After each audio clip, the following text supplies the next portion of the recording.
I got everything together. Coffee's poured. Volume. Fix the volume. Okay, so... yeah, I think we're set. What is up, everyone? This is the mic check. The mic check. This is Coffee with Soul. Do, by the way. We're going to chat, we're going to talk. We're going to maybe run the clock today. I'm not entirely, I'm not 100% sure I'm going to be doing like a full stream today like I have been for the past couple of days. Mostly because I just want to make sure I get a lot of writing done for the weekly. So it sucks that I don't have any other video content that I have like going, but I'm like done-ish now. So I think I should be good. I should be good for like normal production of rando video stuff going forward until I maybe go to Boston. I'm still not sure. Yeah, it's super dumb. But in the meantime, are realms up? No, realms are not up right now. So I'm just going to pop onto classic, I guess. You know, we'll hang out there until realms come up, which might be in about half an hour. It might not. But yeah, let's say hi to people in the meantime. What is up to Gawain? You're the first person to say hi. Hey, you get a point. Doesn't mean anything, but that's okay. What is up to Neeb and Phage and Darth Tazo, to Tuiren, to Bakan and Bumber Snazzle, and to the rest of y'all. The beautiful digital smiling faces are going to be joining us throughout the day. How's everyone doing? Everyone doing okay?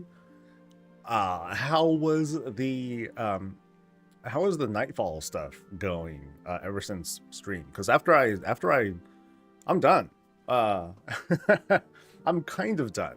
I do want to get on and do a bit more testing again, because that's what we're doing now. We're testing live stuff. Because I wanted to compare how things are on live versus how they were on the PTR. But when I got into the PTR, the Nightfall event didn't fire off. So, but people were asking me, or at least a couple of people DM'd me or they messaged me over Twitter asking, like, hey, how did you farm up everything so fast? And the one thing is, how I farmed everything up. One is I used a bunch of alts, and two, you know, because I'm a streamer, I was just doing it all day, and I was just kind of like hard grinding it, but it was very fast. Yeah, it was pretty like I'm looking at social media and it feels like social media and forums, they're talking as if it's like, God, what patch was that?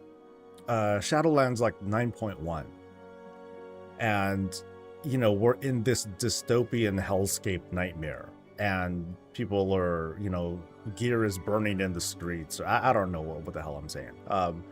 But the patch didn't launch well. Surprise. Or you know, maybe that's an understatement. But at least at the reactions, they feel, I don't know, they feel reflective of the state of the world. It's like, hey, Blizz, you know, real life stuff isn't working out. I'm here to escape that, and now you treat us like this, and rubble, you know. So it's like this compounding thing that I've been observing, and it really showed. I think I have it written on my script so far. Boy, am I really out of touch with gamers. Straight up, I am so out of touch, because I looked at the, you know, the bugs and the problems and whatever, and I was like, all right, cool, let's see what I can do with this. And then, you know, X hours later, I completed, oh shit, don't die, I completed my goals of collecting the transmog that I wanted to get. I'm like, all right, cool, sweet. And that's it. That's the end of that story. You know, that's the total thing of my reactions. Yeah, it's, I don't know. I know that I'm a weird one because I have the uncanny ability to self, you know, self-inject myself with massive amounts of copium, and I can get over things extremely quickly. And not everyone's like that. And sometimes I forget that. Okay, a lot of the times I forget that because I'm like, dude, what's the problem? Let me read chat now. All right. New setup is fantastic. Thank you, Pecan. Thank you for the kindness. Much appreciated. Did I kill the servers? Yes, I killed the servers. I think they were supposed to be up at 8, and then they extended it to 9, and then we'll see if it happens throughout the entire day. Oh my god. I was good until I saw the servers. Still buggy as a trash pile. Lagfall, well, you can tell Blizzard is owned by Microsoft now, ... See, like that's the kind of rhetoric that I've been seeing. Folks rationalizing their own version of copium. They're rationalizing, oh, why is it laggy? Because Microsoft. You know, people call me a fanboy. It's like, why don't you blame Blizzard for it? Maybe it's their fault. Why are you trying to, you know, why are you trying to let them hide behind something? So,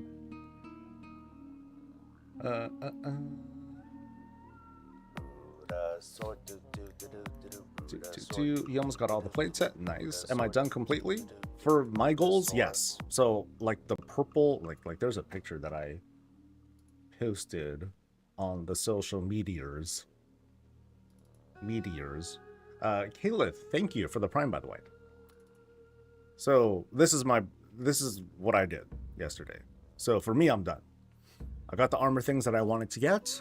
I played with the Transmog for a bit. I'm good. The other armor sets, I couldn't care less about, honestly. The weapons are something that I am kind of interested.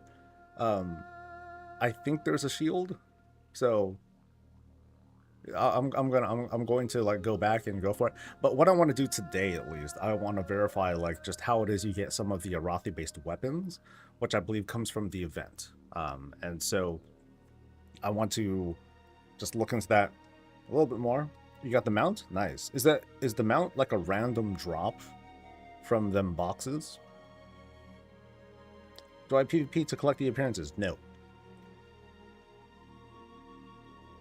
I used to, but then I stopped like caring because it's just not my thing, you know. And so when push comes to shove and there are things that I don't like doing, but there's something that I want, oh well, I guess I'm not gonna get it. So yes, you are, and we love you for it. Should you love me for it? I think that's with regards to me being out of touch with gamers, right? Like, and it's definitely not, I'm not contradicting or I'm not disagreeing with folks just for the sake of disagreeing. For me, it's just like, okay, yeah, it's bad, but it's like, what are you going to do about it? Or, you know, what can, you know, aside from reporting and giving our complaints and stuff, like, how long are you going to sit in that headspace, you know? Some people wised up and they're like, well, I just come on, you know, I just wait until a week later, you know, and that's how I do it. So that way they don't have to worry about that. Do I want a heavy null war club? No, thanks. Respond. No, thanks. I'm prop for life, baby. For life. But I appreciate it. Thanks, dude. Hey, I got an axe. Oh, that's a quest axe. That's not even a real axe. Okay, anyway. It launched better than the Switch 2 RIP websites. Oh, I heard about that too. Yeah, the Switch just went on sale, and then all the retail sites just had a meltdown. Because, what should it be now? Woke tariffs. Yeah, DEI tariffs. Something like that. And if we start calling it DEI tariffs, then I think we'll successfully beat it back. So, I posted this on SM, but it looks like Solzar is about to squash Sol. Oh god. How does the mail thing look like? I'm not sure what you mean by a mail thing. It's from the caches from dailies. I don't have it yet. Oh, so the mount is from the caches from dailies. Oh, wow. I have bad luck then. I have bad luck, or I got the mount and I just never noticed. So I haven't tried the event yet. It was busted on Tuesday. Is it working now? It started working yesterday. Oh, so it did get better. It did get better. Yes, but you're honest about it. That's why we love you for being honest. I mean, I'm definitely wrong. You know, there are times where I'm on the wrong side of like the prevailing thought and all that. But I'm honest in that, no, this is how I feel. Don't care. Oh, fuck me. I'm a man of peace. Stop it. I'm just a traveler on the road. Don't hurt me. I don't understand why websites still crash so easily from a lot of people being on. I'd have thought there was enough bandwidth by now. I don't think bandwidth has anything to do with it. I mean, like most things, I don't know any better, so it's like, what can I say? Oh, these boots are sick. 3 stand. Oh, hell yeah. Give me the strength, baby. Let's see. Feats. What is it that I use? I think it was that one. Oh, it was this one. Yeah, it was this one that I'm using at the moment. Cool.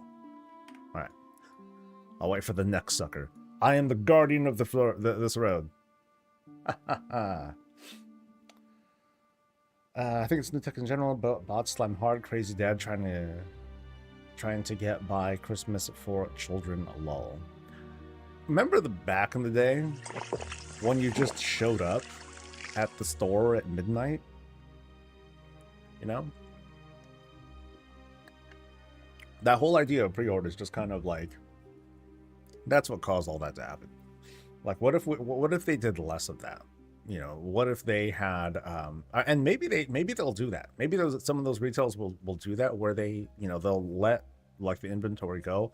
But I think it's I don't know. I think it's a smart thing for retailers to also allocate a certain amount of inventory for like their brick and mortar stores, so that way they get people walking into the store and maybe they'll actually buy more stuff.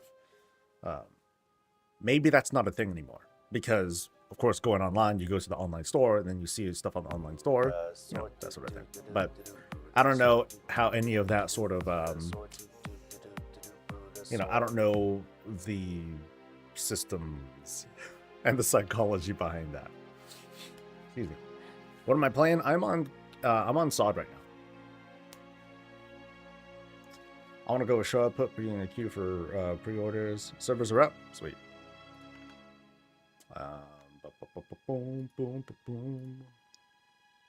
So we got 14 minutes until the next thing. Until the next Nightfall thing. The main thing I want to look at is, can I pick up those complete the scenario quests again? That's like the big one. So if I can pick it up again, okay, cool. Then that quest is daily. If I cannot pick it up, okay, then that quest is weekly. That's one of the main things that I wanted to look into, so that way on the Monday video, then I can give people the revised guide to Hellafall. Is this a hardcore gamer channel? Nope.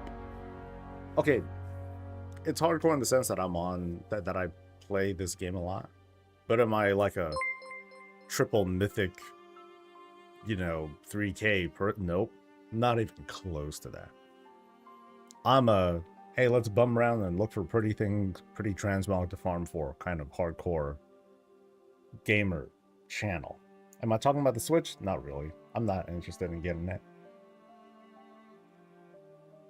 I feel really detached from console gaming these days. Mostly because that's expensive, man. Console gaming costs money. Okay, so I don't see the quest. So it is in fact a weekly quest. Now, the one thing I'm also not sure about, maybe you guys can answer this, because every time I've been doing this event, I've been doing it on a different character. So if I do this thing on a different character, I'm sorry. If I do this on the same character, can I still get goodies from like those treasure chest boxes, for participation? Is that still a thing? Or are those like one-time things? I'm not sure. So, okay, you haven't ordered your excellent line, will ship when we can. If price goes up, you can accept more or cancel. I've never waited for any game, but I live out of town, so it wasn't really an option. Okay. I remember in the late 80s, early 90s when people would be fighting over things like Tickle Me Elmo or Cabbage Patch Kids for Christmas. I remember, waiting in line or, being outside of the store so I can wait for a WoW expansion.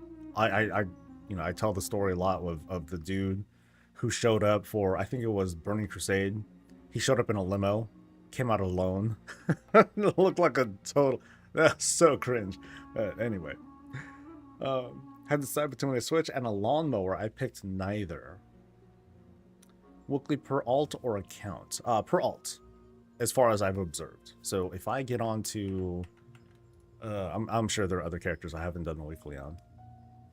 Because when I was doing testing on the PTR, it was a Warbound thing.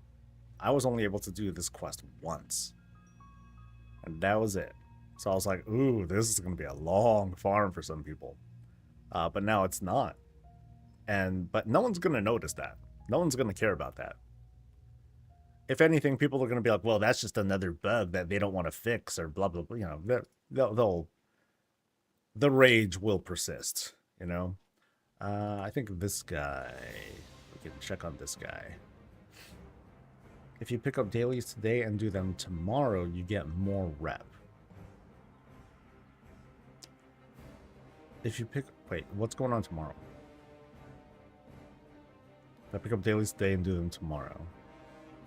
Wait, isn't that just me not doing the quest then? And then I don't get rep. It's a little confusing to me.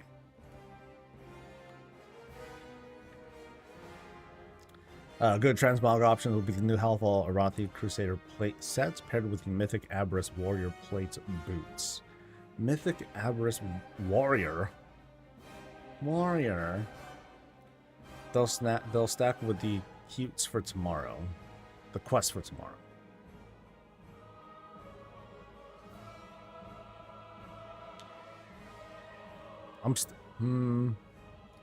I think I'll need a breakdown of that.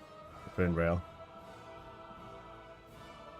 I hope the ensembles we get in Legion Remix will have a version of it tied behind Remix achievements, unlocking a cosmetic variant of armor usable by all classes. I love seeing more sets that everyone can wear. That's always cool. It's a warrior lookalike. Okay. Aberrus Warrior. I do like that set. I'm trying to remember it. That has some good stuff to it. I don't think I have everything though. Boots, gloves, and belt. Boots I recall. Gloves and belt not so much. But you know how it is these days, like the offset, some of those offset pieces, you don't get everything, which kind of sucks. So, paladins can't wear all the warrior and death knight stuff and vice versa, which kind of sucks. I really would like it if at least one color variant was entirely decoupled from like class requirements and anyone can wear it. As for how to do it, let crafting do it. I think crafting will do just fine. So like if there's like 4 colors of the raid set, let one of those colors be accessible by all the armor types, or eventually maybe all classes, if they one day just let people wear whatever the hell they want. I think that'd be neat. Have they fixed the event? I'm not sure. We're going to find out in about 8 minutes. Right now I'm just doing some testing and making some observations for clarification stuff in the Monday reminder video, because things have changed from how testing was to how things are going live to how things are kind of evolving as we go. So, but as for it working, you can make it work.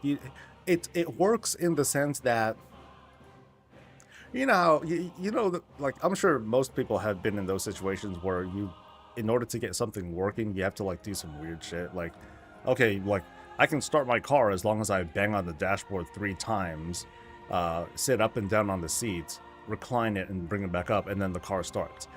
It works in that sense.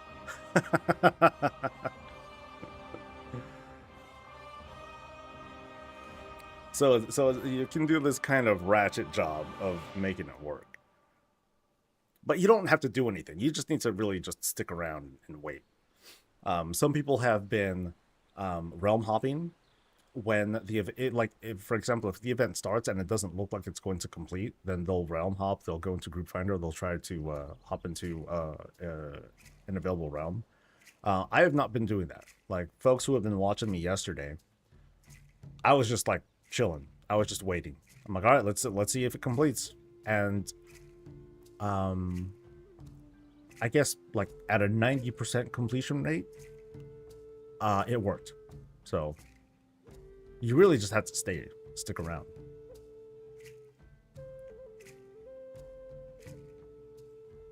Yeah, I'm not fond of doing that though. To me, that's a lot of what's a comparison?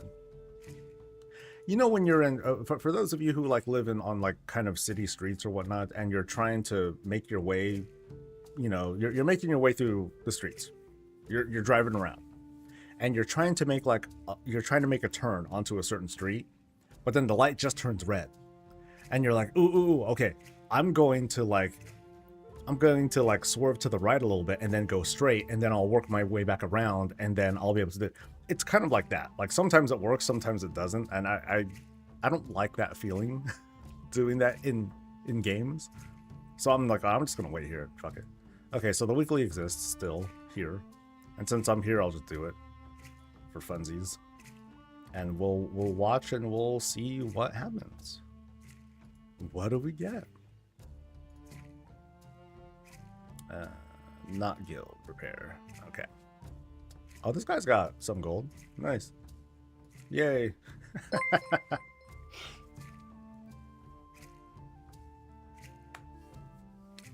What about transmog questlines that unlock in a 0.5 or 0.7 patch that lifts the class restriction on transmog?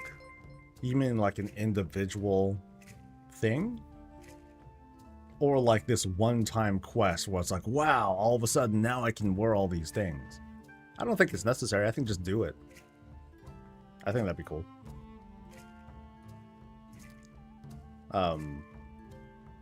Yeah, I think that'd be cool. I do buy into the idea though. I definitely buy into the idea of having certain appearances that are class specific, because you know it gives that class that sense of identity. You know, so if there are, I have like crap. Oh man, I have like no add-ons running again. You know, so if there are 4 colors of a certain raid set or whatever, just make one of them, like let's say the raid finder set, make that appearance craftable. Just a craftable ensemble token thing that a crafter can get. As for how they get the recipe, I don't know. Maybe it's a rare drop from any boss in Raid Finder. That'd be an interesting way to go about it. Probably a bad idea too. I just thought of it, so I don't know. Let me get the other add-ons working.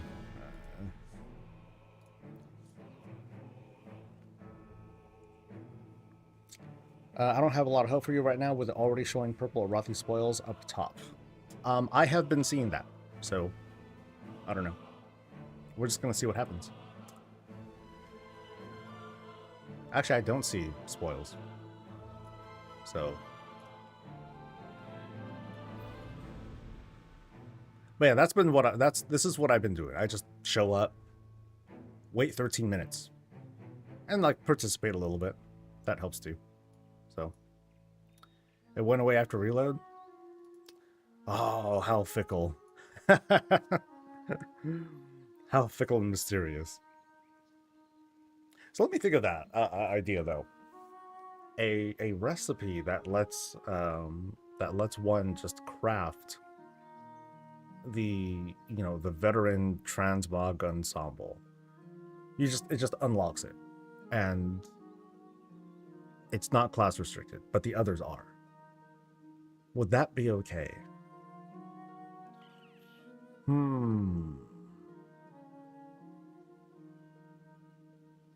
Yeah, would that be so bad?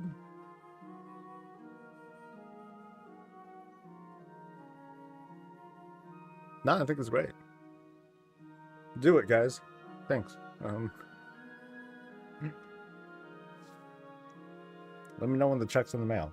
I like the idea of crafting old raid mods. That would give a good incentive to go back and, to old content zones. Oh yeah, like God, what was it? ZG, Stratholm, Nax, that stuff. I think those were great. I think those are very cool things.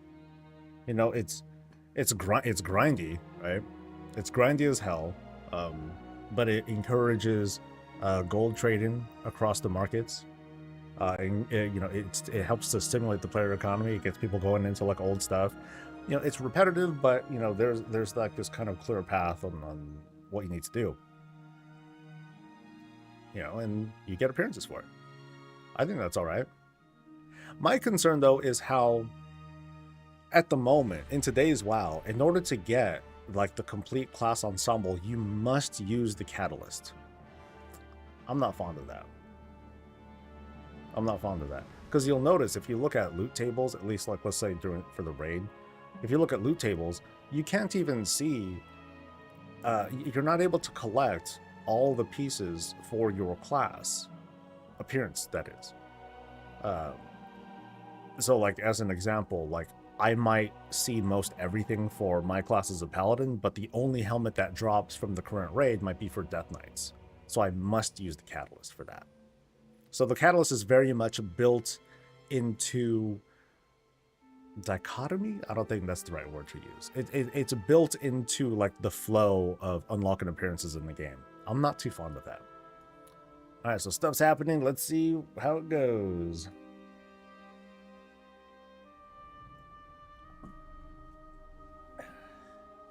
Or do the raid. But you can't just do the raid. You have to use the catalyst. Now, that does free you up. It allows for other activities to fill the gap. So you can, you know, you can get a helmet from the raid, you can get the helmet from Delves, you can get the helmet from Keys, you can get the helmet from one of these fangled events that people hate, and then convert those. So in that sense, you know, having the increased variety, hey, that's awesome. That's very cool. I just want to be able to get all the appearances. I want to be able to get like the non-class appearances, even if it's just one color. Just one color, please. And then Blizzard's like, yeah, sure. And then they give you like the crappiest one. I'm like, oh man. Okay, so let's look at this so far. So I don't see an objective thing. So that part seems busted. And I'm just gonna like wander around here. Yeah, so it looks like the objective thing, that part still seems busted. Where the bug is some people are able to get objectives and others are not. I think sometimes like whenever I'm wandering around, like I'll suddenly like get an objective to do, but that has not been consistent at all. Maybe I can just like mount up and like run around like a doofus for a while. But basically, you know, the overall mission progress, it'll show up for a while and then maybe it'll stay, maybe it'll disappear. But whatever the case, as long as people just keep doing stuff, like the objective will count towards completion. And if it does, then we'll progress to the last part of the scenario. But if not, then you just gotta wait for the full duration, which usually happens within like, you know, like 12 or so minutes after the top of the hour. So you just kind of wait around. So like the state that I'm in, the bug state that I'm in, is I'm not okay. Now I'm seeing an objective there, but not necessarily seeing it visible. So it says the slay the Sureki whatever, but I'm not seeing it. Oh, and then now the objective thing, like that's disappeared too. So now it's in that state.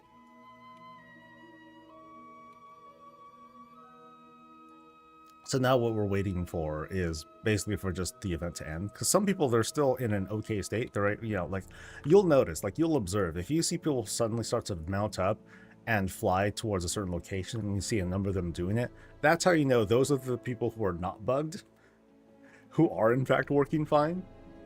How am I not lagging? There aren't too many folks on here. Yeah, it's not super crowded. And sharding is fully in effect. Like, I'm seeing people from all sorts of servers. So, it's not just Bleeding Hollow this time. But I haven't, I've not encountered, like, really bad lag since Tuesday. Tuesday was pretty bad. Wednesday was really chill. Today, so far, so good.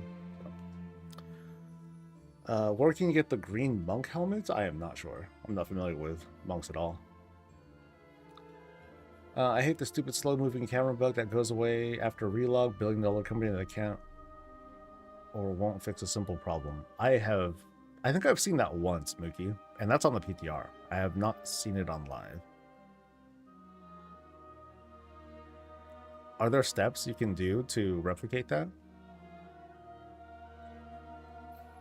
Because if there are, then yeah, that definitely should be fixed. So,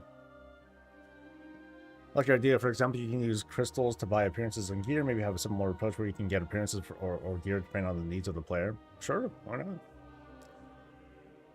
Level 7, you can use the Catalyst on Warbound level 80 gear. I've been using Alt to collect the LFR color variants on Veteran gear. That's a smart way to do it.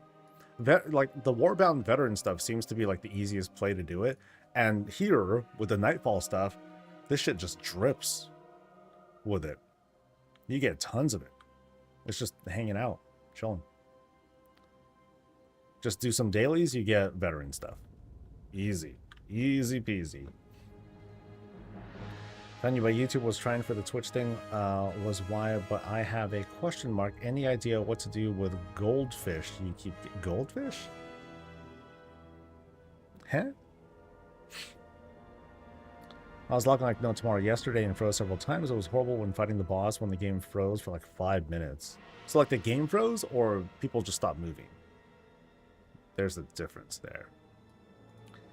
Still very annoying that Time Walking Week hasn't given us any more Time Walking raids for Mopwad and Legion weeks. Now that I can get behind. Like, hello. Blizz. Now, in fairness, in 1105... Yeah, in 1105, we got the Blackrock Depths raid. As overtuned as that thing was, and as awkward of, you know, when people say, hey, we need a raid in the middle of a season, there it was, and people hated it. But in fairness, they did give us a Time Walking raid. And, you know, tuning aside, I think that was cool. So it's like, hey, we got a vanilla Time Walking raid. It's just like, why isn't it just coming back with vanilla Time Walking buddies? But beside the point. I do want to see like the other Time Walking raids though, because sure, why not?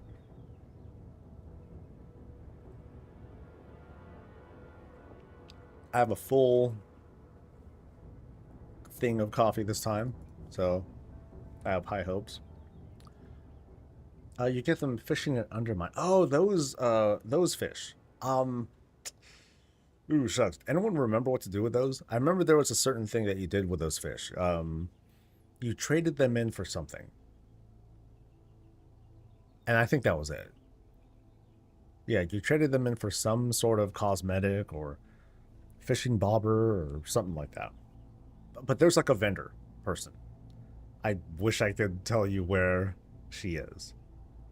But she's hanging around a whole bunch of other people who are also fishing. Like, so they're near the green water. But it has like 2 items that was something like that. Yeah.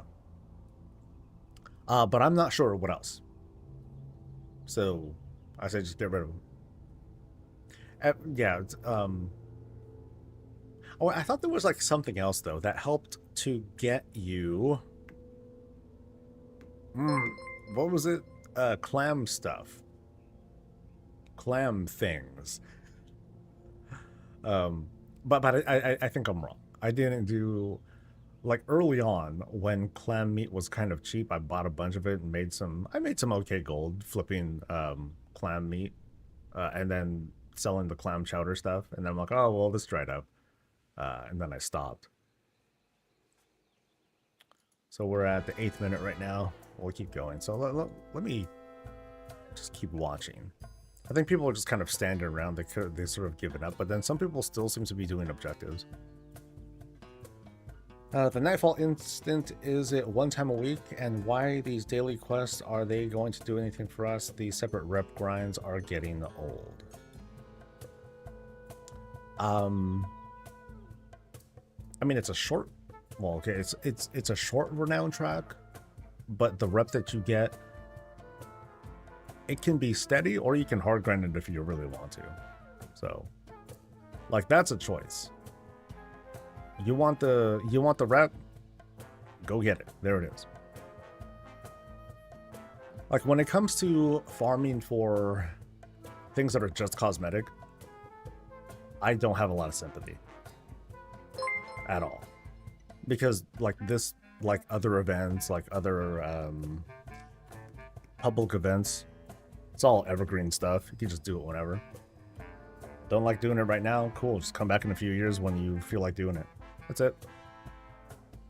Or you can go hard on it. I did. I'm done. Yeah. So, am I telling you to do the same thing? No. But just trying to make an example of, you know, is it that slow? No. I flew over the water and back, and now I have objectives that work. Nice. Yeah, I noticed that. I heard about that too. That flying in and out will help to do it, but that's all that does. It just gives you the objectives back. So, you know, if you want to feel like you're properly contributing to the service award thing, cool. This is the thing that is probably the most egregious thing. That and the event not firing off at all. Okay, maybe it's that. That's the biggest one. But this is the one that I'm kind of waiting for. Like, I'm waiting for this to get fixed, so that way, you know, we can consistently contribute without having to like zone in and out and, you know, doing those sorts of shenanigans. And hopefully, as we're getting like those coffers, then we can get like some of the additional Arathi transmog stuffs.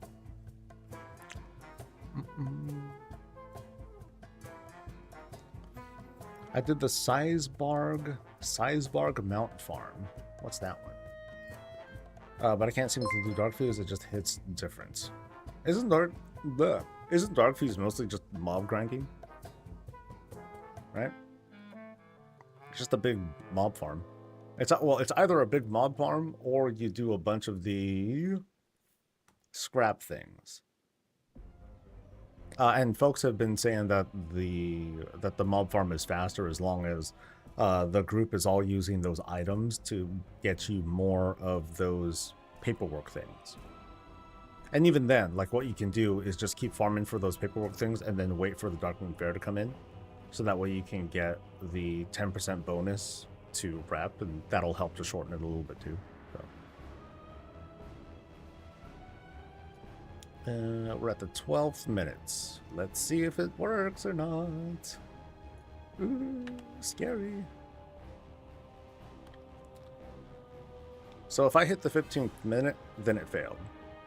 So we'll see what happens. Where am I streaming from?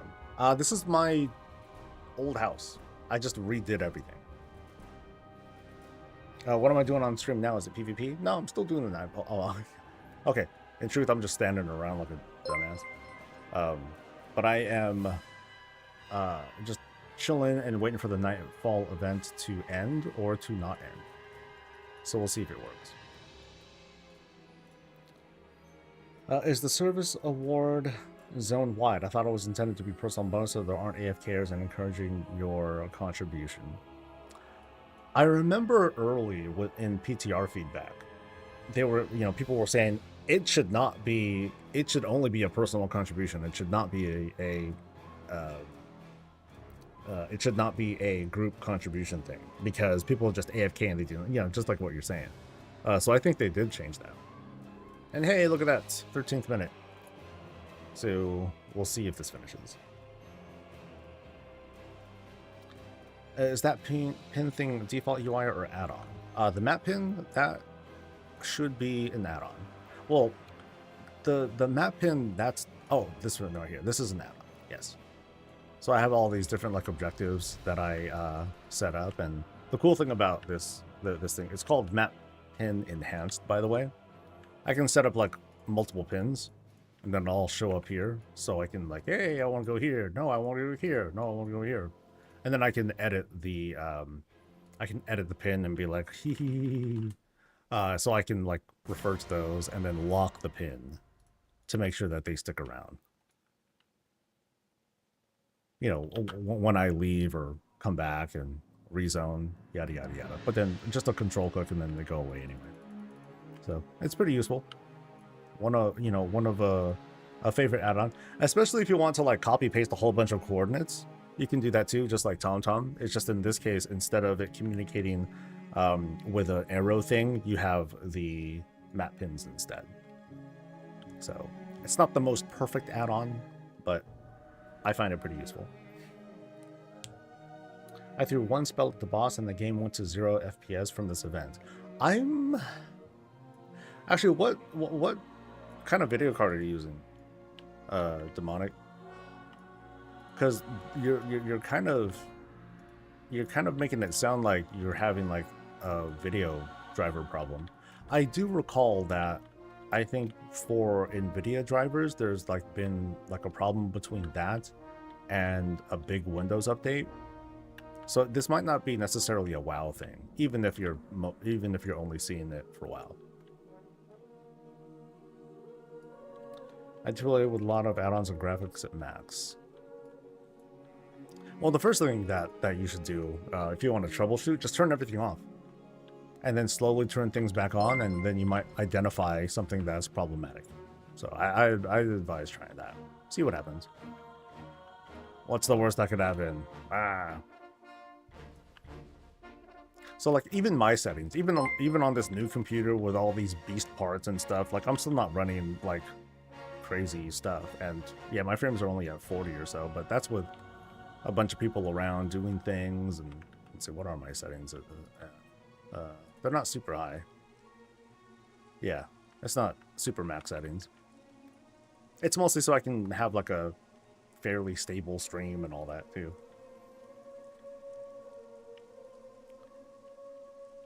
It wasn't working for me last time, but it is today, although the lag makes it almost impossible.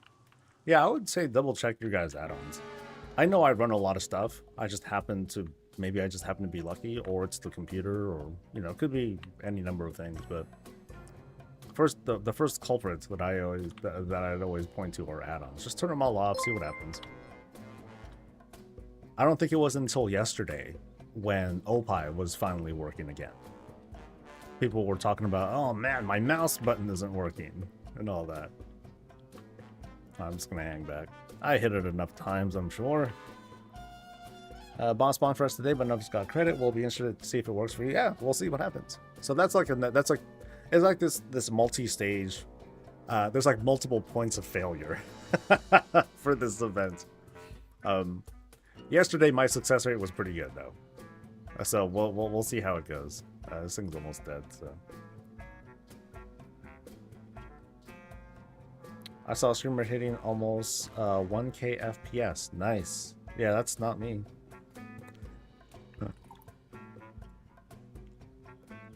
Like when I built this system, I didn't, you know, overclock or do anything crazy.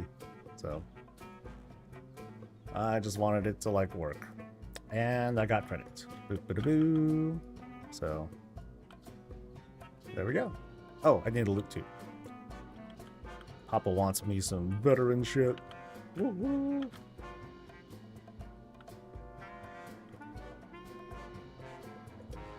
So at the moment, it feels like it's in a similar state as it was yesterday, where it works, but it's, you know, janky and all that. So I can still do the weekly stuff. I can still get a thing. I got Transmog stuff that is definitely an upgrade. Yay! And I can buy a treat. I can buy a treat for myself. But what do I buy? Yeah, I think to myself, like for the purpose of unlocking Transmog, I don't advise buying any of these. you know, especially using these tokens. But if you're like really, really desperate and you're trying to get these, you know, go ahead and go for it. I happen to get this shield kind of early, so I'm like, ooh, thank God. You know, I would advise mostly spending your tokens on these for transmog unlocks, and then just go from there. So I happen to focus entirely on getting the plate stuff yesterday.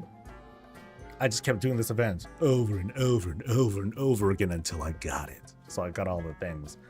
So now I think I'll just get cloaks, I guess. So I have the...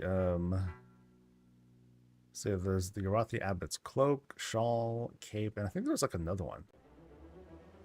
Yeah, like if I change this to all, and I look for cloaks, drape. Yeah, so the drape is something that I have already. Oh, I guess it's only showing that because this is. No, it should. Okay, how come it doesn't show up unless I say all? So Arathi Crusader's drape. If I just change this to Ellie, and then I look for a Arathi something's drape, I'm not seeing it. Oh, there it is. Haha. I don't know why it shows up at the end. That's kind of goofy, but oh well. But yeah, I already have that appearance, so I'm just I would just go for like 3 more of these, and then I'm like good to go. Again, I'm only doing this for transmog. I couldn't care less for the for the gear. But the other thing, but the thing is, like, you can kind of have you know, an individual alt just sort of, hey, cool, I'm doing like this small little bit of progression for just this character, and like that's it. So but yeah, I'll pick up a cloak. Yay, transmog. And then I got like a green chest. That's really pathetic.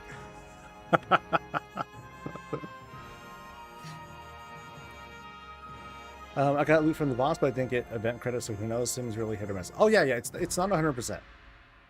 It's not 100%. The event didn't finish, boss is dead, and gave loot. Should I wait? From experience, Kitazato, from my experience, it borked. You're doomed. It did not complete. So just come back. Come back for the next one. Oh, that looks goofy. So I'm not sure which appearances I'm still missing. I'll just get on my main and do the dailies. But that two-handed sword, though, it's so long. I know, it's kind of sexy, huh? I mean, I think I got the purple one. I'll have to double check. It feels like it's in a similar state as it was yesterday, Goose, in that it works. Odds are it works. And even then, the presentation just ain't great.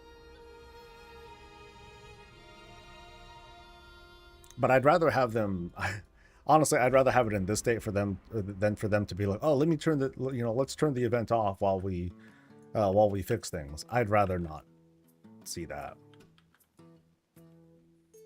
You know, that pushes that narrative. It's like, well, gosh, look at them. They're time gating this stuff, and the only thing that works is broken. Grr, blizz, you know? So they're not wrong. But I'd rather still be able to finagle with it and work with it. But yeah, the hopes are that, of course, it'll just work by next week or so. It just goes to show. Don't try too hard on the first week. It's a shitty lesson to learn, but a lot of people tend to not learn that lesson, so. I'm still getting a card? I thought I was capped. Yeah, I'm like super capped. Okay, oh, I'm just capped everywhere. Never mind. Ha ha ha ha ha. Never mind. How long is it supposed to run? You mean like, does the Nightfall event, will it go away after a while? No. It will be, as far as I know, it will go on until the game shuts down. Third time it happens with this character, maybe I'm the problem, lol. That would be shitty. That wouldn't feel great. But I would advise just trying another character, just for the heck of it. Yeah, my success rate has I've just been lucky. Or the streamer privilege is kicked in. Arcadius, what's up, dude?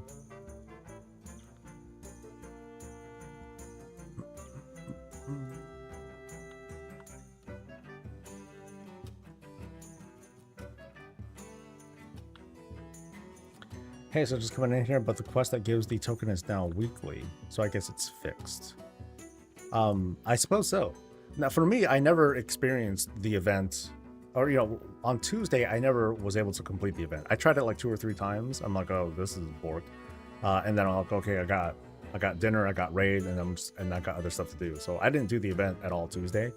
I did it a bunch of times Wednesday, and now it seems like it is properly a weekly. But at least it's not warbound like it was on the PTR.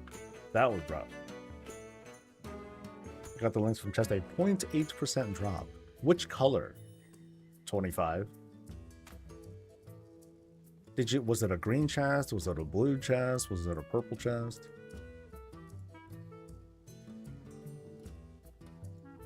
WoW shutting down, so never. I want to see the MMO. Might not be WoW, but is there ever going to be a game that lasts for like a century or something like that? That'd be the most wild thing. You know, seeing games like EverQuest and whatnot, you know, last in 20-some years, that's already fucking crazy. How far will it go, though? Will the planet even last long enough?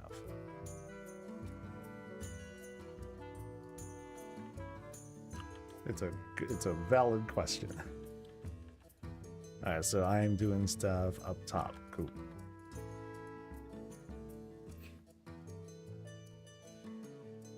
The void one. Well, no. I mean, like, what the Oh, no. You're talking about the dailies. Are you talking about the dailies 25? DAOC used to be my jam. No, people loved the game. It was one of the early exposures to MMOs that I got. I never played it myself. I would just watch a buddy of mine play. He'd be like, dude, check it out, this realm v realm stuff, and we're trying to hold on to this keep. And I'm like looking, I'm like, I don't understand any of this shit. But that's kind of cool. He's like, yeah, it's like Tribes, but it lasts longer. Anyone remember that game, Tribes? I liked that game a lot. That was like one of the few FPSs that I kept playing for 5 minutes.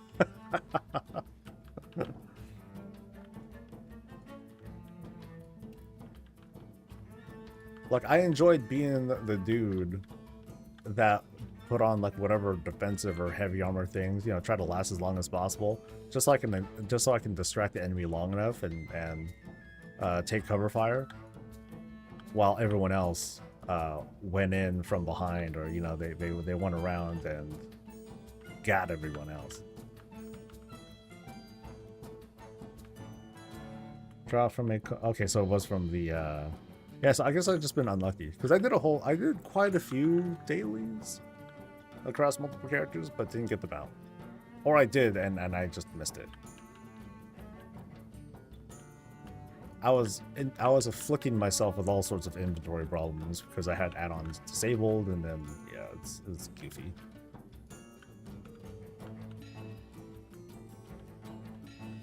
But this brings me back, kind of like Lich King vibes, doing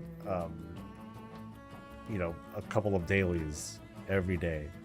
Remember those days when that was like the way to play? I better do my 25 or whatever the cap was. Do all my dailies. That was the glory of MoP. Yum.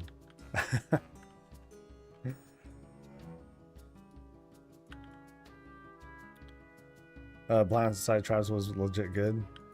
I didn't play Planet Side, which I believe was the kind of the same thing, right? Argent dailies. Yeah, tournament dailies.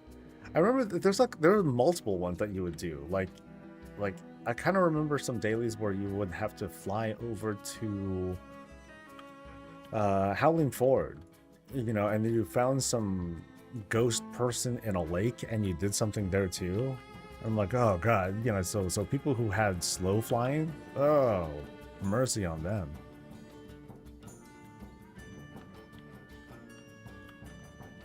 You know, those were the folks who were like, I gotta get that purple mount because that's the one that has like the fast flying.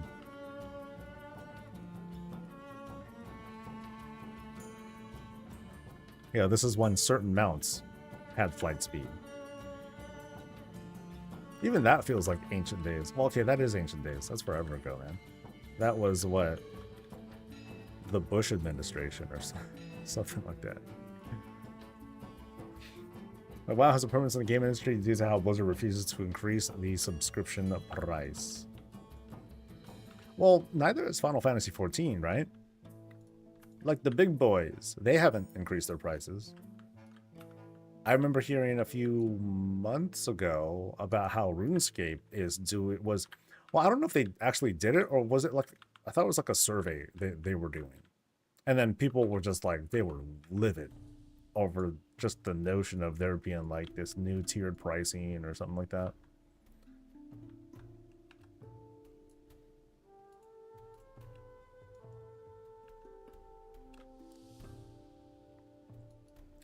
Frozen Champion, much kind of like Store of the Store for tournament dailies. Oh, so it was a tournament daily, right? Cool.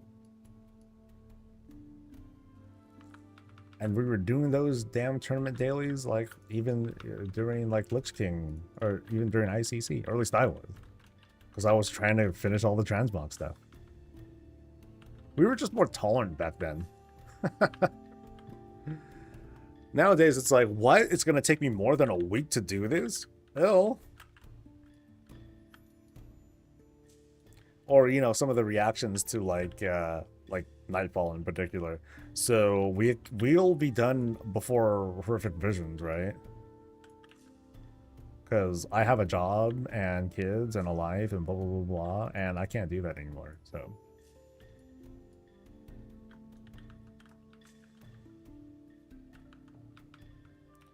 still crazy. While I was $15 a month when I was in high school, same price, and I'm about to graduate med school. Hey, congratulations, dude. I hear it's not easy. So you were the person on the slow mount too. Oh, that's tragic, dude. I definitely remember how my way out finally was. Well, no. I did manage to buy my way out, but some people, their only way out was to get the purple mount. It was like the cheapest way to go, because for whatever reason they couldn't really grind for the gold and all that. All those days.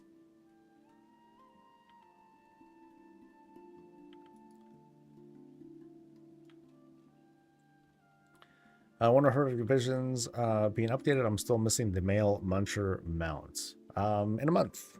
So 4 weeks. 4 weeks of this. Wow, it's 4 weeks of whatever you want it to be, honestly.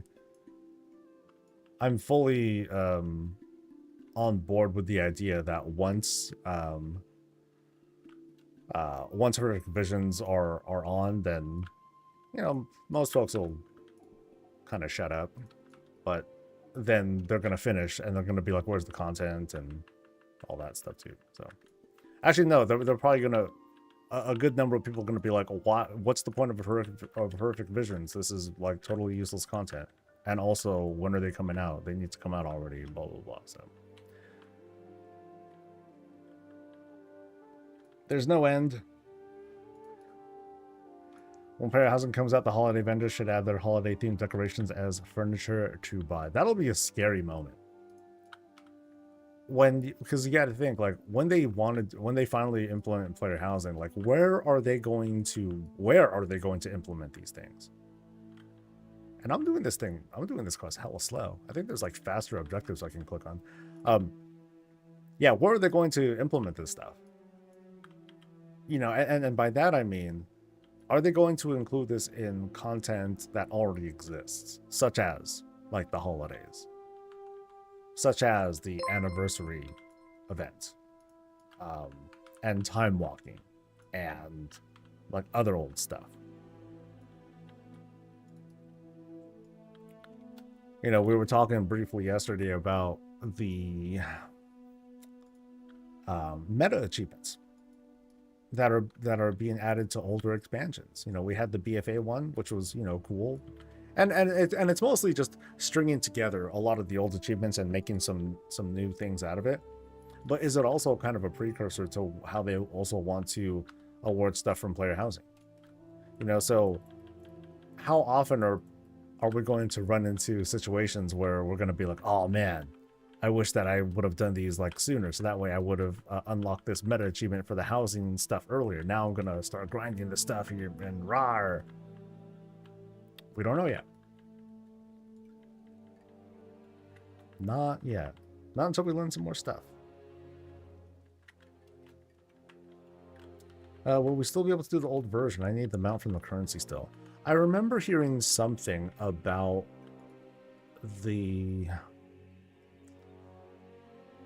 visions being, old visions being shut down while horrific vision, you know, for the remainder of season 2 at least. And I think once that's done, they're going to spin it back up.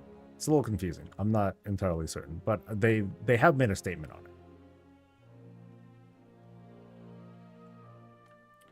Noble Garden kind of cool. Got the Quick Killer or something achievement. Quick Killer. Not familiar with that one.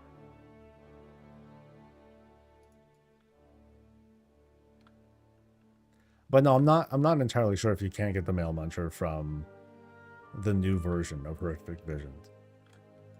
I don't think I have it yet, so I can make attempts, but I don't know. Isn't it just like you go into the mailbox and you just see if you can get it? That's it?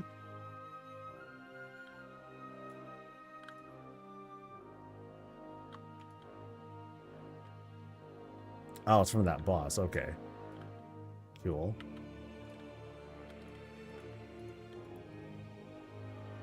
Quack Killer. Okay. I think that sounds familiar to me now.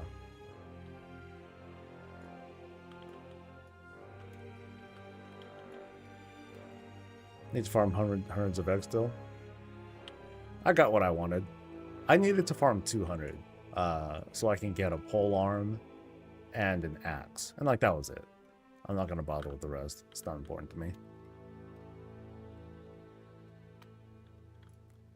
Horrific Visions better make the corrupted mementos we get from the new version converted into the older ones at the end. I still need to buy Rathian's bug amount. I don't know if Horrific Visions are going to end. They didn't give an expiration date for when the event ends. But they did say that the corruption effects, that would be shut down at the end of the season. So that's different.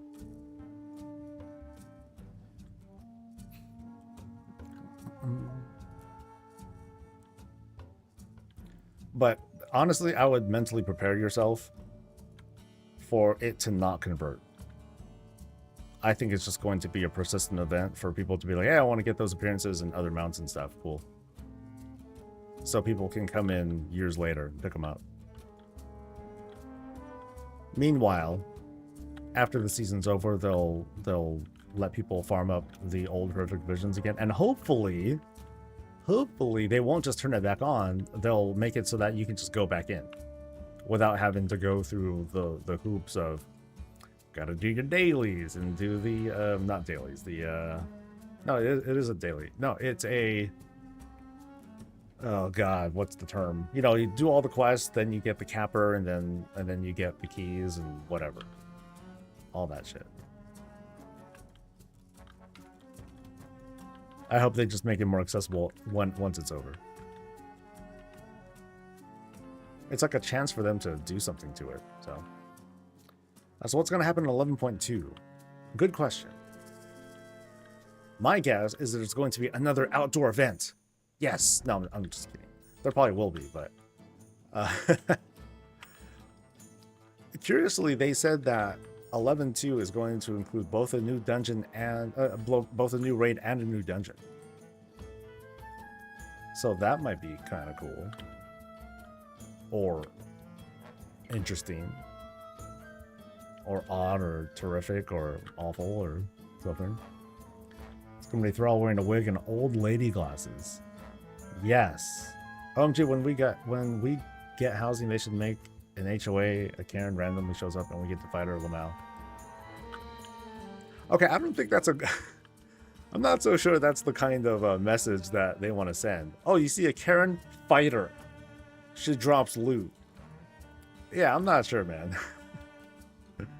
They're cringe and everything, but I don't think that's the way to... I don't think a violent way of going about it is the best way. Give me some quirky way to, like, yeah, handle it instead.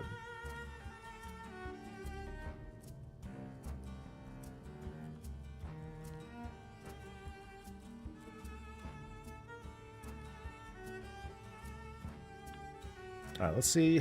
I should take a look at the vendor. That'll inform me of just how close or how far I am to getting all the weapon transmogs, all the purple weapon transmogs at least.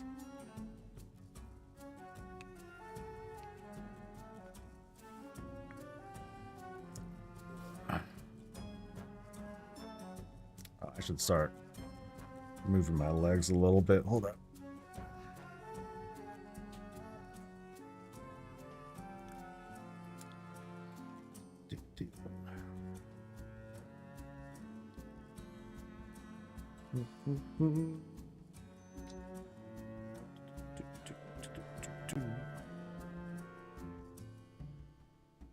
Connect.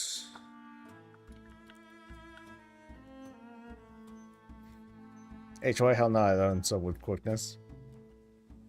Well, there are going to be like these, you know, this idea of neighborhoods. Like that's going to be a thing.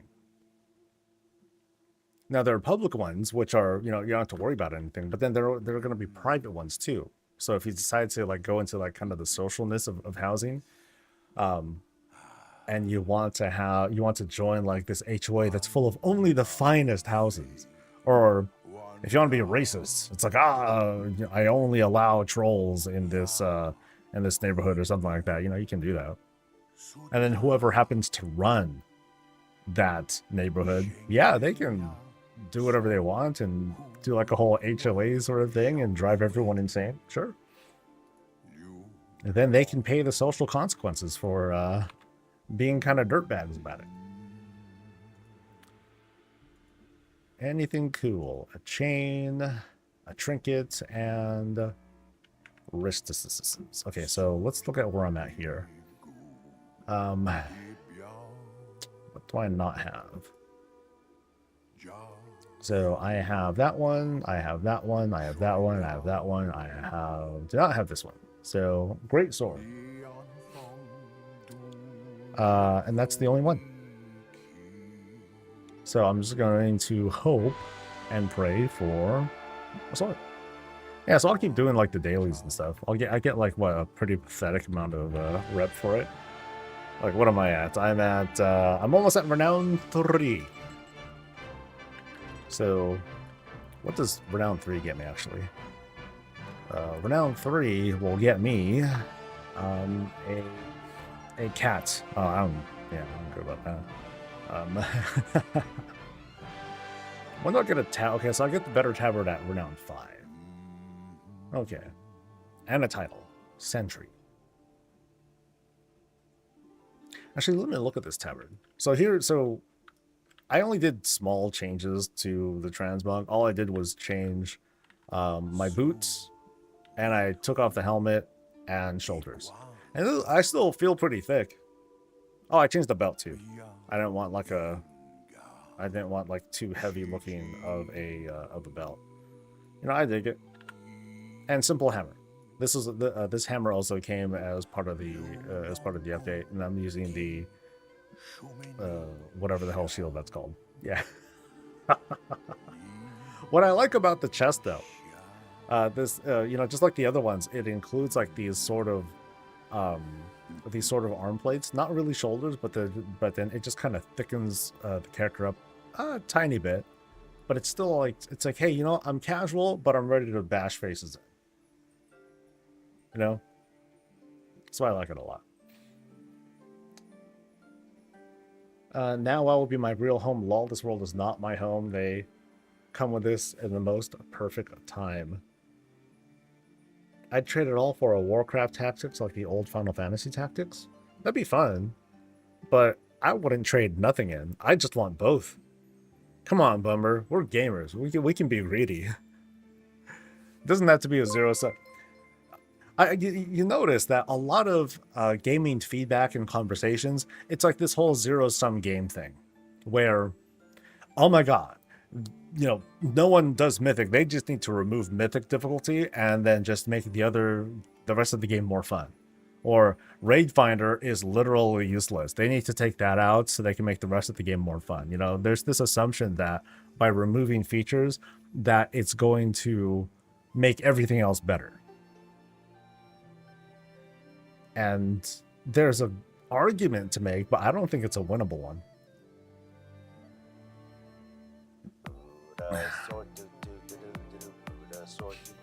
It's always one thing or another to assume trade-offs that don't exist. Yeah, and like I said, there's arguments to make for it, but we don't know any better. We're all just armchair devs. It's that kind of talk, and you know, I can only take that so seriously, just like I only take myself so seriously, right? Jiro, thank you very, very much for the Prime. By the way, I'm swaying a lot because I'm walking. If anyone asks, been playing since beta. I want to get rid of WoW, but I think a WoW tactics would consume me. Honestly, what would damage me? What would damage me is if they did a mobile WoW game that was one of like those idle games. Those games fuck me up. They fuck me up bad. Sorry. I try my best to not spend money. I do a pretty good job of it. But idle games are like,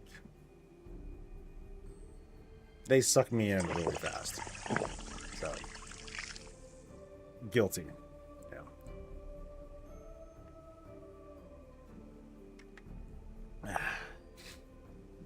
Well, for years their excuses are resources and time. I mean, resources and time exist, right? We can't say they don't. And we've seen that you can't just throw money at everything.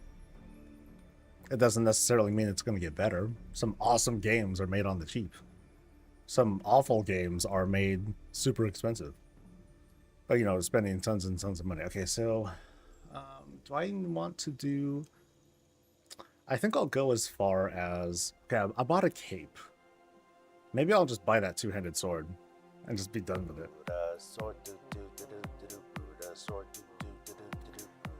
All I want is for Nightfall to actually work. Is that too much? My success rate has been pretty good so far, Mr. Honkit. It's not for it hasn't been for everyone. So hopefully it'll work soon. I don't know. Hiker, thank you for the Prime, dude. Much love, much appreciation. Do I have any alts left? I did the Warlock. I did the Druid, I did the Mage, I did the Shaman. Oh, didn't do the Evoker. So I think that's the last 80 I have handy. So I can do one more weekly, and I got 13 minutes. Oh wow, I ran the clock. Holy cow.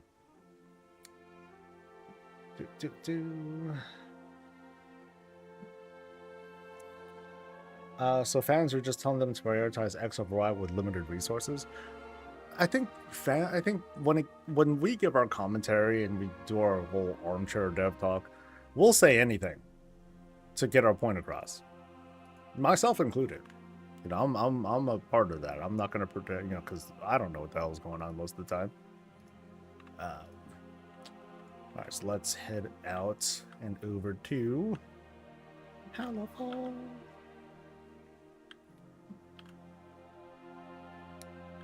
Is it faster to Hearth? Oh, I have 13 minutes. I'll get there eventually. No problem. Kind of relieved the event quest is weekly. Now I don't have the option to go super hard. I'm trying to get the most tokens the quickest. Yeah, since I'm going the Transmog route, I can just have all my alts funnel their tokens into getting appearances for my main. And, that's kind of it. Warcraft Suikoden 1 and 2, one of the best storylines in JRPG history, did it in lesser graphics than other companies were investing in. And I think there was like cut content too. If I kind of recall that. There are certain parts that weren't finished or weren't done right. I don't remember if it was also notoriously made on the cheap either. But I'm just saying like indie games. I'm quite a supporter of indie game stuff. There's some gems that come out of that, but also there's a lot of vaporware that comes from it too. A lot of it's just throwaway, unfortunately. But that's where my attention mostly goes to, because, aside from being a little bit more liberated on what they can do, it's cheap. It's like, yeah, I'll buy the early access thing for like $5, give it a shot. Oh, this sucks. Bummer. Or I might have fun. So I was just saying it's not. No, it's not out of nowhere.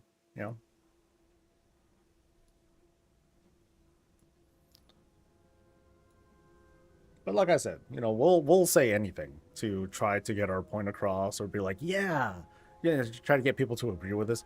Yeah, they should just take this thing out because no one does this. Let's just do this instead. I don't blame folks for thinking that. But it's also all we got.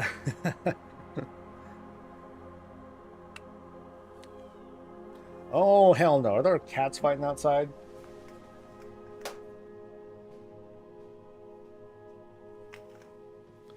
Cats. Oh, the bane of happiness. How dare they? Sorry.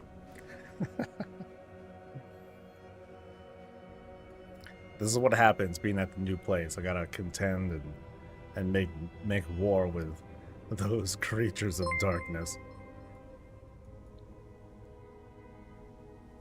Cats roll, dogs drool. Yeah, dogs drool and they're awesome. Cats are just nefarious creatures of the hatred and itchiness. Grrr.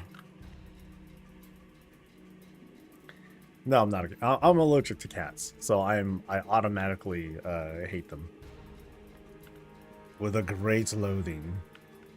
But no, it's not their fault. They're just born hated. So.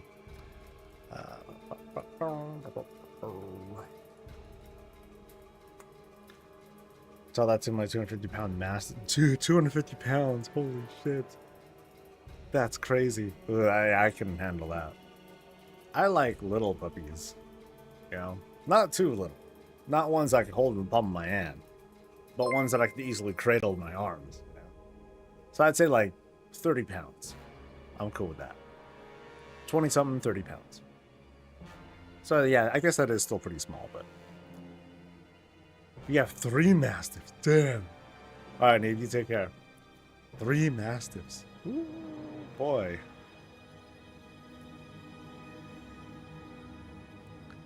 I don't have the room for that. Yeah, I definitely wouldn't have. Even in this house, where I have like more room. Not enough room. No way. Your sheep is like 25 pounds? Yeah, so around that size is cool. But for me, because, like I said, I'm allergic to cats, it's like the dander stuff that bothers me. So, when we get another dog, it's going to be probably some sort of poodle mix because they don't shed. And so I don't have to worry about like dander and stuff flying all over the place. That's like a big point for me. And they're adorable. They're adorable. They're high energy, but they're also cute and cuddly and shit. They make pills for allergies. I take enough meds for other stuff. I don't need more. Yeah. So I just stick to my hatred. I just stick to my irrational hatred for cats and leave it at that. Yeah, 3 giant breeds at one time, sadly down to 1 now. Oh. Well, I hope they had good lives. It sounds like they did. When you get one hair in your yard and it swells up, yeah, you learn to hate cats quick. So here's the quick story. One of some of the reasons why I hate cats. I was flying to Washington, many years ago. It was, and from California, it's a quick flight. It's like an hour and some, no big deal. Sitting next to me was this lady who brought her cat with her. And the cat kept meowing the entire time. And I was irritated because I'm like, this is like an early flight. And I'm just trying to like rest and sleep or whatever because I was going to have a big day afterwards, right after I land. And I was so annoyed that the cat gave me a migraine because I was just, I was just that riled up. And it ruined my day. And so I hate cats. They suck. If I'm around cats or if I go to someone's house and they have cats and they don't do a great job of, cleaning up the area, I have to, when I leave the place, I'm like super itchy because I have all these sorts of different skin problems that I deal with and all that too. So cats. Ugh. Dandruff allergies, you have 4 so even the Labradors are okay, that's why you have them. Okay. Yeah, D doesn't want me to get a Labradoodle. They're too big to handle. Whenever, but I'll joke all the time. I'll be like, "Hey, babe, look, a cute puppy," and she'll be like, "Ooh, yeah, that's cute," and I'm like, "Honey, come on." And this is like a huge Labradoodle that I'm seeing. They look like they're like a good 100-some pounds. And she's like, "No, we're not gonna get that big of a dog. You know what's gonna happen if you get a big dog? You got to deal with big poop." I'm like, big poop, yes, but big puppy." Or we'll see like a smaller one. It's like, "Oh, that one looks so cute." She's like, "Oh, I know, it's so cute." I'm like, "Dude, let's get 4 of them." And she's like, "No, we're not getting 4. I'm like, "We'll get 3. "No, we're not gonna get 3. How about 2? "No, we'll just get 1. But then the other one needs a friend. But you'll be his friend. But then if there's 3 of us, then we can all be friends." So I'm that's like a usual thing for me.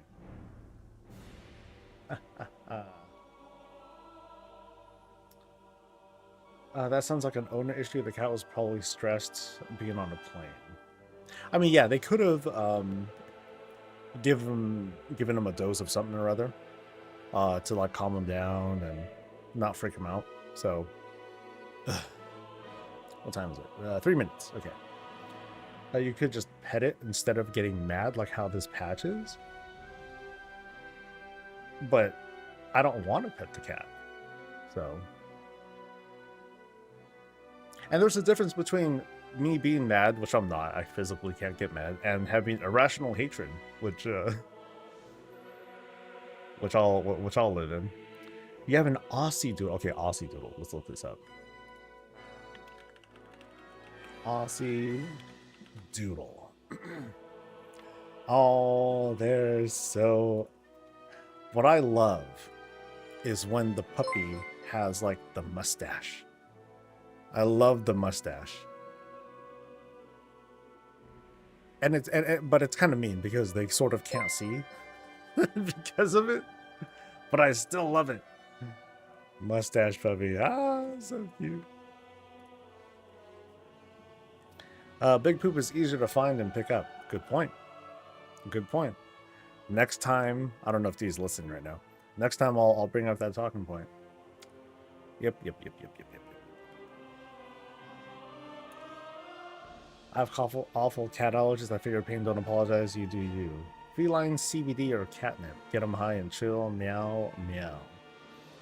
Continue with a Frenchie. Frenchies are boss. Frenchies shed. If I recall correctly. Correct me if I'm wrong, please. Frenchies shed. So that's why poodle mixes are like the direction I go in.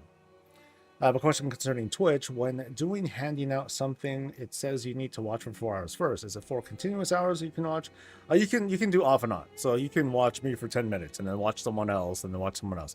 As long as you're watching someone who is streaming World of Warcraft, and you see like if you look a little bit below the actual stream, you'll see something that says drops enabled. That's how you know it's working. That's it. And you'll be good. You have Thor, Odin, and Tyr are Mastiffs, and Freya the Frenchie. She's the boss. Not too bad on the shedding. Okay. For me, anything is too bad. Which is unfortunate, you know? It makes it really hard if I'm like trying to look around at like shelters and stuff and trying to find a buddy. So we're gonna start in about a minute or two. So we'll see how things go for this final dude. Oh, why am I like this? I should be. Let's see, where's my log stuff? Nah, this is fine. She can be the chill little human. Give me a pitbull or a wolf cross any day over a poodle or a poodle cross. Hey, preference is king. You know, you like what you like. Cool. I ain't gonna judge. Some people love Frenchies and Mastiffs and, you know, those sorts of dogs. I like the little foofy, small puppy with the mustache. So a standard poodle is not really my jam either. Like, I like the mixes. The mixes are fun. Oh, Great Pyrenees. Ooh. I want to like a Malamute. They're so cute and friendly looking sometimes. but unfortunately they're clouds. They leave, you know, they have like they constantly have like a fog debuff or a cloud debuff on them, where they constantly, you know, produce hair everywhere. So I can't do it. Otherwise, I would campaign to get a Malamute. No, not Malamute. Shit. I forgot the name. Oh no, I'm the worst. Shit. Although Malamutes are cute. I forgot the name of the breed. Shit. Dee's, I don't think Dee's on, so she can't help me out with this one. Let me just type in poofy dog breed. Samoyed, there we go. Yeah, Sammy puppies. They're so cute to look at. I will never have one. I'll be ruined. I've been attacked by poodles and retrievers in labs, so they suck to me. Oh no, I get it. A news thing. All right, let's see what this means.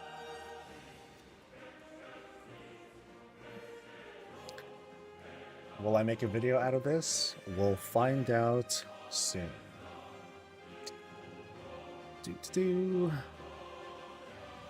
All right, hear ye. We interrupt the current Nightfall attempt to take a look at what's going on with this new news article. Link to it is below. Hey, and so like and subscribe. Let's get right into it.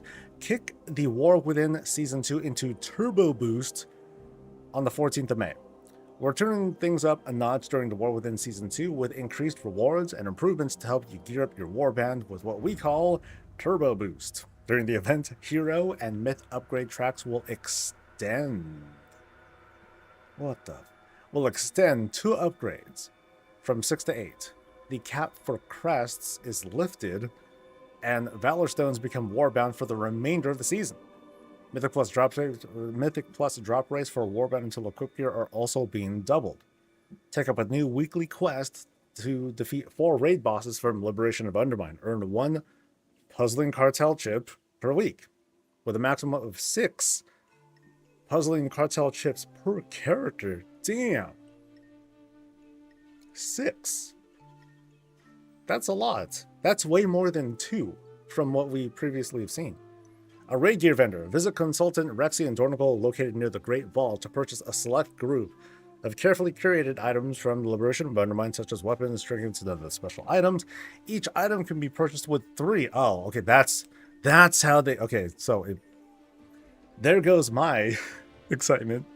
Each item can be purchased with 3 puzzling cartel chips. Players can purchase mythic and heroic gear, but will require the associated boss to have been defeated at least once in any difficulty to purchase hero track gear, and at least once in mythic difficulty to purchase myth track gear. Kind of curious about this. So is it going to be like kind of like the dinar bullion kind of things where we can upgrade it all the way, or can we only buy ones from that difficulty? You know, yeah, are they stuck in a certain track, or is it just going to be part of like this 1 through 14 track? Yep, hopefully you know what I mean by that. Delve improvements. Get a leg up on adventure with a boost to Brand's experience, Delver's journey progress, and improvements to rewards from the Delver's bounty. Delver's journey progress earned per week is significantly increased from bountiful coffers and all the other stuff. You'll earn more crests, valor stones, and an increase to repeatable earnable crests across Delve tiers. And finally, a profession update. Shocking. Recipes crafted with a spark of fortune can now be further recrafted or crafted with an augmentation matrix, empowering them up to 6 item levels. So 2 more upgrades, kind of similar to like this whole myth boost. These augmentation matrices can be purchased by any enchanted supply vendor, such as whoever. So it's just more. Okay, we don't know how to buy it though. Like, can you just buy it with gold? Do you need to trade in stuff? I don't know. So this happens not now. So thanks for the time-gated release. So this is going to happen in basically the week before Horrific Visions become a thing. Which makes me wonder, why am I doing Horrific Visions? Okay, not really. Getting more chances for hero gear and being able to upgrade them further, that's cool. They're lifting the crest cap. Valor stones are becoming warbound for the remainder of the season. That's a lot of Valor stones. I hope they also uncap Valor stones too, right? Because some people, they have like a ton, or they're starving or something like that. This is kind of neat. It's also kind of odd, because if I look at like the calendar stuff, the expected launch date of the 11.1.7 patch, a lot of us are guessing that it's going to happen the week of June 17th. So we're only a month into the 0.5 patch, and we're just not caring. Or at least with regards to item level caps, we're not caring nearly as much for like limitations and things like that. Now, when it comes to the dinar, let's take a close look at this. So it is going to be like 2 pieces of whatever that we're going to be able to get. We'll get our first one maybe the week of the 14th of May, so in a couple of weeks. Let's see, and in this case, we can earn 1. Okay, so there's a weekly quest. We can earn 1 chip per week. So if we were to kind of calculate this, once this thing starts in May, on the 14th, or the week of the 14th, so we get 1 on the first week, 2 and 3. So we'll be able to complete or get our first thing, our first vendor purchase, the week of May 27th. And then another one 3 weeks later. So if we compare this to the original date, it's still sooner. We're still getting access to this vendor sooner than before, but it's still like pretty far out. And I'm sure folks who are like well progressed into their characters, for them it's going to feel kind of sucky. I would find this to be very alt-friendly, though. You know, at the very least, fresh alts, they'll be able to get into something like this fairly quickly. I'm going to make the presumption that fresh characters, they'll be able to get these puzzling cartel chips faster. They'll be able to, like, probably repeat the quest somehow, or basically they're not going to be as held back. But in terms of, like, the timing, it's still going to be a lot of waiting. And we all have observed, or we've all experienced, that when we know when things happen, and when it hasn't happened yet, gamers get pretty mad at that. So, yeah, we'll see how people feel about this. I mean, share your thoughts. Let me know what you guys think. And I hope to see you guys for the next thing. Stay safe, stay healthy, and stay breezy. Okay, we're working. Actually, we're going to do this first. We are at the 9th minute. Okay, so we should be all right. So here's the thing. I did the recording. I'm going to do the quick edits. I don't think I really need to do any edits. It's just be a quick reaction post. And I'm walking. Yay! So I can do kind of multiple things at once. Woohoo! All right. So we're going to have a week of Dinar Gear before Season 3, and all of it means nothing. No. Season 3 is guesstimated to start August 12th. So that's a while from now, buddy. 1117 is not Season 3. Just want to make that clear. So that's my guesstimation, though. And so far, the guesstimations have been pretty on the money.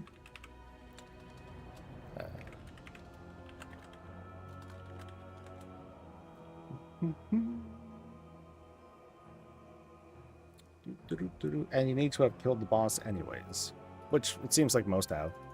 So it's not a progression thing. It's definitely at most a catch up. Less of a pity prize, at least. All right.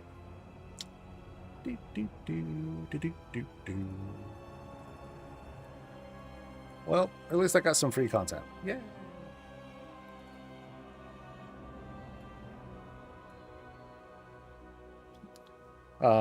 August. Yeah. So here's a quick look. So 1115 came out, you know, like this week. So hey, we just had a patch. In 8 weeks is June 17th. That's the guesstimated release for 1117. And then 8 weeks after that is the week of August 12th. So maybe Season 3. That's it. So it's nothing too unsurprising until you look at it, you know? And be like, oh my god, why?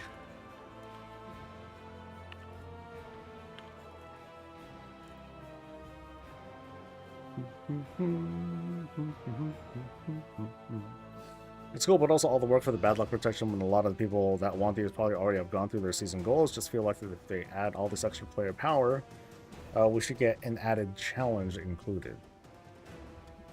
I mean, it's definitely you know, what I find odd, and maybe I didn't talk about this in the reaction, but I'll talk about it like during the weekly maybe.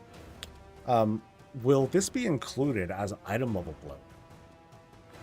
Like, when we go into Season 3, are we going to get the 39 item level upgrade? When we go from season to season, the item level goes up by 39 item levels.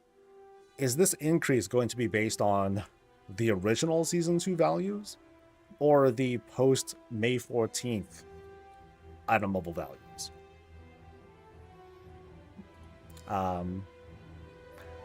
Not much of a reaction to that, just kind of a question. It's like, what's it going to be? So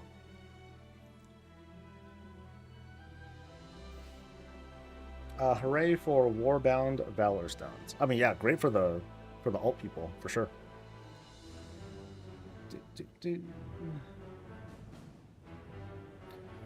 I'm not doing Mythic Liberation anyway, so I guess I don't need the gear because I can already complete Heroic, but I haven't got the Lock and Stock and Moxie trinkets yet, and I kind of hope those Dinars would end the stupid chase quickly. Oh, shit. Wait for me! Oh, it just started. I'm good. How do I play this thing again? I think it was... Oh, I don't remember how to do this one at all. I think it was this one, and then I do this one for like additional stuff, and then that for additional stuff, and then I just keep zapping, right? I think.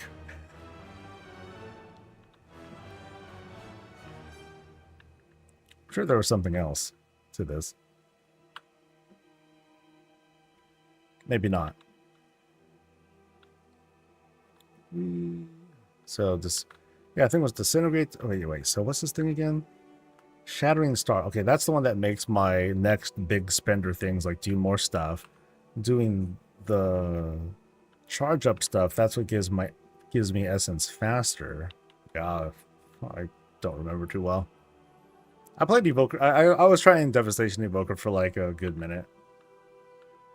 Suck at it, but oh well. Like most things. But yeah, let's see if I get, let's see if we finish. Oh, did it? I picked up the quest, right? Okay, I picked up the quest. We're good. Hopefully. Boom, and then boom. And thank you to Arcbed. And I completed it. Yay! Going. I worked really hard for that one, guys. Really hard for that one.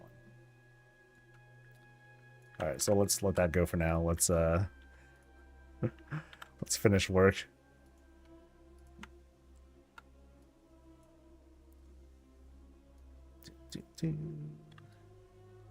See, that's the kind of thing that I mean, it's still going to be a few weeks, right? But that's the kind of thing that, you know, you might as well just not say anything until like shortly before it begins. Maybe. Let's see.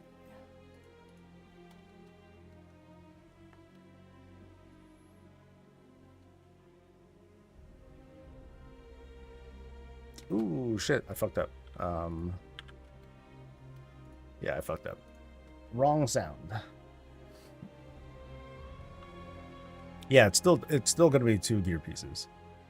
So yeah, trinkets. Yeah, trinkets. Do.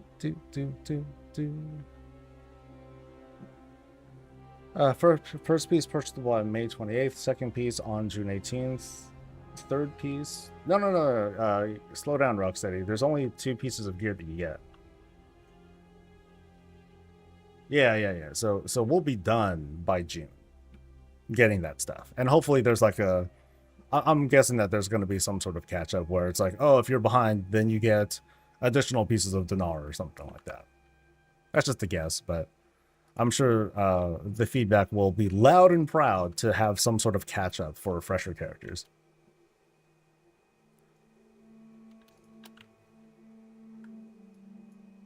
Okay, so that's good. Let's... Oh, wait. I should add the usual stuff. Genius.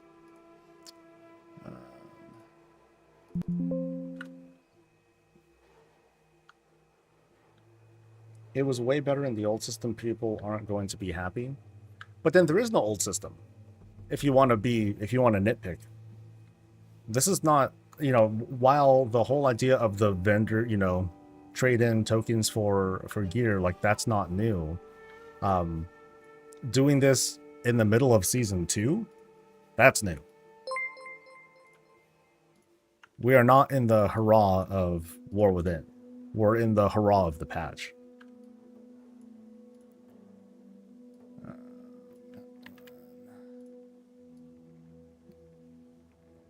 Boop, boop, boop, boop, boop, boop, boop. Do.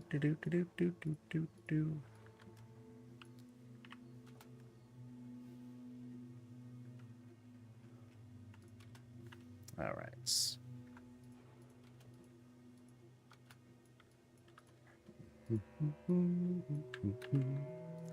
I can kind of edit while walking, sort of, mostly. All right.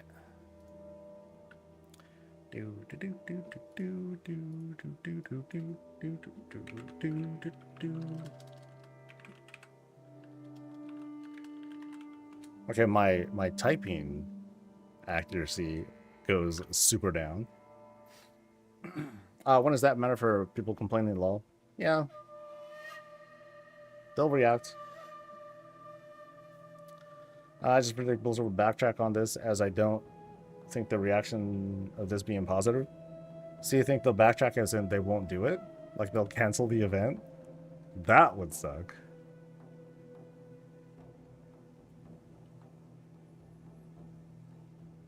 No, they'll give more. Like more gear pieces?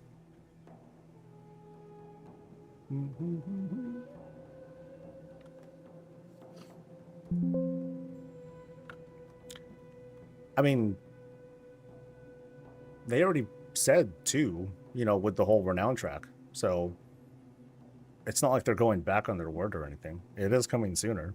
It's never going to come as soon as what people want. You know, people want this shit yesterday, or they want it at the start of the patch.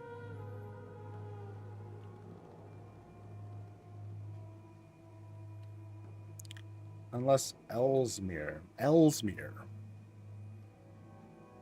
Someone's mentioned that name a couple times. I'm not familiar with that name. Who's that?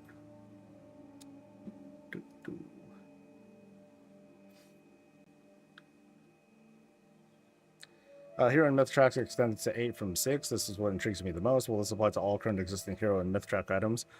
It's safe to presume yes, because it's going to apply to all crafted gear as well. And if it wasn't, then we'd have to wait for new sparks, and that wouldn't make sense. So, yeah, safe guess is that it's going to be retroactive to all gear.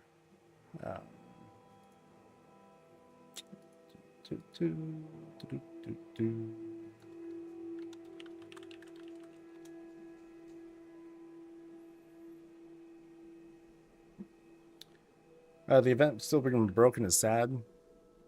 You can make it. Well, it is busted, but I'm still getting rewards. To me, that's the big takeaway. So all the important, the event's broken, but the important parts work. If I have to refarm all my stuff, I'm going to peace out until season. Oh yeah, it's that wouldn't be a point of the event then. If we had to refarm everything, it's not. That's not going to be a thing.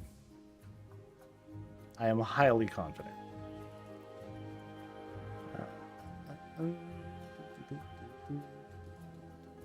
Okay, so how should I frame this one?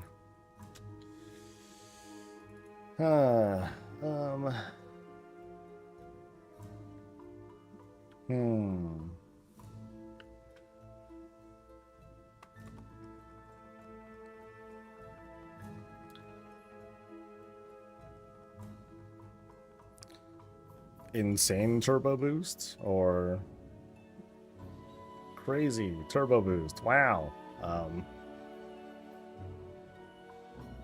Turbo time gating. He made a thread bitching about priests and they got Giga nerfed like the next week. I think I saw all of social media just assaulting disc priests. So I don't think it's any one person. Maybe that just happened to be like one of the louder people, but I was seeing that all over the place. I haven't got any credit for the quest at all. That's rough. So like you're there, you kill the boss, and you don't get the credit for it. That stinks. Okay, so what will the thumb be?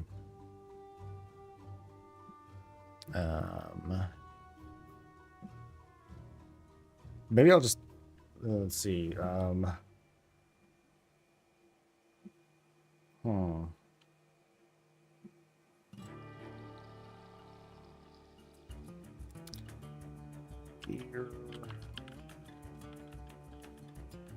Here, vendor. Um, uh,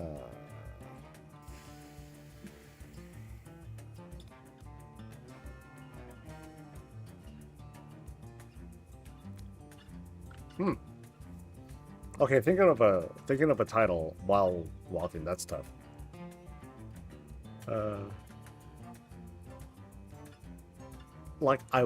I feel like I should say dinar because that's what most people understand, but it totally like conflicts with me ethically.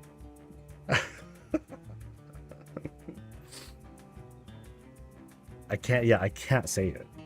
I could say quote dinar, but yeah, I'll do that in the title. I'll quote it. Uh,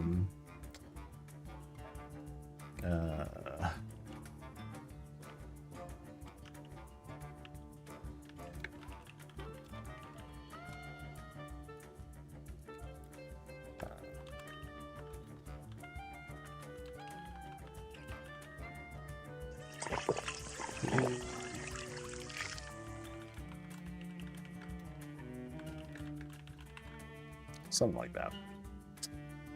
And we'll do a reaction face. No, I don't want to do that. I guess I could try and do a reaction face with like on like the news stage and be like, "Oh my god!"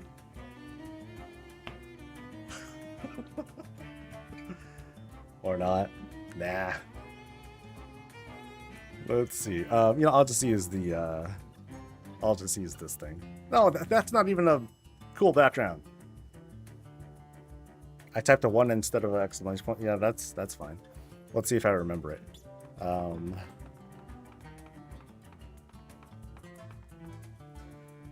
Turbo boosts.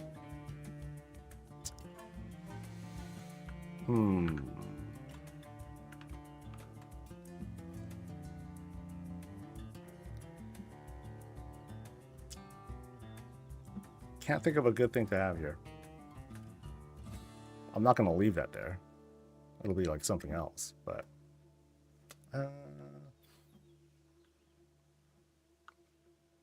maybe I can have my... No... The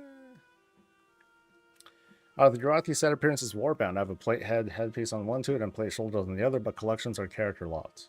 No, they're Warbound.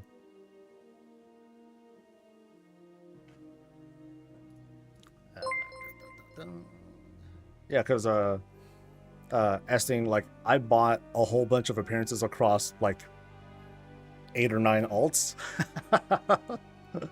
and I have the appearances, so.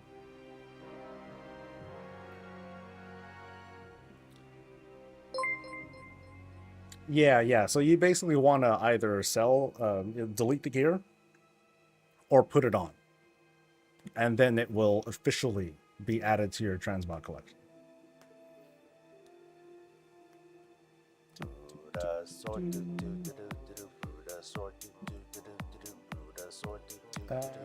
You know what? He has a... Okay, his appearance looks fine enough. So let's do the cheer thing. Yeah! Yeah! Oh, he looks so goofy. I love it. Yeah. Hey! Hey! Yeah! Yeah, what a doofus, man. Okay, that's perfect. I'll take that. I'll take that one. Yay!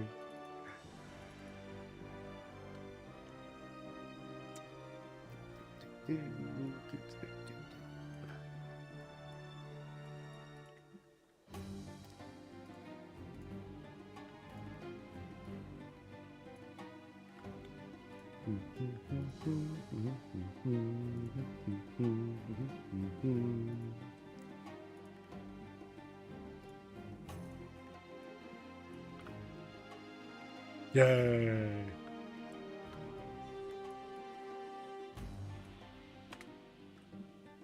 Perfect. Doofus. Ooh, too right. There we go.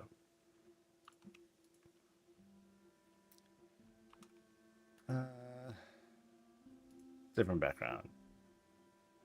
Different. Actually, let's use... I'm here. Hey, look, a background. Woo!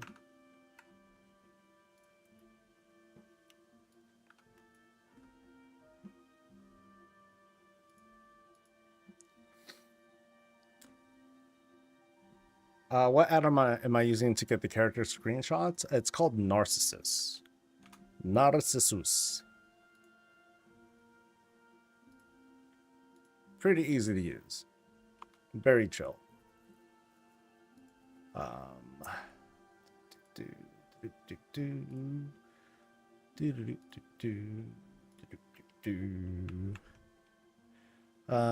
Gear, vendor, item level boosts, and more. Huge season 2 boost on the way. On the way. It's a good way to put it.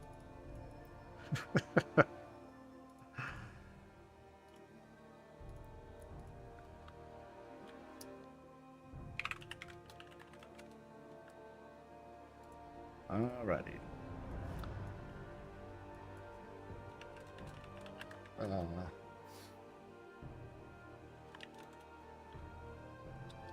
Dinar, vendor,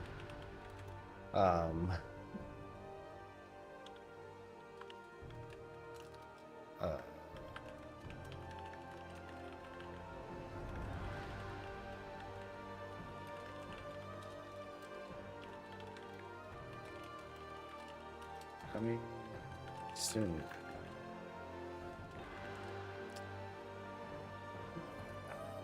Where is the article? Thank you, by the way, for linking the article. Appreciate it. I was not, I was definitely not anticipating something like this.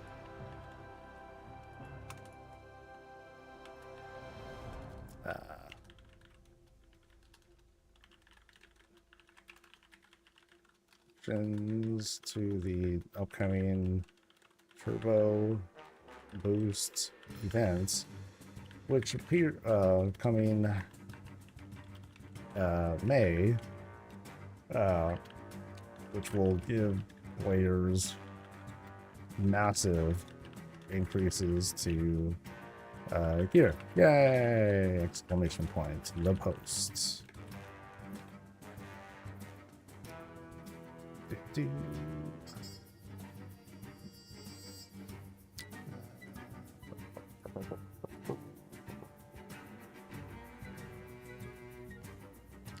Something too little too late. Before 11.17. Too little too late.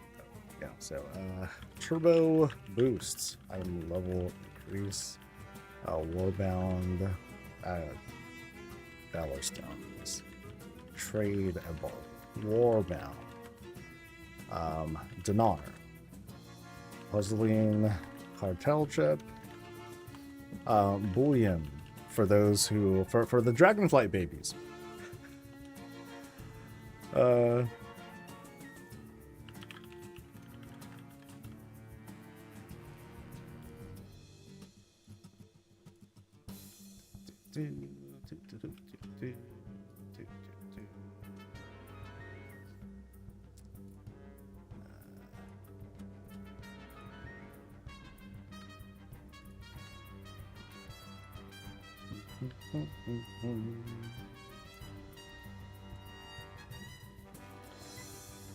Quick sanity check. Thumbnail looks all right.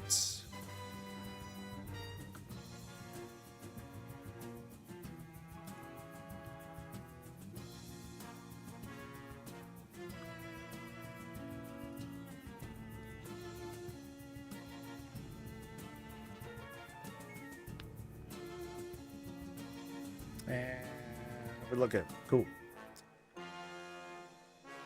Off it goes into the nether.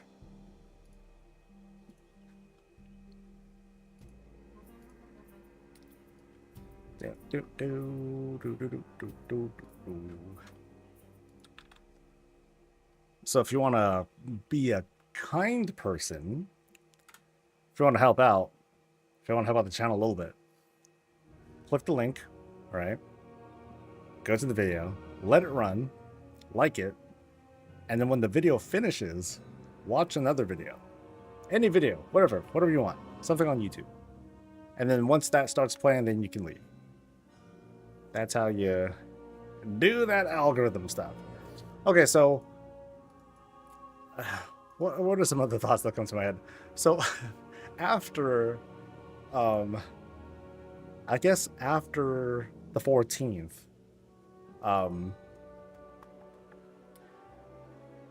did they say they're lifting crest caps too?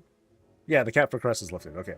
So that's basically the 3 months after the season started, right? So when did season 2 start? March 4th. So a little bit before that. Basically 1 week before the 3-month mark. So they're basically taking the whole, hey, we're lifting crest caps, and they're just like, fuck everything. They're just going nuts. That's the way I'm seeing it. You know how people have been asking, hey, they need to lift the caps and blah, blah, blah. They're like, all right, yeah, we'll do it. This is like them crossing that line of, okay, we don't give a shit anymore. Let's go. So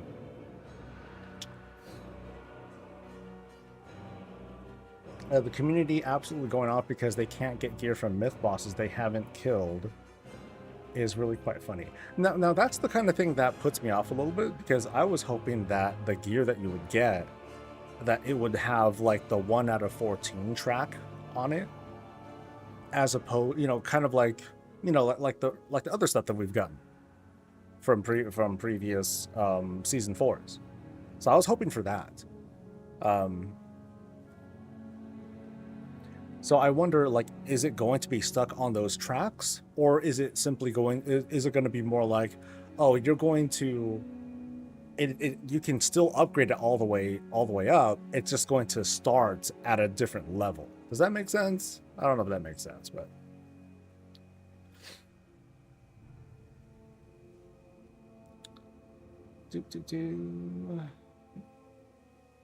So let's see. Let me look at the more of the dinar stuff, or what the reaction is to that. Not that link, different link. Okay, so vendor. Players can purchase mythic and heroic gear, but will require the associated boss to have been defeated at least once in any difficulty to purchase hero track gear, and at least once in mythic to purchase myth track gear. So hero track gear at its highest level is 2 item level upgrades below myth, right? After this change, or after this event starts, the gear that anyone can get, as long as they killed the boss at least once, regardless of difficulty, is technically going to be myth track gear, max level myth track gear, minus. No, I think I got that wrong. Yeah, I think I have that wrong. I forget what the equivalents are. I'm like brain farting all of a sudden. Where's that season 2 thing that I had once upon a time? I haven't updated it in forever.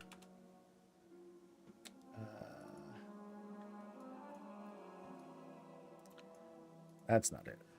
Here we go. Season 2. All right. So, hey, some people are still using it. That's cute. So,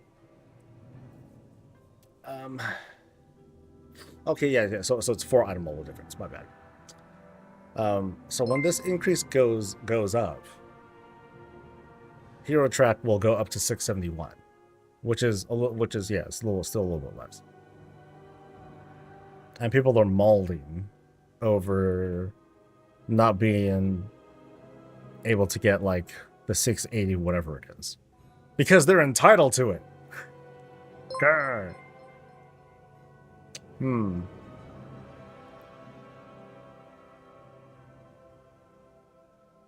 Hero will go 8 of 8 or 4 of 8. Yeah, yeah, yeah. It's only 2 pieces per character. Anyway, seems like it's not a big deal really either in favor or against, but but that at least will make it useless on my main, which I hope will be fully decked out in hero gear by then. You know what really sucks?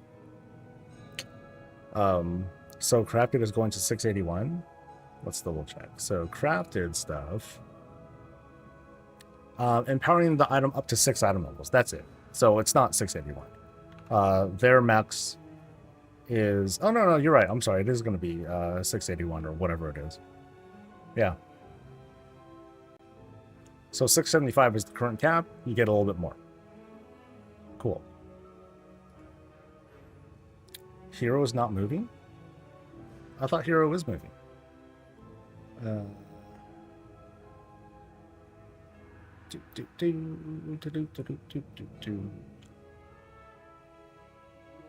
Yeah, Hero and Myth upgrade tracks will extend 2 upgrades, right? Cap for Crest is lifted. Valor Stones become Warbound for the remainder of the season. So, you know, we're taking this, the Crest cap being lifted, and they're just like, you know? Is Hero also being moved to 8 of 8? Yeah. No, it's right here. During this event, Hero and Myth upgrade tracks will extend 2 upgrades. So, both. Yeah. Nice. Now here's what sucks. Alright, so here's my main. Here's my main. So pretty, so sexy. Still using Season 1 trinkets. Because I'm just not... I haven't been happy. There's like one Season 2 trinket that I really want. And then the rest I'm like, whatever. That's going to make this feel really bad. Because it's like, okay, am I really going to let myself like not have an item level 680 trinket? No. I'm going to move on from this. So I'm going to be pretty sad. But it means I'll at least get that mitigation trinket from the last boss eventually. So I'll get it by the end of May. Woo! The event is only 6 weeks? No, it doesn't appear to be. It looks like it's going to go on until the end of the season. But they're just calling it an event or something like that.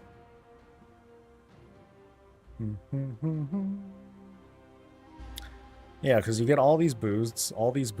Like, they're not going to do something where like, oh, okay, you can't upgrade your gear anymore because you're too late. Yeah. So I am... there are some assumptions I'm making, but I'm pretty confident. This is going to go on until the end of the season. They're not going to suddenly cap crests again. You know what I mean? Why call it an event then? Words. Whatever. Yeah. Watch, like, the event ends, and then all our item levels, like, shrink down. That would be, like, the worst. That'd be awful. I think the event lasts until Season 3, but you only get 2 ships. Yeah, it's just... Yeah, this is just going to be, like, a thing until the next season. So, you know, don't gaslight yourself into worrying about what's going to happen when this ends. Now, obviously, when we get into Season 3, we're going to have a cap. We're going to probably see the familiar upgrade tracks. That's it. You know, this is kind of like another way of having a... you know, just a nerf to content so that people can push to complete the Mythic Raid. They can push and get like 2k, 3k, whatever in dungeons, you know. Just like, hey, go, that sort of thing.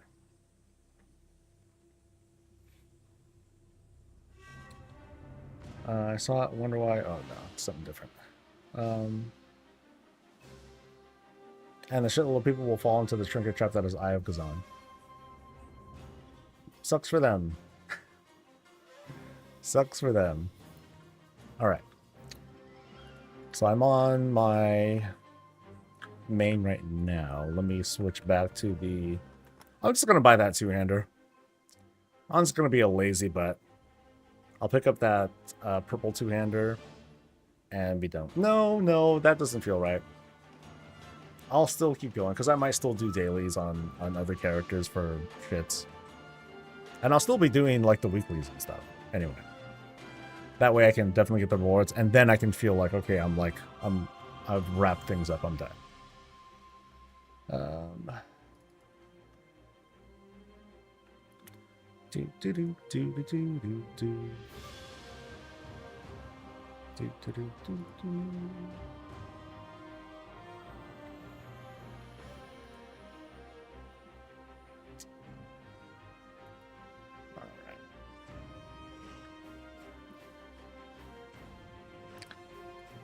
Okay, YouTube acts kind of funny these days. Like, it doesn't like, by default, I guess, it won't show me the latest comments. It just shows me relevant comments. I'm like, no, I want shit now. Anyway. I love the white armor you can get for, oh, right, someone mentioned a store now. Let's see. Is it this one? No, that's a pet. I think we've seen that one. We've seen that one. We just saw that one. Is it this one? Soaring over Azeroth on your black or white great raven, adorned in feathery garb and inspired with indeed the prophet and Khadgar the archmage. The wisdom of these great ravens will be bestowed upon you in time. I'm good. Oh, you get a wait. Do you get a lot of stuff in this? So staff and weapon transmogs. So you get mounts. Hey, look at me. And you get these ensembles. And a staff for those who can use staves. So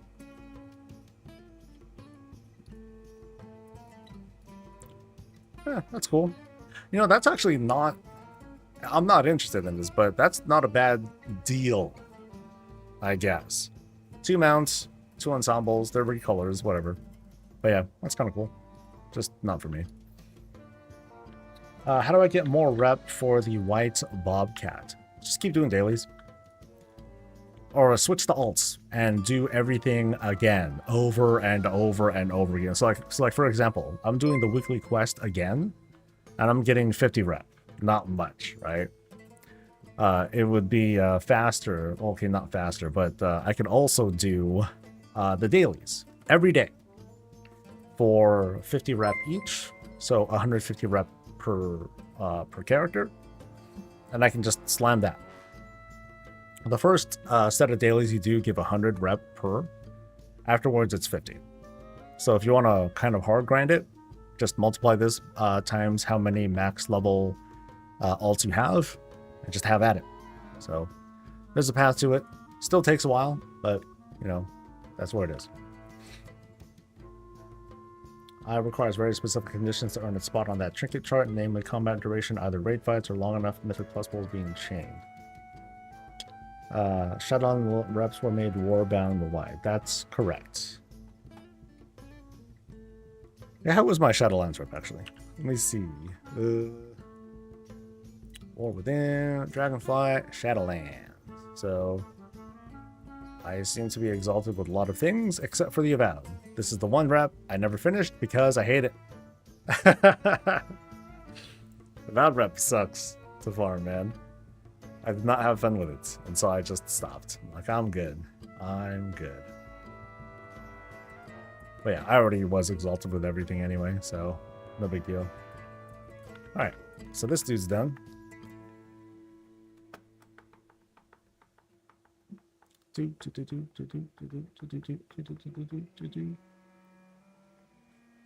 bro, you juicing up. Big gains. Haven't stopped by in a minute. You're looking great. I'm juiced up? Fuck. Okay, the truth is I haven't. I just gained weight. How many cartel reps have you maxed? 0. Cartel reps are not in my they're not in my view of interest. The one Revendreth rep sub 2. Nothing as bad as the Avowed. Avowed was bad for Shadowlands rep. Ugh. Hey, people, can we get this corruption yet? No, not yet. Noggin Fucker Toy is worth it. That one seems worth it. So, like, eventually, like, as I'm You know, as I'm slow walking through this, I think the Noggin Frog one's next. I'm almost done with. Okay, actually, let me double check. So yeah, I'm revered with Billswater. So the next one that I'll want to work with is Steam Weedle. Steam Weedle is the one with the Noggin Frog elixir, and then I won't care anymore. So this video is absolutely. You know, okay. Here's straight up. I have been trying my best uh, to ban the emotes. I straight up have to ban like the little emotes here in an effort to cleanse these. So like I'm doing my best. It's not like I'm not trying. All right. So if I scroll down, you can see like I have these little these little emotes. Sorry, these little emotes that I'm trying to get rid of, and it's annoying. It's annoying. But yeah, I also don't know. I also am not sure if it's working. So I don't think I'm seeing like these same ones. Like they seem to be getting banned. But yeah, it just sucks. So.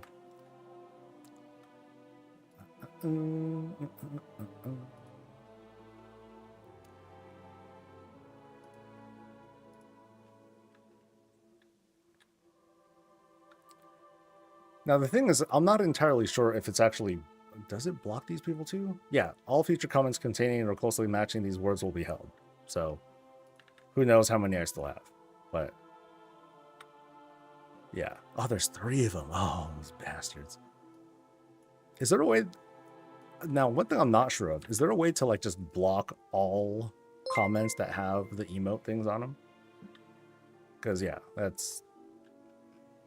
Or is there a faster way that I could do this? That's annoying.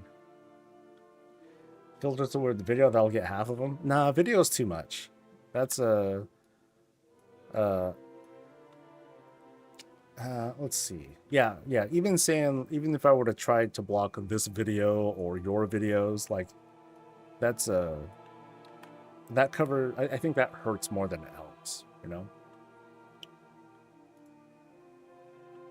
This is just a pain in the butt, but it seems to work. Now, how many emotes are there? That's going to be the struggle. That's going to be the great struggle. I don't think I've ever seen a legit comment contain the video. Let's find out. Video. I'm a kind of person I see a soul. So here's Goose getting, being muted. That one's bad. That one's bad. 2 days ago, that one would have been kicked. Me and my guildmates love these something videos. I don't complain about, but your videos are great. Yeah. So no, I'm not gonna do that. That's a bad idea. Mute me. You wacko.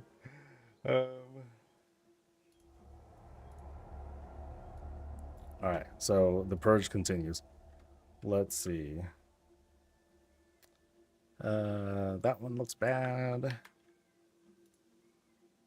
Yeah, and they keep using different ones too. So I wonder if I can find. Okay, is there like a thing? I want to ban all YouTube comments with emotes. Like if there's a thing that I could just like copy paste all the emotes, that'd be sick.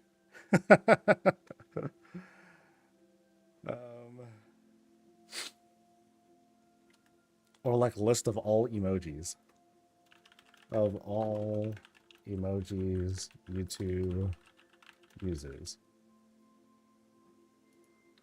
Emojipedia? Okay, I don't know what that means. Get updated list of YouTube emotes. No, that's not it. Actually, no, that's not it either. Why am I trying to block all emojis? It's because notoriously most YouTube comments from bots use emojis. They add like 2 at the end. I don't know why, but they're awful. And yeah. So I might as well ban them all. Yeah, block links. Is there anything where I can block emojis? Yeah, I don't think there is. Yeah.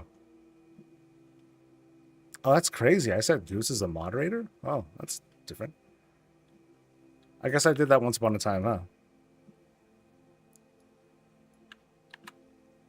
So as long as I do a few a day, I'll slowly achieve peace. Or not. Alright, so that's gonna be it. I used to see that with the Telegram scammers and comments. Yeah, it's annoying. Is the WoW pet drop for 4 hours watch time? If so, how can I find out how long I've been watching? Those logos, you can go to twitch.tv/inventory to look at your status. I first did that when I started YouTube streaming to test some things out, but I never removed you. Nice. Well, you are a sudden enforcer of things, so have at it. Don't get too nasty. Okay, so am I doing anything else now? Okay, I know what I'm doing. I'm doing important other transmog farming stuff, like going to Molten Core. So now we're doing the real shit.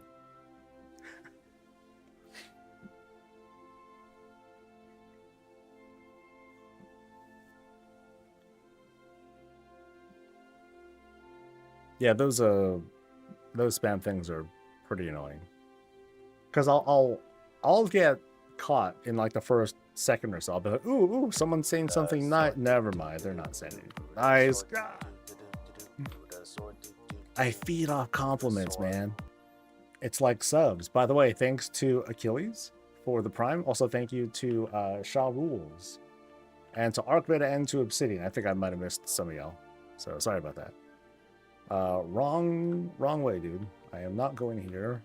Molten Core is in a very different direction.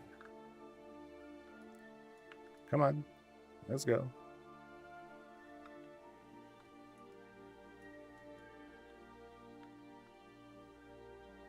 Molten Killer. Molten Killer.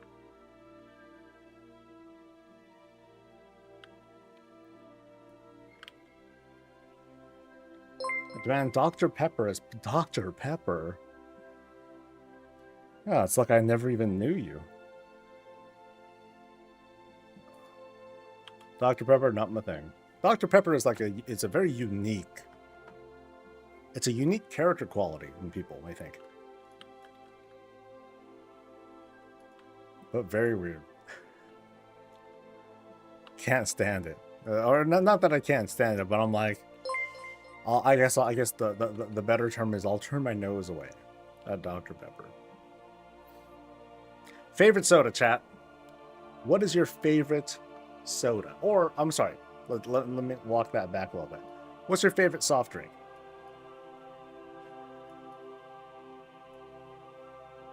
Yeah, favorite drink.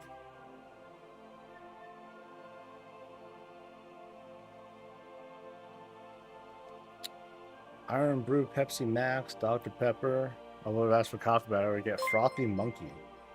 Frothy Monkey. What is Pepsi Max? I forgot what that is. Mountain Dew Zero.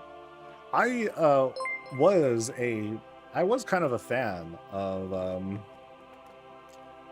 Coke Zero. Way tastier than Diet Coke. Diet Coke tastes nasty by comparison. These days, ginger beer. Ginger beer is so good. Let's see, Coke Guava Juaritos. Cherry Coke Zero. Yeah, Cherry Coke Zero was banging. Anything with rye in it. Diet Coke, Vanilla Coke or Cream Soda, Lightning Mountain Dew. You just got a Keystone from Dell's. Never done a Mythic Plus dungeon in my life. Is this new? Yes, it is in fact new. So it's up to you if you want to decide to try and go for getting those those Gilded Crests. from Delves.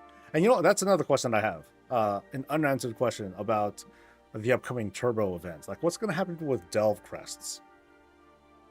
Are we going to be able to just keep doing 11s forever to get that stuff, or no? It might be a no.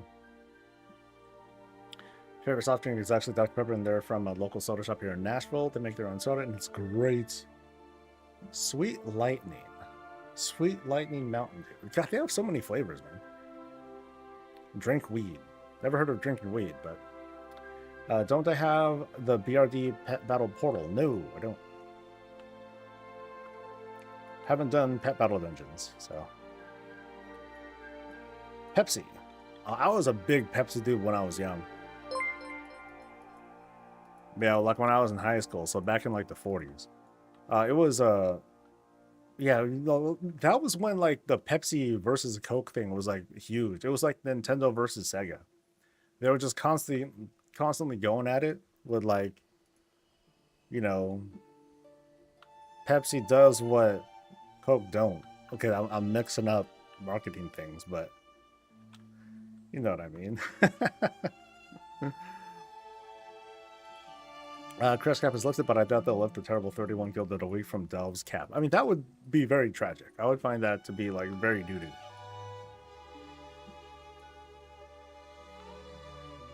Because it's like Delves will, even if they did lift the cap, Delves will be still kind of limited by how many bountiful Delves you can do a day. So even if they were to lift the cap, you'd still only be able to do 4 11s a day for Gilded Crest. So you can get 40 from doing those, which is cool, you know? But yeah, you're limited, which kind of sucks. Pet Battle Bars are so clutch, especially if you like to transmog a farm. I agree, but I deal with it.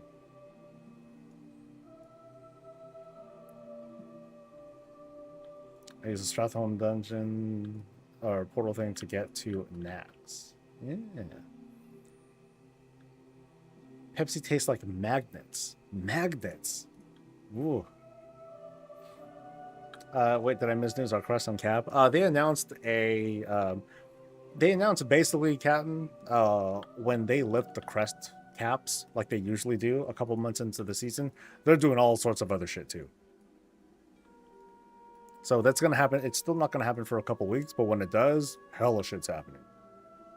It's pretty cool. So we can start progressing towards like getting those puzzling cartel chips. We'll be able to upgrade our item level even higher for myth and hero track gear. So it's pretty sweet. But we're mad. I'm sorry, guys. Let me walk that back. We're really upset because too little too late, Blizz, and it's literally useless, and they should have it now, and yada yada yada. So I gotta wait for the maddest streamer to give me my marching orders and what I should actually say to players.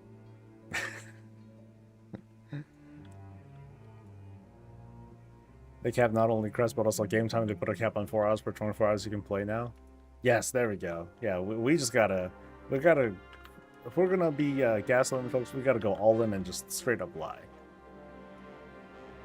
Just make it sound ridiculous, but also slightly plausible. Gotta maximize that anger.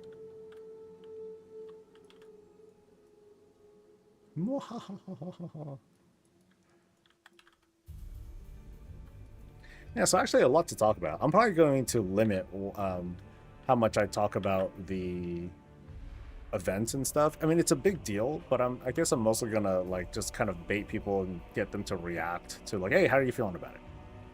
You know, I'm gonna share what I did and how I deal with it, and then invite people in to like share like, you know, how they're handling it, how they're feeling about it. I don't want to make it sound like I'm lecturing folks, because I usually come up with that sort of energy, and not everyone appreciates that. So,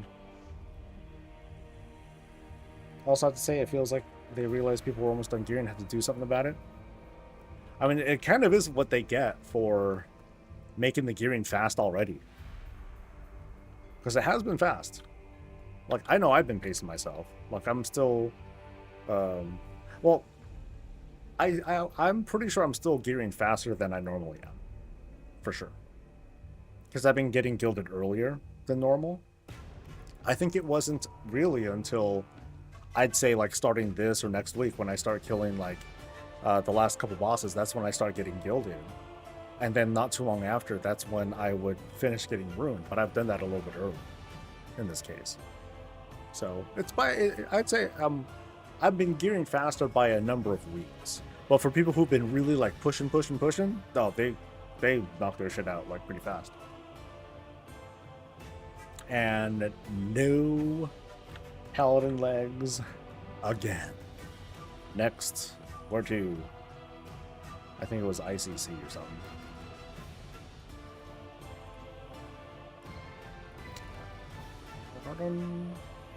Not collected.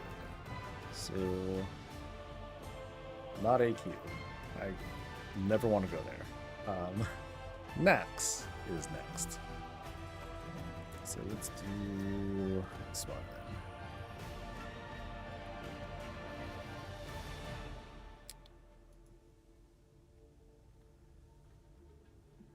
then.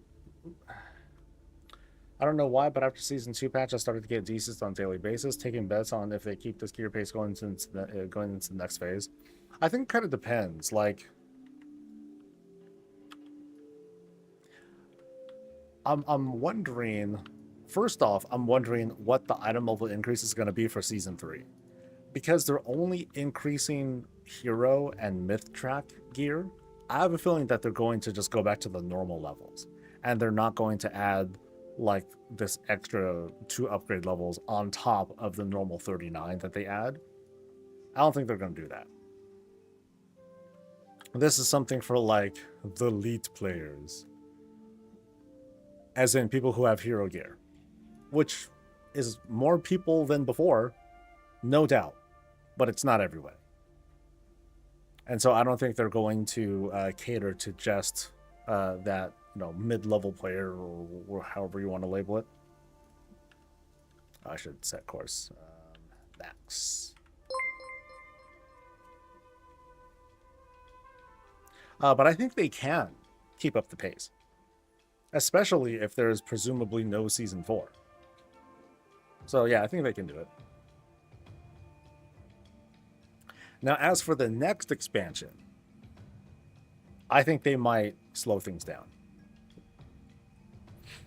They killed mid-level players? What? Dude, they're thriving so much more than before. They're getting hooked the hell up. Now I think we need to define what mid-level players mean, because I don't think we have like the same definitions of that. Just watched the video on the Season 2 boost. What do you think, besties? Whee! Okay, so I think it was 10 man that I wanted to do. 10 man.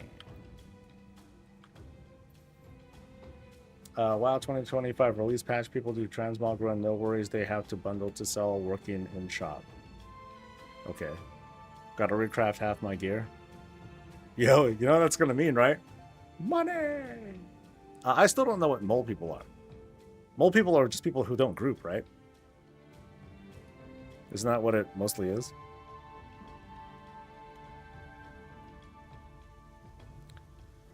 I consider myself mid at best, and I feel like I'm in a good place, I won't lie. Yeah, like some people will say, oh, mid-level players? Oh, that's like Keystone Hero. Right? And I'm like, I don't know about that. I think it's like this and this. And then those people will be like, oh, no, you're not even people. You're not even a human being. Like, what are you?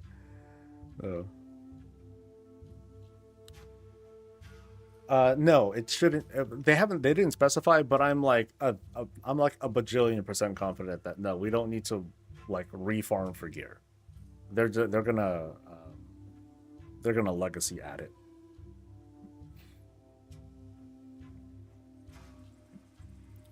If so, call me a King Mole person, also 662. So yeah, I don't know. I remember they were talking about mole people, or that was going around for a while, but I don't know what that means. I forgot. What's the name of the shield? The name of the shield is, because I keep forgetting, Tears Guard Bulwark. So this is a quest shield.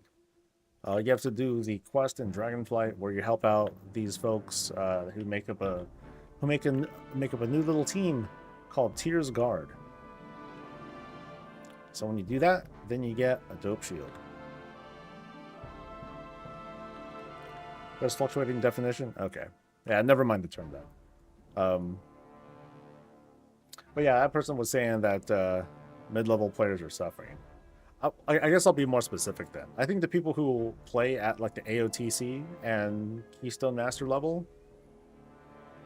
they're getting hooked up. They're getting totally like they're thriving, the way I see it. I'm making Ocean's Warbuff, but undercoins are still per character. Well, are we still worried about the undercoin stuff, or are we just mad by principle again?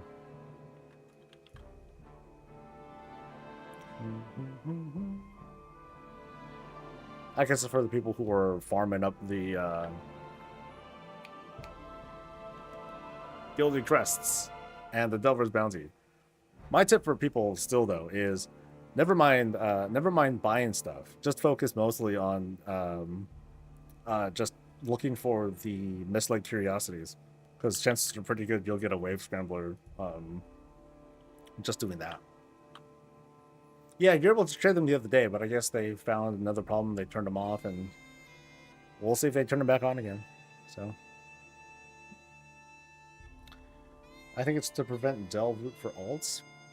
I don't think so, because that doesn't make any sense. We have an event right now where you do dailies and you get guaranteed warbound tradable gear. So it's super easy to just funnel stuff over that way. I don't think them shutting down undercoins has to do with trying to stop people from gearing.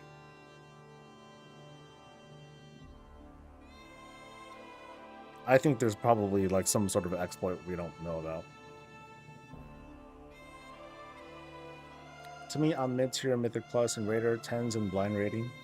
Yeah, so I think that's about it. Well, I mean, 10s are what, hero? Keystone hero? Something like that. So top mid-tier is like early Mythic rating and pushing 11 and 12s. I think to me there are lines that you cross. I think I'd say definitely when you get past 12s, you're playing for kind of different reasons, you know. Mythic not so much, but it's kind of close to that. Should have it was an exploit. I wish I knew. Exploit early, exploit often. I mean, what do you get? You don't really get much from undercoins anyway. Delve keys? Ooh, watch out, buddies. What else do you get?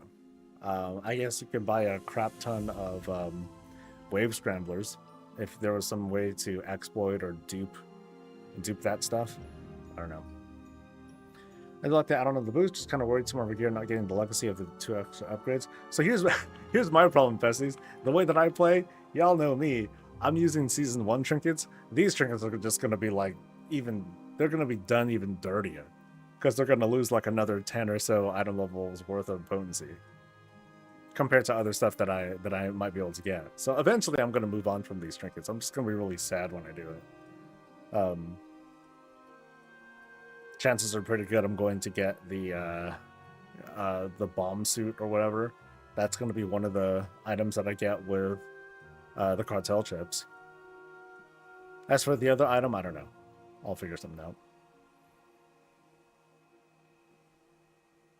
You know, I wonder if I'll be able to, I wonder if this will be on the vendor. I doubt it. The miniature roulette wheel.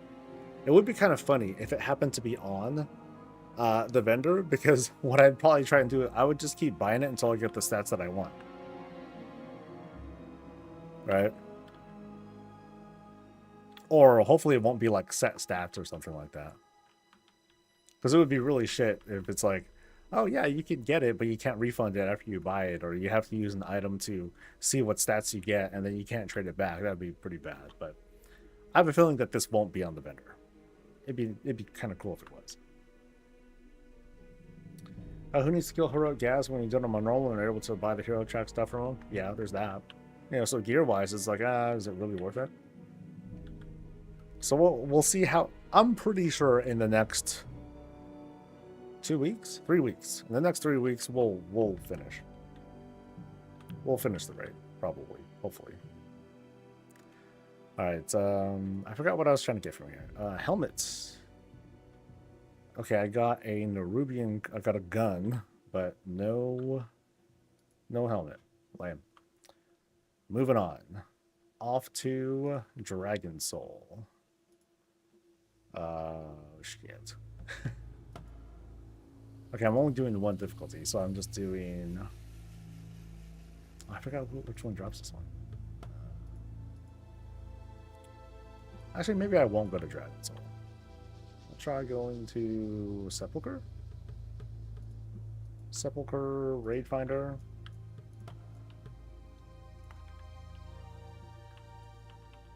And I am. Alright. Let's see. I guess that would be one choice. Oh, but then, yeah, and then I would try to maybe catalyst this stuff if I can. So, first place will be.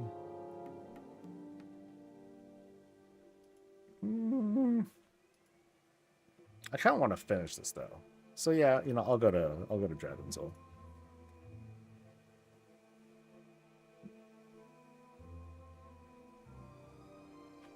Uh, 11.17 client is updated on BattleNet. No data yet, but soon. I think with them announcing this, like, they can hold off on 11.17. I mean, there's a lot of stuff that's coming in the next couple of weeks, so.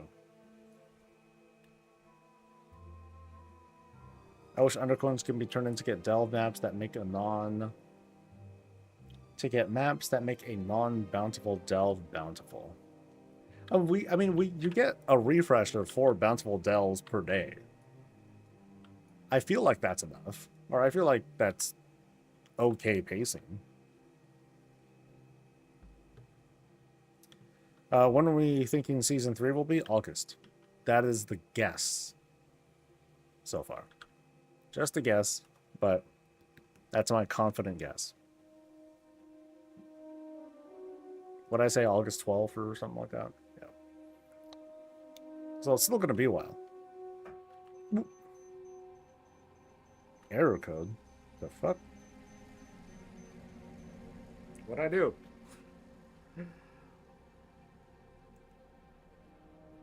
Was I walking for too long? Is that it? Oh, that's probably it.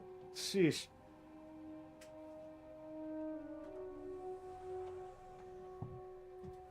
Well, fine. Fine. We'll sit. Sheesh.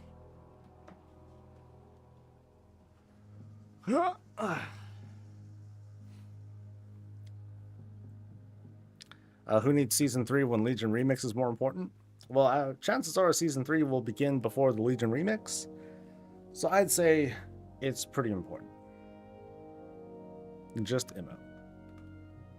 Ooh. Alright. So what I said I was going? Dragon Soul.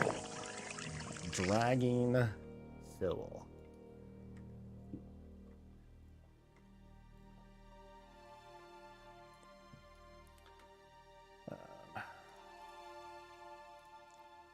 I'll have to look at that error code later. So error 8, I believe.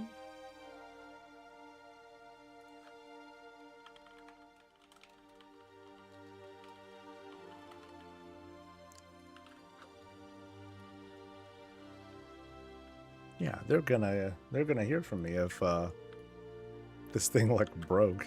I'll be sad. But I don't say that's gonna make me cry. Too bad. Sorry. Truth hurts, yo.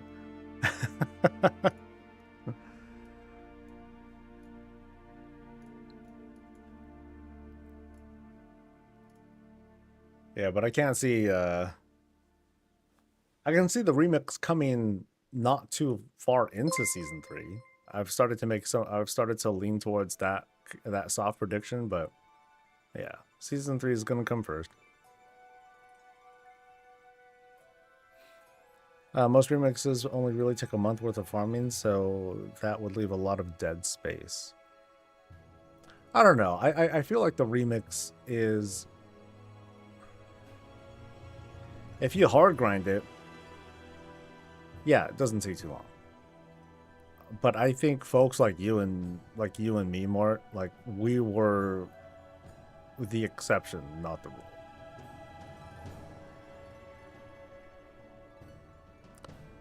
It's only 7 gilded each, 11, so 28 a day is way less than Mythic Plus grinding. Here's the thing, Hinra. For some people, they don't have a choice. That's a important bit of context to point out. If you can do keys instead, do keys. But some people can't. So for them, like, any increase is like pretty good. Okay, so which raid finders am I doing again?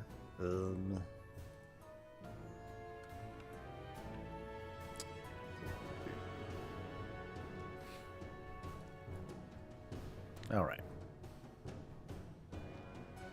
Let's see.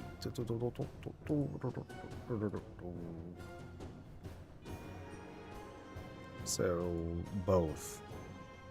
Oh, I need spine. Oh, no, I don't need spine. I'm here for the tier, right?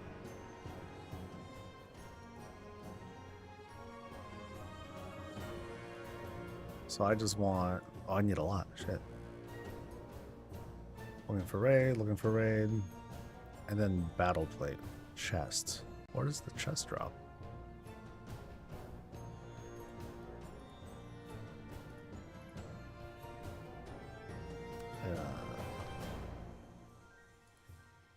Why am I not seeing chest there?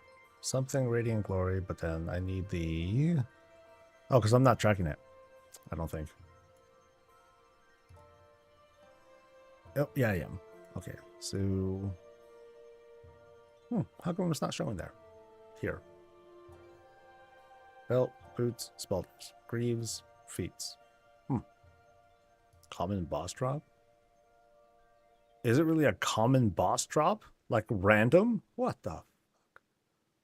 So I gotta do all of it. Fine. You monsters.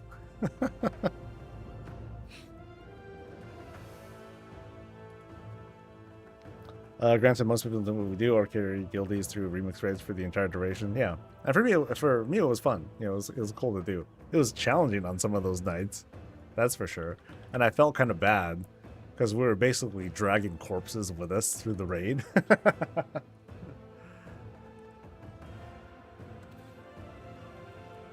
But yeah, so you know, for completionists, like it can take a while.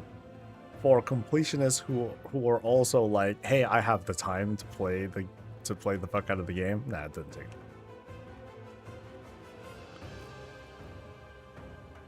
Alright, so I guess I'm just hoping for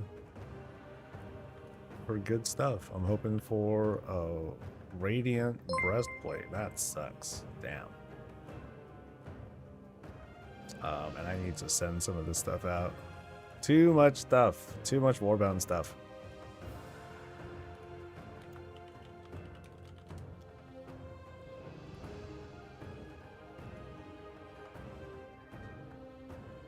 Oh. So I got like... Okay, I got this one. This one's different. Doesn't match though. Oh, that's cool.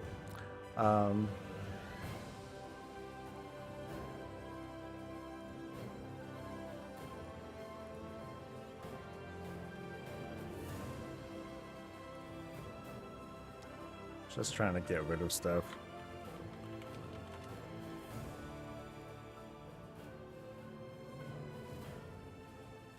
So not those though. Those can go. And cool. All right. Best bit was eating it in the Mythic Siege because either one of us got MC'd. Oh, that was beautiful. Well, like, people would just get annihilated.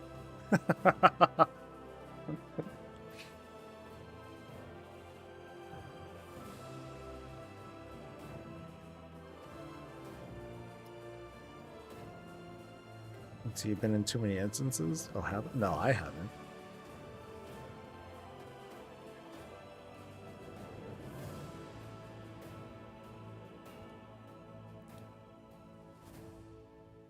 Yeah, let's see what some of these reactions are on YouTube. I'm sure they're great.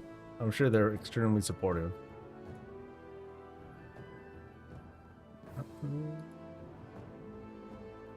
This is a total shit show. Why lock them behind the mythic kills? At this point in the season, just allowed the players to get a leg up. The Dragonflight Dinars were a perfect implementation. See, I love that. People are... I think we got a lot of Shadowlands fans. We could get multiple items that would expend to highest item level. I like the cap removal, though it should happen now. I feel like my time is being wasted if I want that tune that is capped.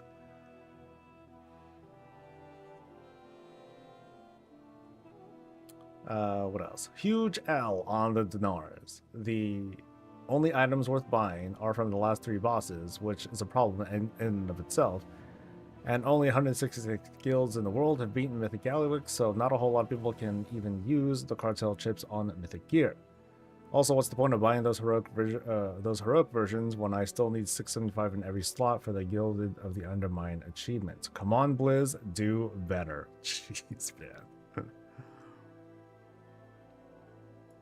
I don't know, like I said, I feel really out of touch when I'm like, damn, y'all want the world.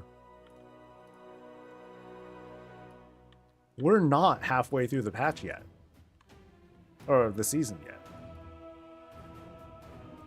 And here we are. So.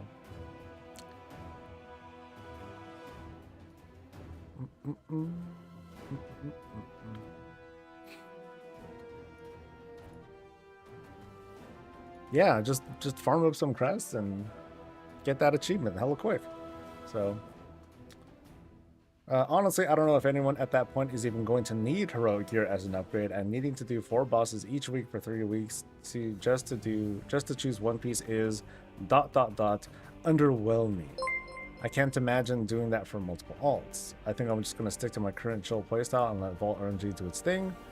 Not like the gear is going to matter in a few months anyway. This way.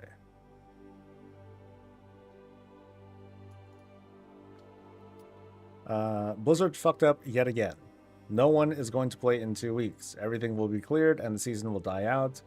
And the Dinar system is dog shit, forcing you to raid Mythic to get Myth Track Bis. Wait. The Dinar system is dog shit, forcing you to raid Mythic to get Myth Track.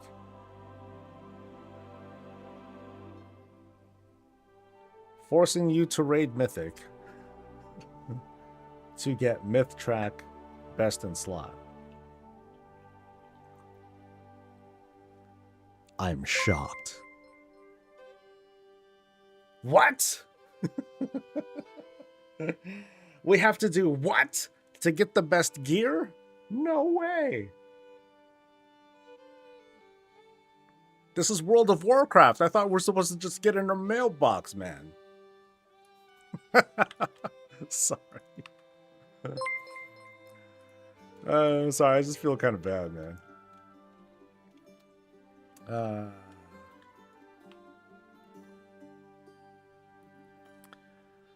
Emma, what Blizzard did wrong was managing expectations.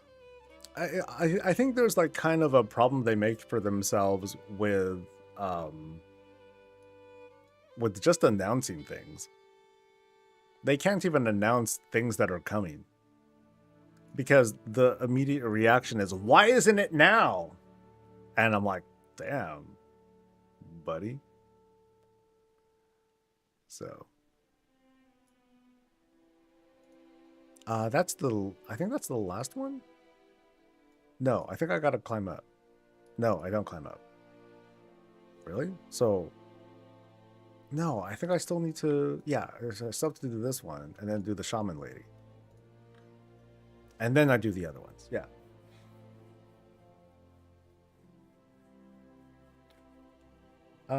Those dinars are complete. The first implementation was way better. Just get the renown and get the dinar on all characters.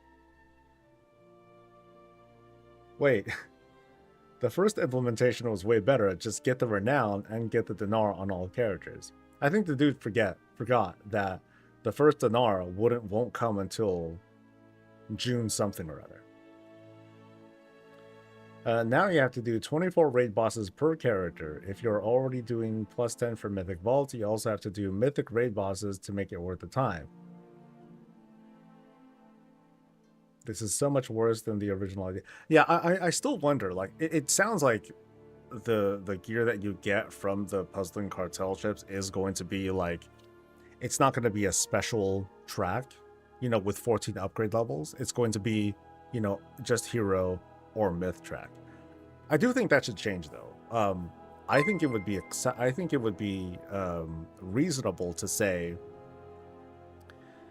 the gear that you would get would be like, you know, like 8 out of 12 or something like that, for everyone else, or it's going to be like 10 out of 12, you know, something like that. It would just sit in a different place in that renown track. But I guess instead, everyone's getting hero at the start. So, yeah, I see a lot of tripping over, I guess, 4 item upgrade levels.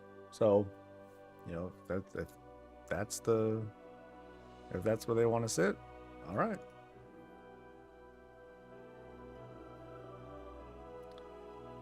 I just want more carrot from solo content, to be honest, than all the mythic rating and stuff before I don't have the time. Right now, I'm just waiting for the weekly vault, so it's a bit like, eh. Yeah, again, I'm out of touch. I'm reading that comment, and I'm like, I remember not very long ago, like a season ago, where, yeah, you can get hero gear, but getting like myth track crafted stuff was like a huge grind.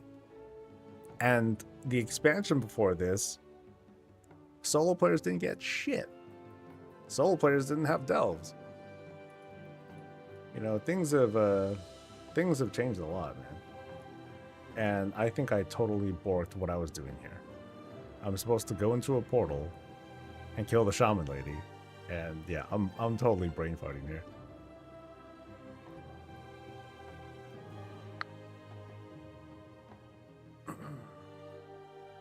Mostly I was talking about the guy who said that the Dragonflight Dinar was near perfect, but then I don't see it as the same thing though, because, you know, the bullion, the dinar, whatever, that was end of expansion stuff. This is not it. We're not at the end of the expansion. You know, we're at the end of the season. So, you know, Blizzard's treating this way differently. You know, if there was going to be a season 4, which we don't know, but if there was going to be a season 4, then we would get who knows what from any of the raids. And we're just focused on like this one so far. So I don't happen to look at this the same way. You know, folks are reacting to, you know, this season 2 feature with season 4 glasses, if that makes sense. So I see the logic is kind of, the feelings are there, but I think the logic and the reasoning is flawed.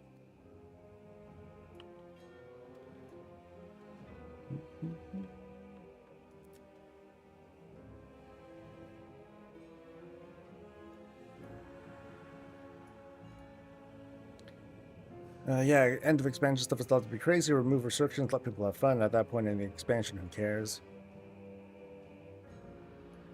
Yeah, so people just want to come at it like that now, just earlier.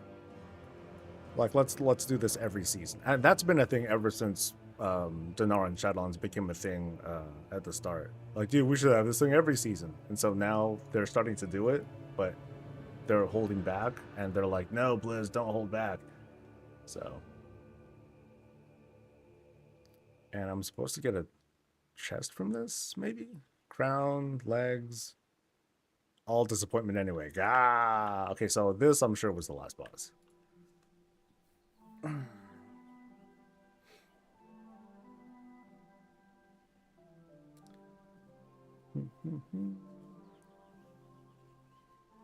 But to me, a lot of others are basically the same. I mean, I'm not blaming people for wanting more, but I'm like, this is what you get for having end of expansion expectations at the end of the season instead. So,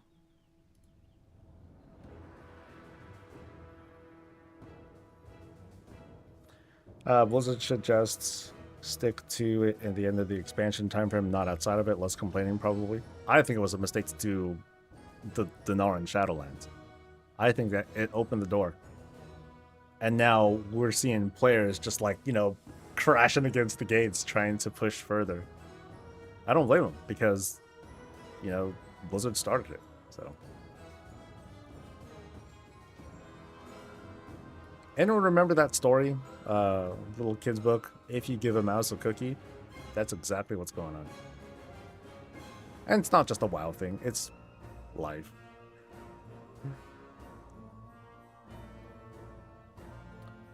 And my guild is going to kill one arm and Muggsy once. This way I can actually get best in slots and now's the cards. I mean, we'll be doing it more than once. I'm sure.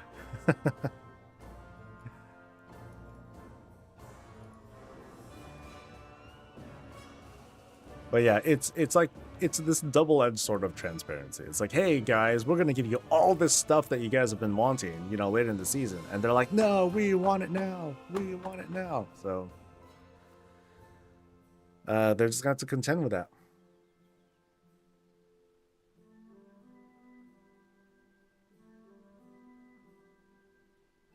It's kind of Dinar versus Cartel Trip. They're basically the same. I think they're basically not, because Cartel Trips are limited to this season, and Dinars were all the expansions. So. I like to joke and say people call it Dinar because they're big Shadowlands fans and are trying to hide it.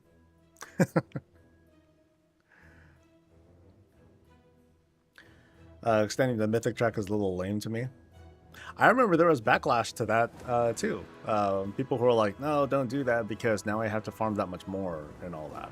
I mean, maybe lifting the crest caps, maybe that makes that feel a lot different.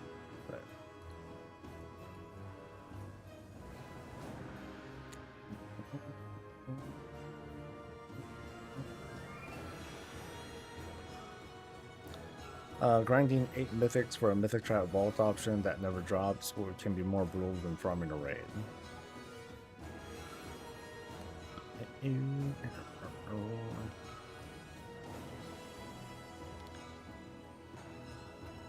Then I was Shadowlands, Bowling was Dragonflight, it chips his season 2 of the War Within.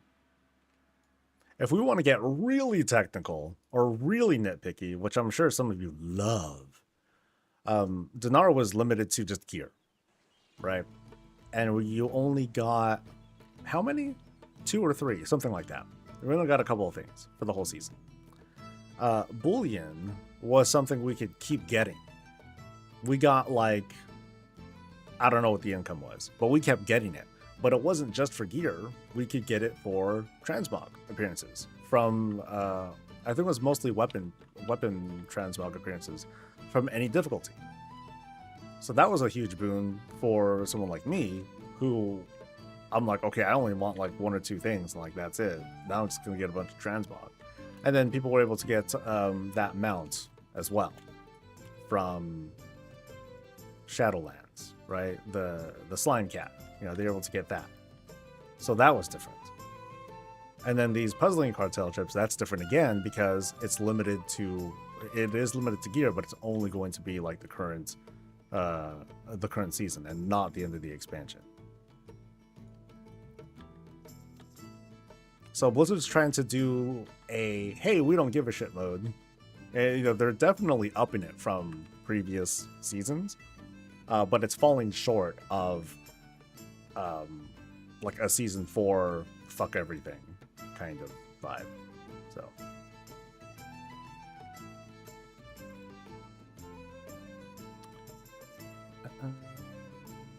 I did all my ults and got every transmog. I'm just trying to point out the distinction. I'm not trying to make an argument. I'm just pointing out facts.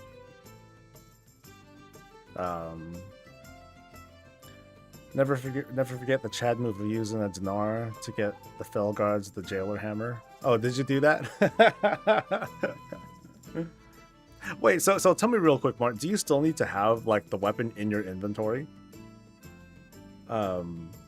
For your fell guard to have those mogs, or to have that appearances?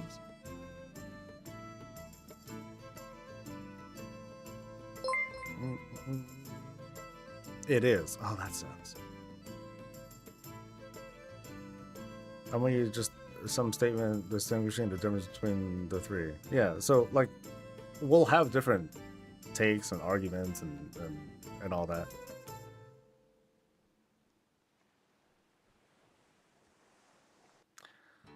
I wouldn't even care about dinar if trinkets weren't such a problem.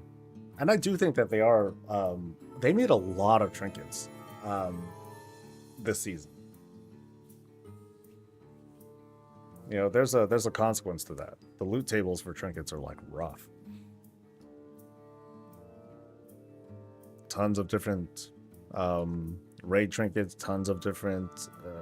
I haven't done a side-by-side comparison, but I wonder, like, pound for pound, are there just like that many more trinkets in this particular season than in previous ones?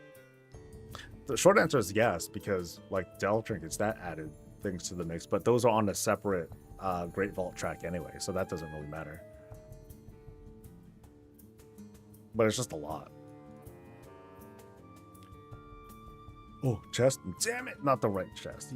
But I did get these war boots. I think that's what I need. Still heart war boots. Yeah, I think I did need these. Fuck yeah. Next.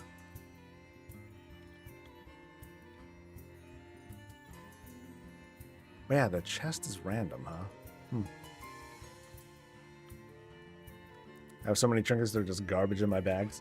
I think one thing too is that they probably increased the drop rate of trinkets in the vaults, but you know, it can easily turn against you. How would you guys feel? Just say yes or no. If they increase the number of slots even more, what if you can get 4 slots? Would that mentally help or hurt you?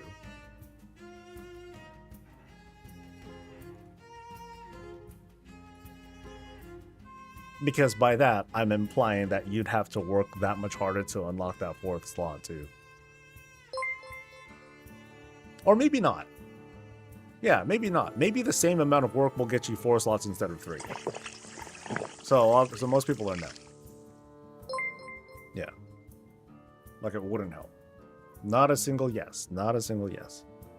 Yeah, and the reason is obvious. It's because I'm suggesting, oh, let's give you some more RNG. Come on, one more chance, buddy. One more chance.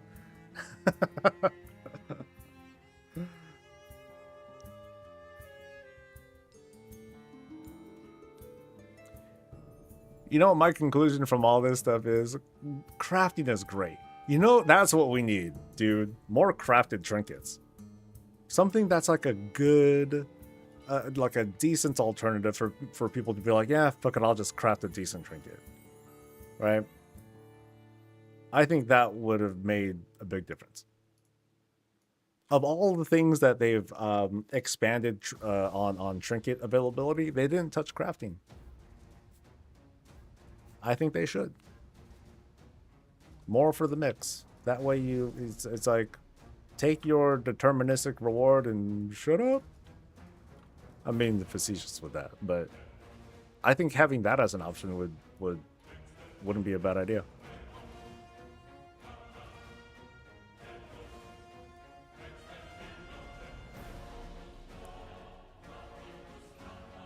Document decks were a staple. Honestly, if they just made it so you can exclude slots on the vaults, that'd be great.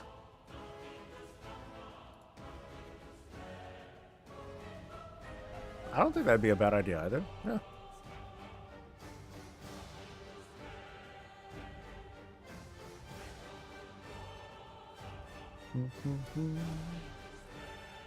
Oh, I just killed it. Okay, my bad. I got a maze, yay. But I don't... Do I need that helmet? I don't need a helmet. I just need... Oh, wait, that's the wrong one. Nope, still don't need a helmet. So Pillarfoot Greaves I did get. Belt I didn't get. Chest I didn't get. So, let's move on. Next.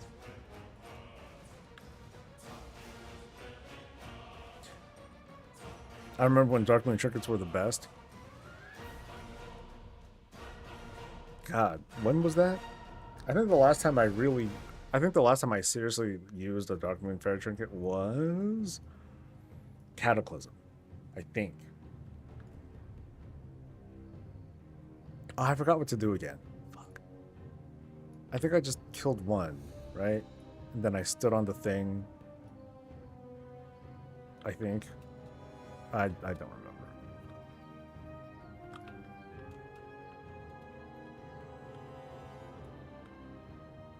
Oh yeah, I wait for a dude to come up.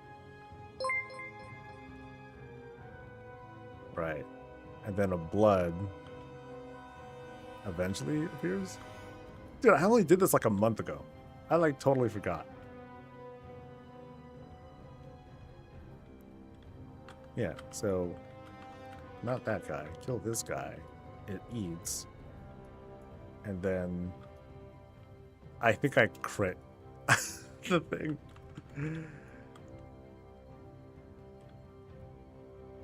Oh, I think I gotta blow one of those up. And then a dude pops out, right? Yeah. So come on. Eat. Okay, yeah, there we go. No, it seems to be one. Or at least I think he happens to eat only one.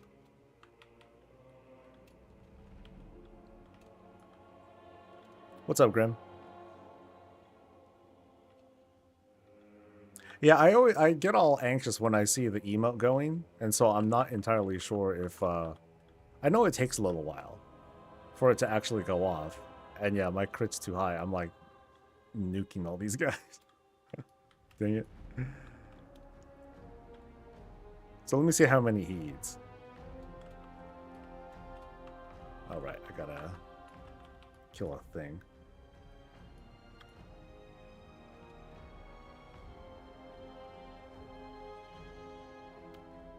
Come on. Anytime now. So he ate, yeah, he just eats one. Yeah, I saw the thing about the spores, the spore bits and delves. That's good news. I haven't done any since the patch, so I'm cool with that.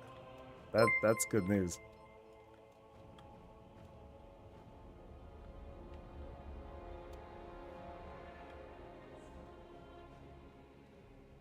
Took me forever to be able to solo spine back then. Got handmade and blazing back then. Never been so glad to be done with the raid.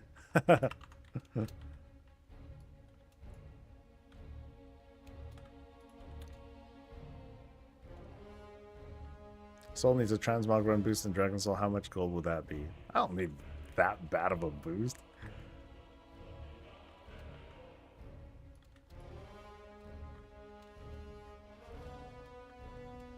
Yeah, I did it without failing. Go me. What else are what are the reactions? All the hype for Dinars has just drained away. As someone who does Mythic Plus and not Mythic Raid, the Dinar is absolutely useless. Am I the only one who cannot stand the endless grind every fucking season to start again next season while no one cares about how good you have been doing for years, but only the current progress? I am so bored. And double post. They whipped on Dinars. Even after the delay, they still couldn't get it right. Lol.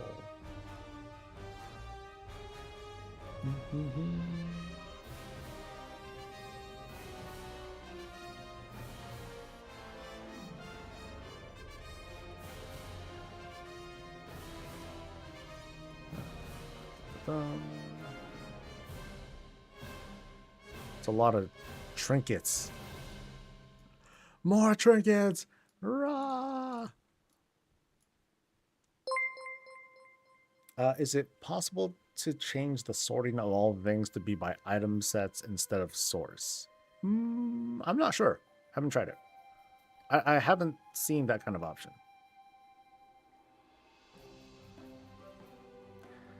I almost wasn't going to be able to make it tonight, but I will. My eye may be sore, but I'll be there. If you're not feeling great, don't worry about it. How long until we get another stat squish? The guesstimation so far is for midnight. They're going to do a squish. I feel like if you don't enjoy the grind, then I'm not sure you enjoy the game. Yeah, gamers just feel different these days. I know I've changed over the years to be like a bit more chill and more casual and all that. But yeah, I don't know. I feel like the gamer vibe has changed a bit.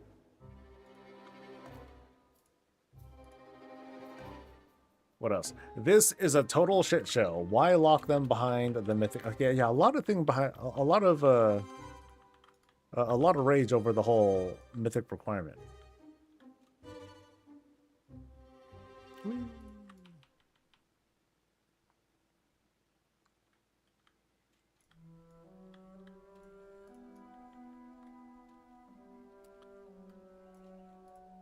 I think one of the long-term takeaways from this is going to be to not go so hard on the trinkets anymore.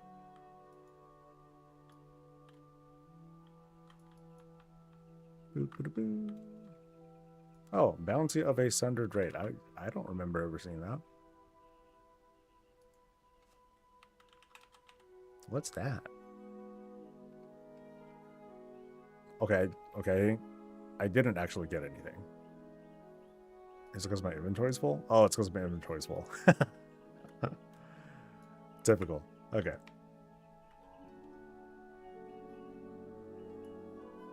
I got into a fight. Oh, it was done quick. Oh, you're talking about the comments? Oh. People are gonna vent. Okay, anything cool? I got 16 gold. Hey. And that's it. Boo. Alright. Where to next? I think I said I was gonna go to Raid Finder Sepulcher.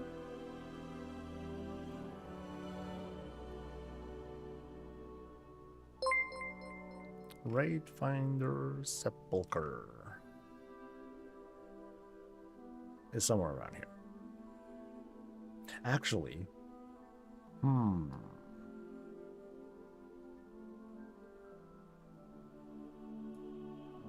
yeah, Raid Finder Sepulcher. We'll go there. I just want to make sure that, because I can do multiple difficulties too. I just don't want to go too far. So, oh, it's just Raid Finder normal. Oh, that's easy. Okay, let's go.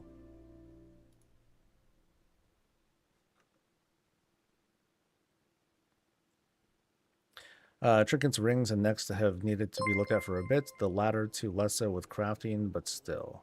Yeah, I think rings and necks are okay. Like you know, there might be a instance where it's like, ooh, here's a ring or something with a special effect. Like, remember, what was that thing called? Dragonflight. The neck. Everyone wanted it. It was crafted. Jewel crafting. Because of a proc or something or other.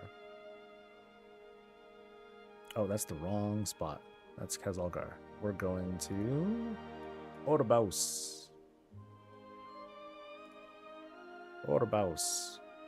Lariat. There you go. The something Lariat. I don't even remember the whole name. The something Lariat. You know, so that was kind of a slot walk almost, right? But it's also like a kind of celebration of, hey, dude, crafted gear. Shit's legit, man. And also to me, like, it really goes to show, like, just how how much more focused the criticism has become, because a lot of things have been, not everything, but a lot of things have been solved in terms of like how fast can we gear, catch ups, opportunities for solo players, things like that. It's just that right now we're focused on trinkets. They feel like such a big deal because that's kind of all, because that's one of the few bastions left of criticism, and so it feels like it's louder than it normally would be, and I'm going the wrong way.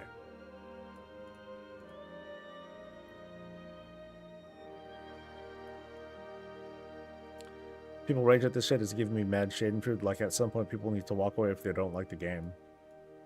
Something that I want to tell people about like the Nightfall stuff, you know, like, hey, it's the first week of the patch and blah blah blah.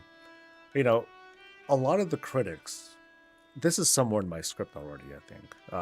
A lot of the critics, they point out, God, this is like Blizzard's pattern of failure because the first patch is always, or the initial week of the patch is always shit and blah blah blah. And they're not wrong for pointing out that pattern. But I also figure, like, if we know those things, or when we identify those things, like, what do we do with that? There's a certain, not exactly responsibility, but, you know, it's up to us to also, you know, kind of figure out how do we react to this pattern. I mean, obviously, Blizzard should just have more stable patches coming out. It really goes without saying. But what do we do in the meantime? And that's why I would want to suggest to folks, you know, if you're seeing this pattern and you're unhappy with this pattern, why don't you do something about it? I'm not saying quit the game or anything, but just kind of adapt so that way you stay the happiest. Which is me mostly saying, just wait a week, dude. Relax. But it's like people have normalized staying in this point of being angry. Like they want to stay in this spot, thinking that's the best play. And okay, but that doesn't feel very healthy. Which raid finder am I doing? I'm doing whatever gets me the tier. Boss drop. Wait, actually, I think I do this. So I need to do Leovim, and then I don't know where to get those exactly. So boop, boop, boop. Where's Dungeons and Raids? Sepulcher, looking for raid. Catalyst, zone drop. I'm doing... God damn it, am I doing everything?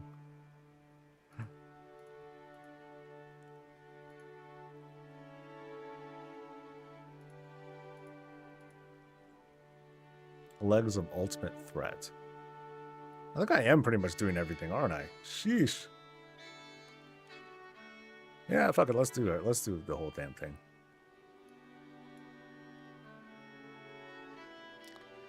Hey, I just got here. Are we all pissed about this garbage dinar system? Yes, grr! We're so angers and upsets.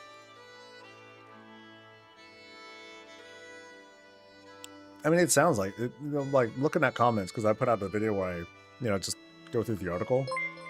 Yeah, they're pretty mad.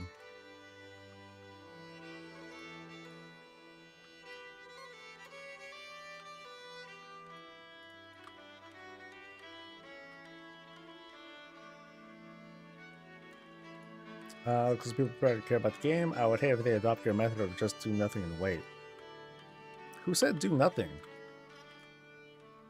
You know, you want to complain, you know, complain, but people just live in it too. Like they just can't. Not exactly getting over it. That's not the right choice of words, but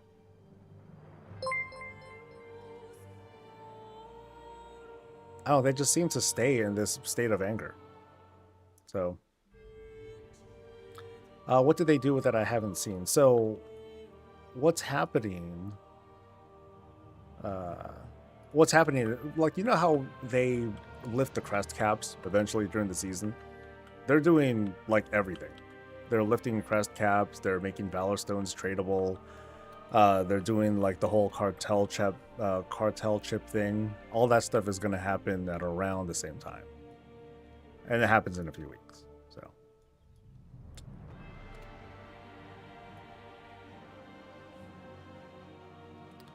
So they tied that power to the prismatic gems this run, and I don't think people even play that system. No, a lot of them like have like mostly ignored the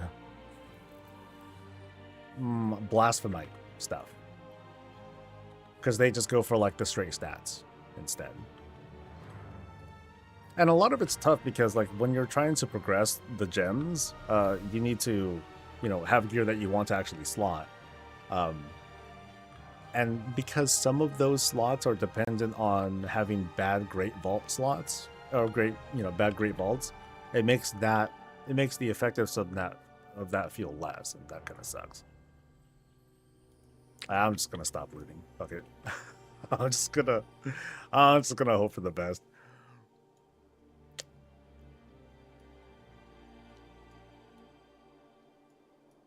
You think people live in it because you're so logged into the Twitter world?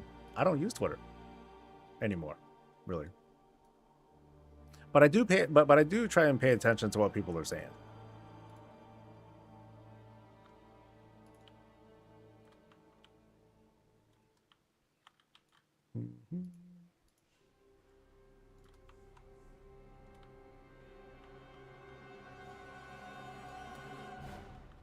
Is the game still bugged? I'm pretty sure it is. You could still do the event, but it's definitely not working right.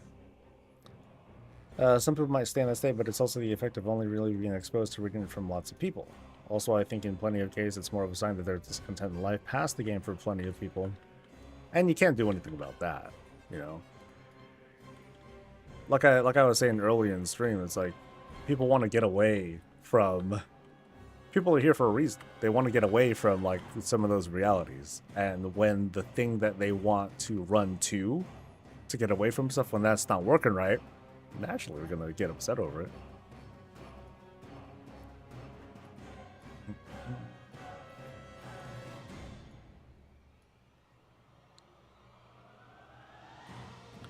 Perspective just feels warped, because comparing this to previous seasons, we're worlds away from where we were at.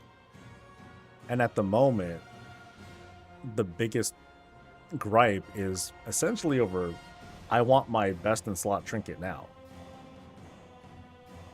But it's turned into like this, it's like the next Shadowlands or something. Like there's literally no content and blah, blah, blah, blah. And, I hear you, but I guess what do people want now?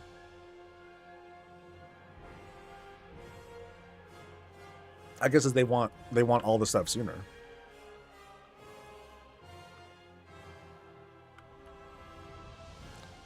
Sword Guild does AOT every season and pushes keys. The whole loot system right now really makes raiding feel useless. With all the improvements to gearing from Dells and Mythic Plus, what's the point of heroic raid? We don't want to be forced to bring exactly 20. Exactly 20? Oh, you mean like moving up to Mythic and stuff? I know that we're weird ones between me and the guild, but we just, once we finish AOTC, it's like, all right, alts, let's go. And everyone tries to figure out the same thing with their alts.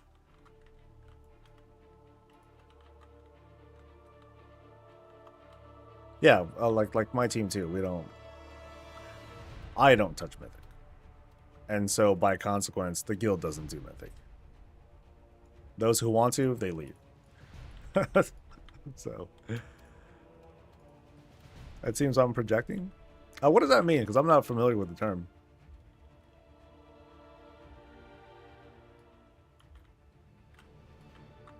I hear that a lot in when people talk politics and stuff. Something, it's not a accusation, it's a confession or something like that. Yeah.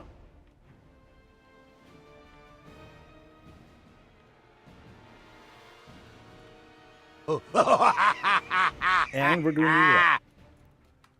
Alright, this is just Raid Finder, so this should be mostly harmless.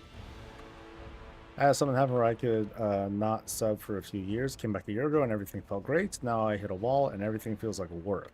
I think it's time for me to take a break, and maybe that's a good way to play this kind of game. I think the wall has been extended out. Would you say that, Sergil? There's still a wall, but it's gone, you know, much further out than it used to be. If we go pretty far back, it's like, okay, you got to raid if you want to do anything else, because there's something else to do in this game. These days, it's different. You have different activities and different kinds of walls that you encounter, I guess. I like Mythic fine, but like many in the guild, happy that has half a roster that can, but doesn't really want to give up the family and friends atmosphere, so it's just a bonus if we kill a few bosses in it. I'd love to get a couple of myth kills eventually for vaults, but we struggled hard on Heroic Mugsy. And I don't feel like hurting cats for mythic bosses that don't really drop anything great. Nightfall event was Belgrade and every character last night on my realm group, so I went to Undermine to do my weeklies and instead got both the Dark Fuse Spy Eye and the personal. Damn, nice.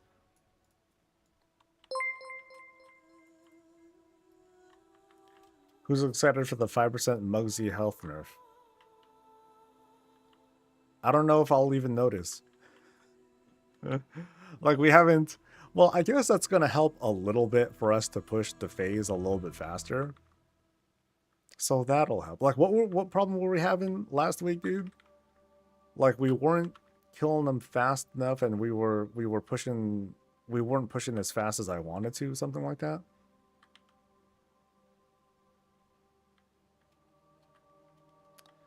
I'm highlighting the hatred and putting the facade of being neutral and everything being fine and dandy. Who says everything's fine? It's not fine and dandy, but how do we handle it is what a lot of my commentary is about. Like, at the start of stream, I'm pointing out, like, okay, here's this bug, here's this bug, here's this bug. Me not trying to fan the fires of hatred is not me defending the game. I think that's a very important, I guess, distinction to make from the way I do my commentary.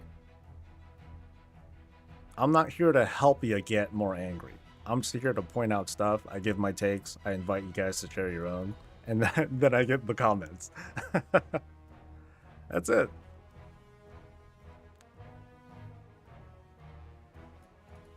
But I'm not going to feed into conspiracy theories as to, like, you know, why Blizzard is so incompetent, robble.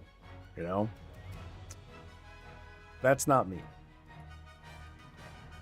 So this is the end of this one, right? Yeah. And I didn't even do the first one,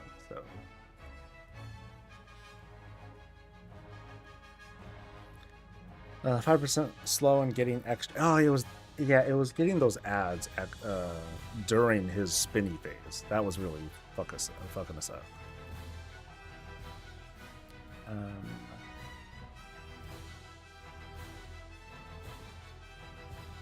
Oh, right. The second thing includes the actual first boss. Okay. So awkward. For sure, there's more than there used to be. I've just reached, I think, my personal limit, and a refresh would let me enjoy the game more in a few months. Nice. Yeah, that's it. I find that people do less of that. Hey, I want to take a break, and then they bounce, and then they come back and say, "Hey, look at all this! Look at these things to do," and then they'll do things until they feel like quitting again. That's kind of the WoW that we that we're presented with these days, and it sort of seems like you know, a lot of the negative reactions come from a point of view from folks who like want that locked-in feeling. Locked in, every day feels fulfilling. There's constant stuff. There's constant stuff that makes them feel more powerful. That sort of thing, and they're not getting that really, because this 0.5 patch, did they get player power? Nope. Nope. And when horrific visions do come in, even if they came in from the start, it wouldn't give them that player power feeling that they're looking for. I think they just think that it does.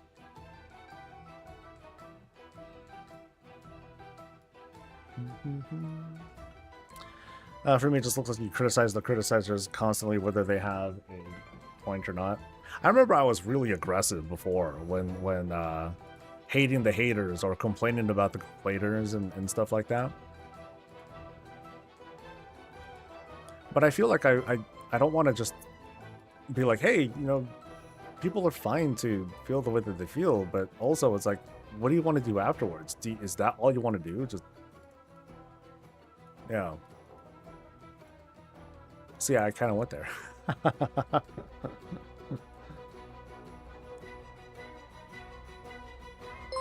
Didn't Ian say he wants players to feel like it's okay to take Rick at 1.2?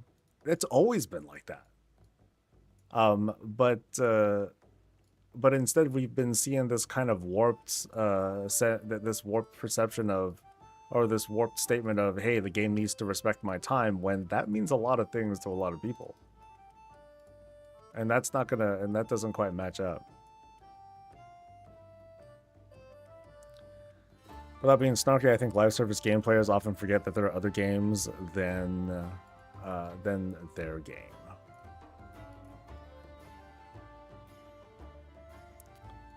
Constructive criticism is okay, complaining is usually annoying. Low.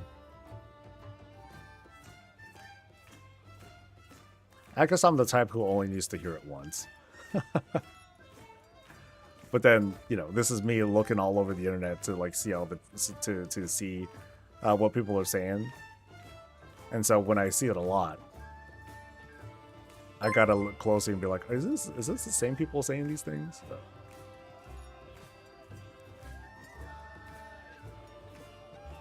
Yeah, not just like Twitter or whatever, but like all over like social media, you'll see like these sorts of sentiment, even YouTube comments.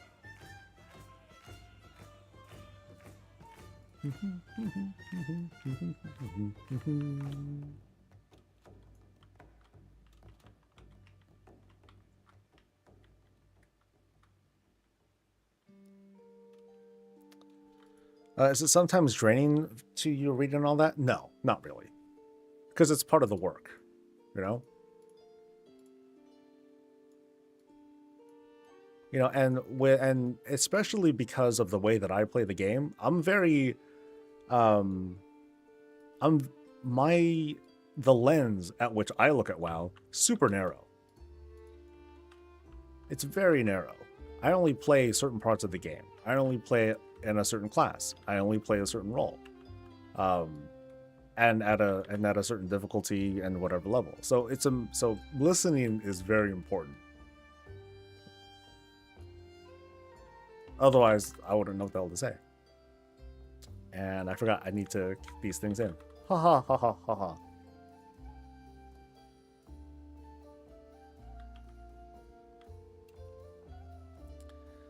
Last Tuesday, only 12 people potted and flashed for one-armed bandit, so DPS was like a minute 30 behind.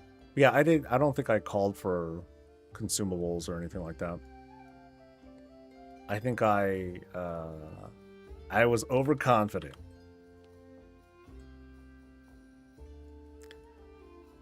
That's a good way to look at it. Yeah, like the one thing that I can't do is be like logic my way into, like, you know, you can't beat the argument. If people are feeling a certain way, let them feel a certain way. Because it's real. That's how they feel. What I tend to reject, though, is when people start making up conclusions. Oh, clearly it's Microsoft. They're the ones who are at fault, because ever since Microsoft blah blah blah came in, it's been like this.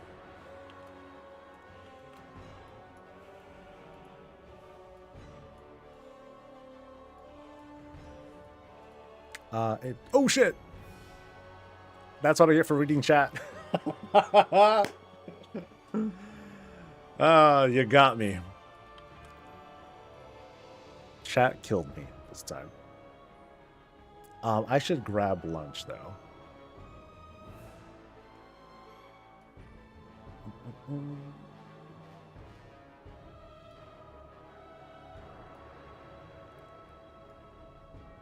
Yeah, today we'll go all out with the consumables and stuff. Hopefully some more heavy hitters will be around, and well, I think we did have people, but yeah, hopefully people will come through and then we'll smash Mugsy. I think we just need to do a lot more practice. Maybe we'll start on the brown side and practice it. Do that first so we can get like the momentum in. But then I don't think we need to either, because we can get to the phase. We just need to figure out the rest. Because I don't... Yeah, I need to look at the dungeon journal and figure out, okay, so what do we do for the last phase? Because a lot of stuff happens at once. It's pretty nasty.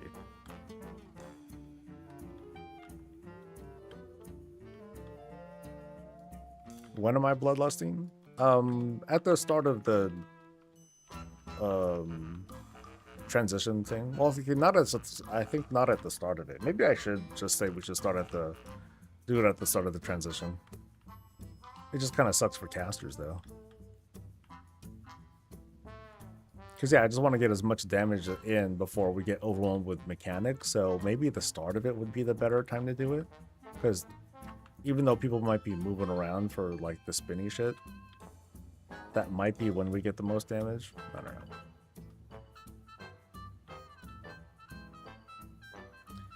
We have to practice aiming them for those charge spins. How does that work? Is it like the farthest person that baits it?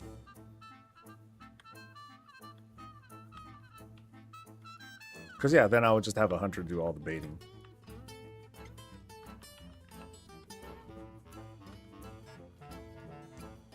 Like for that, I almost don't care what their DPS is. They just need to get in a good position for us. Can I kill you yet? I gotta wait, huh?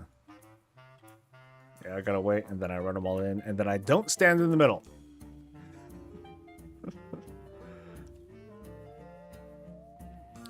I can do it at the start to see phase 2. Oh, do it at the start to see phase 2 more. Right. Now, I think we just need to... I think we just need to get there more often. It's a short fight. It feels like a short fight. Sorry.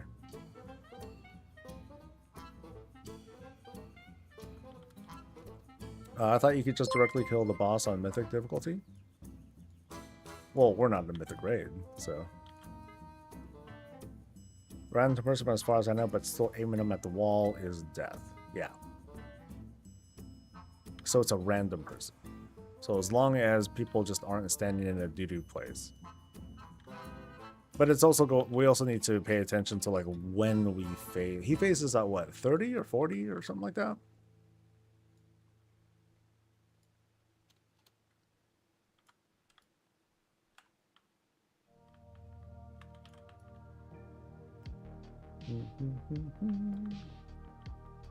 Move your butt.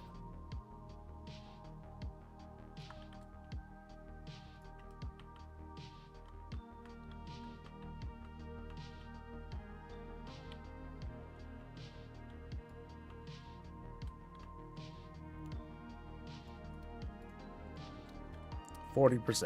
All right. I did it.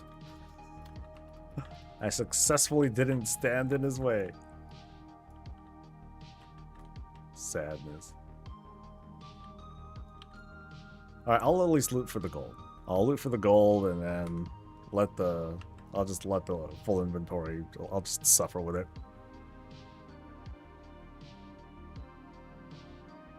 Actually, I think there's BOEs that might, there's a certain BOE that might drop. I should check that real quick. I forgot what it was. I think it was this one, Gauntlets of the End, which is not there. So, and that is it's a zone drop. Oh no, I gotta loot mobs. Oh boy. Anything with that. Okay, after this one, I'm gonna go run down and grab lunch. Or after this raid finder.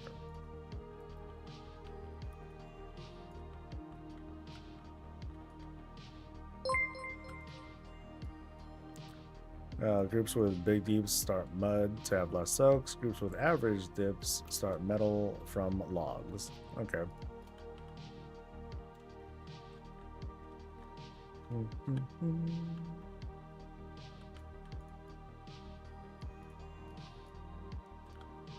You're talking about less fire soaks, right? Because I think that's what we would get. So, I'm trying to remember. We start on the blue or the metal side.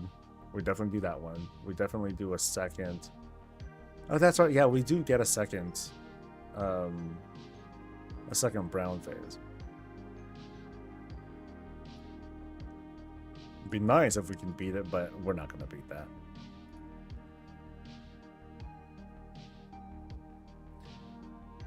Have to work on getting less aggro at people because these last couple of fights get me tilted.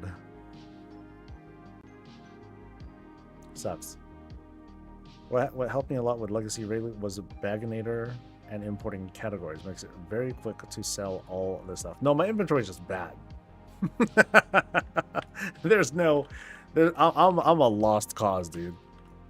I am a lost cause. Cause like, let's see, I'll try to sell some stuff right now. So I use a vendor to sell like basically everything that's below a certain item level. But there are certain things that I have not added to it. So, for example, like these, the crown of the collected whatever, like these can go now. I don't really like need these anymore. Like all those can go. And then what else is like legacy stuff? Yeah, there's like some random stuff, like some random, what are they called? Relics, old school relics. Those things are taking up space. And then I just have like a bunch of random stuff from the current expansion, like way too many trinkets, consumables, and what have you. Otherwise, it potentially can clean itself up fairly easily. It's just in a really bad state overall. Like, hey, look, Pinnacle Cache. Nice. Alright. Where were we? We were on the cusp of beating the third metal side. Yeah, if we could do that, then that would be nice.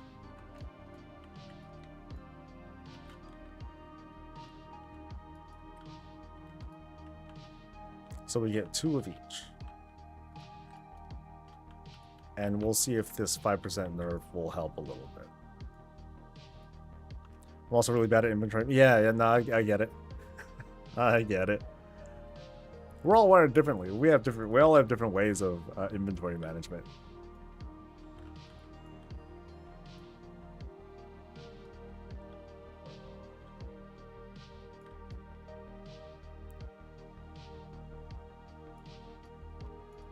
Well, this will be a heck of a weekly to write. How should I kick it off? So, I noticed you guys are mad. Again. You know, and then I'll just go over the stuff.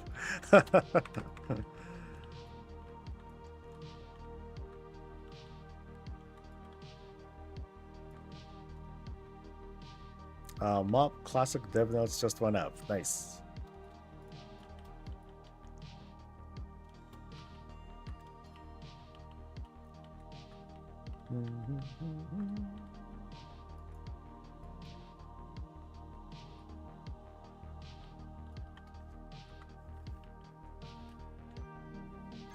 So 40%. Oh, that's a lot. That's still a lot to go.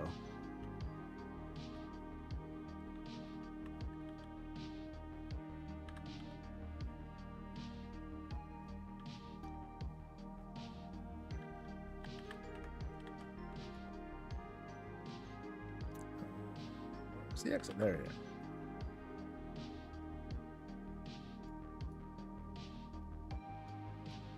So Zymox and Halantris. What all the inventory problem children have in common is we've all given up on our character's bank. I agree, because my bank is terrible. 20 years of WoW will do that to you. It's a lot of garbage I have in there that I'm like, I don't really want to get rid of all of this. Reroll. Just make a new character. No big deal.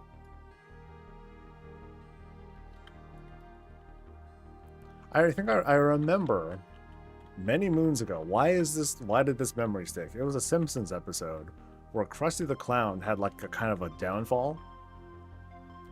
And before that, he was like max hubris. You know, king of the world, I'm invincible, too big to fail, blah, blah, blah. And he's like, oh, my house is dirty, I just bought a new one, or something like that.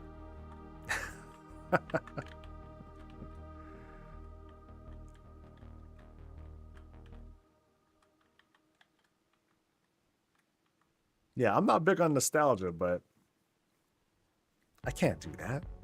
That's a step too far.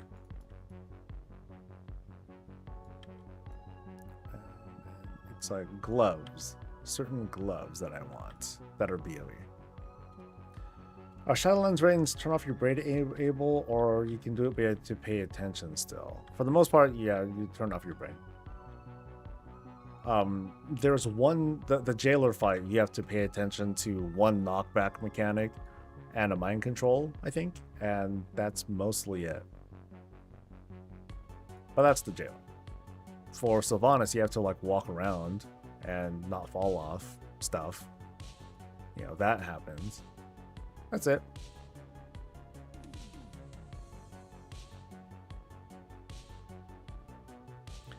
Wait, does the knockback from Group A break the Group B wall? I do not know. I have, you know, that's a non-tank thing. So 2 out of 4 bosses in the entirety of Power Thought. I'm trying to think, like, what's his name? Kael'thas. No, nothing there. I don't know what happens if you try to do, what's his name? Denathria's, and then you just kind of stand there. I don't know if you take fall damage or is it just damage. My hunter still has stacks of bullets. Oh, that's a choice.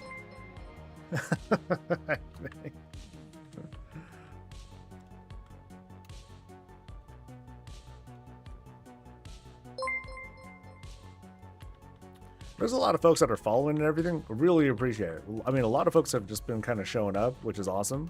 I appreciate you guys. It's kind of puzzling. I didn't expect so many people to just start showing up. Hi, by the way.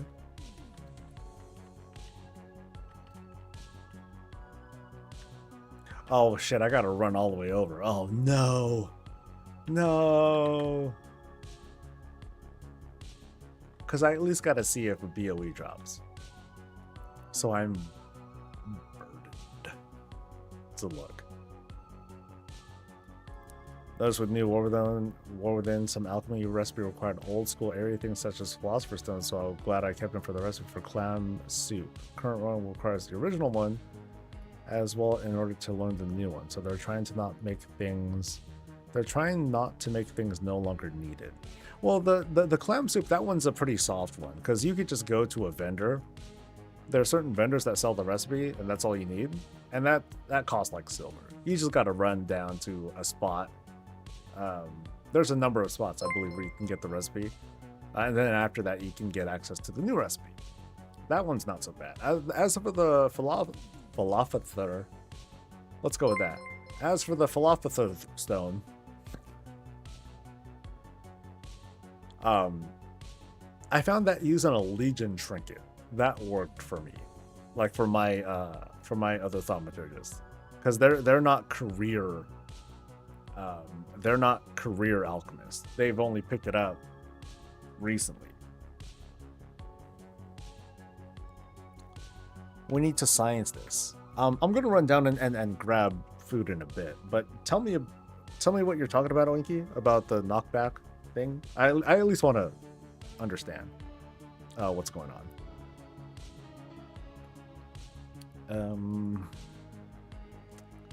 Do I need to put something on? Yeah, I should put something on.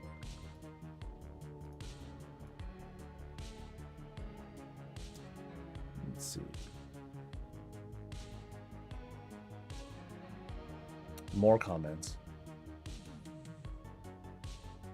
Here, we get to share together. I don't just play WoW, so I'm fine. I have way too many games to get through. This will soon change. Exactly 0.0 whatever % of players are in favor of this Dinar scheme. Blizzard will backtrack after intense and unanimous negative feedback from their customers. They'll revert back to the Dragonflight Season 4 bullion system, which was universally loved.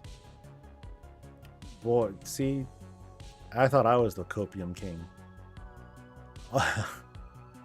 All these gear buffs are designed towards alts and new players only by now. My main is in all heroic gear and maxed on upgrades. Other than that, I've gotten 0 myth track drops yet, and that have been any kind of upgrade. Pointless at this point, to be honest. Not everyone plays and gears all their alts up. Mine are only max level and profession of bots. So 0 myth track drops. Doesn't sound like he's working the crafted angle. My thought on the cartel chips. Blizzard, we heard you like time gate, so we put a time gate on the time gate. Turbo boost, they just killed it. How can they get this so wrong? I'll never understand why everyone is so okay with taking weeks to months to get good gear, and why everyone seems to be okay with the RNG style of loot, gear, and power-ups. Such an insanely outdated concept. At this point, I'm done. I might be back for Visions, but I'm really just waiting for a Legion remix. So no mythic trinket or weapons for people that are not top 150 guild in the world. I guess boost will sell carry very well. Wild. Cool. Anyway.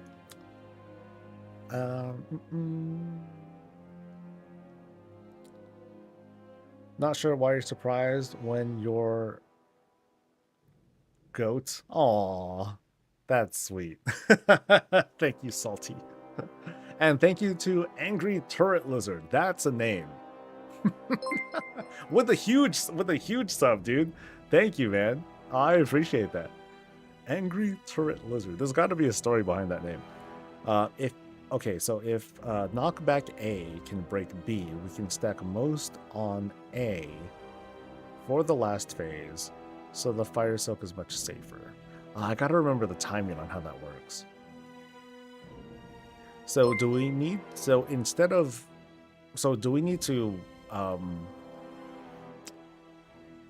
create the groups in a specific way, like the two, the near people and the far people? Do we need to do that a little differently?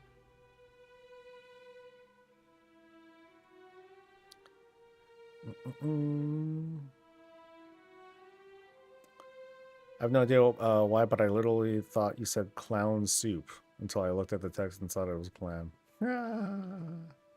Clown soup, yeah, okay. Let's put on some more tame YouTube stuff. How far am I on that novel video? We might successfully watch the whole thing. Nope, we're not even halfway through. Okay. Oh, no, we are halfway through. Yay. Okay, so I'm going to let this thing run while I grab food and prep steak, because I want to have steak tonight. Make sure volume's good. Time to find a... Okay, cool.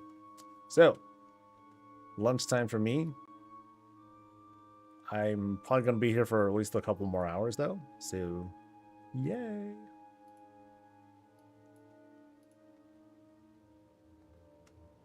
And off I go.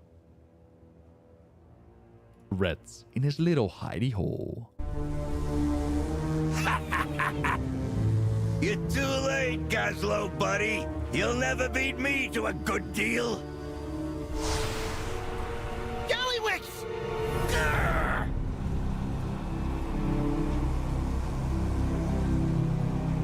Oh,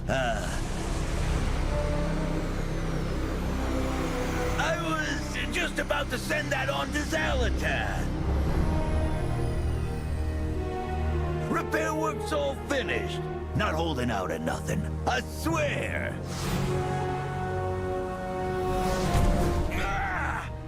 Whatever Zalatath promised you, Gallywix, it ain't worth it. Get it right. I'll remember this. This is my town. And when I come back, I'm gonna bury you under it. Damn it. I only lost track of the ethereal for a moment. And that was enough. Gallywix was repairing the Dark Heart for Zalatath. But it seems she lost her patience with him, and sent the ethereals to collect.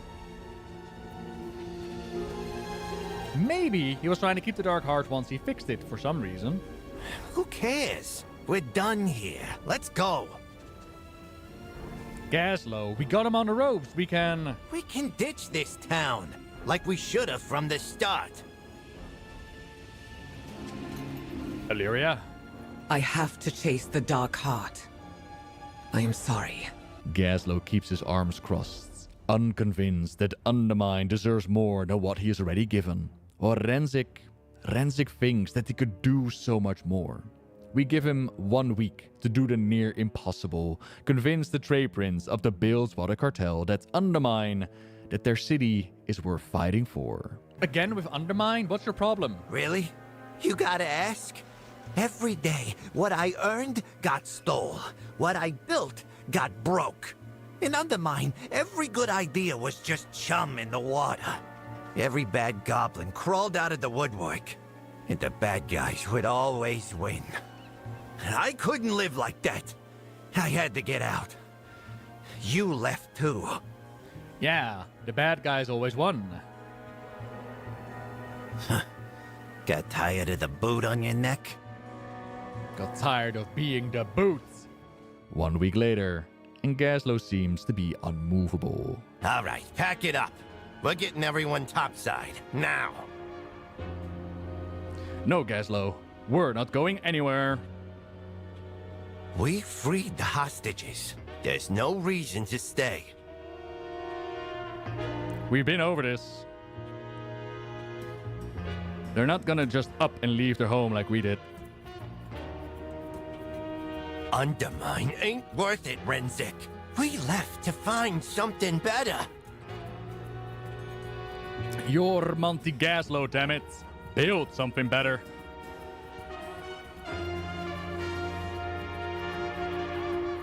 If anyone can fix this town, it's you.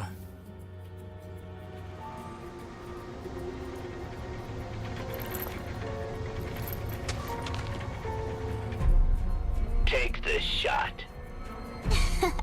Catch on the flip side, Gazzy.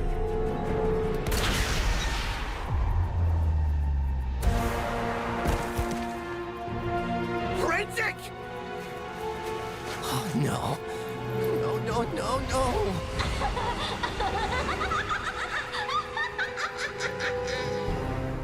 Kill them all.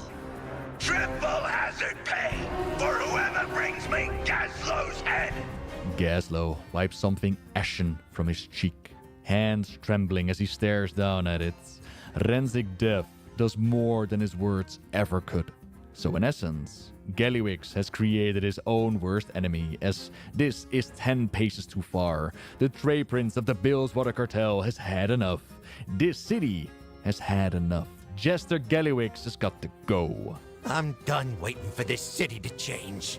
We're putting an end to this today. If you got a problem with that, now's the time to say so. I've let Gallywix have his way with Blackwater for too long. Let's cut him down to size. I'm no trade princess like the rest of yous, but you better believe I'll fight for a better Undermine. Problem? I got a There'll be war in the streets, but if we're all in this together, it just may be enough. It's not just going to be us doing the heavy lifting. Undermine itself is going to have to rise up. So we join Gaslow with winning the hearts and minds of the people, putting the hurt on anyone that's hurt into the Bilgewater, until Nikki shows up again. Get out!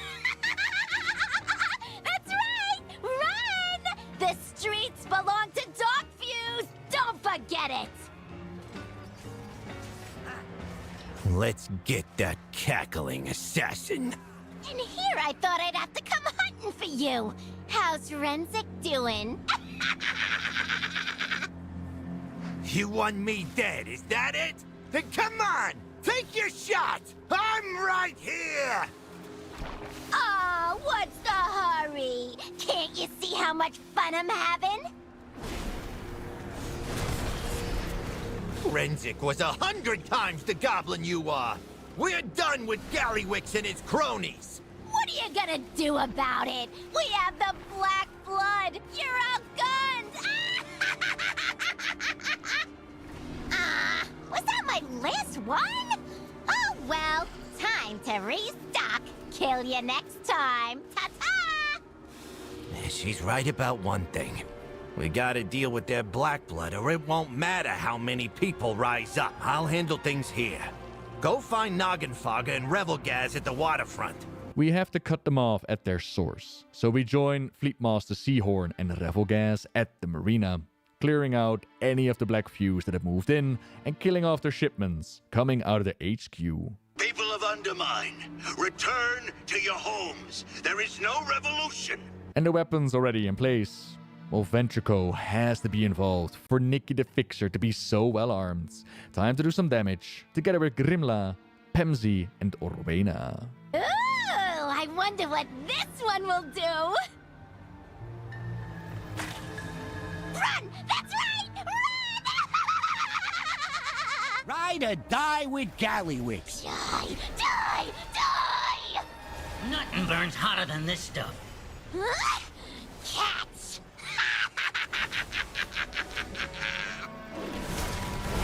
But we were first to market.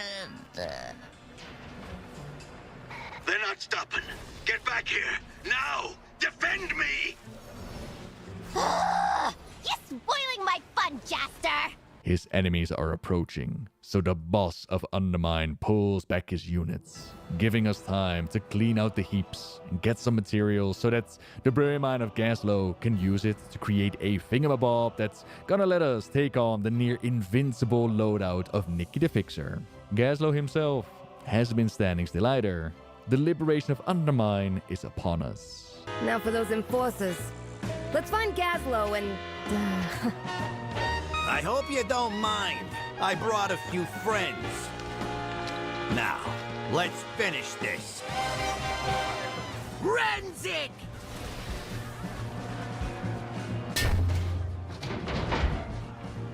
Bring it down! You can't change the way things are. I can't believe my eyes! Undermine is rising up! You pulled it off, Monty! I didn't do this. The people did. This city deserves better. Renzik knew it all along. We'll build it, once Gallywix gets out of the way. Yo, big shot. Mug for the camera a bit, will ya? That's right. Let him see that we ain't letting him push us around no more. Remember Renzik! They're marching on the Galagio. Do something, Nikki. Bring it down! Heave! Back up and pull it down!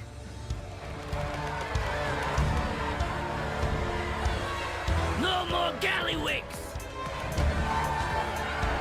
Bring it down!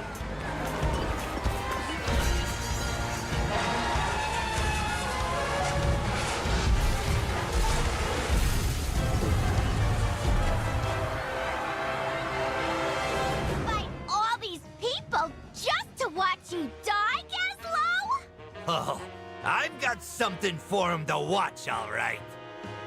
Get rid of them. My executive package! You! I'll do you like I did your pal Renzik! With pleasure. What am I paying you for? Finish them, Nikki. This ain't just business. It'll be a pleasure killing you!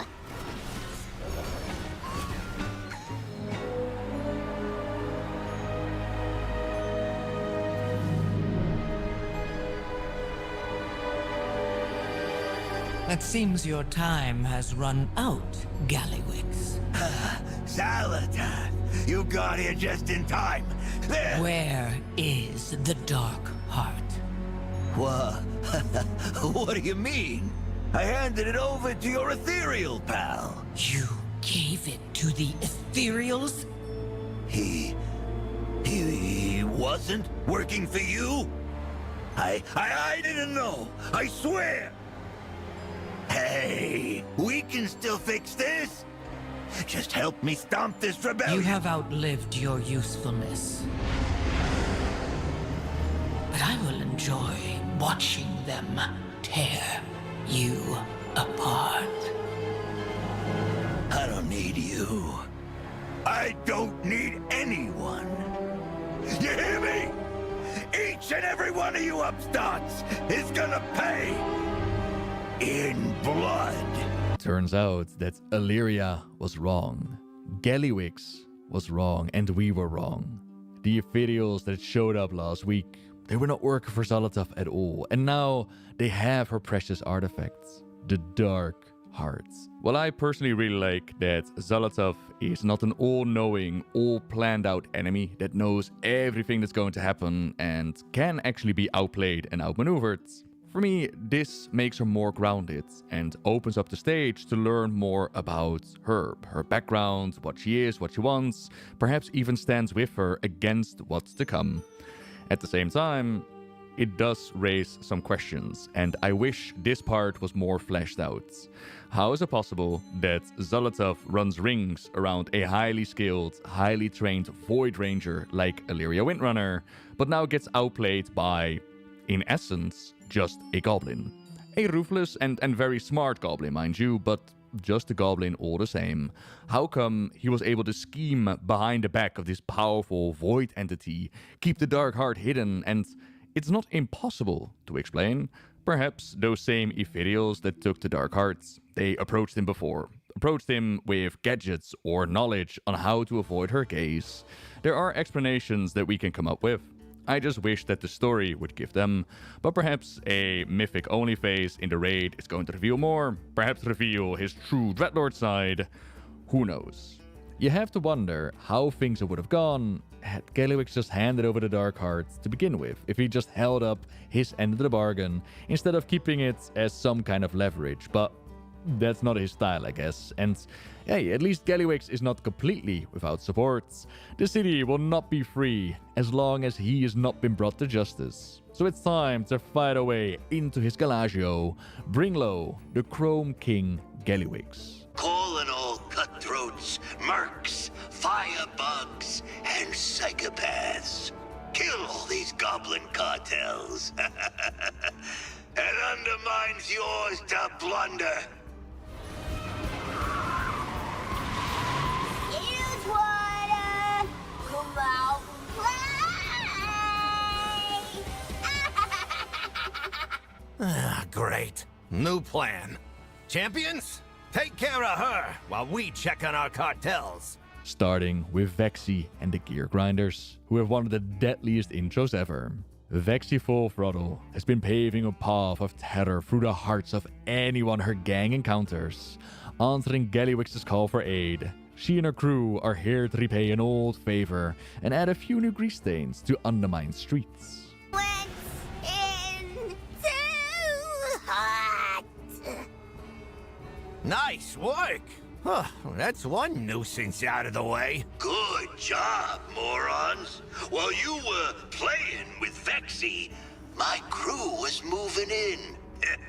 Thanks for the extra time. Great. And the Galagio is sealed tight. Clear out Gallywix's cronies and see what can be salvaged. We'll put together something that'll blast the doors off that casino. Then we get to pick and choose where we want to go, but the 4 encounters will have to be cleared to open up the way into the Galagio itself. The Cauldron of Carnage. It's the tussle of the century, folks. But what's this? Ladies and gents, it appears we have a surprise surprise three-way battle in the Cauldron of Carnage tonight! Hope they're ready to crumble! Throughout history, there have been many epic wars, but none more explosive than the rivalry between the galvanic gorilla Torque the Tempest and the molten mechasaur Florendo the Furious. Tonight, all bets are off when these two champions clash in the cauldron for a showdown that threatens to tear Undermine in two. Witness the... Into what? We'll never know. Until next time. Yeah. So stay tuned. Anyway, thanks for waiting, folks. I was just doing some lunch stuff. I had some more spinach and chicken. I'm actually pretty full. I had more. I had a pretty big helping. I think more than I should have had, because now I'm out of vegetables. So I gotta think of what I'm gonna have for lunch tomorrow. I'm gonna have a steak tomorrow. Yeah, I'll have some steak tomorrow. I hope, unless I eat it all, then I'll be in a lot of trouble tomorrow, because then I'll have to make more steak or well something. Thanks to Alex9000 and to FimQQT for the Prime subs. Much appreciated. Right now, we're just going to go back to just chilling, doing Mog farms, and seeing, outside of my little bubble at least, watching the WoW community burn. In its own rage and anger over the recent announcements that in a different time and place, people would have been excited about like stuff that's coming next, but not this time. Legs. Do I need legs? I don't think I need legs. Yeah, I got legs there. I just needed that stuff. So I'm just gonna go through the rest.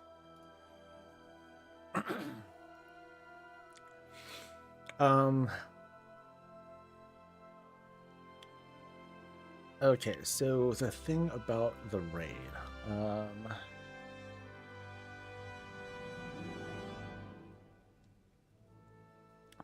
Okay, the name refers to my time in the military. As a tank crew, the three members of the crew stay in the turret the entire time. So we're turret lizards, much like the lizards that hang on the walls in Iraq. Thank you for your service, by the way. I hope that you got home safe. You and your crew too, man. Just read this on Wildhead. Blizzard has also clarified that you need to have killed the boss on Mythic difficulty to buy the Mythic item, and killed the boss on Heroic difficulty to buy the Heroic item. This makes it so the system is a bad luck protection, as mentioned in the Skarsgård interview, and not a gear progression system. Interesting.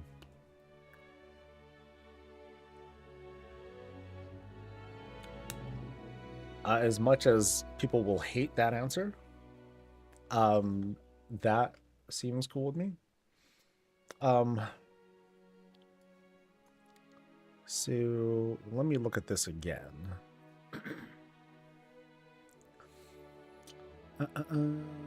I'm gonna screenshot this part because I want to highlight the any difficulty part, just so we have something to be mad at later. But they promised. So yeah, I'll hold on to that so we can hold it against them forever. No takebacks. The internet will remember. This one now. In the article, it seemed like you could do Raid Finder to get heroic. Yeah, I mean that's what the article states there. So if I do a reload, what does it say now?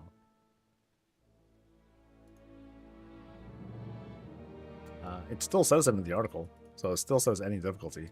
Yeah, let me see what the post here says.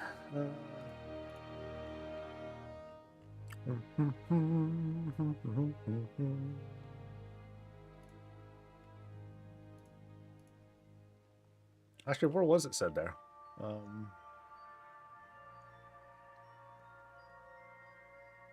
Oh shit. I missed my own solo Raid Finder queue. Good going.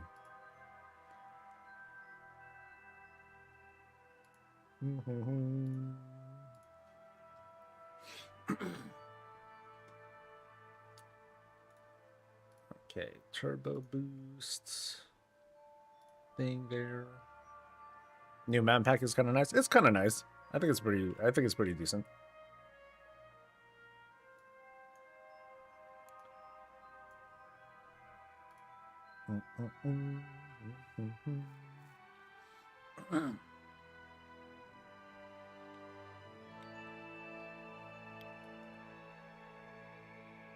Well, shoot. You know, I'll take a freaking champion level cartel chip piece of gear anyway.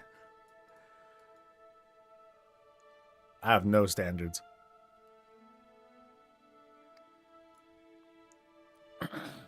Remember when the wide community used to be upset about people getting free gear? Well, that's a good point.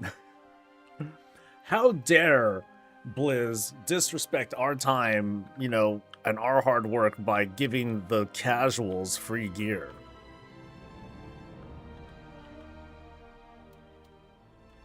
Well, folks change, I guess.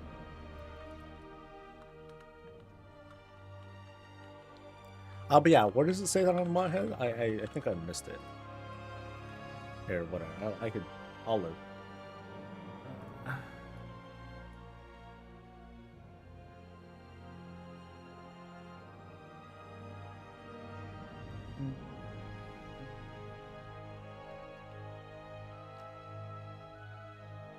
Oh, I think my filters are bad. That's why. Live. There we go.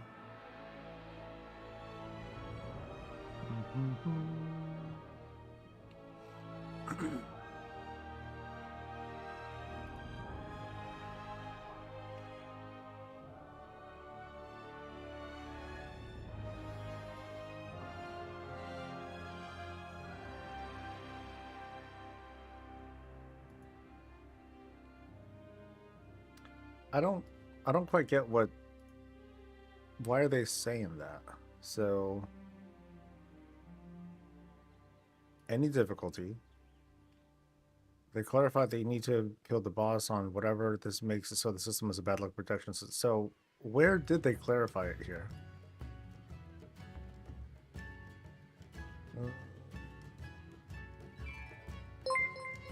Yeah. Can you help me out there? Don't know what their source is though, because I didn't find the blueprint. Yeah, I don't quite see that. And this is from an old interview. Yeah, that's from months ago.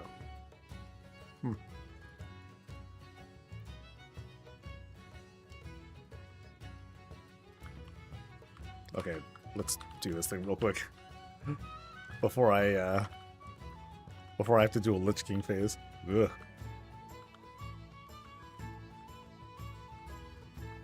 All right. Maybe Swahid being Wahid not even true. They've made errors before, but I'm curious where they're trying to say that.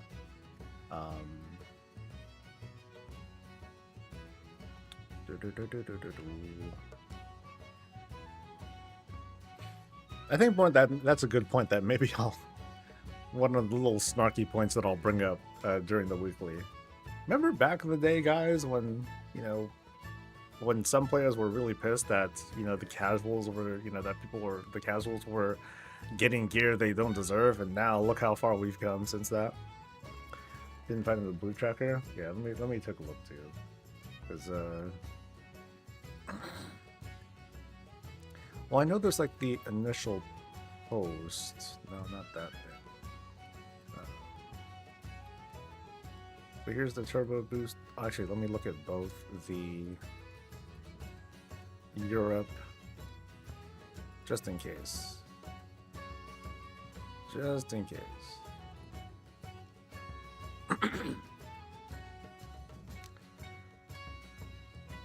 Okay, nothing there, and nothing there either. Yeah. Nope. Yeah, I don't know where they said that. So I'm going to presume, since until the article updates, or if there's a blue post that I can see, I'm going to go with it just works for Annie. Welfare epics. Oh, that started with Burning Crusade and you know, that whole thing with bad gear. Those you know, those the elitist players were pissed.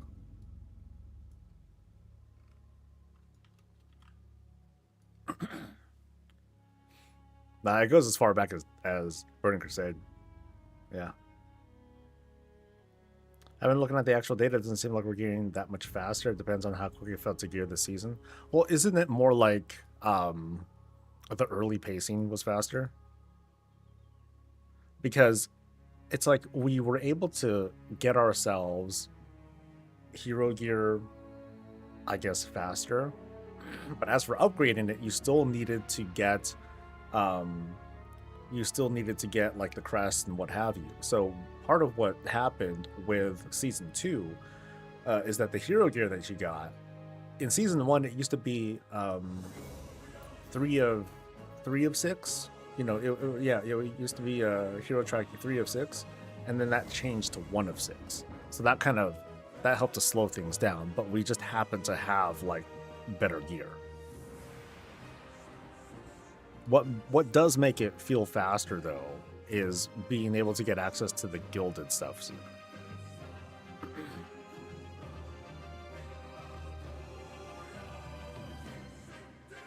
And then there's the catalyst too. Like, it's just, you know, pretty much a given that we get gear like really. It's much more easy to get.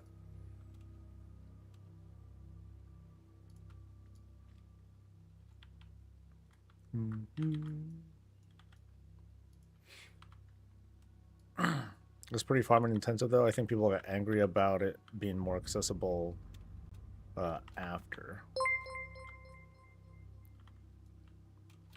Boop. Boop.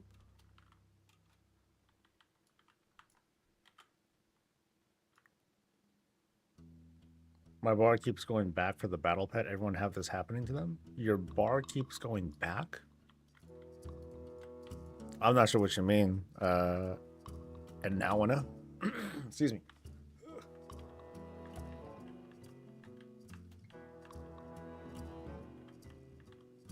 So around, I'd say in about 2 hours or so, I'll need to remind myself to go downstairs and start prepping my steak. I kind of got like most of the sous vide stuff ready. And then I just got to throw it into the pot. I don't want it to cook that long though. I don't want it to cook for 4 hours. 2 hours, cool. 4 hours still feels like it's a bit too long.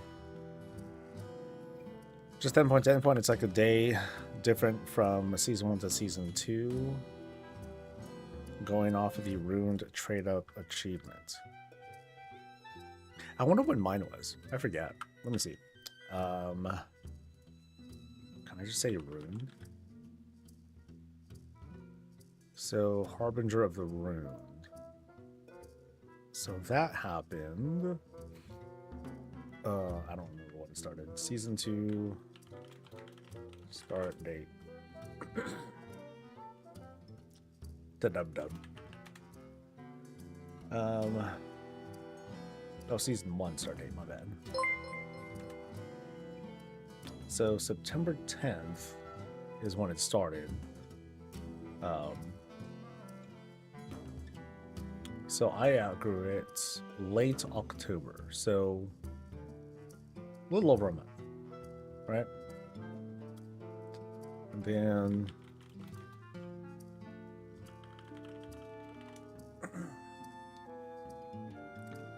I graduated from that.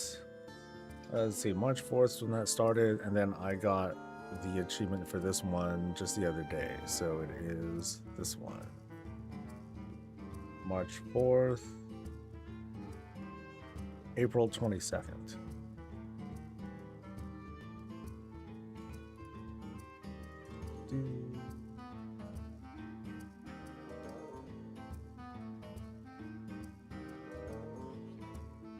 That was almost the same. The difference, though, is that I started getting gilded week 1. It wasn't much, but you know. So it did manage to equal out. It's just that for people who are able to farm 11s or whatnot, for them things got a lot faster. It seems like it seems like the change for folks who do keys it wasn't much different.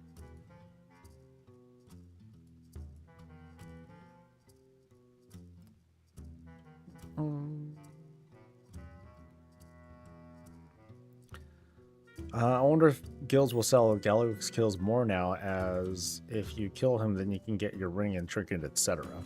I think that's going to hold off until the event actually starts. You know, once the conversion, you know, once we make that switch, then you're going to see those, yeah, hey, let's sell mythic kills and stuff. That's going to be more of a thing. That'll be interesting for like for like those teams who are able to do that.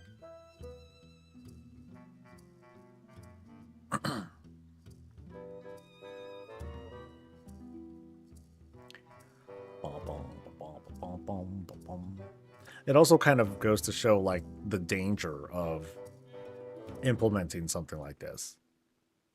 I really feel like this is a double-edged sword and that they shouldn't have done this from the start, and they should have just nipped it in the bud and not do something like this. At least think of something better.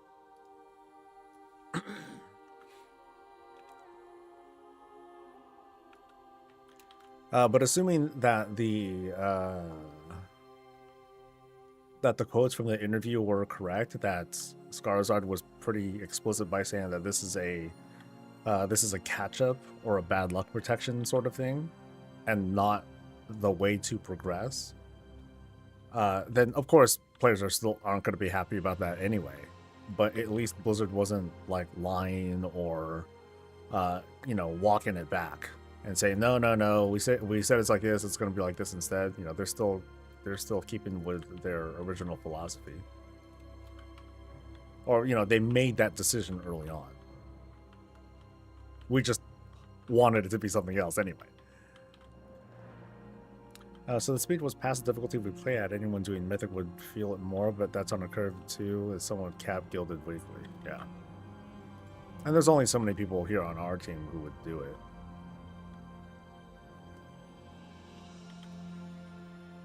So the early gearing was, you know, faster until you sort of plateau, and then it sort of catches up with itself again as soon as you finally graduate from rune stuff.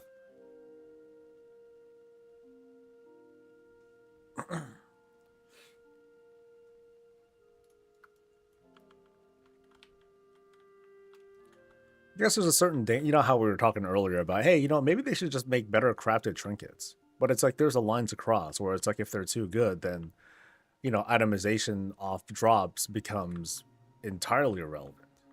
Is that okay? Of course, some people would be like, yeah, fuck yeah. But is it? I don't know. Okay, I think this one's done, and then the jailer's by himself, right? Actually, I'll do. Yeah, I think the jailer's by himself.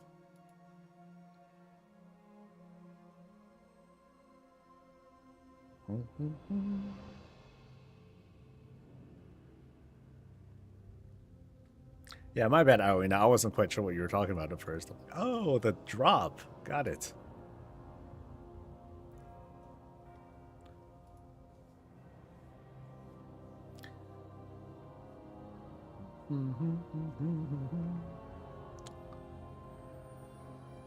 Alright.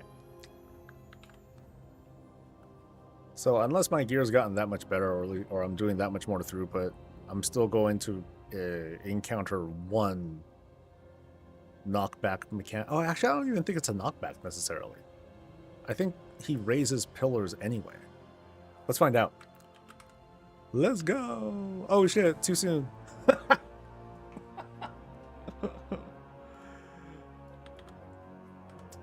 I was a bit hasty there.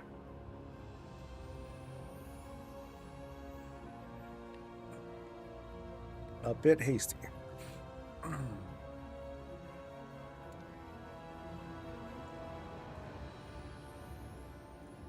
I think that comment from Arcadius about selling Gallywix kills and stuff like that, I think that's going to be like the most impactful consequence of doing the cartel chips the way that they're doing it, that you have to kill those bosses first, because now people are going to want to get those bosses killed. They're going to try to find their way to do it, whether it's progression, but more likely just buying kills, and that doesn't feel great, as opposed to just going with the more universal renown track. But again, Blizzard did want to try to make it clear that this is not like a Faded or an Awakened season. This is not, this is not progression reward.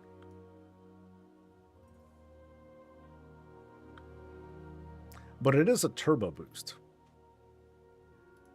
right? So is it that much of a turbo boost? I guess it is, because it is bad luck protection. Someone like me needs bad luck protection. Because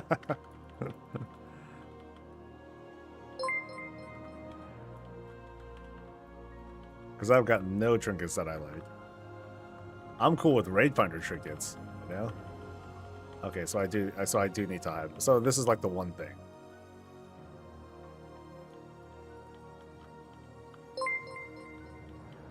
And then after that, he dead. Epiphany, hello. Emily. Who's Emily?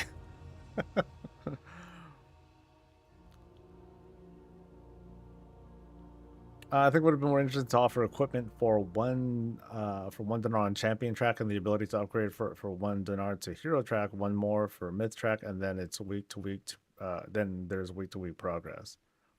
I also feel like they should have this system from the start of the season. If it's bad luck protection, but then it's no longer bad luck protection. If you have the vendor at the start, then then it's becomes progression, not bad luck protection.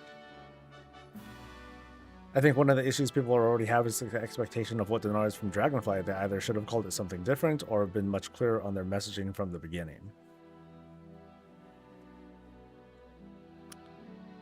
I agree.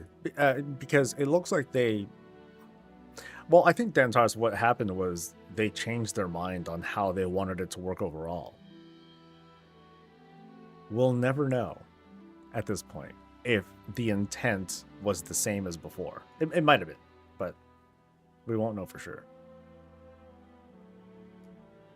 Alright, so I was also going to do normal, I think. Yeah, there was like one appearance from normal I wanted to get.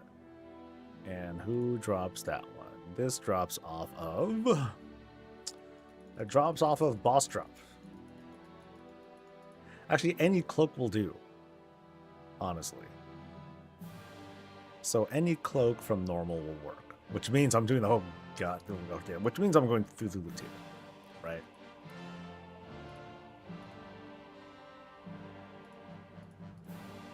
So I'm going to slay who? Back. So I'm going for Lords of Dread and Skull X. I'm going the distance. Shit. Okie dokie. Let's go to Zerif Mortif. I saw the message. Oh, I thought I turned that off. My bad.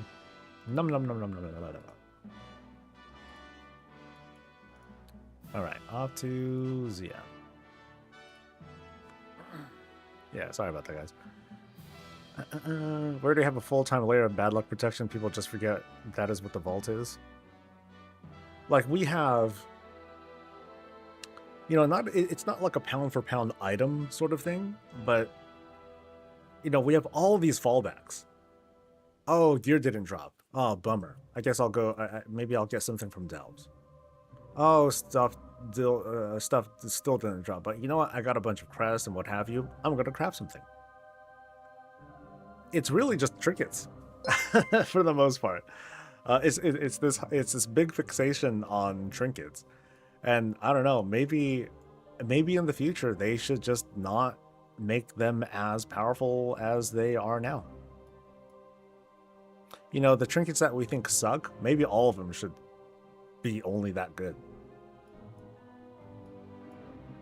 You know, which is to say that there's still going to be gripes over trinkets, but the overall impact of it, of not having it, you know, shouldn't be that big of a deal. Because, like, you have people being like, what? I can't get the heroic, you know, I can only get the heroic trinket and not the mythic one, which kind of sort of communicates to me that the difference between the heroic and mythic trinket is that big. I don't know if it is, but people are coming off as if it is. And I believe it, for the most part. I just think that in the future, maybe it shouldn't be as big of a deal anymore.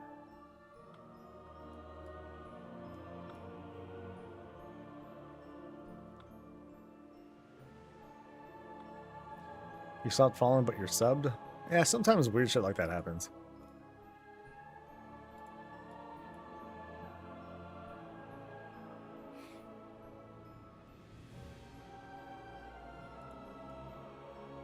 The gear gatekeeping in this game is toxic levels. Gatekeeping, well, gatekeeping as in players gatekeeping? Gotta jump for your helmets? Oh, they're fucked now. While my overall opinion is it doesn't affect me, if your progression is halted by bad luck on drops, adding in bad luck protection is progressing.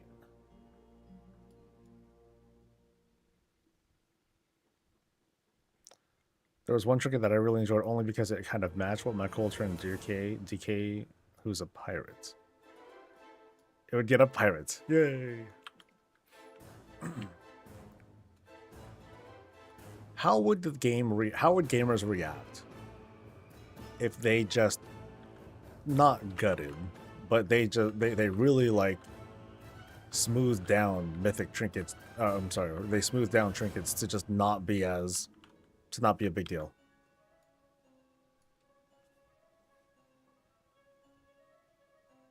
How would people respond to that? You know, over like the course of a season or something like that. Because like people will still be like, hey, I'm missing the you know, my best in slot trinket, but at least it's not like a, you know, 10 or 20% increase to my damage or something like that. Is that the better play? If they want to have trinkets be this important, just add a slot to the vault. There can only be trinkets, necks, and rings, and drop them from the other slots. Like, people are approaching trinkets like with borrowed power energy.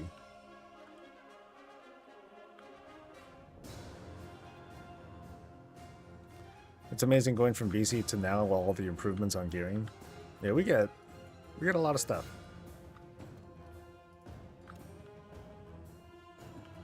Not even to say we should be like 100% satisfied, but boy, we get a lot of stuff these days.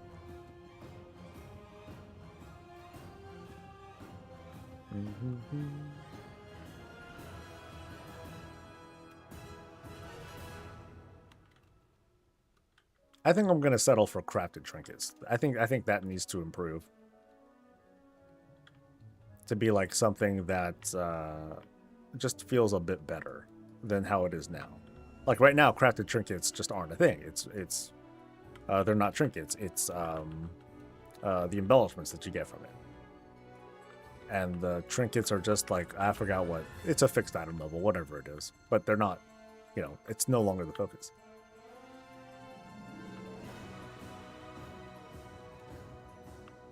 Yeah, I'm 678 and even mythic raid trinkets barely being 1% upgrades at max level and that house of cards.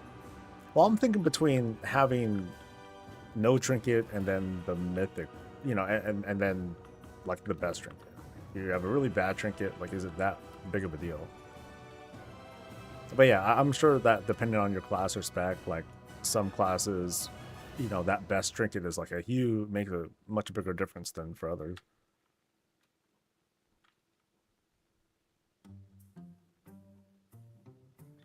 Bad. They reacted bad after the initial Wahid reveal that horrific vision enchants would be minuscule power increase, probably the same for trinkets especially.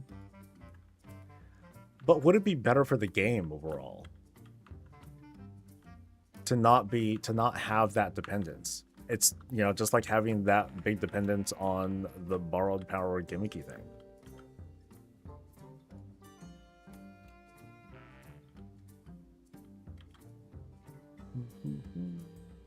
Because that's a potential takeaway for Blizzard to learn from. Maybe we should just like not make the trinkets so crazy anymore.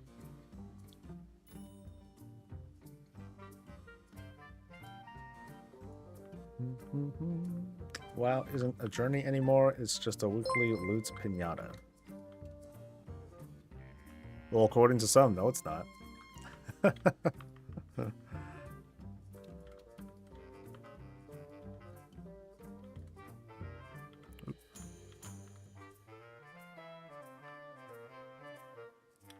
Trinkets to me should be more fun than straight power.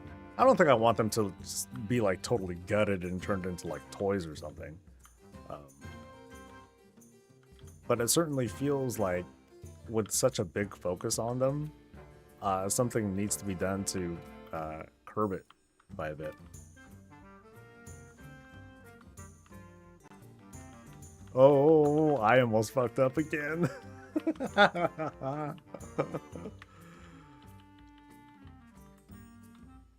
Yeah, that would have been bad. Alright, so I am... okay, there's like certain bosses I'm going for, but I'm just gonna go for them all. Fuck it.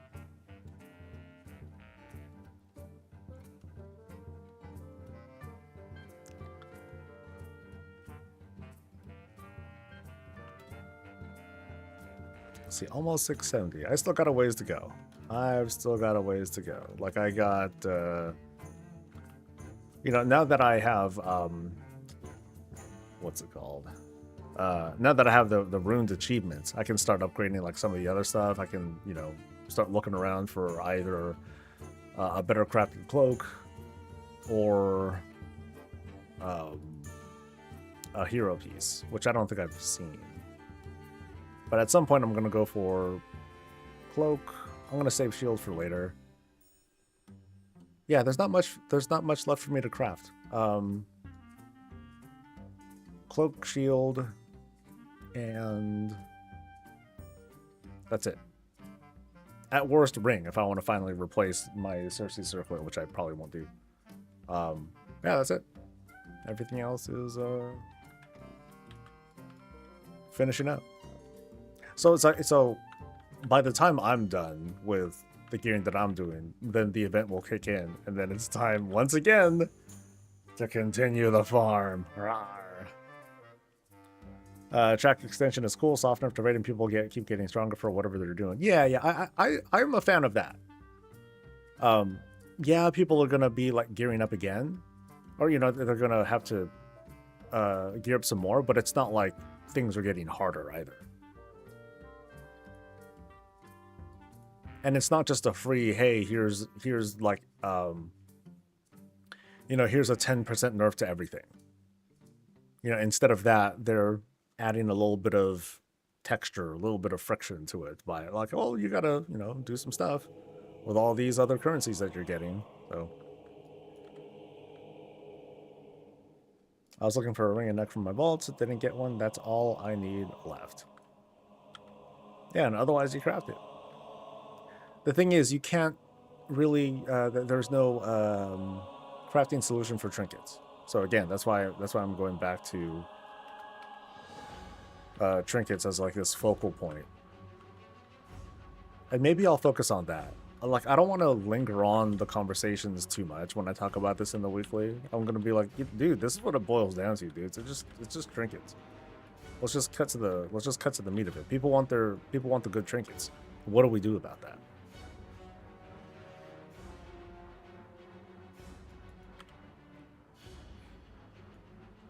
I think WoW can do with 1 or 2 gear slots being sought after more, else gear shifts even more to the I don't really care territory.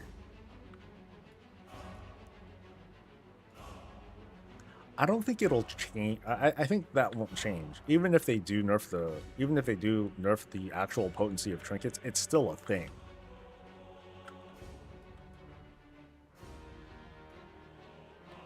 And while the arguments won't change, I just wonder if the impact will be different.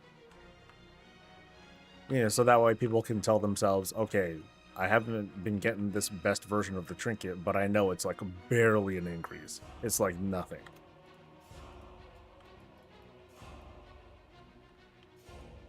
Or, what if trinkets couldn't be upgraded? What if you just get one version of the trinket and that's it? There is no mythic version, whatever. It's just a set item. It can't be upgraded. What would people think about that? Oh, that would be chaos. Damn, that would mean people would be like, "Ooh, the world trinket," you know, like the quest trinkets. Oh, that would be wild. I think we can come up with a solution for that. Well, they just won't drop. You know, they just won't be epic or whatnot. That would solve it immediately. But you know, what if they went that route? Then they would farm Raid Finder and complain about it. Let them complain. Whatever.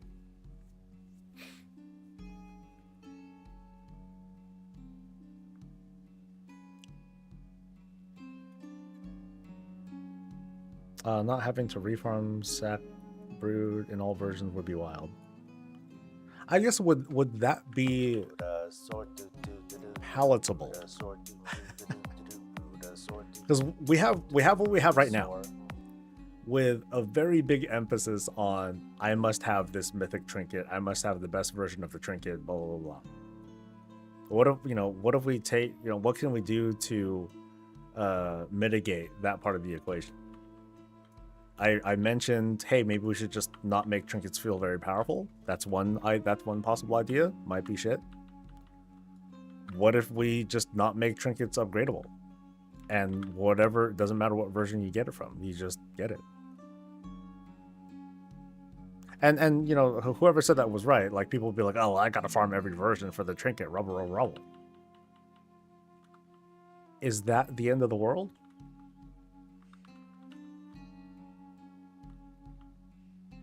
I don't know.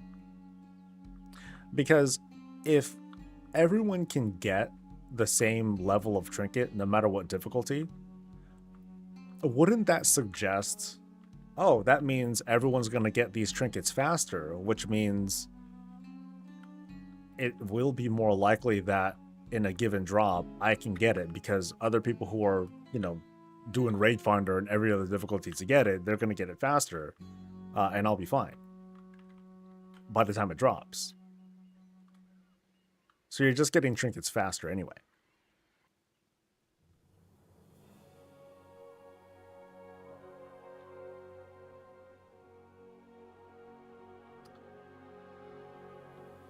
The only high-level trinket I know that can be crafted is the alchemy trinket. That's correct. That's it.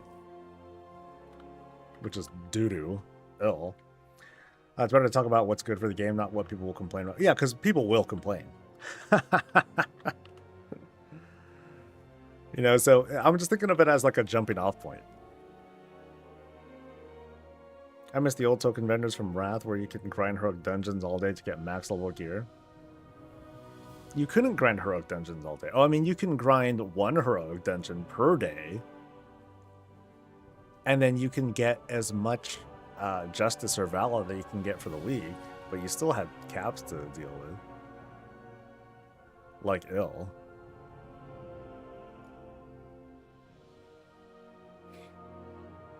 I don't know, all I hear between the lines from people is I want it now. How fast is fast enough to get the trinket? I don't know. No idea.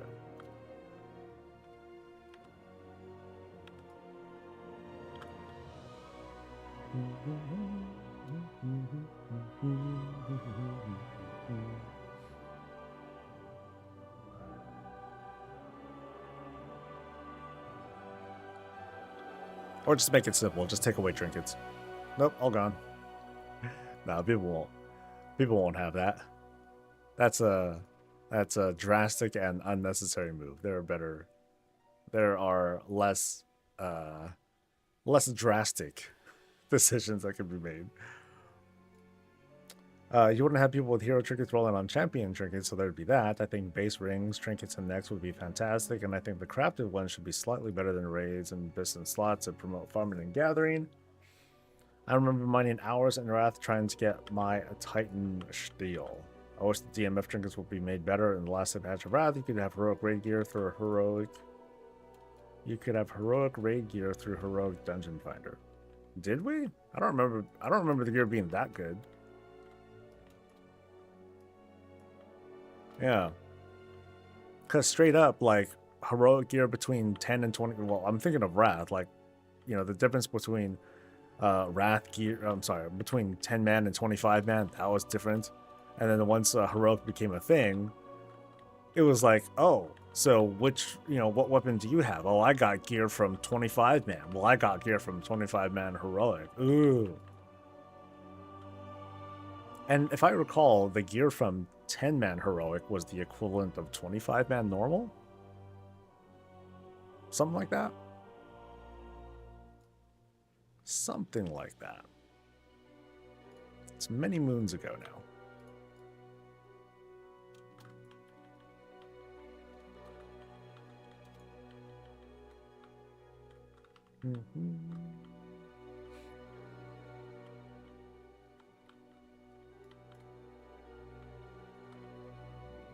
That'd be crazy. So I'm trying to think of like what the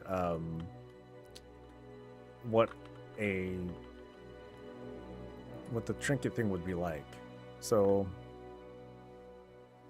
I guess they would still have item level, because you can't just not have you can't have trinkets without item level, because that means all trinkets throughout every expansion, or throughout like every patch of or every season, I'm sorry, of an expansion, they would all be relevant, and that would be a little bit odd. Yeah, maybe just the one universal item level per tier or whatever, or just make it the max. You know, it'll be like, you know, 6 of 6 mythic at the very start, no matter what. I don't know.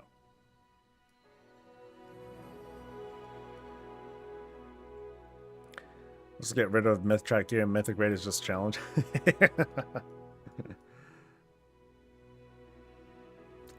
10 to 25 were, yeah, they just had different gear.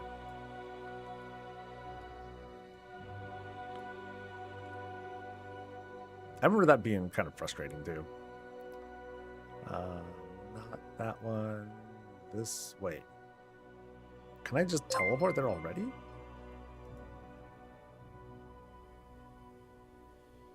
Did I already do the other last guy? I don't remember doing that.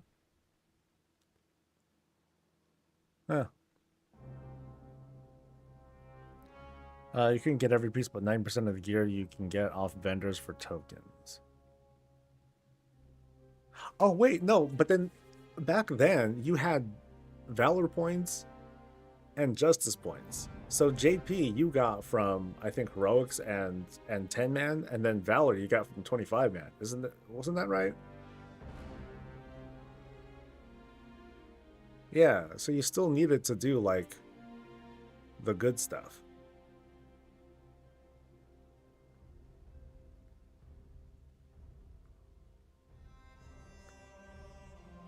Yeah, emblems in Wrath until Cat or pre-patch, something like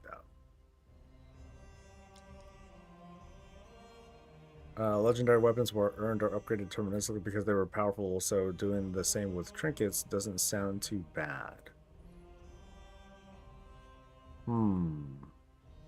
So like have like a trinket progression?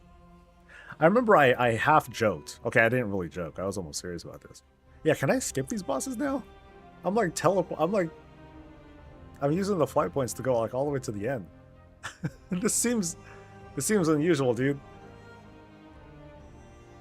Yo, this is not normal. Yeah.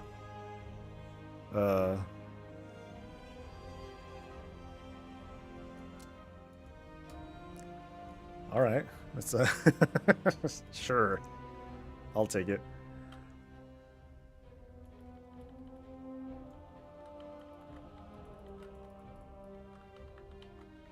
Those quests offer the heroic emblems. Yeah, I don't remember too well anymore.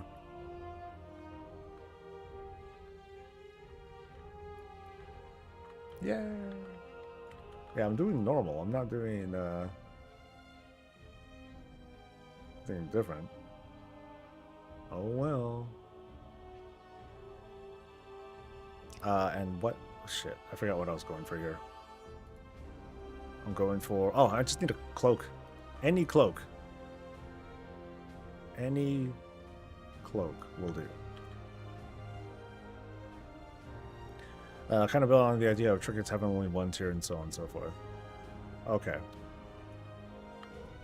Well, I'm thinking like trinket item level would be the same, but then you go to the next season and then there's like a new set of trinkets. You know what I mean? So you're sliding from like one thing to the next. Okay, I guess I should start here.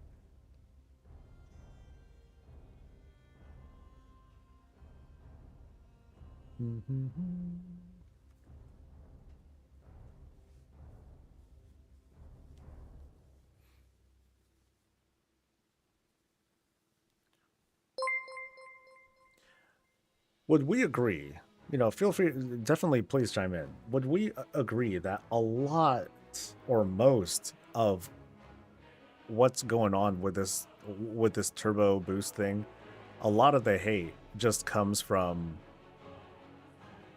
trinkets, right? People just want their best trinkets. Because I do want to kind of focus on, hey, why don't we just not, you know, why don't we do something about trinkets and being rewarding and stuff.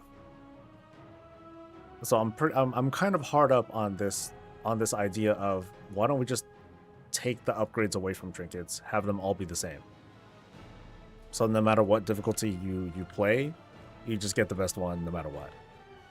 And yeah, the immediate reaction would be people would feel compelled to farm up, you know, every difficulty's version of that boss in order to get it. I don't think I would want to suggest something, you know, anything. I don't want to over design it and be like, okay, well, you only get one chance per lockout or whatever per boss, no matter what difficulty, to get a chance at that trinket, and the trinket is personal loot and whatever.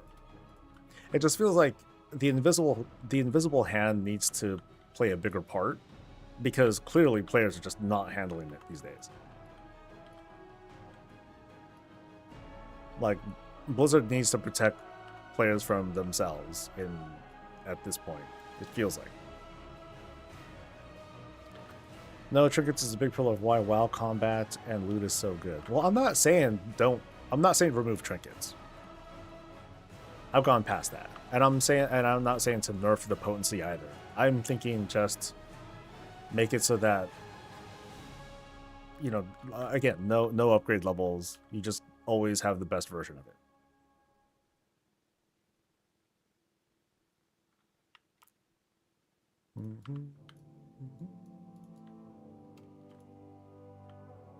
And then have that as a jumping off point for whatever the hell whatever fangled thing they think of afterwards.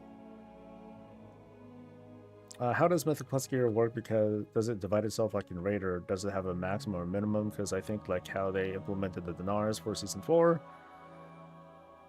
Dragonflight would be best for Mythic Plus, but if the item drops at the item level... Well, depending on what key level you get, then the gear track changes. So once you do 10s, then you start seeing Mythic track gear from the vault.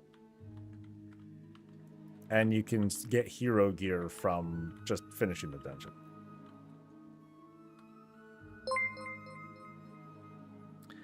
There's an entire discussion to be had about how hyperbolic the community is about super minor upgrades exacerbated by logarithmic DPS charts and tier lists. There's that too. Maybe I'll drop that as a line. But I think I want to focus more on if I'm going to get people to talk shit to me personally, it's going to be me suggesting the trinket suggestion.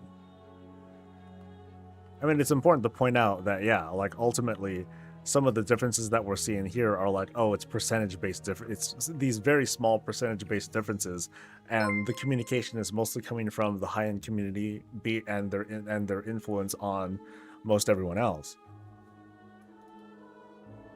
A cape. I got a cape. I think I'm done, right? I can just like leave. I don't need no beef. I'll take this. inventory is still full. Of course it is. Let's see. What's a thing that I don't need? I don't need that. Yes. So I'll just catalyst that, and then I'll be done there, and then I'll have to work on... Actually, I think I might... Yeah, if I look at the other things that I've gotten from Raid Finder, maybe I can catalyst that stuff too. So I'll leave. I hope it's easy to leave.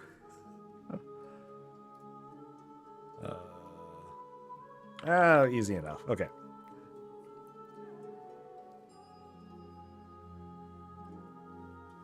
Hey, you already fucked up Tank Brand. Do you want to really fuck up Trinkets too?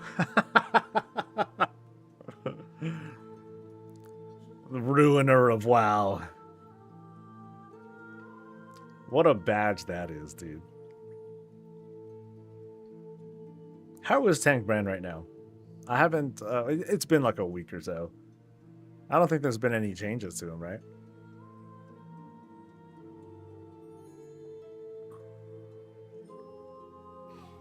I can use the Catalyst and Dorn. Oh, yeah. That's right. Smart. Thank you, Arcadius. So I think it should just be one gear line like the Dinar from Season 4 of Dragonflight, as then you wouldn't need to be forced to farm the same dungeons for trinkets or rings or necks or anything. You can just play the things you want and grind the dungeons you want for the tokens and Valor Stones. So you're still talking about the token trading in Grim? Is it the high end or the mid tier chasing the idea of perfection? The perception that gamers are pushing is that, yes, it's the high end because they find the facts and they, you know, run the calculations and everything, but then they'll push that influence on everyone else and people will just buy into it.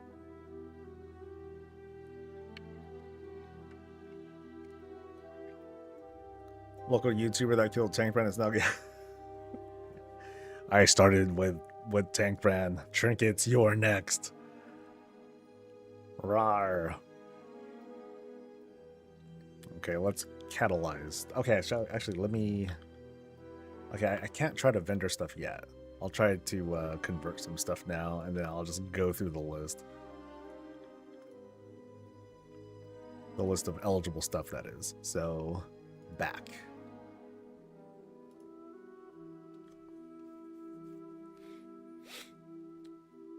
I think it's the latter, and if so, what's so bad?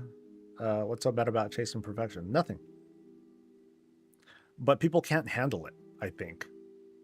Actually, so I guess I am saying that there is something bad. I think people can't handle the chase anymore.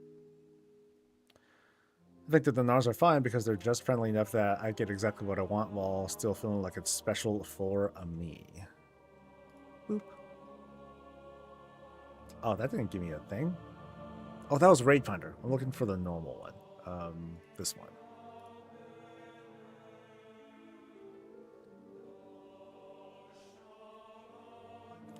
Tank Brand with a healer makes 11s feel like DPS 8s.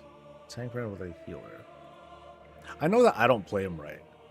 You know, if you're healing with Tank Brand, then you probably should be contributing to the DPSing too. I know I just don't do a good job of it, because I don't fucking know what to do. Oh, so here's a... Yeah, so there's an appearance I don't have either. Cool. Yay! And then this one that I have. These shoulders I don't have. Ooh, I'm getting hooked up, baby.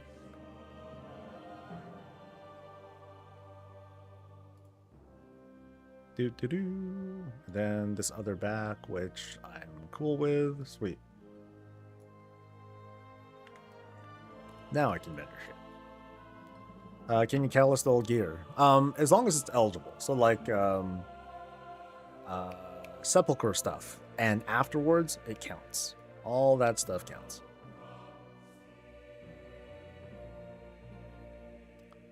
Anything else you can get rid of? Kinda. All right.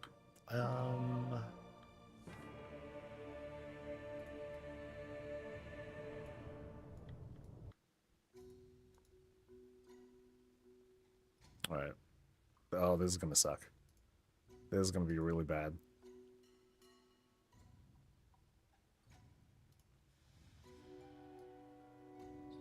Oh well. Let's see what I can catalyst though.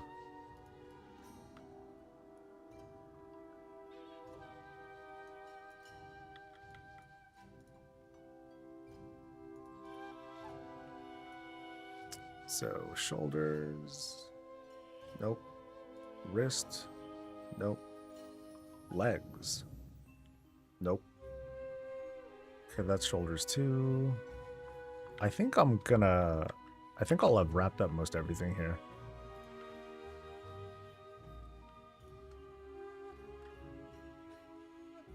It's free. Yeah, there's no there's no token, no charges or anything weird like that. It's straightforward. You just do the thing and you're good.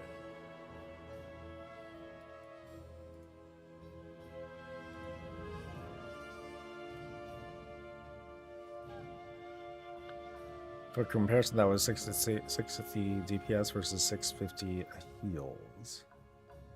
Oh, okay.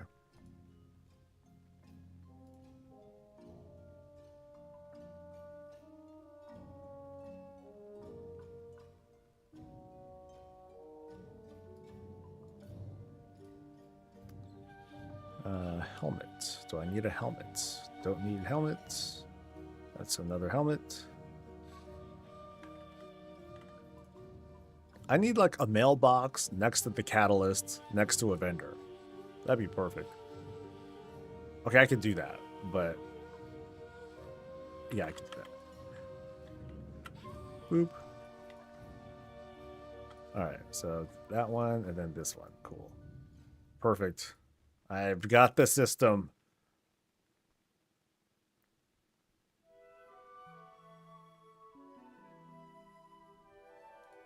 Lame that I have to mount up, though. That part kind of sucks. Okay, so I think I got everything. I feel convinced now. So sets, this thing, heroic, raid finder. I'm missing a helmet from raid finder. I could have swore I did a helmet already.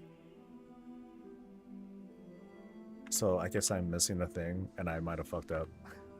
Uh-oh.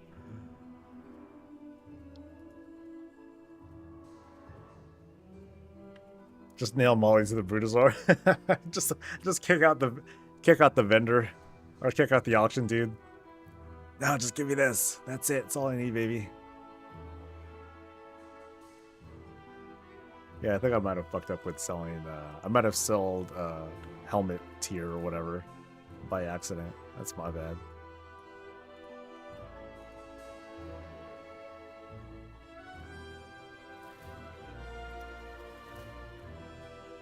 Hand module? No. I want head module.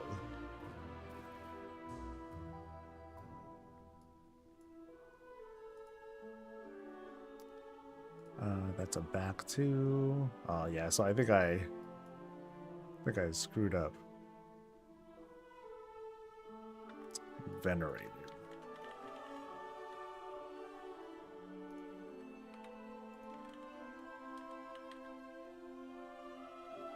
Yeah, so I think I'm still missing like one thing. I just need a helmet.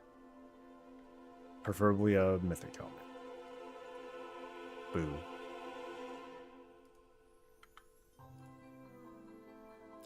Can you tell me what add-on you use to show item level of gear in your bag? Thank you much. Simple item level, I believe. There are a lot of like bag add-ons that do it. Simple item level is like just kind of a separate thing that I use for it. Because otherwise, sorted will tell me everything too. But sometimes I'll want to see it here, and also on my character sheet too. That's what simple item level will do for me. I think that's everything, right? Random crests. Yeah, just nobody stuff. All right, next. Actually, shit, I don't know if there is a next. Because I did all the oh no, Shadowland stuff. Okay. Oh, that's not it. I think I finished Nathria the other day actually, so I think I'm good. Nathria's done. Sanctum of Domination, that's done.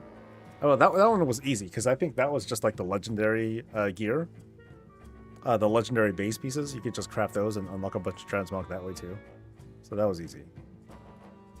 I did Nax earlier, failed. I think I'm running out of shit. Oh no. Tragic. I changed the rarity glow of blues and greens to white, so it's just epics. But I wish I could set. Oh, you know, I'm gonna troll myself. Let's see. Let's see how long it takes before I like screw myself over. And I say everything is poor.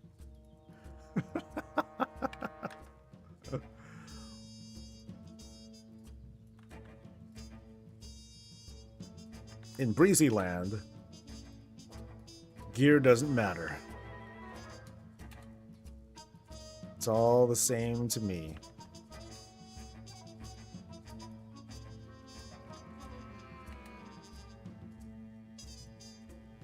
Legendaries? Nope. Legendary trash. Artifact trash. Heirloom trash. So how does it feel now? Oh god. It even matches the way the simple item level does it, so everything's great. Oh, this is gonna fuck me up, dude. Yeah.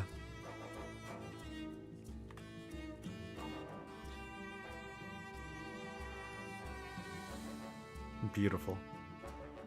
Time to go do AQ. Oh man, I got no choice, huh? I forget. Is there? There are a couple methods with which I can deal frost damage, but I don't know if there's a consistent thing for it. Will it fuck up the add-on? No, I doubt it. It's just a glow thing, right?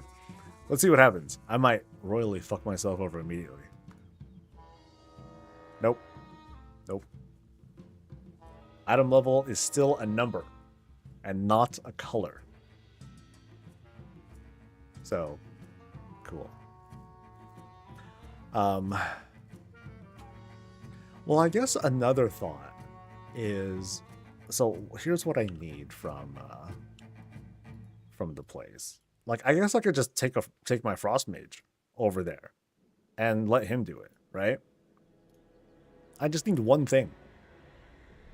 Gauntlets of the Righteous Champion. So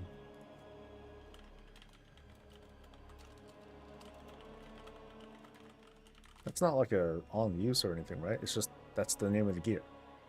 Yeah, that's the name of the gear. Yeah, I'm just gonna take my mage. Fuck it. Be glad Grim will make its raid. Was worried I would not. There's a non-zero chance. A non-zero chance that I will not attend raid in 2 weeks. Maybe.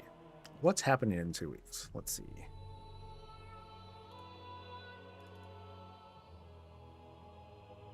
I don't know if the frost toy works in here. I think it did, but that has like a cooldown on it. And if I screw up, and I'm likely to screw up, then I'm doomed. So I might as well just take the mage over there. That's just easier. Is the incursion event working yet? Incursion? You mean the nightfall stuff? It should, but it's just janky. It's janky. It's not reliable, but but the reward scheme seems to work. Wait, I'm on the mage, so I can teleport. Genius. Yeah, it should work.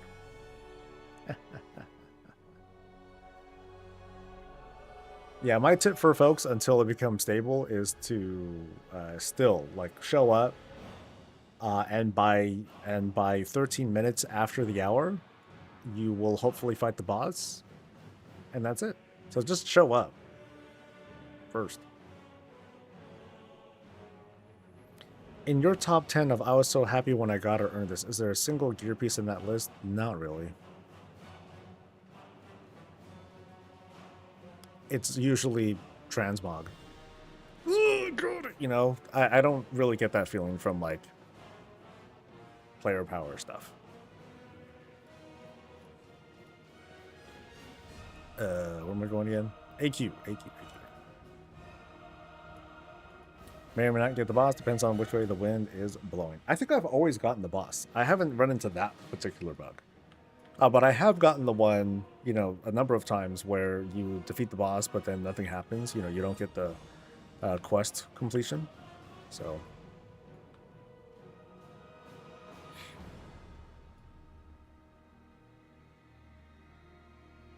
my top 10 of I was so happy I got a thing.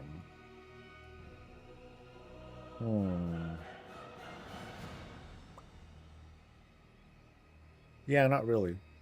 Like, there's this neck that I've been wanting for my paladin, because I was using a season 1 neck up until, like, this week.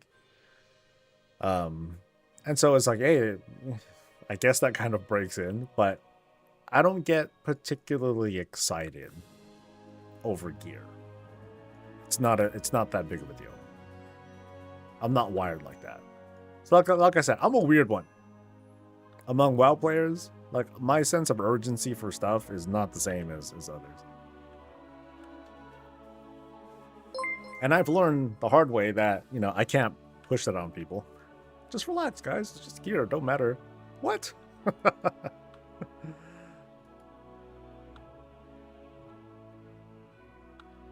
For you, Mimiron's head?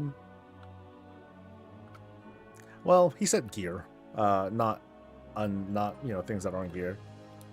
For me, it's always like shields that get me all razzed up. Like, woo, I got a shield. Do you think a new piece of furniture might move the needle for you when you get to put it in your house? No, not at the moment. Right now, it's relief because I don't have a couch downstairs at all. I have no couches downstairs, no place to actually recline and relax. So for me, it's not so much, hey, I got this cool piece of furniture. It's like, hey, I finally have furniture. It's a different sort of relief. In game. ...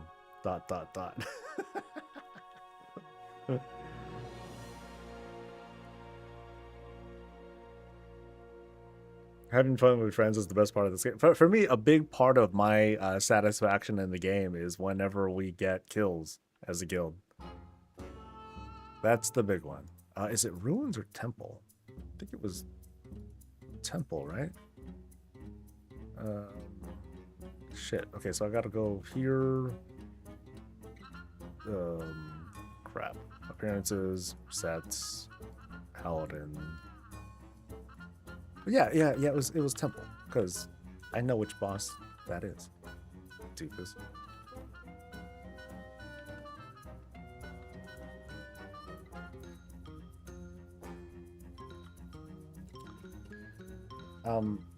That's gonna be a good question though. I don't know how I'm gonna feel. It's gonna be like, ooh, I got a thing. Yeah, because when it comes to me collecting Transmog, like, I get a kick out of, hey, cool, I got this thing, but then I don't do anything with it. For me, when I get Transmog, it adds to the chaos of when I do random Transmog rolls. You know, and I get a little bit of variety, you know, I get some cool stuff. So someday, when I get the black trench coat, that's gonna feel cool. But I'm also going to, like, not worry about it too much, and then I'm just gonna randomly roll for it. But then with the housing, I don't know. I feel like it's gonna be a different vibe because I'm gonna be like, oh, I want that couch, I want that chair, I want that thing, because I want my house to look like this. Now, if the time comes and there's an add-on that's called Random Housing Transmog thing, that'll be an interesting day. And we'll see how I react to that. Okay, what the fuck do I go for this guy? I forget. I wonder if there's going to be chase items in housing. Absolutely. Absolutely. Well, whether it's going for the recipe or going for the, you know, if you know, if a boss drops a chandelier, and people will really want that. But I don't know. So what's a chase item like? Obviously, I don't have a good, you know, perspective of it. But like by chase, do you mean like people are trying to get there or race to it, or they need to try to get it or else, or something like that? Okay, that's viscous, right? Yeah, so I gotta go this way. Because it's like if I can take my sweet ass time getting it, is it a chase?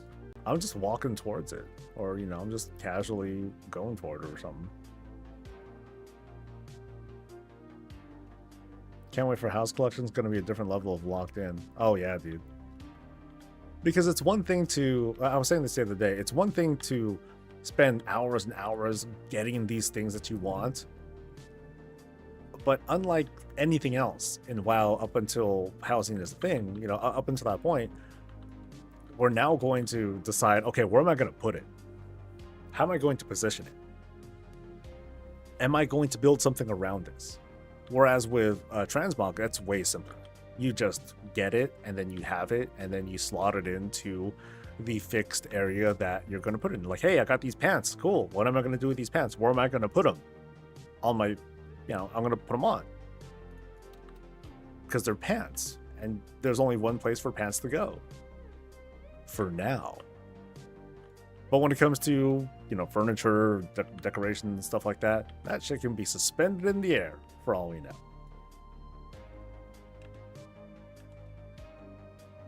You know, and it's not going to be, it doesn't have to be as simple as, okay, I'm just going to put it down, put this bed right down in the middle of the house, good to go. Some people will do that because they can. You can do whatever you want. But the potential is insane. It's going to be crazy. And I will be right here, silently putting stupid stuff together. And you will watch. And you'll be like, hey, Soul, are you okay, man? You've been streaming for 28 hours. I'm not done. I just want to get this one thing just right.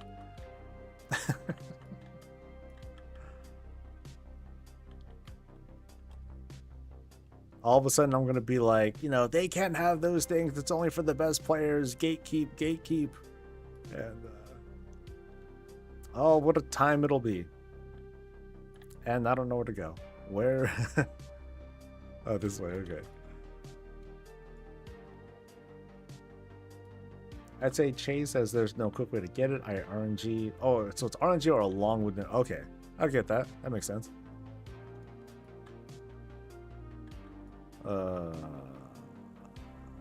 Wait. Oh. Up is where I go, I think.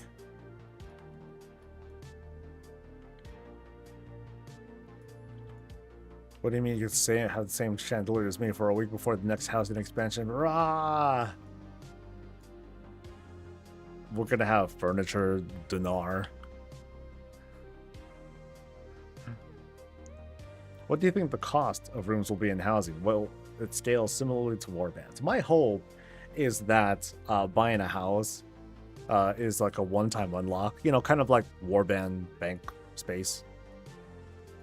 Sure, it'll cost more, whatever. Hopefully not as much as warbanks. I hope.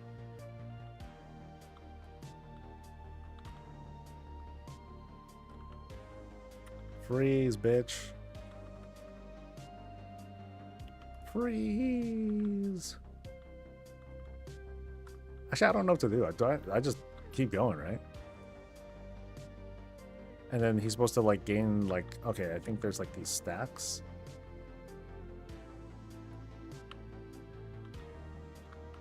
I guess.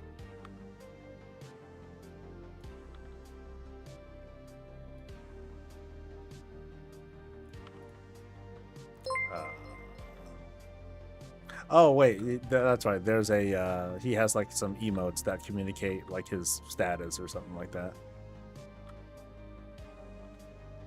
So he's frozen solid.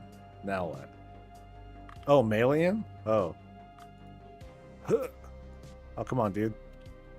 Huh. Huh. No. Oh no. Okay, that didn't do it. Is my staff thing too low?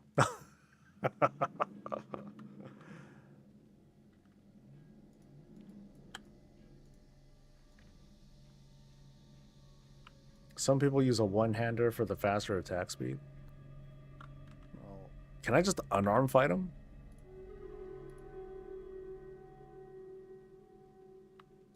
Go team. And use hero for melee phase. It's a phase. Oh, viscous begins to crack. Okay, so just keep going. And does it reset? I'll just last. Fuck it. Okay, when I refreeze them, do I end up having to start from the beginning? You do. Okay. Begins to crack. Come on, buddy. Yeah. Yeah.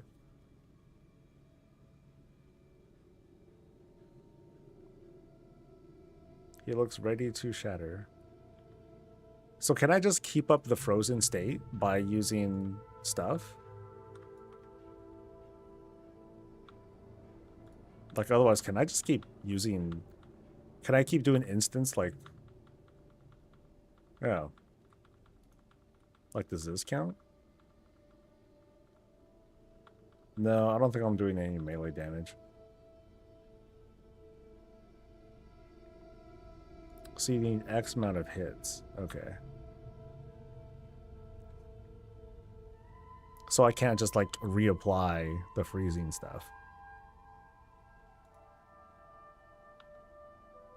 Okay, so freeze, bloodlust, and quick weapon. I mean, unarmed has a certain attack speed, right? Two hand. So I could just use like any old dagger, right?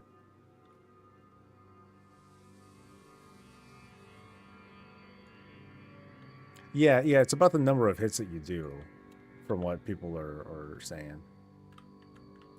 Where's the way out?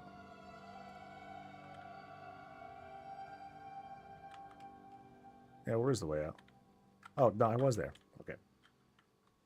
Heirloom. Yeah, I'll put on an heirloom or something. Actually, let me see if I can just pull it out now.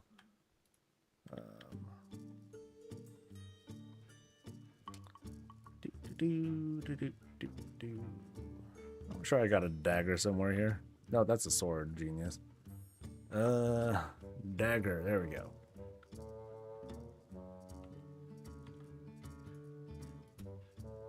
So, sword, 180. I thought there was like a 1.5. 180, 180. Then wait, no, that's been changed many moons ago, right? They just regulated that stuff. So 1.8 is as low as I can get. Yeah, and those things are slower. All right.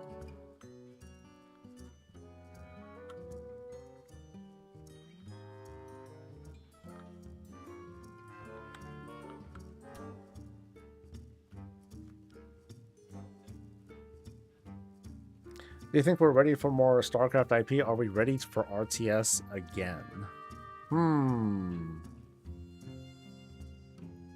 Good question. I'm not sure. I think people are I think people are still fans of like the more micro way of fighting. Let's see, how would I do this then? I think I'll just keep going because sometimes I'll get like the random sometimes I'll get that random bloodlust quick thing. Maybe that'll help. People like the micromanagement of dealing with small teams as opposed to like big ones. You know, with like StarCraft and all that. But I don't know. I don't think there's been like a really big outcry for RTS. I mean, people still find it entertaining to watch, but as for like playing it, I'm not sure. Come on. Oh, still not fast enough. So I guess I would need to... Do I happen to have some trinkets with melee hits? Oh, I remember that. I probably don't. Not on this character. I have trash trinkets.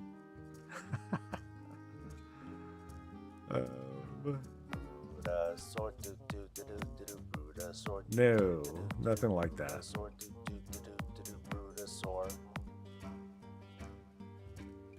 Yeah, bummer. I think I have to wait for like Bloodlust to come on. I have to wait till I'm not saved anymore. And can I die? Is that possible? I'm taking some damage, but not enough. That's a tough one to pronounce. Eochin? Let's go with Eochin. Yeah. Thank you for the prime. Also, thank you to Sisatog 13 as well. I did not mention you. My bad. Do invisibility. That's a great idea. That's mirror image. Where's invisibility? There you go. I wanted to die, actually. I wanted to see if I could just get killed somehow. Oh, I'm not sated. Oh, dude, my sated got reset too. Oh, that's convenient. I don't remember that being a thing in old content. I guess I never noticed. Nice. And Frozen. Go. Come on, buddy.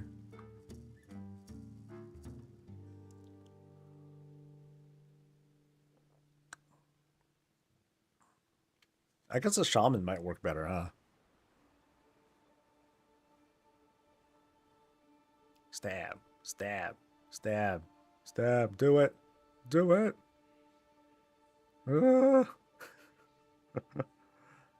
No! Denied. A shaman would be better? Okay, maybe I'll just take a shaman instead.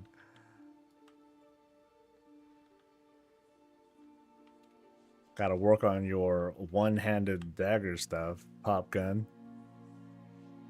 Yeah, I remember hearing stuff like trinkets. That would be a good idea too. Yeah, so I'll bring the shaman instead.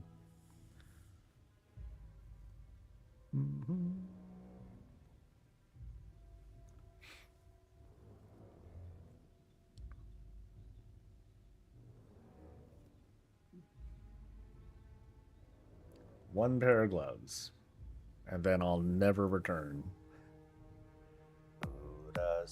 All right, so where is Brofist? Let's go. Thank you to Critney Sparkle and Molana. Thanks for the primes, folks. Much appreciated. Do I dare look at the comments again? Man, those comments are mad. Let's see.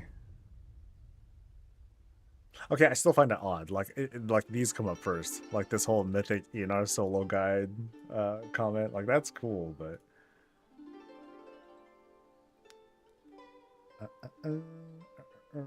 cool but weird at the same time. That I think is the most positive comment that I've seen so far.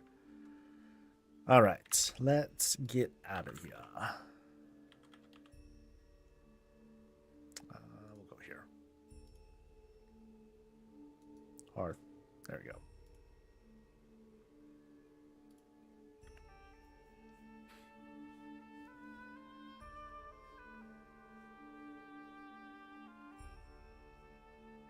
So just Frostshock and Hope. Oh, and dogs too. Yeah, Frostshock until he's frozen. Pop dogs. Maybe I'll just Bloodlust too and have at it. So do I have Frostshock? I do. Frostshock, and I think there was like a ice thing too. thought there was like some other ice attack that I had. Ah, here we go. Ice strike. So I'll just take whatever. Pick up. Whenever you spend Maelstrom over your frost shock has a chance. No, I don't want a chance. I want guaranteed. Each stat, blah blah blah, causes your frost. Okay, I don't need that. So this should be okay. Oh, and if I think if I switch to, oh, I can't. There's no Farce here. There's just the totemic thing. I don't know what that does. It should be good. Without trying to be the next WoW killer, what do you subjectively hope to see from next gen MMOs? Next gen MMOs. You know what's funny is that like the MMOs that haven't come out yet, they're like old. Oh god, there are two that come to mind, and they've been in development for quite some time. One is Star Citizen, that's going to be in development for like 50 years. And then there's one called, oh boy, is it Asheron's Call? No, I think it's, I'm on a mailing list for them.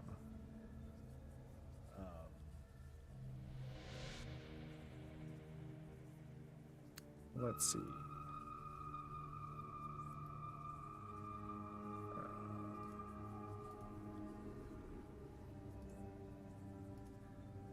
Have they posted recently?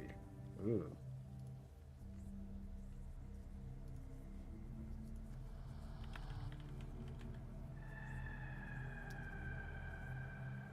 Ashes of Creation. There we go. Yeah. That one has been in development for quite some time, I think.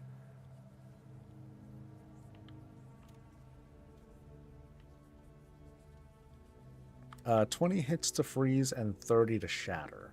All right. Well, let's see if I'm sure I can get this guy to. Oh, my bad. I can get this guy to successfully freeze, right? Just lots of frost stuff. I just gotta learn how to get it done right.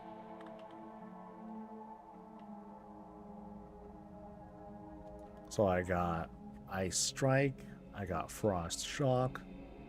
Most new MMOs are return to form, old school ones that are kind of doomed to fail due to scope.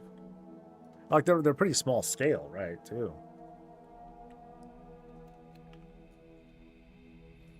Like the only hope of like I guess a next gen MMO would be the one that's coming from Riot, and we don't know when that's going to come out.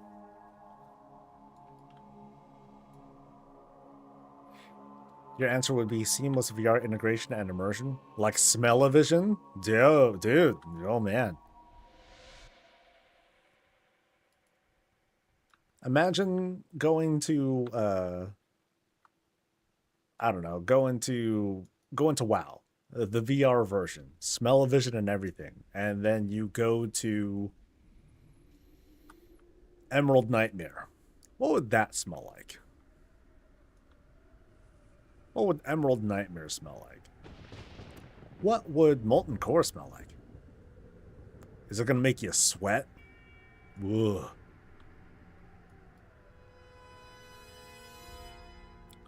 There was an MMO on VR that was gaining some traction, but the wonkiness of VR makes it pretty rough. Oh, absolutely. I mean, we already have numerous challenges with accessibility issues and trying to get people to play games. Like, those kinds of folks, they would be entirely like, you know, they'd be left behind with something like that. Now, if we were to go like pure fiction, and I'm just gonna call this pure fiction right now, like you see, we've seen all sorts of different anime shows that have that whole, hey, we integrate your whole damn brain into the game. Not so much if you die in real life kind of stuff, but you know, just that whole, hey, we just put you into the game, and you know, and brain waves or whatnot are what have you interact. I think of an anime called Shangri-La Frontier, which is about that. It's pretty lighthearted. It's a very it's a lighthearted anime that kind of covers like the, you know, just the gaming life with that sort of technology in place. And there's adventures and all sorts of other stuff too. But that would be what I see as like a real next generation, like not just MMO, but video game overall.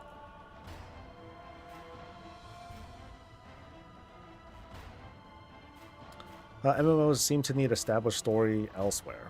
I agree. Yeah, like that's their only hope. You need to have like a strong IP to start with. WoW, yes. Riot and League of Legends, I know nothing about it, but I have no doubt. I still haven't even watched Arcane, which makes me a criminal, probably. Yeah, Sword Art Online, that sort of stuff. You know, those feel cool, but it's also extremely fictional. Imagine games like those with real life internet mentality. Like, we would be so abusive to people. People would commit crimes. They would commit crimes of, like, you know, verbal abuse and bullying to the point of people being suicidal. There would be assaults, virtual assaults, and, you know, it would be awful. Sorry, but humanity kind of sucks. And, you know, things ain't gonna work out the way that we want them to. But boy, it would be fun. Boy, it would be fun. Secret Roll was pretty good. Amount of racism and insane shit, bro. Nah. I don't even want AR anymore. Come to think about it, I guess what I really just want is a major hardware advancement. A major hardware advancement.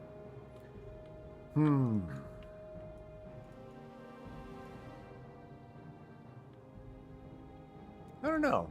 I mean, I guess I don't know what it is that I'd want from, like, a next gen MMO. Like, what's... That's the billion-dollar question. And even then, just like what Oinky's pointing out, it could be amazing, but if the story sucks, then who cares? Or at least if it doesn't have, like, a fandom to immediately rely on, like a floor, I should say. Games like WoW, they have a floor. The game could be at its worst. You know, what we're hearing right now, all the critiques and whatnot. There are a number of players, I guess I'd be one of them. Don't affect me none. I'm gonna play this bitch till the fucking shuts down, man. That's me. But what about what about other games? You know, not other games, they don't have that floor to work with. That minimum fandom. It's got to be big enough to sustain you know, life support for the game. And it might not matter just how it may not matter just how cool the feature is, whatever it is. You could almost say, like, the closest thing that people were trying to think of would be, like, you know, crypto blockchain stuff. It's like, oh, you know, here's a different way of ownership and blah blah blah blah. And I don't think that's gonna take off. But, you know, you could say that's, like, one of the more recent attempts, I guess. All right, Queen Bees, you take care. I don't know 0% about this, but what would game on a quantum computer look like? It depends. How good's the lag? Yeah, it wouldn't make any difference. Quantum computing is like it's like a different thing.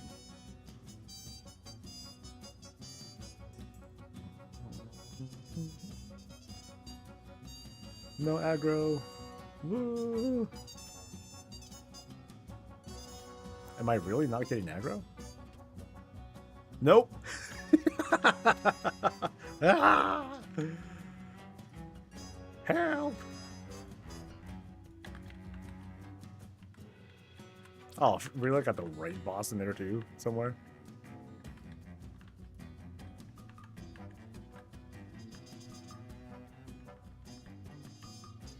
Well, it was a good attempt. Look at all this trash. I'm gonna be so fucked in the head, man.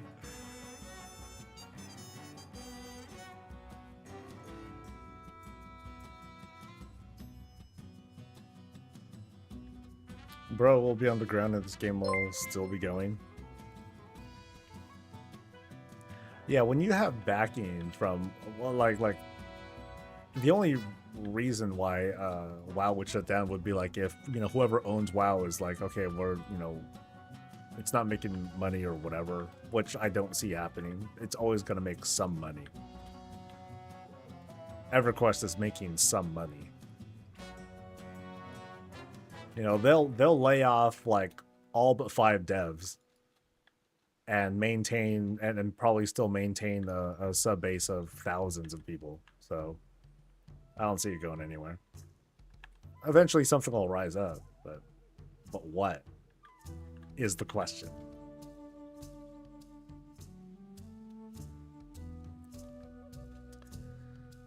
All right, so should at least do some of these buffs, and then just Frost Shock and Ice Strike my way to victory.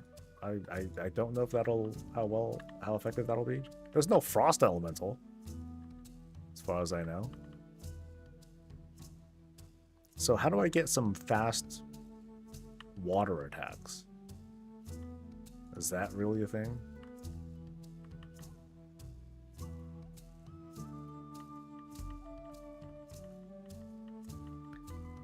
This guy at MMO? Swing a ladder full of players to do 4 trillion damage to a penguin. 4 trillion? Come on, that's rookie numbers, yo. Get serious.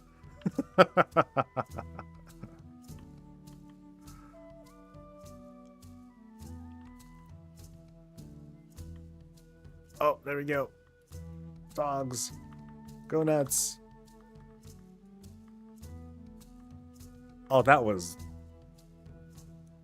a joke. Well, shaman is key. Please give me the gloves.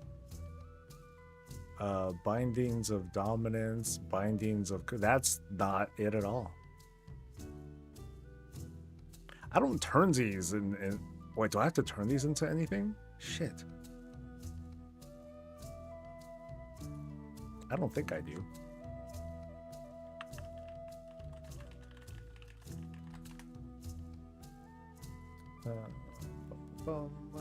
No, that's like for other stuff. Okay. So, okay, Shaman, you're just gonna live here now. Sorry. And this reset. Oh wait, how this resets every couple days, right? 4 days. So, okay, so that I guess that resets every week. I could have swore one of these reset every couple days.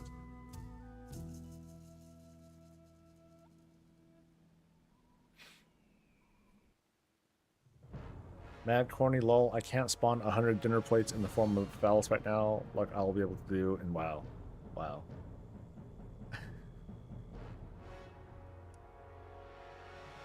So the fastest internet speed is 402 terabytes per second. Imagine. It's a lot of porn, dude. It's a lot of porn. You know, there comes that point where, you know, the internet speed exceeds whatever it is that you're going to consume.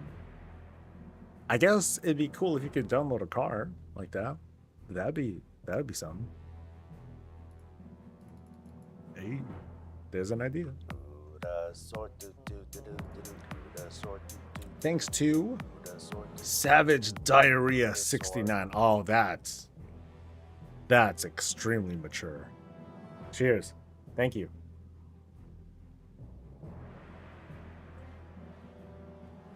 Savage Diarrhea 69. So what inspired that name? Drop a line. I'm curious. Tell your story. Loktar, buddy.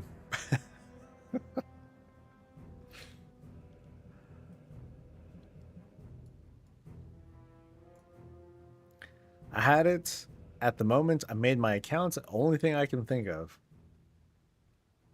But that's a lot. So as you were making your Twitch account, so here you are, right? You're like, or you're doing it on your phone, I'm gonna guess, or you're maybe doing it on the computer, and you're sitting on like a shit, the chair that's actually a toilet, not a duvet. That's stupid. I forgot the name. There's like one in the other room, but whatever. So you're having diarrhea. You're doing 69, and you're signing up for Twitch. That's this generation, man. Y'all are busy, busy people. All right, here we go. Cash grab patch. They are time gating this single event and patch into 3 paid months. And if you're a somewhat casual player, none of these rewards are worth it. If you play a little more than casual, chances are you have all alts max level anyway, and probably have geared up to 645 because it's too easy to gear alts. If you know what you're doing, this is just a cash grab. I find this one... Ugh. I find this one odd. You know, the cash grab for subs. Because... I guess, like, if people want to quit, they can leave. But they don't... But if they do, like, they're going to come right back anyway. So, there's no overlap anyway. But also, a real cash grab is, I don't know, freaking birds and Transmog. Like, this is the injection of cash, you know? But oh well. It's a commode. Yeah, it's a commode. Damn it, Soul. Yeah, or a Brutosaur mount. You know, that's when, you know, that's a cash grab, and that works. Anyway. Where was I? I was looking at where I'm at with farming stuff. Actually, do I have another character who could do frost damage to take that? No, I don't want to do that. I don't like farming the same instance over and over again with multiple characters. That's a huge turnoff, man. In case you're wondering what my likes and dislikes are, some things total a turnoff. Okay, that's other stuff. Yeah, I think the legacy stuff, I am running low. Oh no. Which means I might just be going for random, chaotic, just slaughtering of stuff for things. Alright. Let's do it. Frosty K. Frosty K. Oh, that's smart. Yeah. But like I said, I don't think I want to go back and keep farming the old stuff. Oh. Have a good voice. Thank you. I try. And we're doing a roulette. They like my voice. Yay.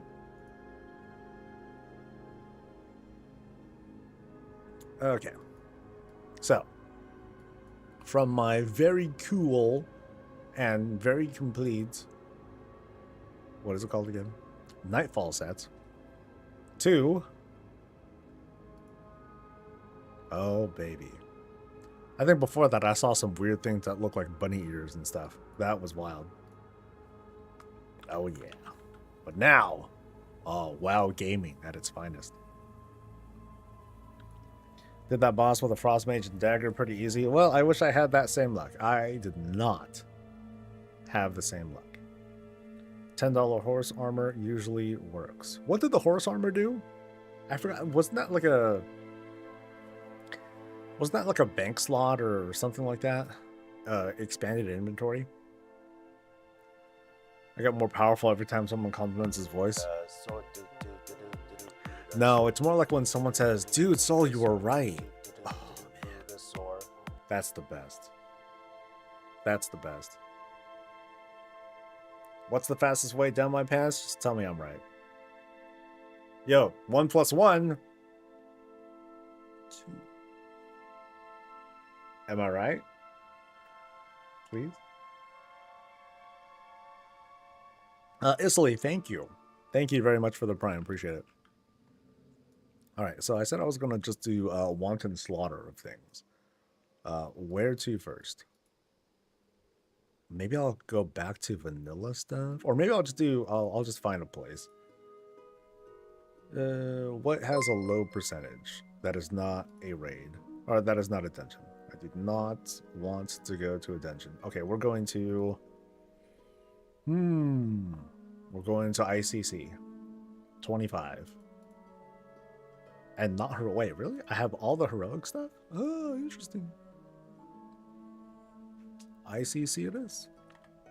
Let's roll. Math King. Ah, oh, Math King. Nice.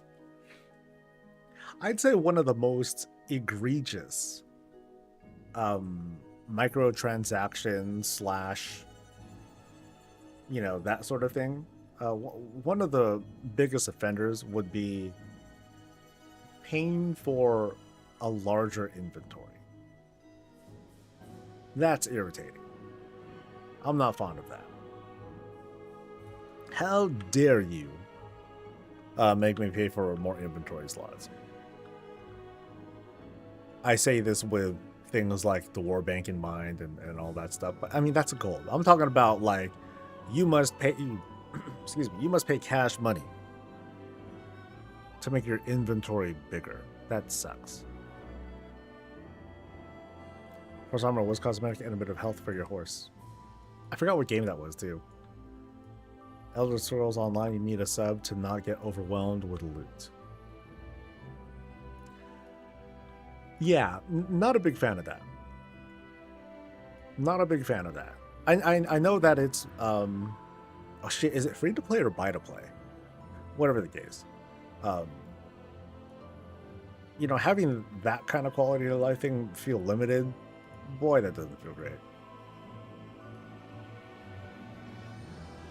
It's one thing to not be like a paid premium player, and then it's another thing to just feel like you're poor.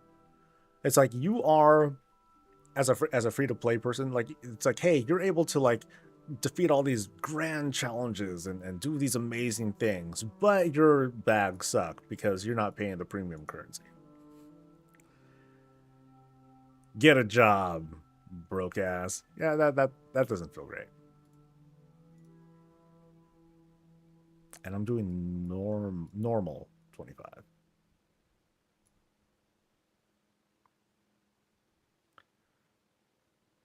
It's pay to play even? Oh, is it that bad? I don't want to say it's that bad, but you know, it's just one of those quality of life things that it's like, oh, missing out on that really, ooh, that hurts. This just came to mind. What's in my void storage right now? Legendaries, all legendaries, and legendaries and a, let's see, maybe you can see it in here. Void storage. So there are a couple of nostalgia. So here's one thing that's a standout. The Spearfisher's Band. That has a special place in my hearts because that had Twilight Devastation on it. The one little bit of nostalgic loot that I hold on to, apart from the legendaries that I just can't get rid of or delete or whatever. Yeah. So I got that thing from a world quest, and I just held on to that gear for the whole goddamn season.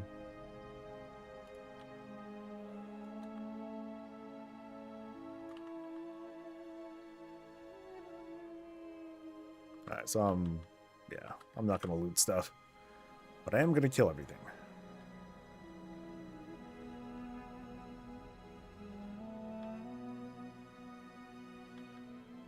Oh, I wonder if I have everything from, let's see, there's Nax, Trial Crusade. Okay, I don't have everything there either. So maybe I'll do that one after.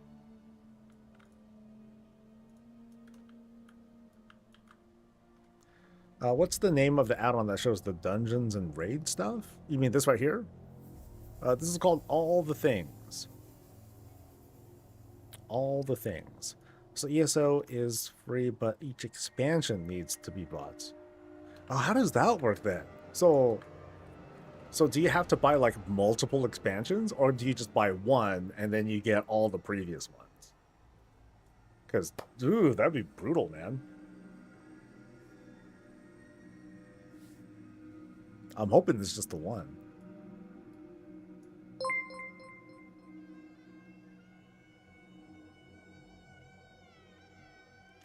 What are some other big ones? And Guild Wars 2, I hear a lot of good things about that game.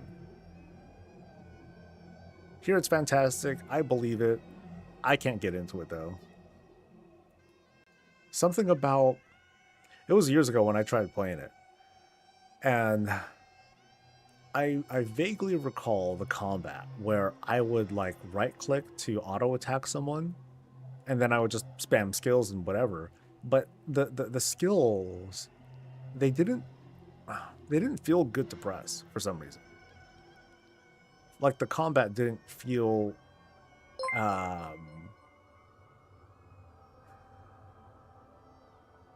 it just didn't feel good. I'll just go with that. Pay for expansions and then they have DLC stuff on top of that cost premium currency, or you get them from the time of your sub. So what if you sub, like, what does it do for player housing? Because I know that comes out of premium. You know, there's premium houses, and I think there's premium decors as well. But do you get, like, cool shit if you happen to be subbing to the game? Like, hey, here's your, here's the subscriber house. Yeah.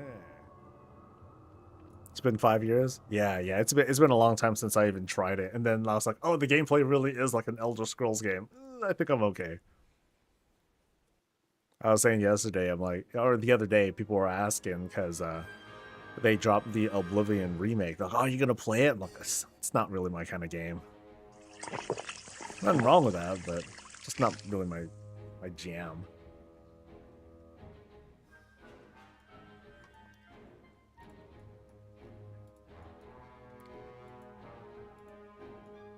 You get premium currency when you're sub, but not that much. Oh, right, and then that stuff goes towards the whatever you want, whether it's housing stuff or what have you. Yeah, okay. I sort of remember now. Sort of.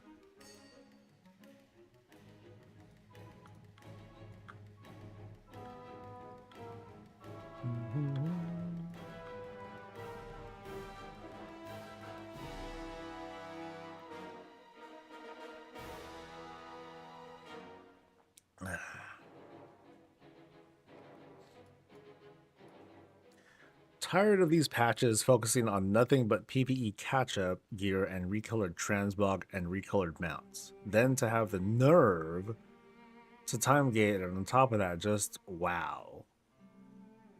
So are they saying like there should be like some PvP stuff too? That's fair. That is fair. Yeah, there's like nothing for PvP folk. Like, would there be a cool thing to add to PvP mid-season?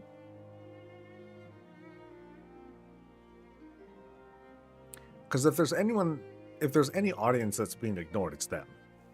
It's PvP people. At least ESO and Guild Wars don't have Lullafell.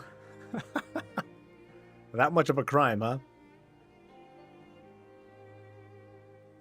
The sub also raises the housing things you can place. Ah, your budget. Interesting. Because PvP is dumb and PvPers don't deserve happiness. That's a take. Wow.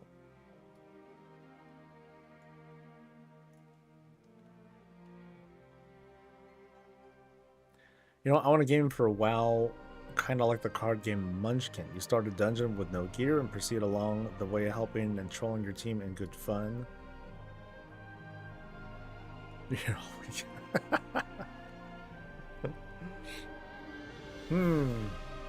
I mean, it's pretty much a different game, though, right? I would like to see more Warcraft-themed games.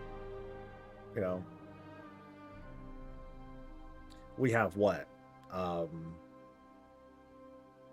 What's currently going, like Rumble, you know? So and it's a decent mobile game for what it is, but just not my vibe. Not my thing. Actually, no, that's not true. Yeah, I actually do have fun with it. Not the only one who can do hot takes. Oh, my takes are just magic, dude. I like PvP, but I don't like having completely different gear for it. Although I feel like, you know, I feel like with PvP, that's like the exception, because you're not fighting internet dragons. You're fighting people, and people fight differently. The rules are kind of different. I feel like the gearing ought to be a little bit different too. Guess the audience is so small they can't justify developing anything besides a new arena or battleground now and then. Fair enough. They did get a new, they got a new battleground with the start of the expansion. They just got a new arena. But that's kind of it, you know? When it comes to PvP, the content is mostly the people. The people are the content. The content are the people. I just really would like to see someday a lot of support given to War Mode. War Mode feels sad. So in the game, Munchkin, each player is awarded points for their plays. I don't know if you're familiar with the game. I'm not. I've heard of it, but I've never played it at all. Let my squire carry my PvP gear, and I'm in. You know what would be kind of nice, honestly, is if there was like a tab that was just like, hey, switch to PvP gear, and then all your PvP gear is in these slots, and you don't need to carry it in your inventory anymore. But then you can only carry, you can only carry PvP gear in these slots, and that's it. Otherwise, that slot, if it's considered empty, it becomes like it becomes like the bare minimum PvP slot, and like that's it. So, like, at least from an inventory standpoint, it'd be nice, I guess. But yeah, I'm not a real PvPer, so I'd like to hear what other folks have to say about what they'd like. Oh, some of you guys are just like, yes. So you agree. Oh, so good. Self-esteem going up. Woo! As someone with PvPs, there's a ton of stuff they could do to expand it that wouldn't be too crazy and get more people to join. That's it. That's part of the thing too. It's like, I don't want people to be forced to PvP. You know, like, ooh, I really want that certain thing. Oh, I have to PvP for it. Fuck, you know. There's a certain pull that's got to be involved. Otherwise, you know, the reward wouldn't be compelling for anyone at all. But, you know, it just feels like there's a really thin line between, hey, this would be cool, and everyone's got to have it. You know, that kind of thing. Decent PvP victory is very satisfying. Like one thing I constantly suggest is, it's not even a real reward per se, but I think it'd be cool if every week they, you know, the website or somewhere in game, they give a shout out to the, you know, the most ruthless killers, the, you know, the top assassins in the region or on the server or something like that. And they just do it every week. And then that person happens to get like a cool title and something like that. And that's it. They don't get anything. They just get acknowledged for it. Publicly. You know, celebrating the joy of killing and the notoriety of being the top slayer of the previous week or something like that. Like, I think I was talking about with Plunderstorm at one point. I'm like, oh, that'd be cool if they like highlighted who has like the most kills for the week or for the day and whatnot. You know, just have a leaderboard that you can see while everyone's waiting to get into the game. And then people be on social media. It's like, look at this, dude. I'm like the fucking top slayer. Ugh, so good.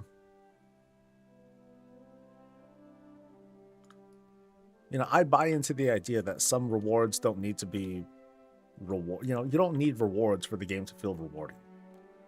The sense of acknowledgement, even if it's temporary, I think there's a value to that. But but it seems like Blizzard does not agree with that. I'm sure they've had some conversations of that sort, and that just, you know, probably just never took off.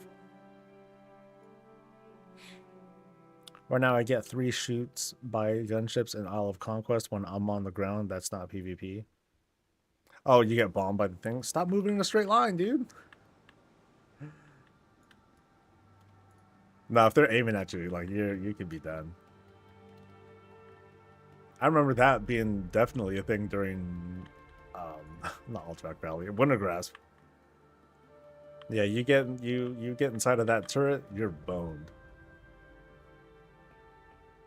Put a statue with you and a plaque in Orgrimmar and Stormwind for a month. I'm not even thinking for a month. I'm just thinking for like a week. That's it.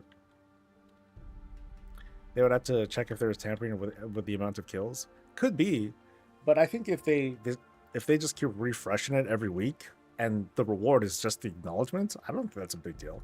I think eventually, like, people will get, people who would try to do that, they would just get tired of it and stop. And if they keep going, then, eventually it's going to get Blizzard's attention. They'll look into it and then nuke them or something. But I think it'd be fun. It would just encourage, like, ooh, I want to be on that board. Maybe. It probably wouldn't help people who roll on war mode for no reason. Other than to get the increased rewards from world quests and stuff like that. They'll just get murdered. They're going to get farmed. And they're not going to have a good time. But that's war mode. You choose to, you choose that life, you pay the consequences. That's how it was back in the day when we chose PvP servers and to roll on those. I don't think it should be any different if you choose war mode.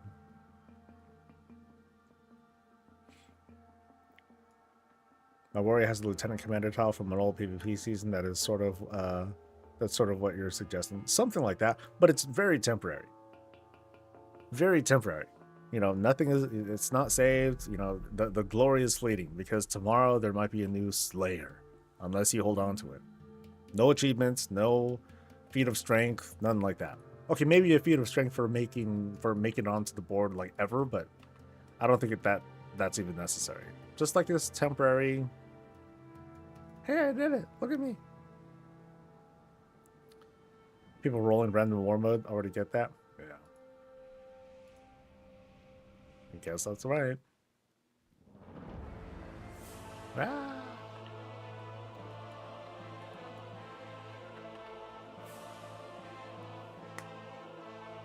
It's almost 3. I'm going to set up that CD. I'll be right back.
All right.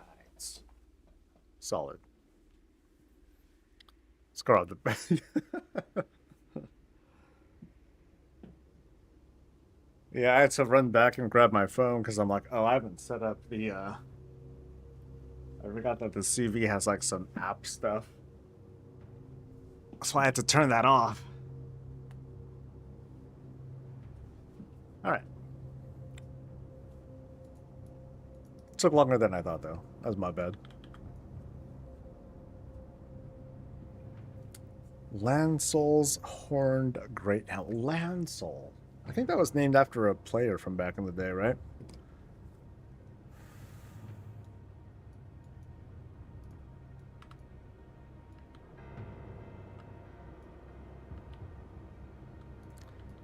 So what were we last talking about? Rando PvP stuff. How would it feel like someday, you know, the things that we were talking about with Sword Art Online and Shangri-La Frontier, those anime, you know, full dive kinds of MMOs. Someday we're going to have that. And we're going to have PvP.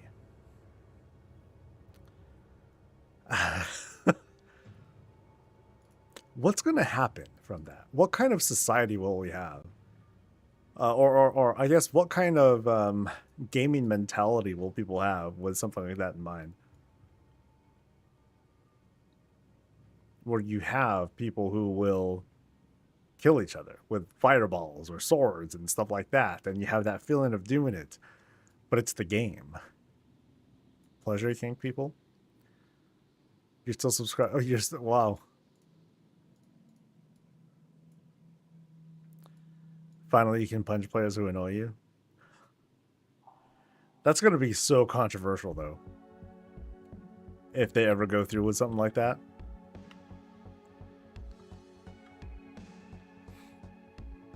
It would take that rhetoric where people talk about, oh man, just like, you know, that dude is killing people and killing prostitutes because they learned how to do that from Grand Theft Auto. Like, doing it in like some VR kind of game, oh, that's like a, I don't know, that feels like next level shit.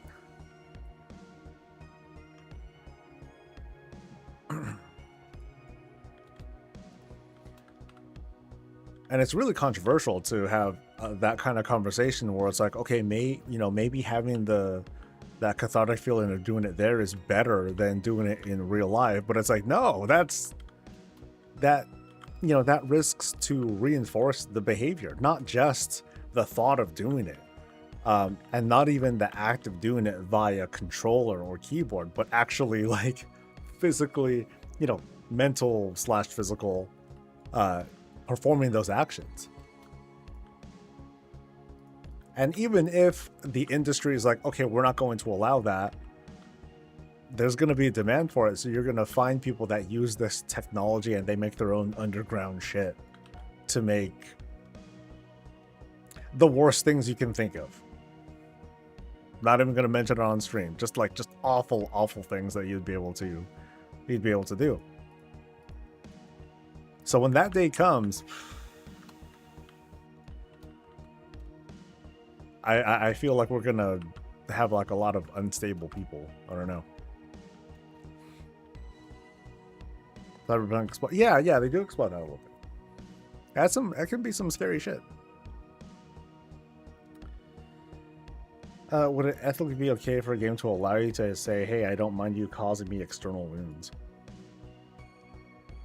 Even if by consent, that just, I don't know.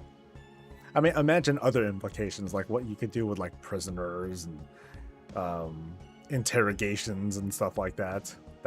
I think that's something that's explored in. It was a Netflix show. It starred the dude that was in a DC movie, and then it had Anthony Mackie in it.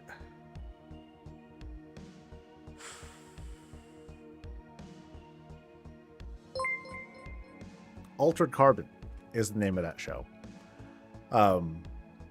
where people were basically just data, kind of. And I think they referred to bodies as sleeves for the most part, because people just manufactured bodies and all that. And so when people were interrogating, or when people were interrogated, they extracted your data chip or whatever from you, and then they plug you into some sort of machine, and then they torture the fuck out of you. Or they would just like keep you on ice. They'll just take your chip, and then you're like in this, you know, dead, not dead state. You're just in storage and all that. And then they pull you out like whenever they feel like. They fuck that show into the ground. Yeah, I don't remember I remember the first season. I found it fun. And I think there were 2 seasons, and I wasn't too fond of the second. And then they canceled it, so oh well. The world building, though, was fascinating and very, very depressing, too.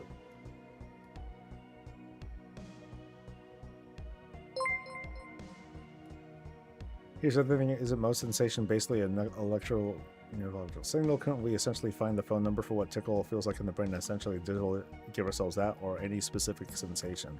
I don't think it's been mastered yet. But yeah, I see what you're getting at.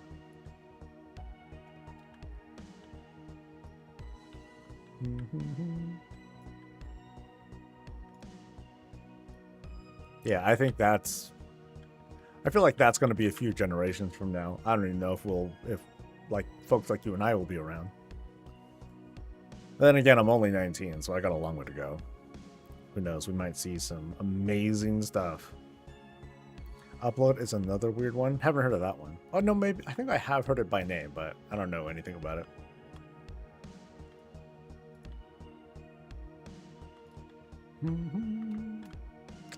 It's on Prime. They dicked around and dropped money for the lead actor of season 2.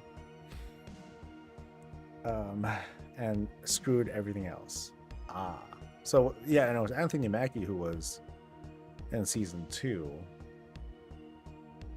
And I think that was kind of it was part of the point too, right? Where, hey, if you want to switch actors, like that's something that, yeah, you can do it just cause. Even though it's technically the same person, they're just in a different sleeve. So.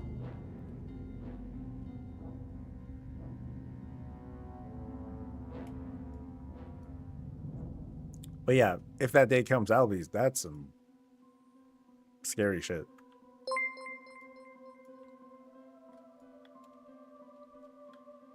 Maybe by the time that comes, it'll be like, oh, that's normal, whatever. Just like everything else, no big deal. It's like a VR haptic suit could safely allow you to feel what any game world would feel like. Maybe it would allow you to feel what it would be like to take a slashing wound without any physical pain. Yeah, I think that would be like the safe route. Or if anything, it would be the precursor to like this whole mental, mentally hook you up, put you into the game or the environment sort of thing. Like the whole haptic feedback suit would be what comes first. Or like an augmented reality sort of thing. One of those.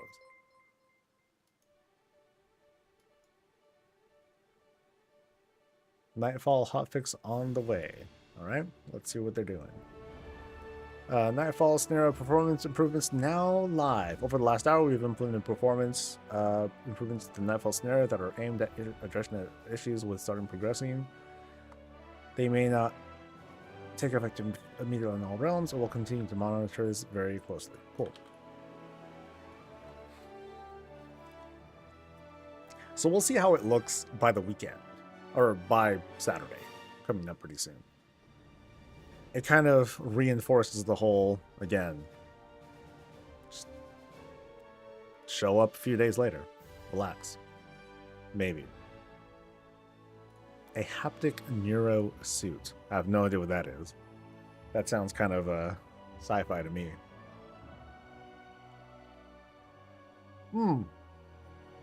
So, since we're kind of dancing in sci-fi, what about like the holodeck? That's kind of that's kind of a reverse way of having this whole like augmented reality sort of thing. All that shit sounds super fake right now, but it would be, you know, another kind of approach. But I guess the most, I guess one of the slightly more grounded approaches would be like Westworld, right?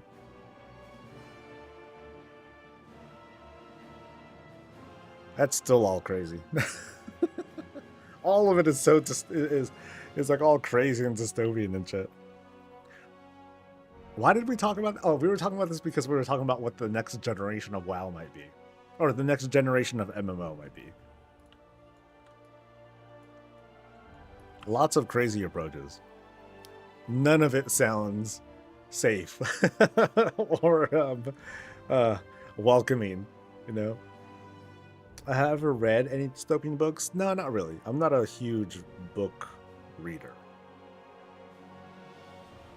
Suit level haptics already exist. Direct input is the next step, but sadly has been hamstrung by the Musk's involvement.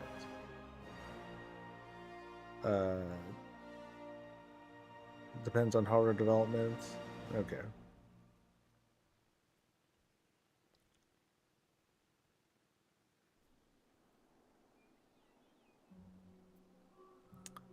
So let's see. In about an hour, we'll try out Nightfall on my realm and see how that feels.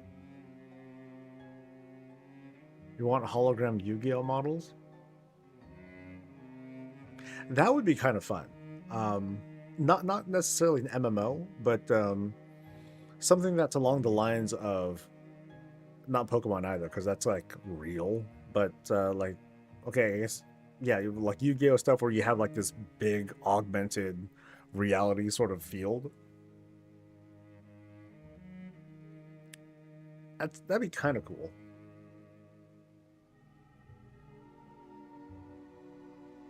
Oh no, I think the Nightfall Weekly is a weekly now. I couldn't. Oh no, it is. Oh, from my earlier testing tales, I tried looking at the quest on alts, and they don't have it anymore. So I think they changed that like shortly after, I think. So they must have changed that Wednesday. I don't think that's a big deal though, dude. You think about it, like, I happened to get everything that I wanted across 9 alts in a week. And in 3 weeks, I can have everything for everyone across all armor types if I wanted to. I'm not going to, but I don't think that's a big deal.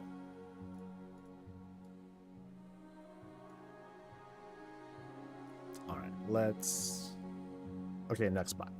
Where to next? So I did that. Oh yeah, I said TOC. Cooldown is up. Stuck in combat.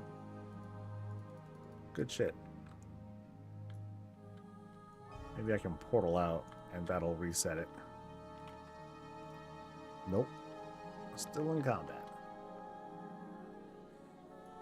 Holograms doable, but interactable, touchable holograms relies on force fields, and we're nowhere near that. Yeah. Like I said, super sci-fi level things. You know, what does Star Trek do? Oh, increase or decrease the sensitivity. You know, all the safety things. Whatever.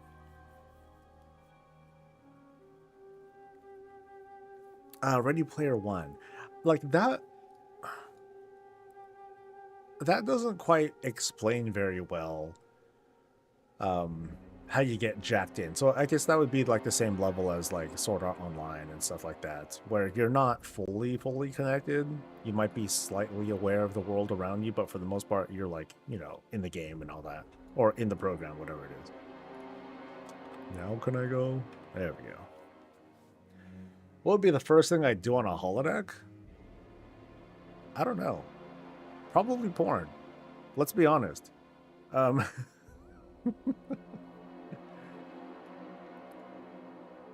You know, it's all about the whole fantasy thing. So what you would want to do on a holodeck really would be things that you just can't do in real life. Which is also a different sort of dangerous, because it's like, okay, let's go back to that topic of, oh man, I can simulate murdering people and, you know, all sorts of awful, inhumane acts and things like that. So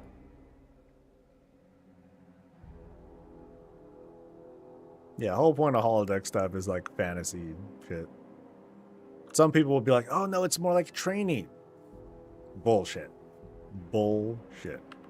That is not the first thing on people's mind. That's the first thing on like a politician's mind when they're trying to secure funding for this holodeck thing. But the actual use? Let the porn flow, you know? You can do a pseudo holodeck with robots functioning as haptic surrogates and VR. That's why I was talking about Westworld as like another way to do it. Have you ever had to read Brave New World or Lord of the Flies in school? I read Lord of the Flies. I don't consider that a dystopian book. Maybe I just don't know how to label it. Jiggle physics. I mean, industrial robots, things that hold things for you to touch. Yeah. Not actual humanoids. That's no fun.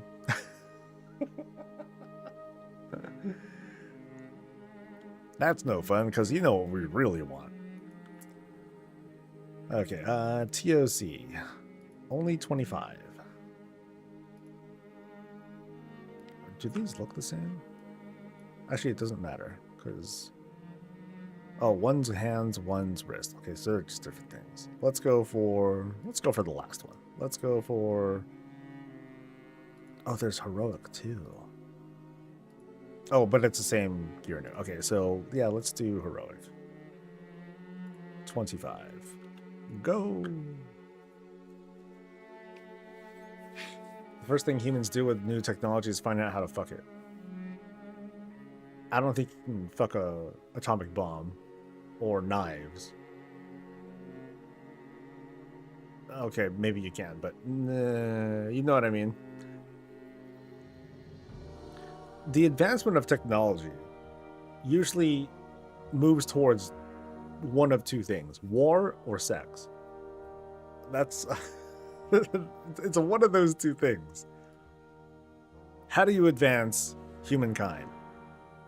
Think up something that has to do with war and sex and seek the advancement, and it will be found. Just because you're limited by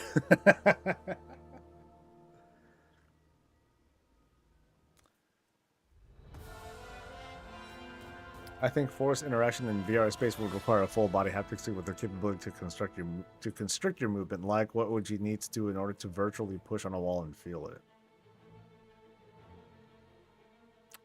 I don't know. I'm sure there are people who are trying to find out, but I doubt they're getting a lot of funding until there's like some crazy breakthrough.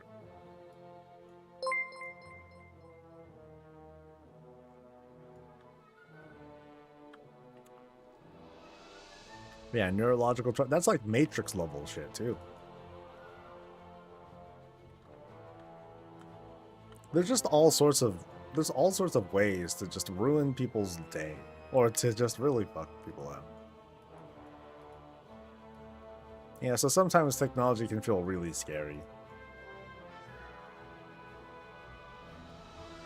When at first we just think to ourselves, dude, I just want to like have sex with the furry person or whatever that I see online.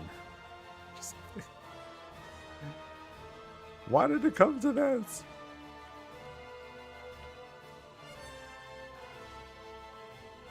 And you think it's wild what I'm talking about, but there are 1,100 people watching. Some of you are like, yeah, I'm for that. What's your problem?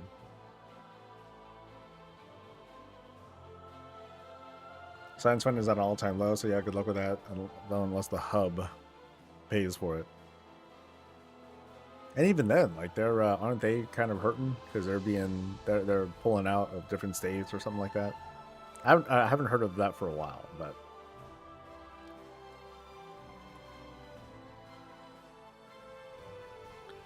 a robot holding a wall plate in front of you. If you want proper feedback, you can constrict muscles with electrical stimuli like the Tesla suit. That feels so scary though. Like, Because getting zapped with electrical signals is not the same as actually not being able to push. There's a lot going on. You know, there's the feeling of your muscles not being able to push that, being able to push forward. And yeah, I feel like there's just a lot going on in order to try and simulate that feel.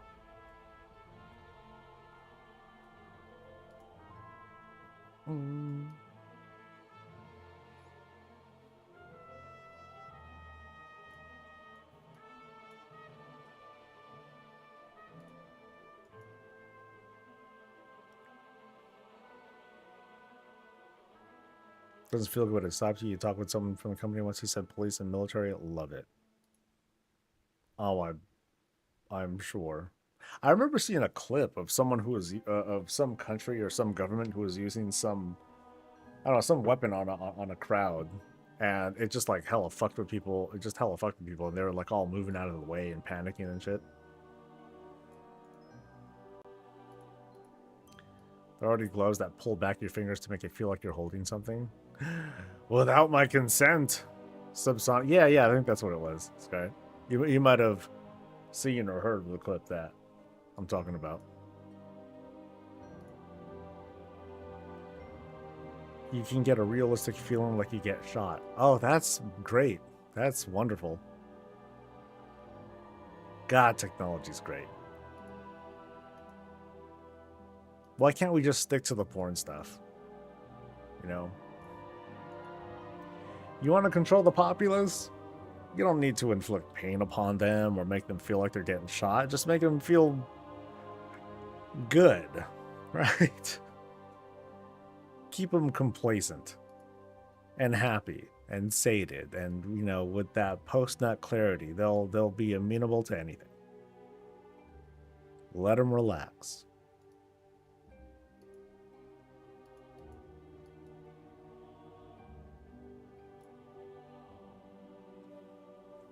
You realize we're talking around the sex stuff, right? Why do that? Just go ahead. Don't get too explicit here, that's all.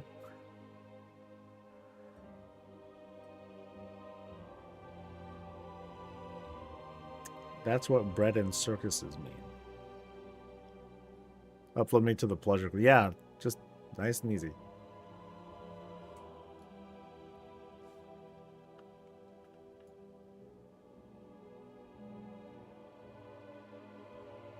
Like imagine VR WoW. Like this won't happen. I can't imagine how it would work out. You know, imagine VR World of Warcraft.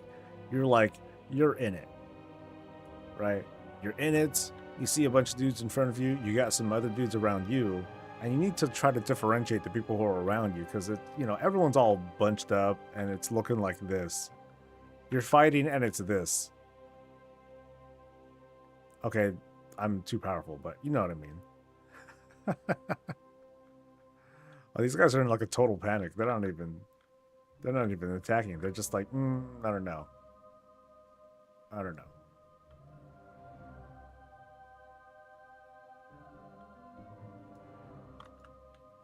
Yeah, like how would spell effects look?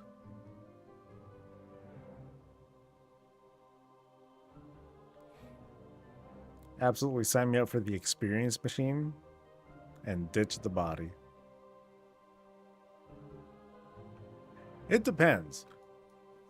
I want to still be able to play with dogs and have fun and do all that stuff. They better have programs for that. To me, that's happiness. Have fun running for 5 hours to get to the next light point. I think mentally that would wear me out. Like just the thought of running and if that technology happened to be a thing.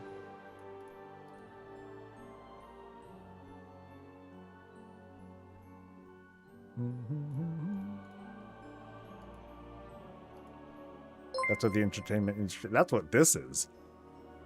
A bunch of ones and zeros that turn into like the little dopamine hits and nostalgia trips. But I'm all for it. You know, as despite how you might feel about the world, at least, I can try to be a place where we can, just kind of chill and talk about stupid stuff in video games. And I hope we never lose that. Hope we never lose that. I want this game to last for a bajillion years. And then when the time comes and technology allows, just take my brain, insert it into the game, and I'll be a permanent NPC. Just kidding. Maybe I've been streaming too long today. 3 days of doing long streams tends to wear a person out. It's not my usual thing. I usually don't do long stints like this. How would mind control feel like in a VR video game? I don't think it would be like much. It would just be involuntary movements and stuff. It would feel disorienting because, you know, your brain is thinking one thing, but your actions and your movement are doing another. Wish I could still feel the dopamine hit. This is just distractions and routine at this point. You know, to a certain degree, I'm with you there. You know, it's one thing to be like, oh, I love the game. I love the game. I love what it does for me, and blah, blah, blah. I think I moved past that.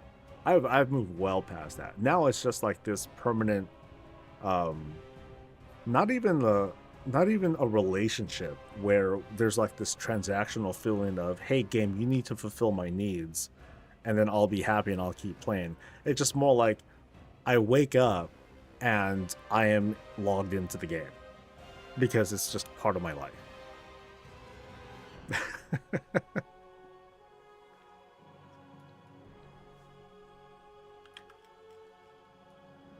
You know, you eventually get to that level.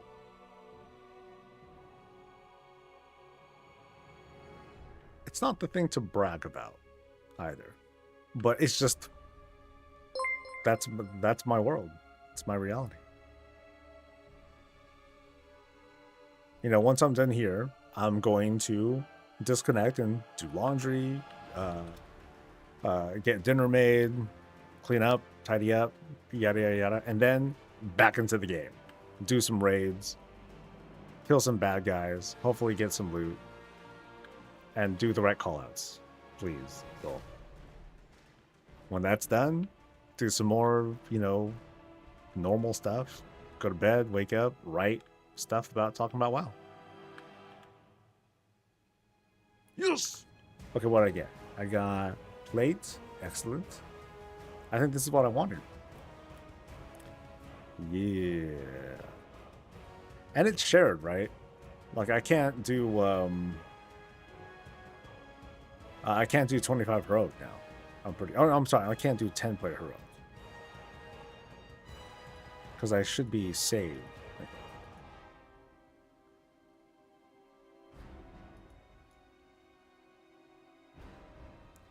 Sit in front of a computer basically all day. Anyways, I prefer when it is to play games. It's why eventually I want... see you later, Scarp. Eventually I want to get a puppy. Eventually. It's still gonna be a bit. There's still other things I want to take care of and all that before I can really like sit down and be like, okay, yeah, I got a puppy now. Because then, you know, that gives me that different feeling of fulfillment. If you said what you said about some boring ass job, most people would applaud you. Corgi, no. Poodle mix. Most likely.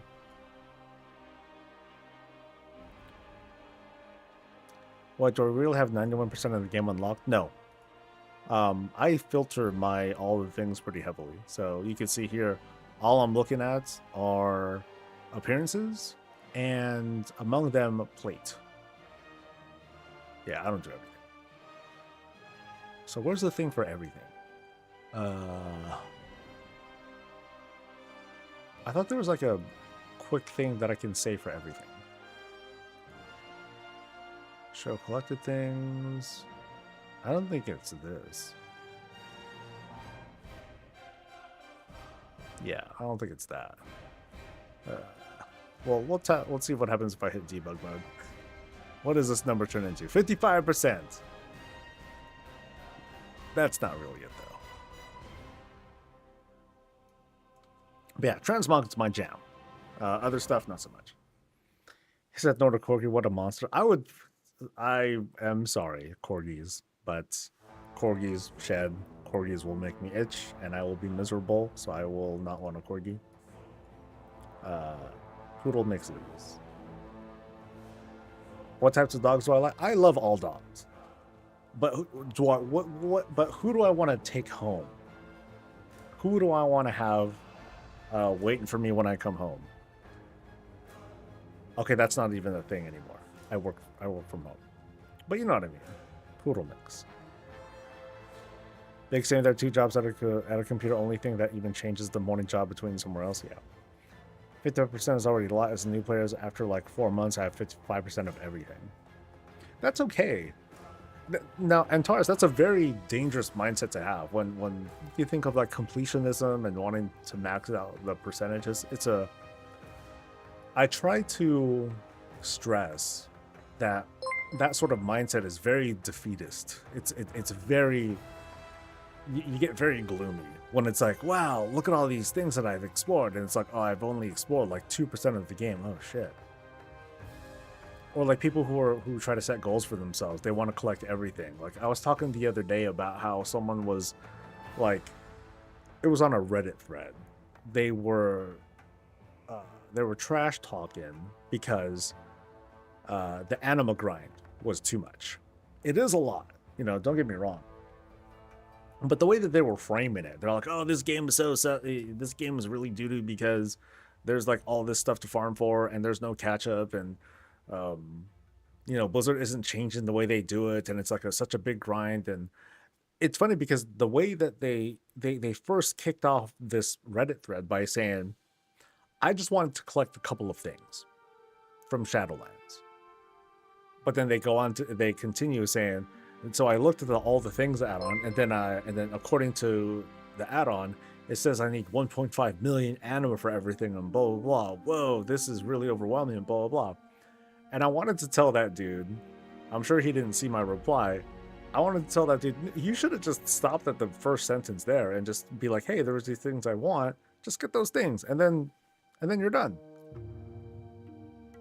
Wait for something else to interest you later. You don't have to force yourself to farm up 1.5 million as if there's like a gun to your head. It's like, oh, you better do it before time runs out. But there's a lot of folks that subject themselves to that, and so you'll never really hear me talk about how long does it take to get everything, or you must get everything because and blah blah blah. I'll usually tell folks like how to get started, and kind of leave it at that, because then it's up to that person to decide what their goal setting is going to be. And where was I going again? I don't think I decided anything. I guess Ruby Sanctum, sure, whatever. Yeah, I'll go there. I just need to do 10 man.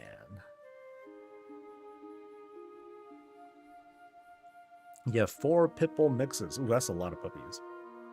Recoil, thank you for the kind words. Collect everything in one game for 10,000 hours, or play 1,000 games for 10 hours each.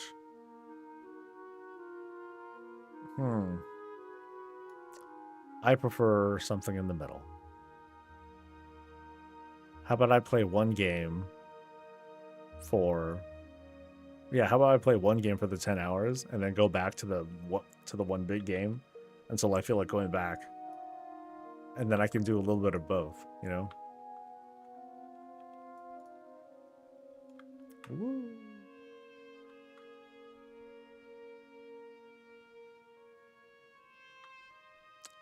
That way, okay. As long as I started playing Zone Luck, which I just wanted to know what would be the percent of a long-time player. I don't know what, well, let's see. If I click on multiple things here. So, turn the setting on if you want to track all the things for all your characters, regardless. Okay, yeah, so this one I'll hit. Okay, so I think this is like a more accurate thing, which covers, I guess covers everything. Let me see about, does it cover mounts? Let me do this. Track to count wide by default.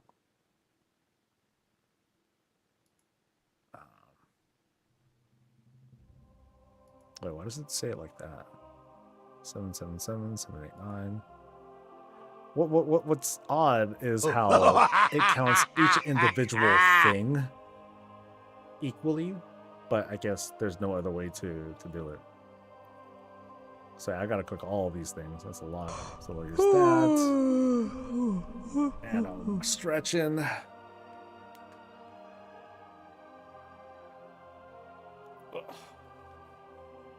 And I'm rouletting.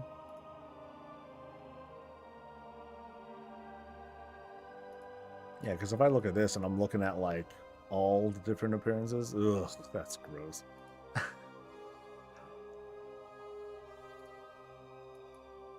How about all the things I give a shit about? All right, here we go. Roulette, let's go. Whoop. Whoa. Wow. That's a thing. Like, yo, I heard you want some wings. How about some more? Raw.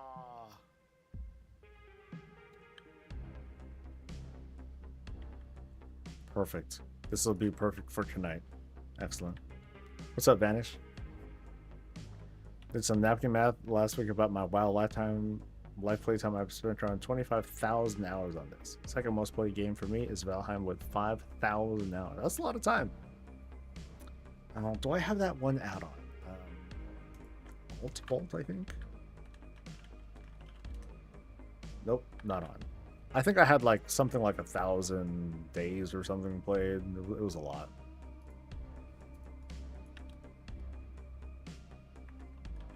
Or their rookie numbers. I don't know.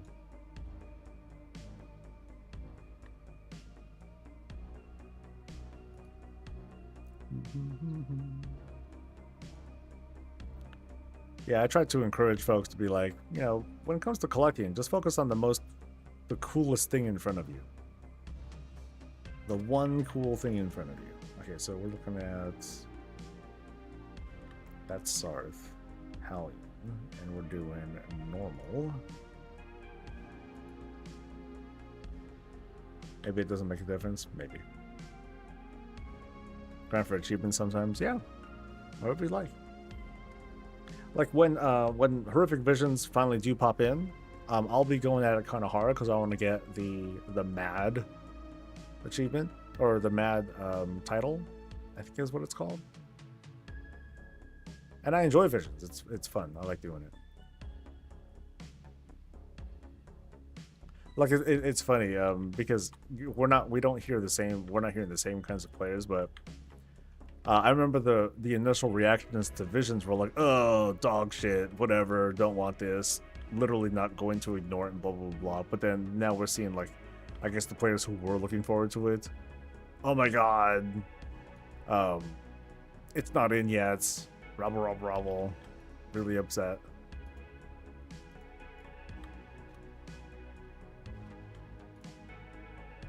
So we're just seeing different people getting mad. There's a third one too. Yeah, third one. When did I start playing WoW? Late beta. Late beta. I think the game was going to come out like only a few weeks later. And when I tried it out, I'm like, yep, I'm going to quit my other MMOs immediately. At the time, I was playing Ragnarok Online and City of Heroes. I don't recall if City of Villains was out yet. I mean, I definitely did play City of Villains when it did come out, so I was like kind of splitting my time between all these games. But yeah, Ragnarok, yeah, RO, I dropped real fast. I'm like, oh, dude, look at this. I'm doing quests in WoW and I'm getting gear like immediately. Fuck yeah! And that game, it's a Korean game. It was super grindy, and you didn't get shit. Everything was like a Titan Forge drop. You want armor? Good luck. You want a better weapon? Good luck. And that's all it was. It was all luck. And nothing there.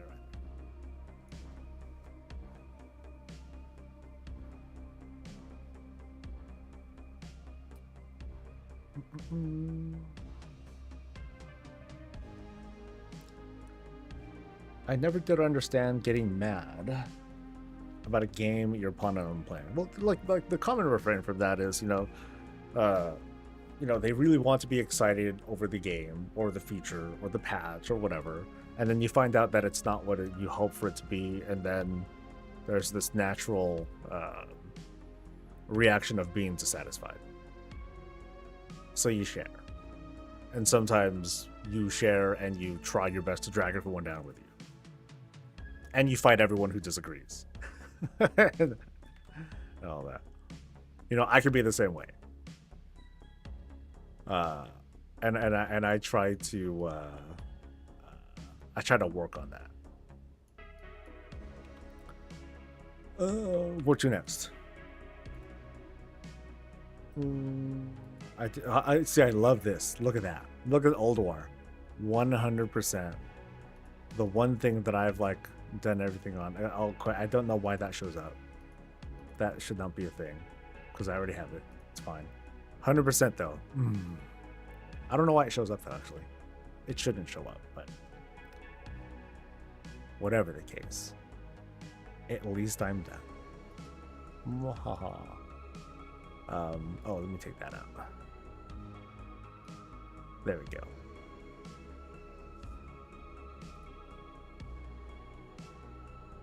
Ooh, here's something that I'm super missing. Forge of Souls. That's a lot of things. Normal, heroic. Okay, that's a lot of stuff I'm missing. Yeah, let's go to Forge of Souls. Sure, why not?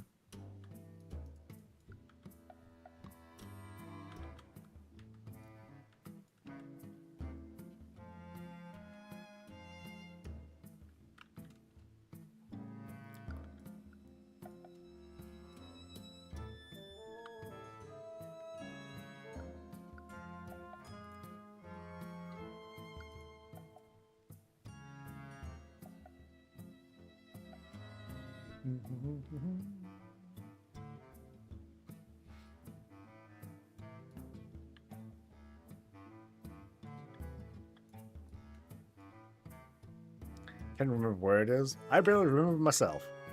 It's either the north or the south of the Ice Crown Citadel thing. So yeah, it's like here somewhere.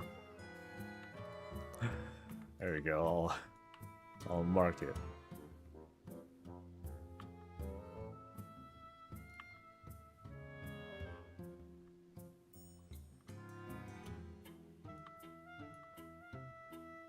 It's like, hey, we went there for Raid Finder, not Raid Finder, time walking stuff.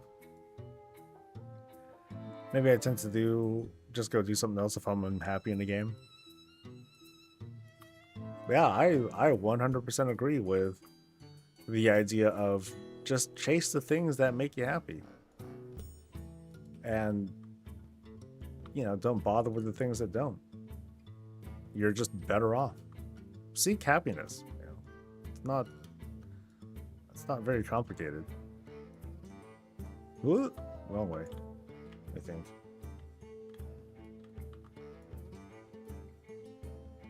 Nope.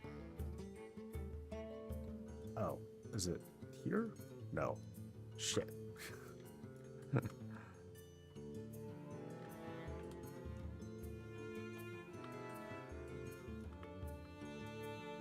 Find it eventually. It's like somewhere around here. There we go.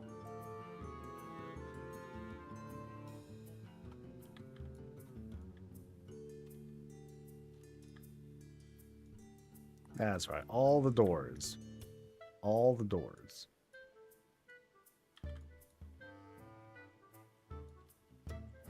Gold, because gold buys happiness. Good point. That's fair, dude.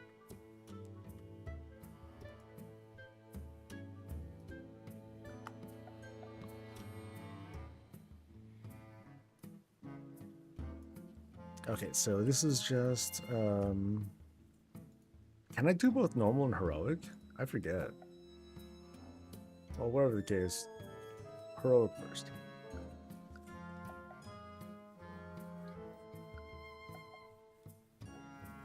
So you can do both. All right. Sweet.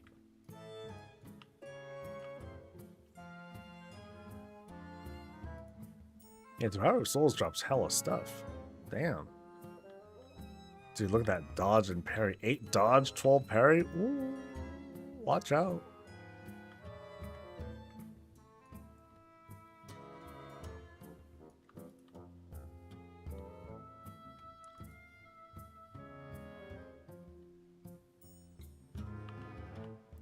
Oh yeah, I need to ask my wife if we should get a weed whacker. Hold up. Before I forget.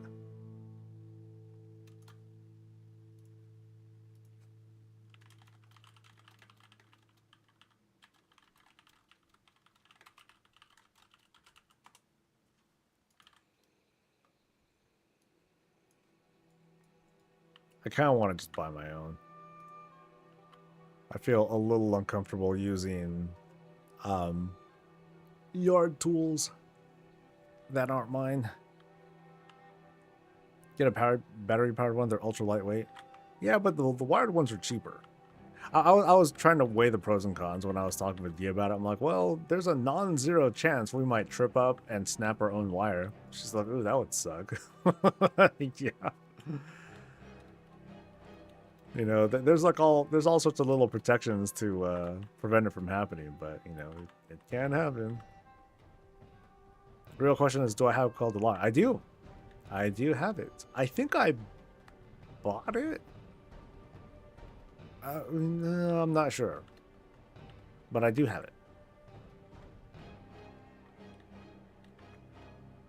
I'm like, oh, I feel like I want to have this. I have the Kosalar one. It's Quell Sarar. Might as well get the other thing. Oh, how much is a thing worth now? I can't mount up here, can I? Battered hilt. Does that still sell at all?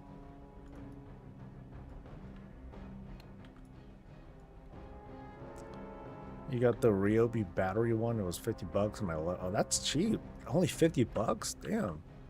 Okay, so what's the spool thing like? Is it like easy to use? Like, do they get you with the wire stuff? Yeah, because there's that.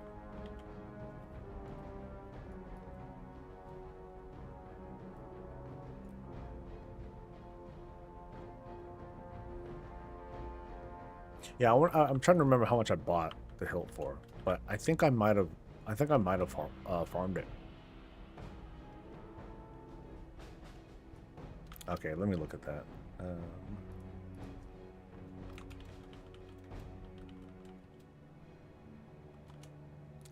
Ryobi. Shop all Ryobi tools. Yeah, I went by a local hardware place around by my house. I'm like, oh, let me look at see what kind of weed whackers they have. I'm like, holy shit, $300? That's insane.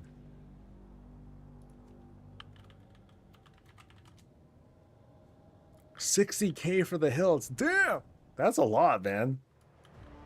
Sheesh.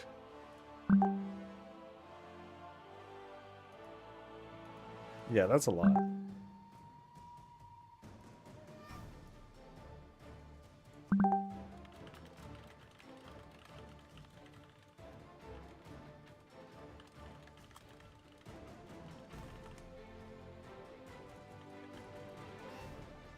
Went to get into the pressure washer game. You know, funny enough, I'm like looking into something like that too, because like our house is about 40 some years old now, and it just needs a wash. Just never had one. Let me try to sell her on something though. So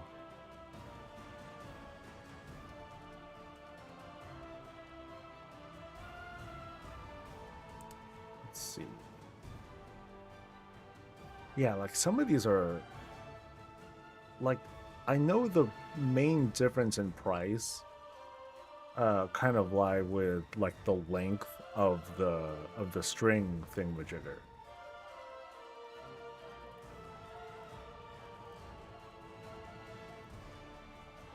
But like some of these are like, oh man, these are a lot.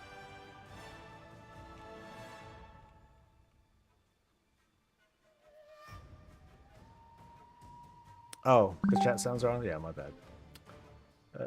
I thought I had the browser stuff off. There we go. No more sounds.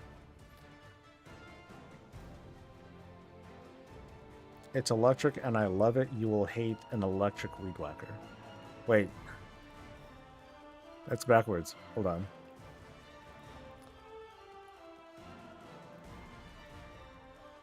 It's only $1.20. Okay. I remember the hilt being like $1 million. Okay, I don't remember the hilt ever being that expensive. It was kind of a lot. But... Oh, your pressure washer. Okay. But I'll hate an electric weed whacker? Why is that? I remember back in the day, my the one I used to have was gas powered.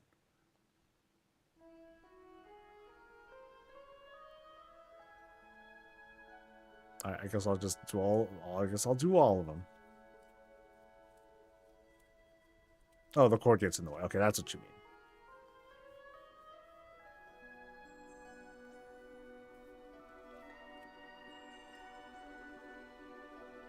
Illidan coming through again, 25k for the hilt. That's still a lot. But hey, that's the power of Transmog, yo. Let's see, grocery lists. D's gonna pick up spinach, kebab, chicken sausage, egg whites, and beets.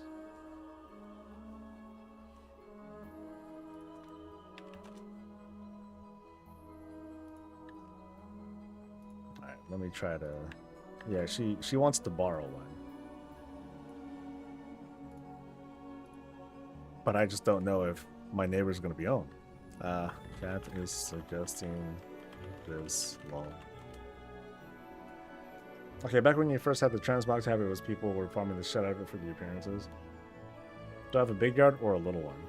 I have 2 smaller yards. And I need to... And the whole damn thing needs to be purged.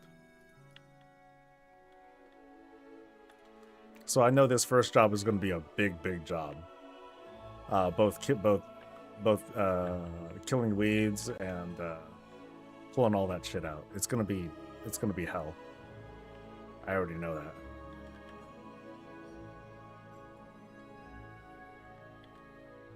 Kill the grass. Is it even grass anymore?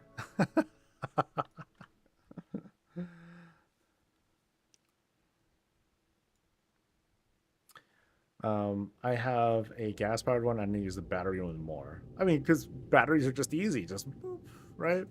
I figure that's the main benefit. That and being using a cordless one, it just takes the thinking out of management while you're doing work.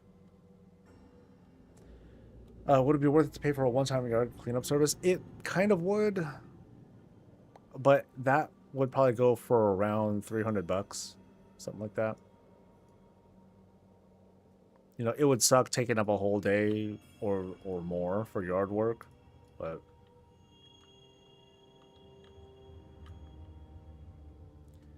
pick a low care ground cover like clover or creeping thyme. 20 minutes of pulling the cord.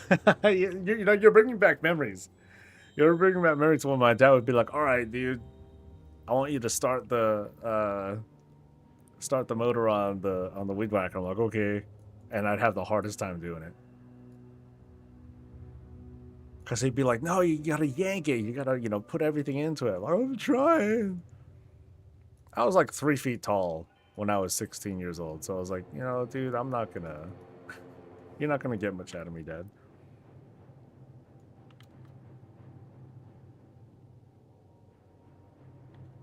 Oh, Grofina. Okay, I think I know what you mean.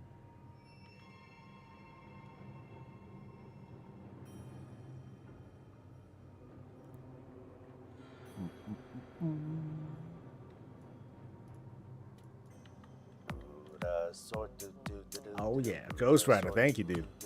Thank you for subscribing. Appreciate it. Oh, I should just mount up, man.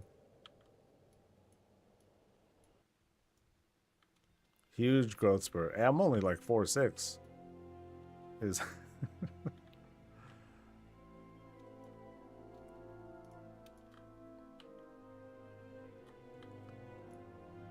every BlizzCon picture that you see me in, I look like a baby. I'm hella small.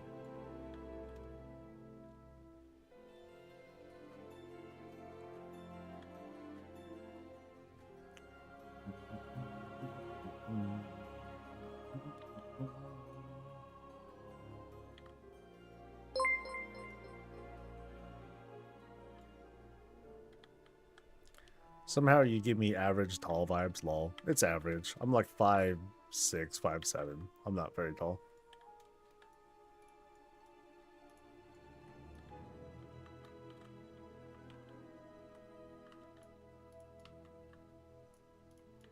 Oh, such good memories of going here, doing in Dungeon Finder. Boy, were folks helpless.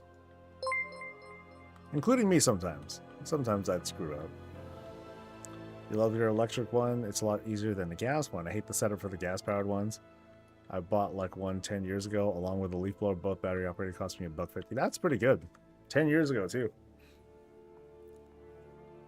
Yeah, the thing is, I don't know if my neighbor's is... I don't know what it is. I don't know if it's battery. I don't know if it's gas. It's probably battery, because he seems like the type that wouldn't want a gas-powered one.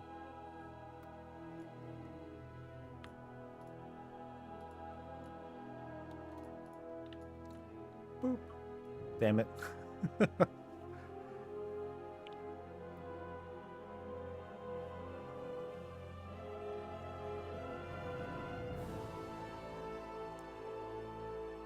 Halls of Reflections was way worse. I agree.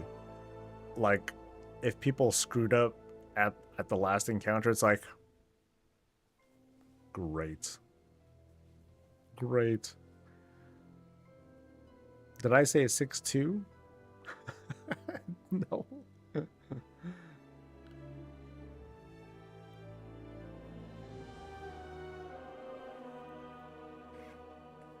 I wonder if Costco has a weed whacker. Dude, then we can easily return to that.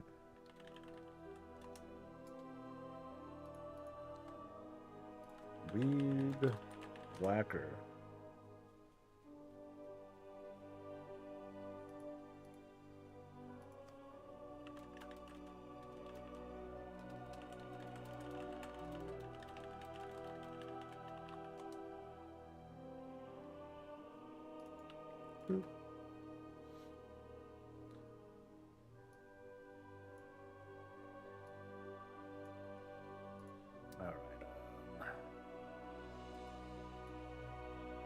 Alright, so ones at Costco are... Oh, let's get this one! No way. I'm not getting that. That's oh, these are kind of expensive. Yeah, that's a lot. I don't think I want something like that. Nope. Sorry, Costco. Didn't come through this time.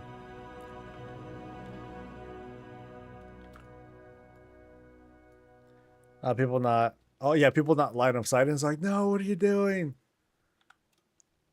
So this is where, you know, raid markers, you know, that stuff would help a lot.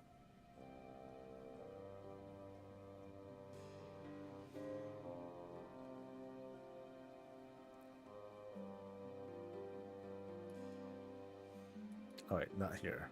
It is this one.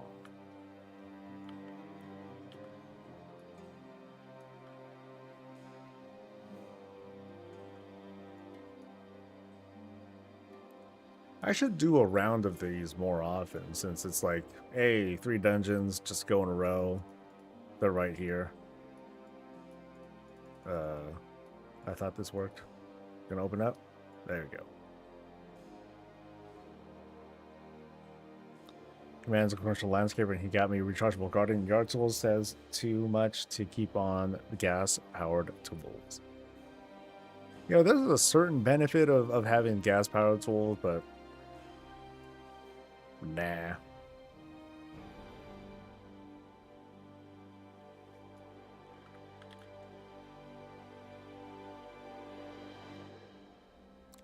Halls of Reflection and Seat of Seat of the Triumvirate?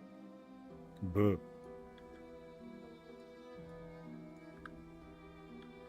Okay, so I'm trying to remember. Do I go left first or right first? I think I go right first.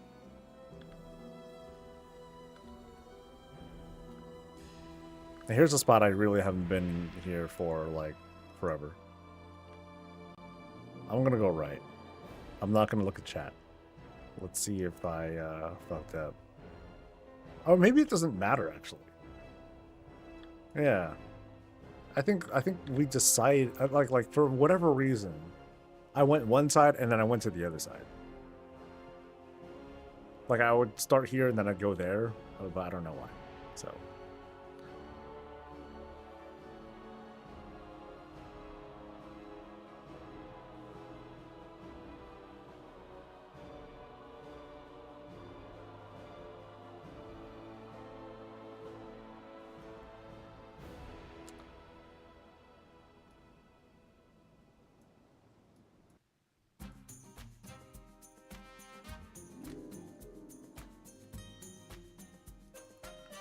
Come on.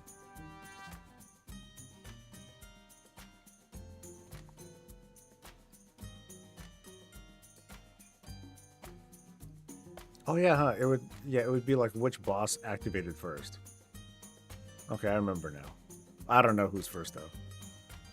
It says Falric's first, so and Falric's all the way over there. Oh well, works. Now I think about it, this is like the prototype for the modern mega dungeon. Oh, kind of, yeah. You had like the certain vibes, but then I don't know. The biomes were like kind of different too. It was just kind of cool to have like a kind of connecting thing, but pretty early.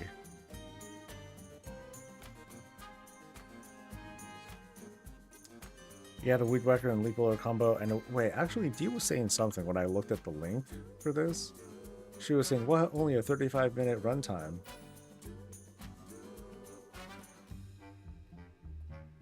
Okay, over 35 minutes of runtime using one battery, and I think this comes with one battery. Yeah.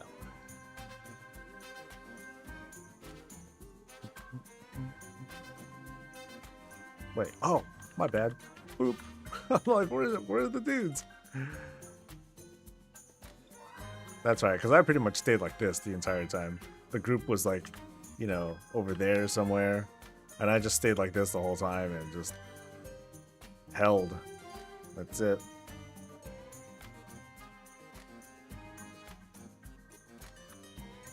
Go Mythic Plus. Come on, let's go.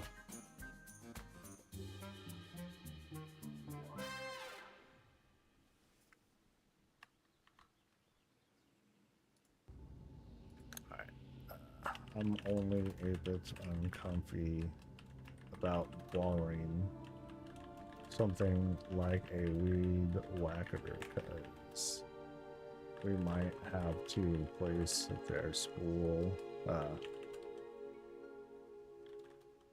Not sure if his is gas, etc. Boop. No, I shouldn't need it for a smaller yard, but I just have a lot. Like, it's pretty much a damn jungle that I need to tear down. Actually, like, well, you guys have been working with it. Like, how long is the charge time for the battery? Might as well ask you guys. You guys are actual people, probably, who can give answers. Do I need to talk to her again? Yo, lady.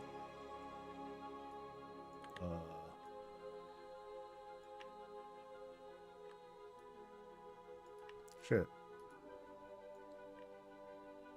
Or do I wait? I think I just wait.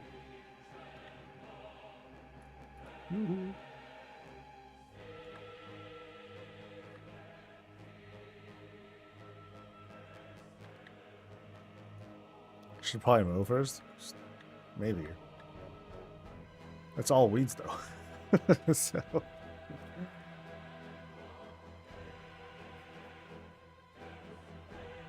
a few hours, okay.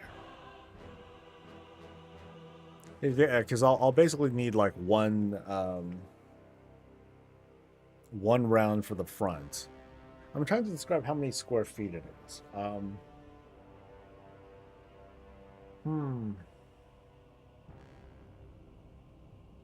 I'd say like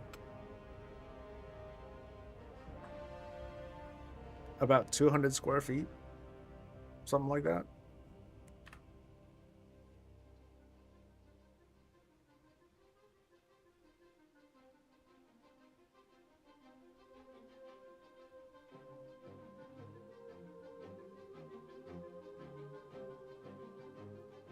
Oh, okay. I already did the CD. Yes. Cool. I'm getting pretty hungry though. I have a feeling I'm going to eat the whole damn steak.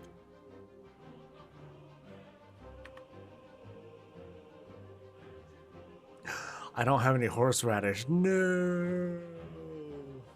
Oh no. Oh yeah.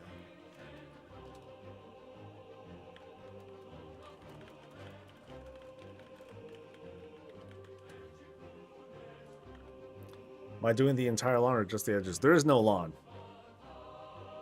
There is no lawn. It's just weeds. It's not even wild grass. It's just weeds.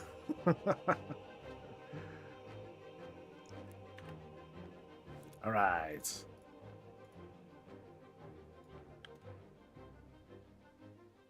Mow first, then edge. Fuck! I don't have a lawnmower. No, you're right. It would take less time that way, but horseradish easy to grow. Horseradish. Okay, so now this way. Oh yeah, I go up around, and then we run into the lady.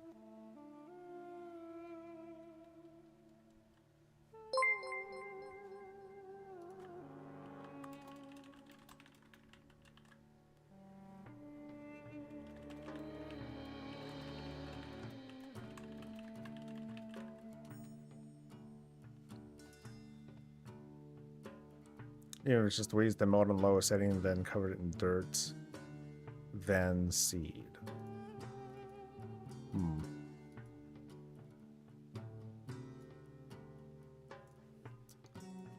Chat is also saying to mow the weeds because it's a lot.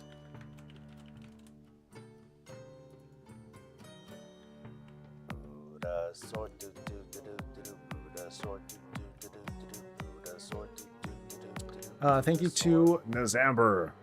Appreciate it. You had a lawn care business for a couple years? So you have no idea what you're talking about. I'm just kidding. That's awesome. That's cool.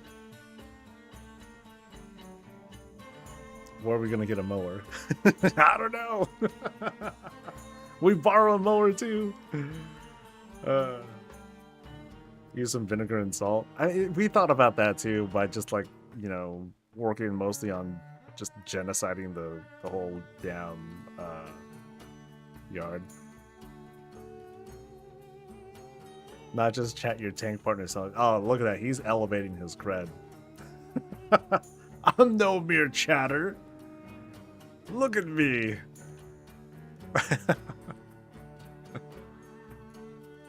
But yeah, I think that might be the better play. I'll just look up a formula for, like, you know, just killing the grass or killing everything that's on there. This is a fun, you know, that sounds fun. All right. that just sounds fun. But no.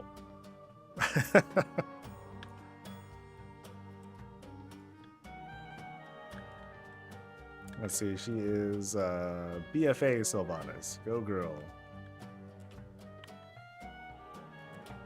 Can I die from him like this?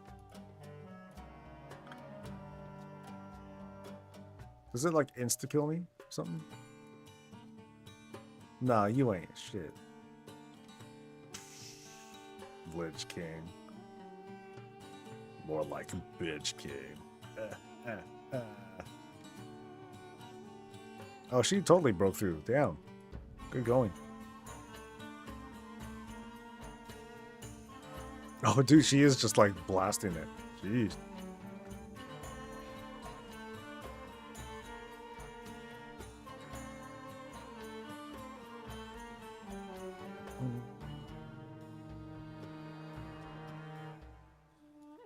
Okay, now chat is suggesting the bio-warfare approach.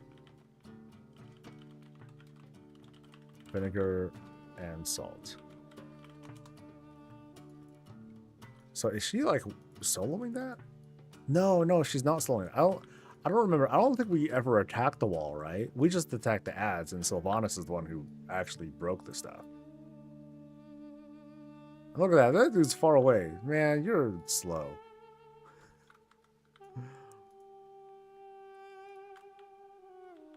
Dude, come on. Like, I can RP walk way faster than this, dude. Yeah, even my RP walk is faster. You suck. You love this dungeon? It was a cool it was a cool vibe the first time around, but then like doing it with strangers and thugs and stuff, that's a little different sometimes.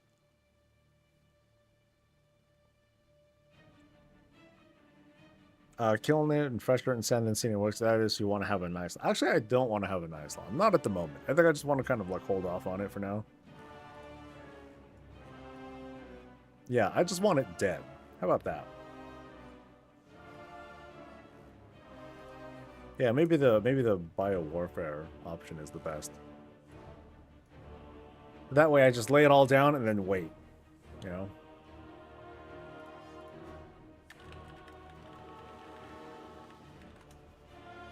Don't resort to fire. That state doesn't need your help to cash on fire again.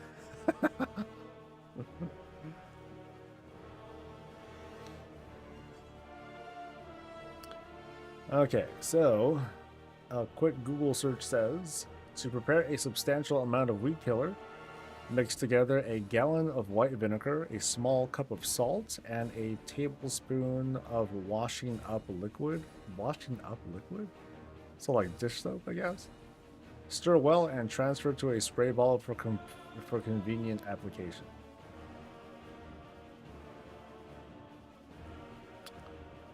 What if I need a lot?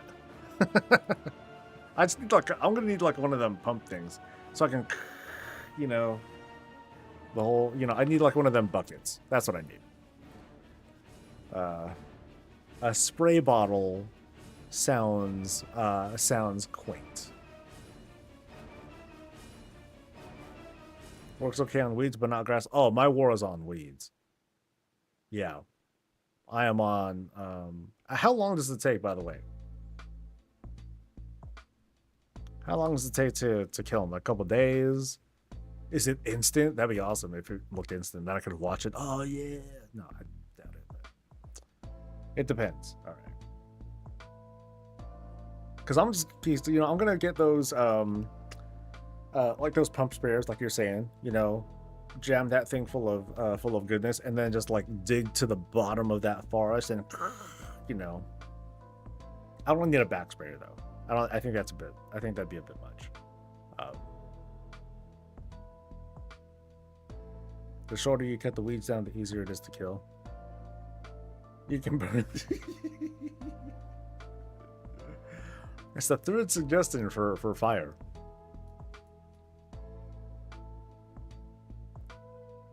Yo, just burn it.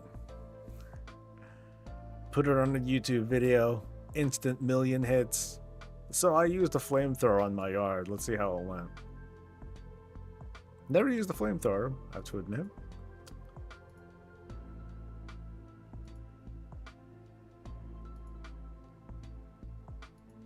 But no, I'm good. The wind hasn't been that bad, but yeah, I ain't gonna use no damn flamethrower. Moving out of the country to the Middle East, I won't need my mower, just need to come to Virginia. Oh, that's it, okay. So go all the way across the country, pick up a mower, come back. Why are you moving out? New job, or did they? I hope you didn't get laid off or nothing. If you had to move back to the Middle East or wherever. So it's work. That sucks. I'm in California. If you use a mower in the lowest setting, then the backpack spare, it'd be about a week or two. Okay. Use powdered borax. You're in Washington. A little far. It's all right.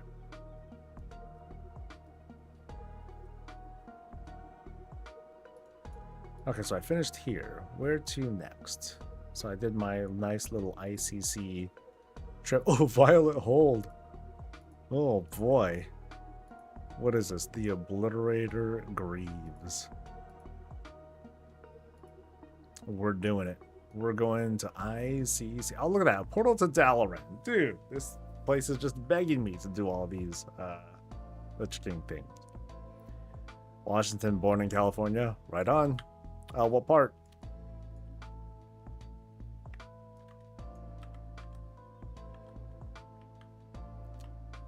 There's Bay Area, there's SoCal, and then there's the Cuts. That's everywhere else. I'm just kidding. Sorta. All right. Now here's a place I haven't been to in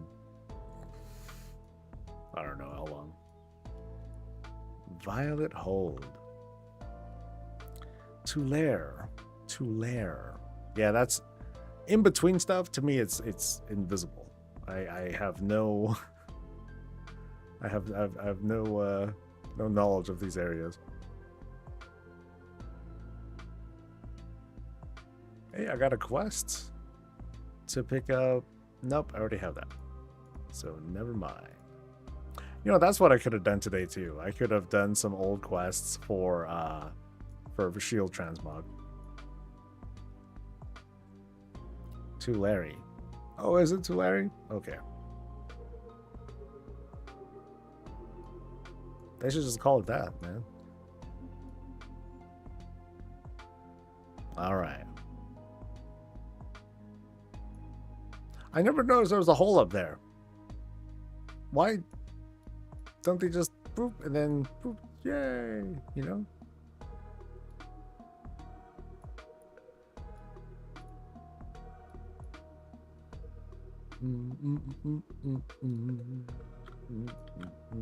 That's right, they don't just come to me. Oh yeah.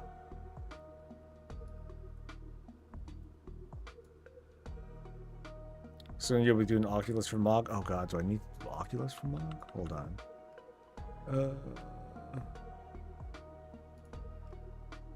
Forge of Souls. I don't see Oculus here. Haha, winner.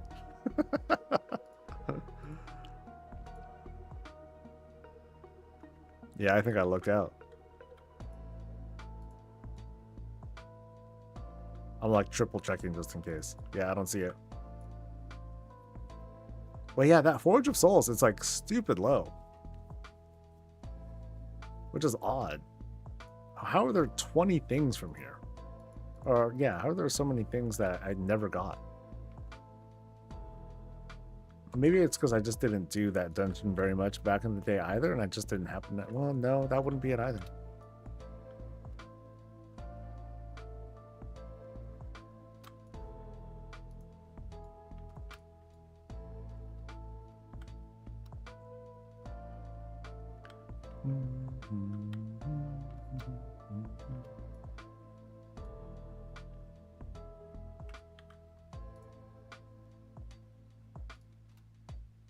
Yeah, the whole weed thing came up because before my mom left town, she was like, hey, here's this jug of Roundup. Use this to kill the weeds. And I'm like, yo, I've seen way too many commercials of the thing with Roundup causing cancer. I ain't using that shit. I will do anything else except a flamethrower. But using them kind of chemicals, nah, I'm not really feeling that either.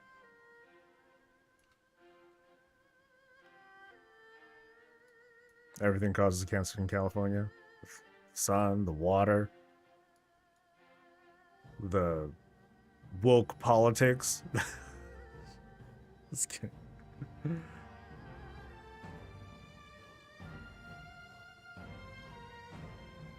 Damn. Diversity cancer. Something, something.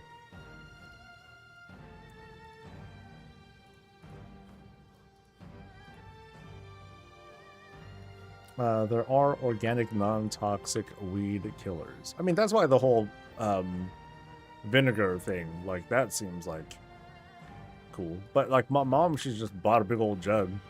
Like, oh yeah, just use this. I'm like, I don't know what to do with this thing. I'm just gonna dispose of it. I don't want to use it.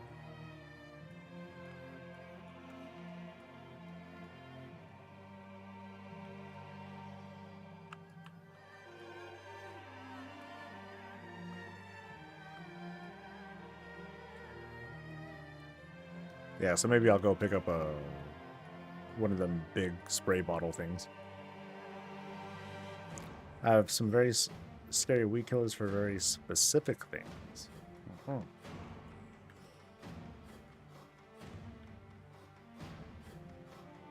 So like man-eating weeds. We're talking about that.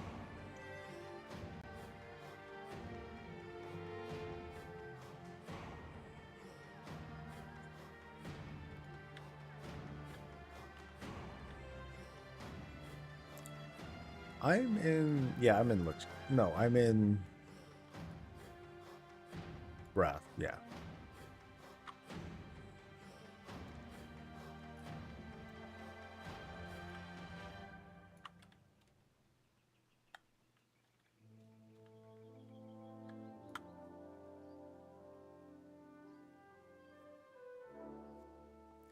I remember the times I've wiped here. Those were special.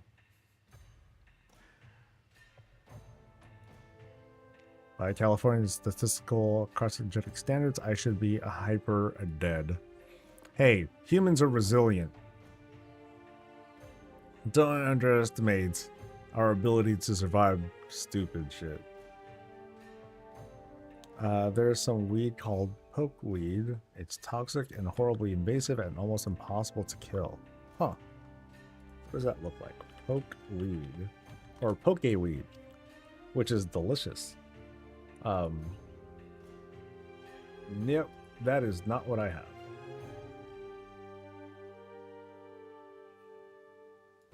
It's kind of pretty. Yeah, it does have a cool color in it. Like what's that red shit? Like berries or something? Or are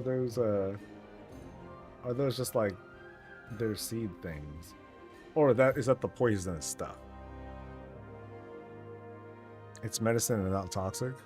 Well, all medicine is toxic when it's abused. You know what I mean? Also, people plant it too. Are the berries delicious?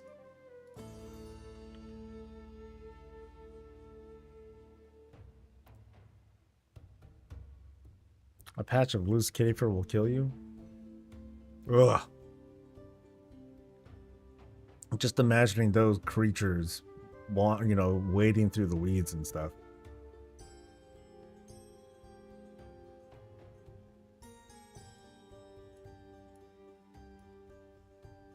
Whoop. The dose makes the poison.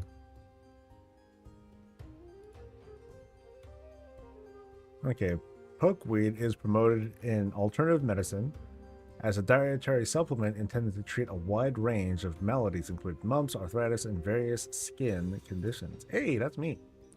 While it's been subject to lab research, there's no medical evidence that it has any beneficial effect on human health. So, in other words, you can sell it for money anyway. Interesting.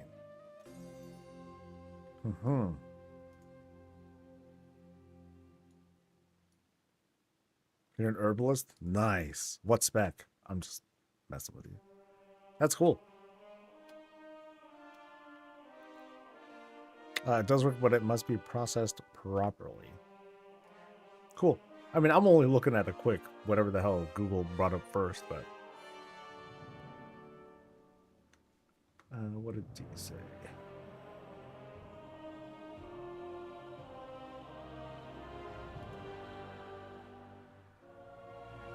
Shit, where's the chat? Too many windows.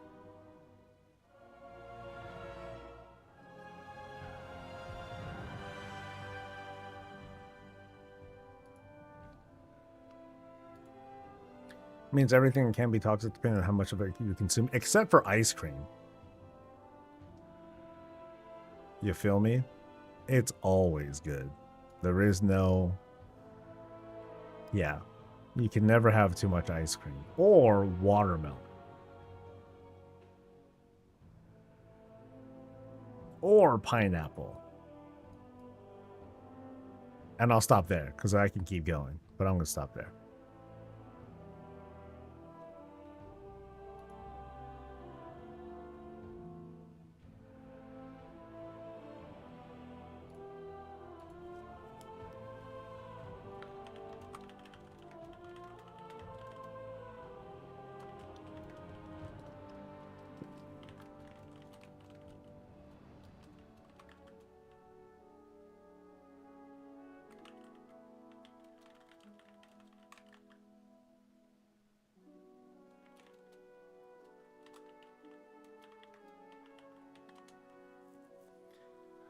Then Dinar cheers on Wildhead lol. People are acting like it's not the most productive Dinar system to date lol.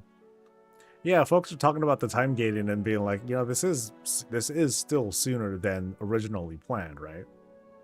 So, yeah.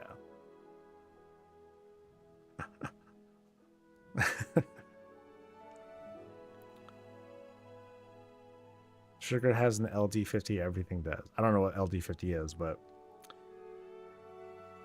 if it's an ice cream, then, you know, I guess that's just a necessary evil, I suppose. All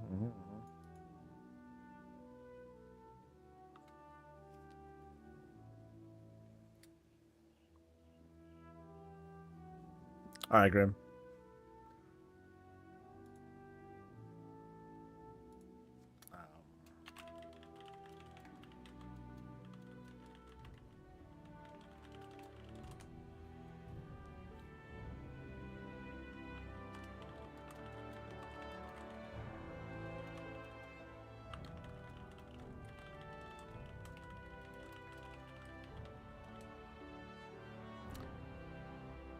Imagine if Shitty Alt did a quest and got a mythic item of choice. I know, it's wild. So I'm not quite, yeah, it's like, I'm going to talk about it on the weekly, but it's like poking the bear. And the bear's already on fire and tearing up the room. So it's like talking about this will unleash all sorts of commentary. But, oh well. I'll do it anyway, because fuck it.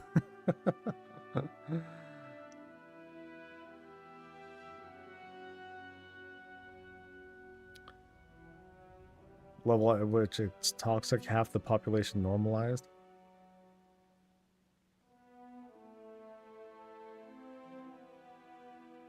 Make sure you mention that Raid Finder can be done and a heroic item can be obtained, their words. I have stuff written down. I think I'm gonna end up throwing out most everything that I've written so far. They were just mostly notes, but I'm gonna have to like kind of like start over now that we know what we know.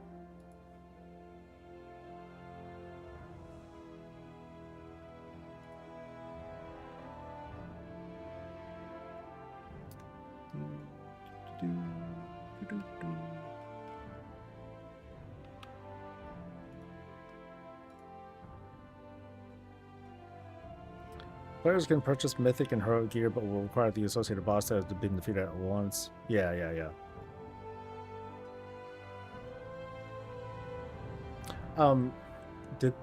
Is that Wildhead article still saying what it said about the difficulty? Let me see.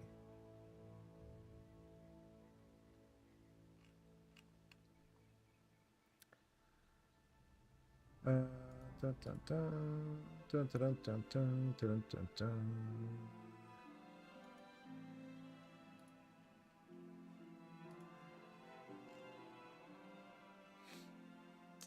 Okay, so they're still saying they've clarified you have to have killed the boss on mythical teeth by the thing and okay. Okay, so Wowhead changed their shit. Okay. I wonder how long it took. Because with so many comments, it that's the burden that folks like Wowhead have as being a highly visible source. If they typo, that's damage, man. Blah, blah, blah. Yeah, so I think chat, you folks and I have covered a lot of this as being a catch-up thing versus progression, how people will sell the kills. Yeah. Because people are going to look at the chips once they get them and be like, I want to use this chip on the best possible thing. Otherwise, it's literal garbage, you know?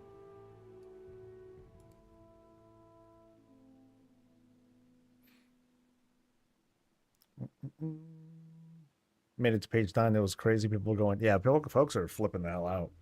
It's wild out there. And I'm gonna be like, you know, here I am in my bubble being like, ooh, damn, guys. Anyway, I'm selling stuff. Important things. Trying to free up inventory here. There's kind of a lot of stuff that I got, though.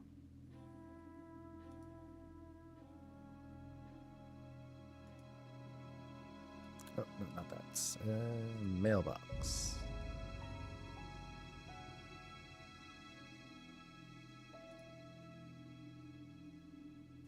Uh-oh.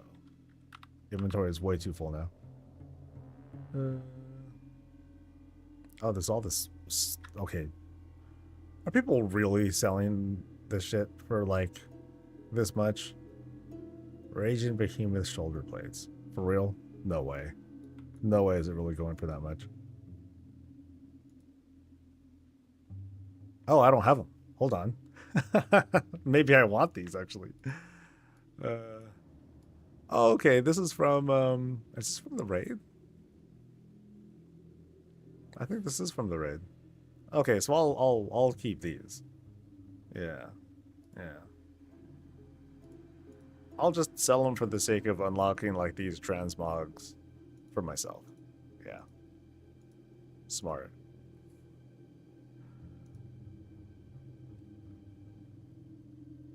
I know that one. I don't care. I don't care.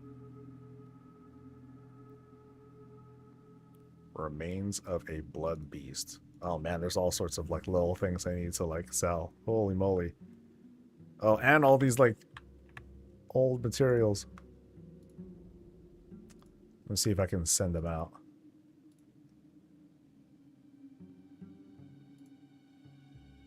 Alright, cool. That freed up a little space.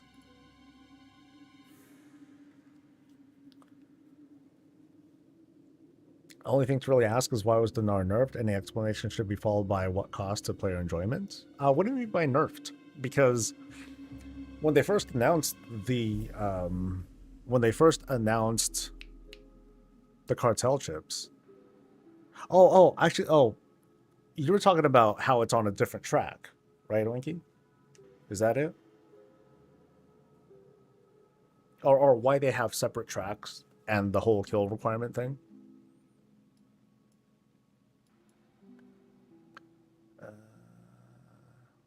Mailouts. Go.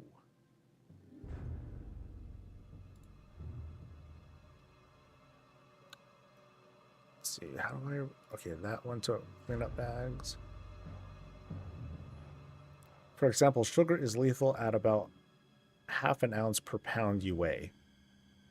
Half an ounce. So that much It's a lot of sugar. That is hella sugar.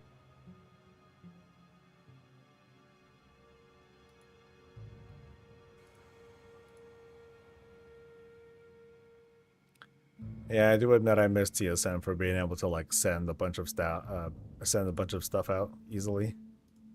Just so I can have it circulate in the mailboxes instead. So let's see. Let me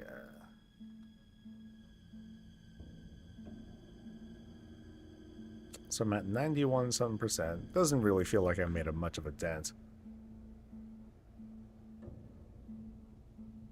So nerf compared to the previous implementation. So again, you're talking about how it's not like a 1 through 12 upgrade thing. It's now, it's gone to, you know, having the separate gear tracks. I mean, I think they did explain it. I think people just forgot. So let me find that thing where Max talked with Skarzard.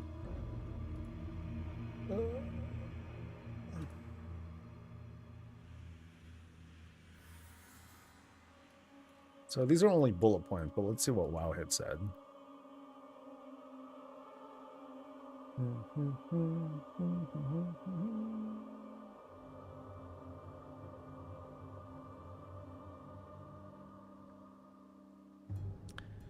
The idea was this is supposed to be there for you if you didn't get loot by then, otherwise known as bad luck protection.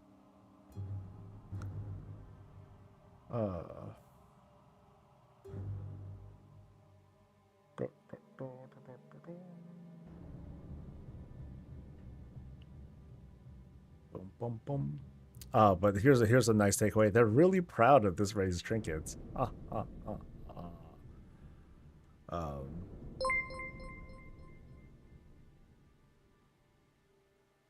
I guess this would be the bullet point to look at without, you know, take a look at the interview if you want to find out if there's anything else that they say about it. But it's reasonable for them to say and talk about the cartel chips as bad luck protection and not progression. So it's a nerf, but that's the explanation. So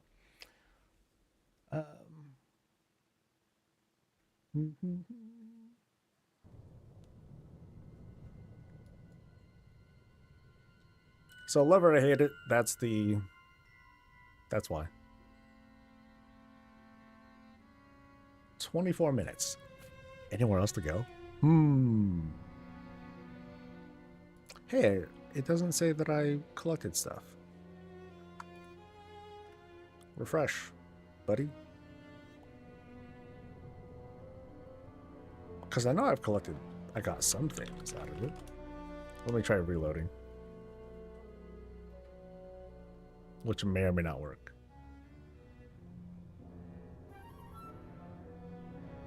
Oh, you know what? I might have been collecting other stuff. Or, you know, collecting non-plate stuff instead. So that's why my count didn't really change much. In that case, that's a bummer.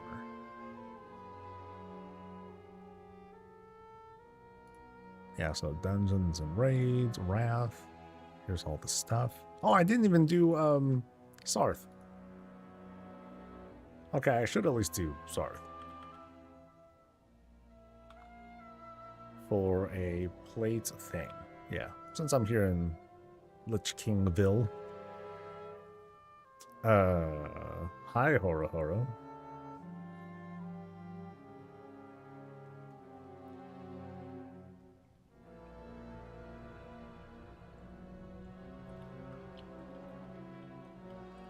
Don't be weird with the chat. Poor reason versus player fun and excitement during a shitty patch content.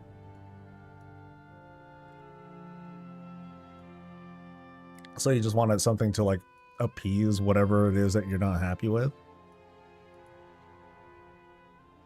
But that's also like saying, oh, if we put out a good patch, then we won't do it.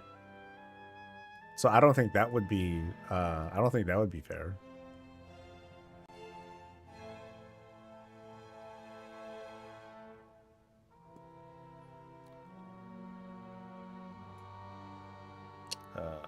Where's my thing? Where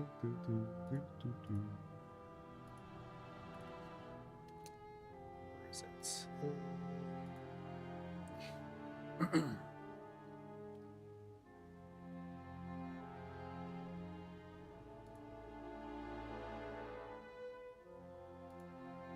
There we go. Nice and easy. All right, so which difficulty am I doing?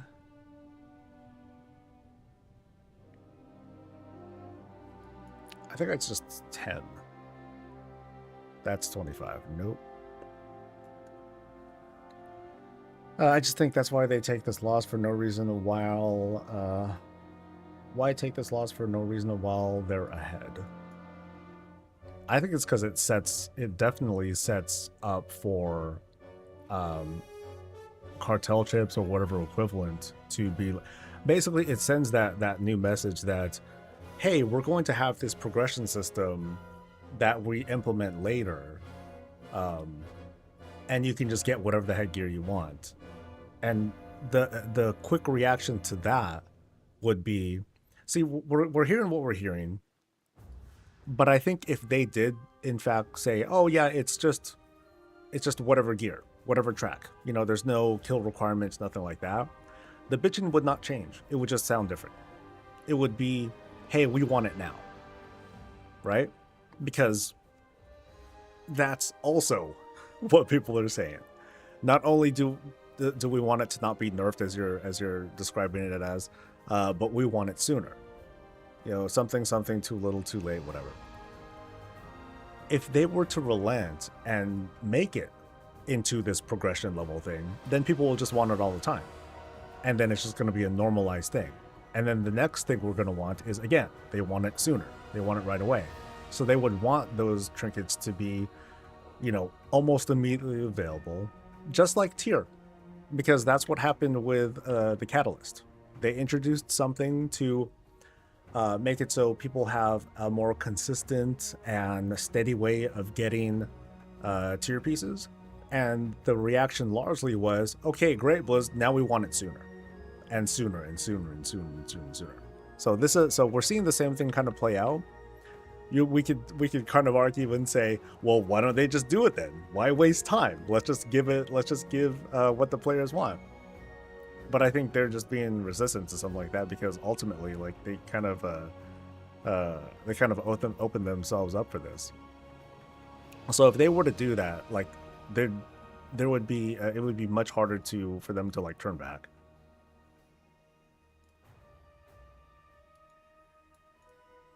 So that's why I'm kind of saying, why don't we just not have trinkets follow the item level upgrade rules? Just have one version of the trinket that drops the same way across every difficulty. So now you just need it to drop and that's it. As opposed to, you know, wanting to get like the highest difficulty version to drop or whatever. It's kind of like how it was in Titan Forging. It's like, cool, I got the trinket, but now I need the best version of it to drop instead. The upgrade system helped to mitigate that. But of course, players have unlimited wants. And it's up to the devs, whether it's this game or another game, to manage that and not just give in. So to say that it's out of nowhere is to not listen to what they're trying to explain. You could disagree with it, but to say that it comes out of nowhere, no, that's not true.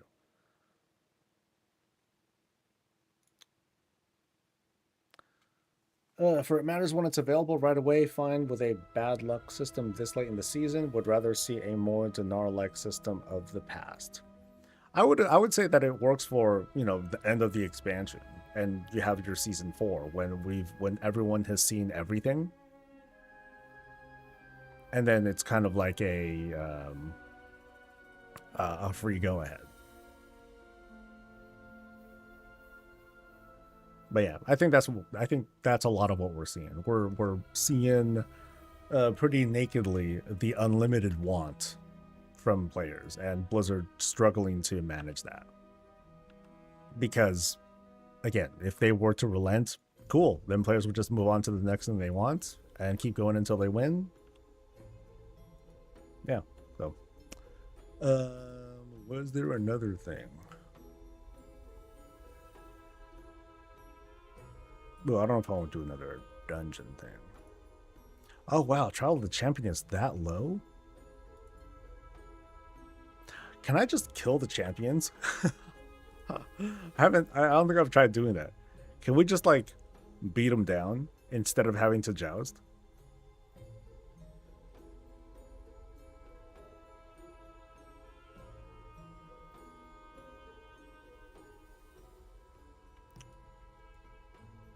Let's see.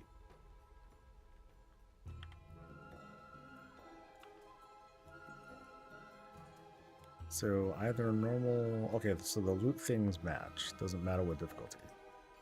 So I guess I'll just try normal. Just in case.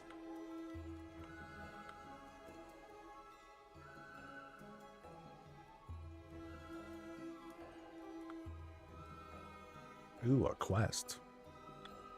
I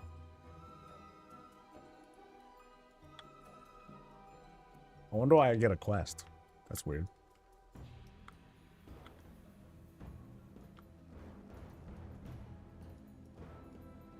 Like I've definitely done these on this character before. Please mount the warg, speak to me, and then okay, fine. Oh, that was my charger. You must have a lance equipped. Oh, Jesus. Oh, and it goes in my inventory. Oh, no.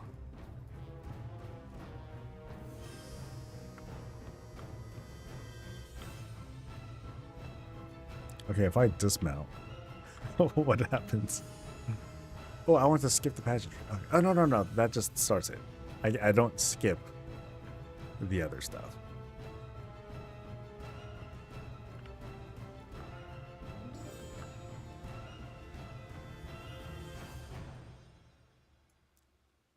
So they have 12k life. Damage reduced by whatever. Huh. Yeah, bring it.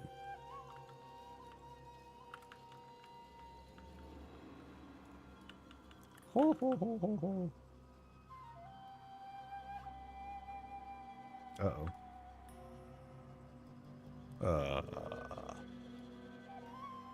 Oh no, did I break it? Or is it gonna go to the boss encounter now? Yes. Okay, good.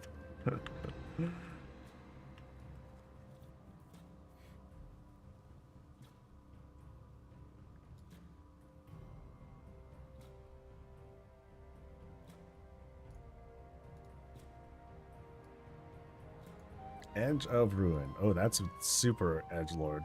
Ha, get it?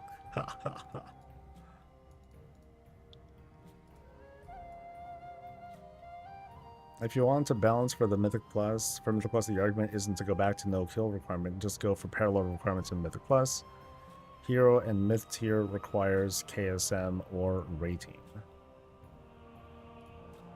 Also, like if you happen to have that, then you meet the requirements if you are... So basically, if you've completed... if you got Keystone Hero, or if you have... No, wait. Yeah, like if you've completed a number of dungeons or have a certain rating, then you can get access to it. That sounds normal. Or that sounds reasonable.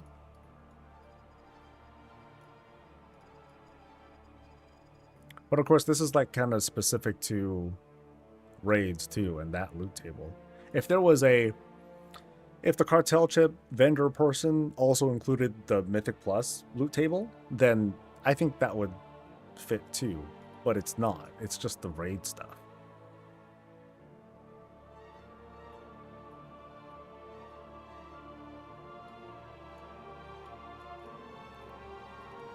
Next.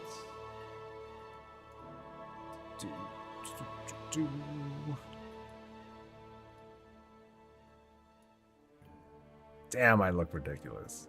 Oh, yeah.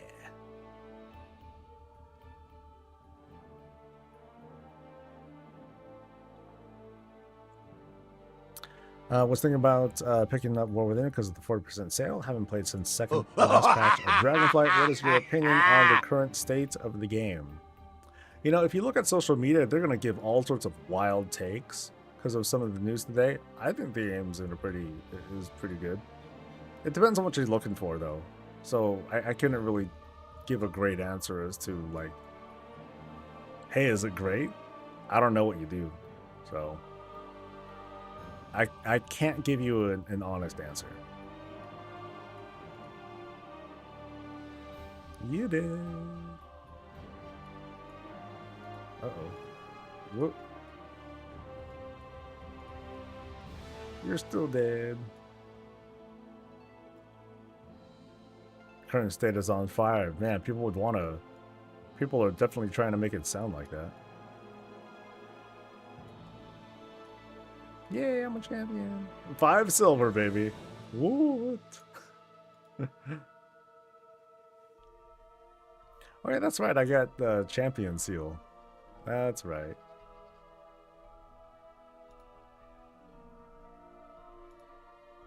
Oh wait, my inventory's still full? Wait, what did I have? I thought I cleaned up a bunch of stuff already. Nope, apparently not. Apparently, this is all bad.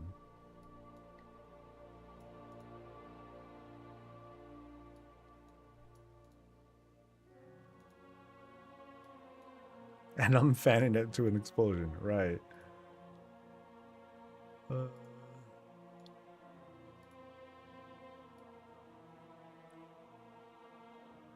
That's a sad thing. If you don't play at the moment, it would seem WoW's in a really sad state. Yeah, like social media, they try to they do their best to control the conversation.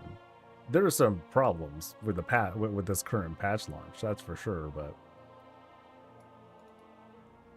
how is it now, though? You know, let's find out in 10 minutes. Let's see how things fire off and all that. I think I do. Yeah, well, shoot. I have no other characters to do the quest on, though. I guess that's okay. I could just go and do it instead.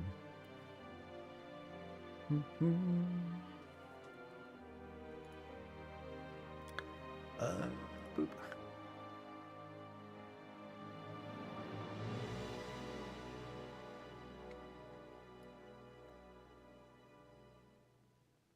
I'd say War Within's kind of worth it to pick up because 1, it's on sale. 2, you get that free month as well. So you can try it out for a month and, you know, and that's it.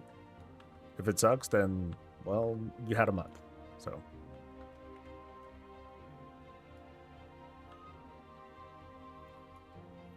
I've been doing on and off today. Seems it's better now.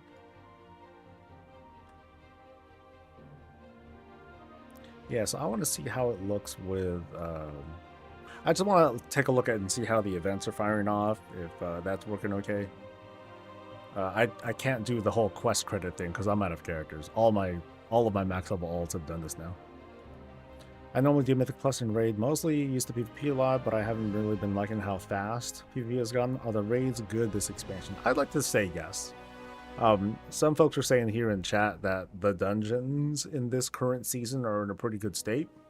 You know, joining in mid-season, that might be a little bit tough because, you know, the whole learning curve and how people have expectations when you're jumping into a season in the middle of it. That's always kind of a challenge. But I'd say the raids are doing pretty good.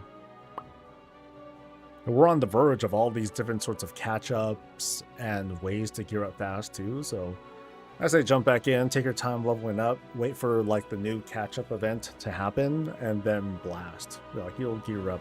You gear up hella fast these days. There's lots of opportunities to gear. There's solo ways to gear. You know, you can try out delves, see how you like that as a solo experience. So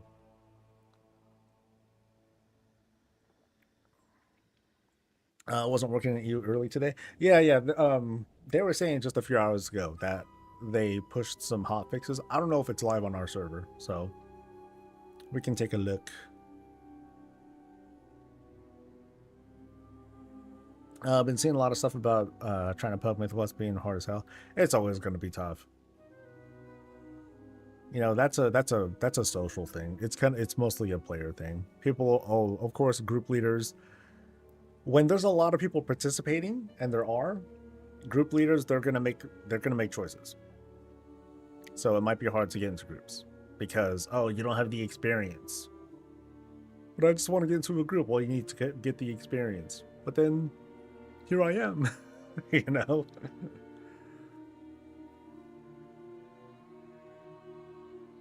I'd say I would like new features, like try out delves, see how you feel with those. But then dive into the usual stuff.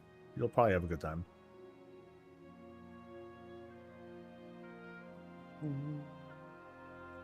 Yep, and there are some useful Discord servers that can help guide you through.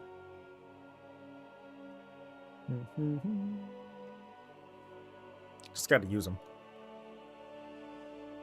So I'll check out the event one time, and then we'll cut out for the day. I'll pass you guys over to another channel though. Thank you guys for hanging out, by the way. I don't think I was rated today, was I?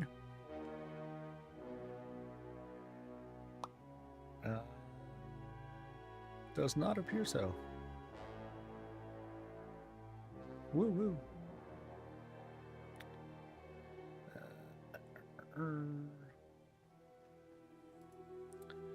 100% feel like the social side of the game has been getting more toxic in regards to that side of things. I think I'll end up picking it up though. The sale is great. Yeah, sale's good. This is the first time they're doing a sale and also including the free month. So I think that alone makes it worth checking it out for like, oh, let's do the leveling. You know, let's do some of the pet stuff and see what the story's like. And over the course of, like, if you were to jump in right now, or over the course of the next month or so, there's going to be a whole bunch of stuff that they introduce. In a few weeks, like I said, there's going to be a big catch-up event to help you quickly get geared out with extra stuff. There's also, and then I think a week after that, if you remember a thing called Horrific Visions, that's going to come back as an event. You got 65% of Beatrice watching me today. Right on, dude. I'm going to, and when I'm done here, Mata, I'm going to pass you off to another streamer, you know. So if you want to stick around and see what they're all about, cool. Otherwise, just jump to any old WoW streamer to get credit towards your pet. And this is my last stream for the week. I won't be streaming tomorrow. I'm going to be, today and tomorrow, I'm going to be working on the weekly and writing stuff, and this will be fun. Oh, this will be fun. The conversations that I've been having with you folks have been very helpful though. I've been trying to do a lot of listening and goading you guys to respond and listening to that too. Best advice for people getting into raiding is to study the mechanics ahead of time and then put up their own group on the Finder and title explicitly for new players to find like-minded and helpful people. Couple ways you can go about that too. Like there are, like I said, or like some people are mentioning here, there are Discord channels that help to facilitate groups that are designed for like, hey, new players, but they have like someone helpful who's doing the call outs, someone who's knowledgeable of the raid who will tell you guys what to do. Advanced knowledge is always helpful for those who require it. Some folks are brave enough to go in blind, you crazies. So I appreciate it, Tails. Yeah, normally I normally stream these 3 days out of the week, but I'm usually on in the mornings. You know, so you'll usually see me at like 8:30 in the morning Pacific time, up until noontime.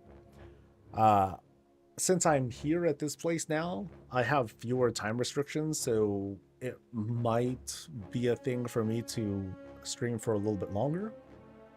It's always cool to hang out with folks, but we'll see. You know, I know a lot of people are here for the drops.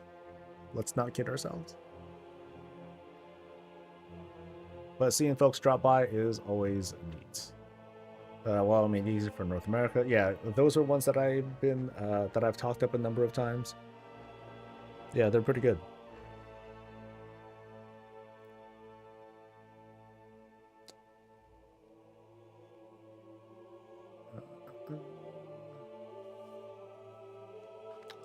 Oh, heck no, wife.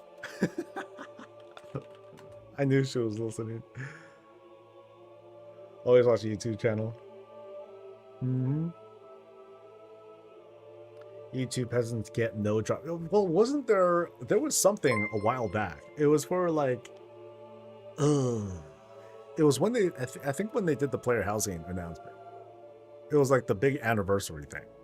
They did some anniversary stream thing and then everyone could watch, and you only needed like 15 minutes of stream time, of watch time, whether it was Twitch or YouTube, in order to get that drop. I don't know how it was on YouTube though. I think I was dual streaming already. What do you suggest if WoW Made Easy is not an option for you? Are you a North America? Because there was another channel. I don't know what region they play in. Maybe y'all can correct me on this one. It's called D&D. I forgot what they stand for. Shit. What do they stand for? Don't they have a welcome thing? I don't see it. I know it's not, you know, Dungeons and Dragons. It stands for something else. Server. Okay. Here we go. Drunken Disorder. That's the name of them.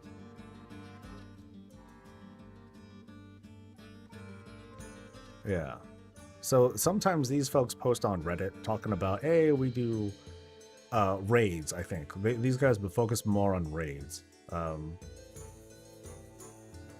you can try them for keys if they happen to have something going on. But I'm not familiar with them.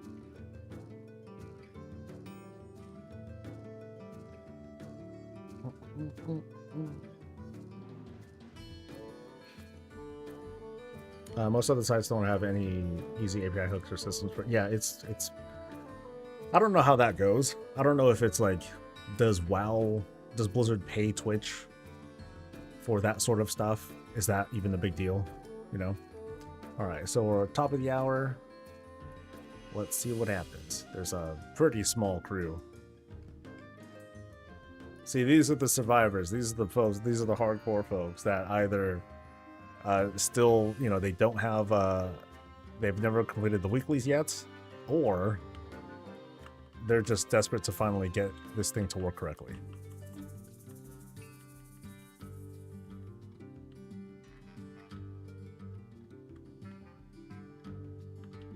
So let's see what happens. So, do I have objectives? I currently have no objectives. But there is a really big thing there. Woo!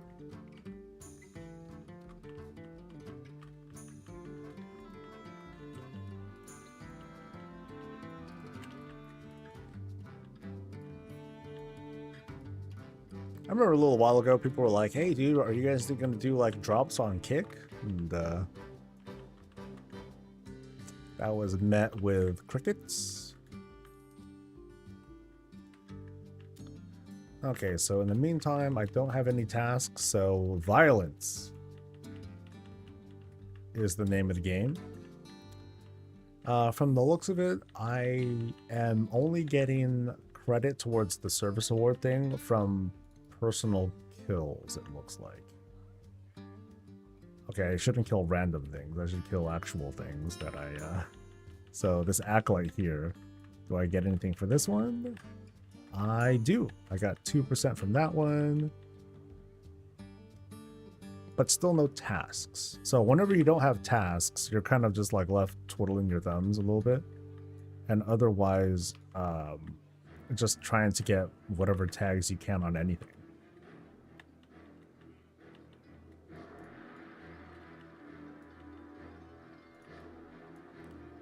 Okay, so now I have the shade. So now I have the shade casters, but the But the progression bar on the side there, that went away again.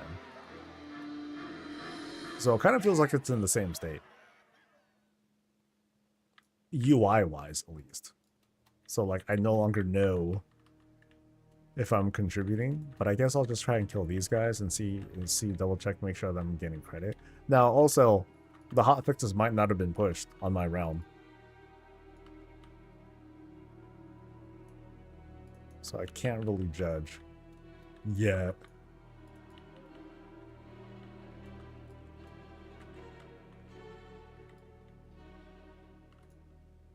It kind of seems like I'm getting more consistent credit, though.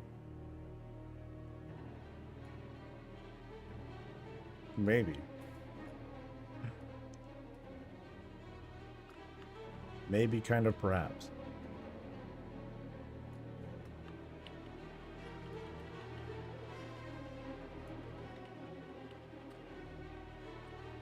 You just have to fill your bar at the top until the boss spawns. Right. But not being able to see what my objective is, that's blinding. But I have been able to keep getting rewards here. So that hasn't been, you know, that hasn't really been in question. But again, I'm not, I guess I won't really know until tomorrow. So I'll check back later to see if it's behaving any differently.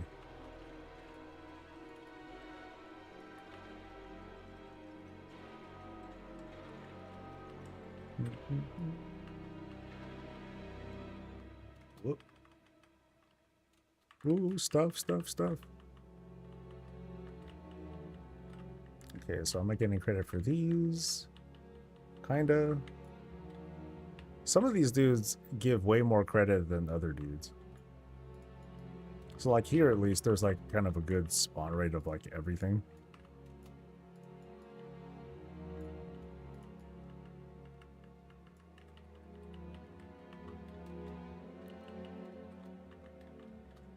And then the other thing to point out too is as you are filling up the service award things, you do get some bonus wrap. And it's fairly significant. Like I got 75 from going from here to from getting one accolade or one milestone, and then I'll probably get, I think I get like 350 if I get the epic bag.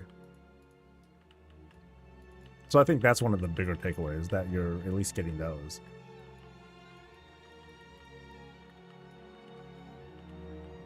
You're just really hammering at it.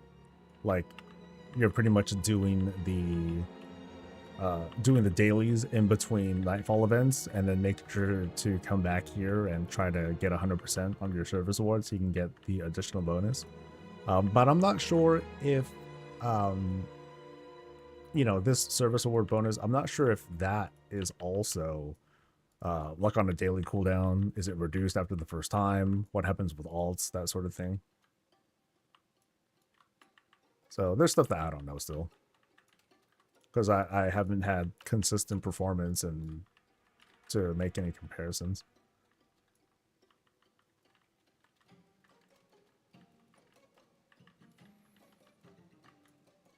Hey, we're down 3. Go me. So that's me getting the second 75 reward. So let's see, if I get 350 again, then it means it resets at some point. I just don't know when. It works when it feels like it. Yeah, I think that's kind of accurate.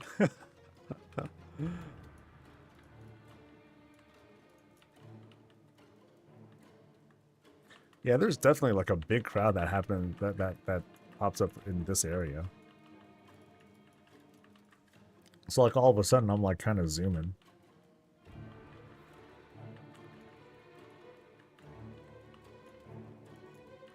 And I think I have more than enough that even if the event starts to progress to the last part, I should still get enough credit from the boss.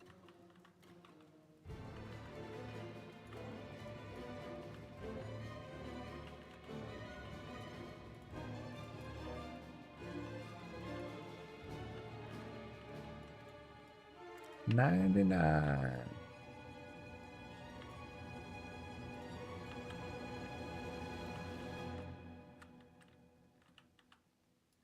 You did it 3 times on your pal, you can do it every hour. So you get the consistent reputation from getting 100. Yeah, so I got 350 there.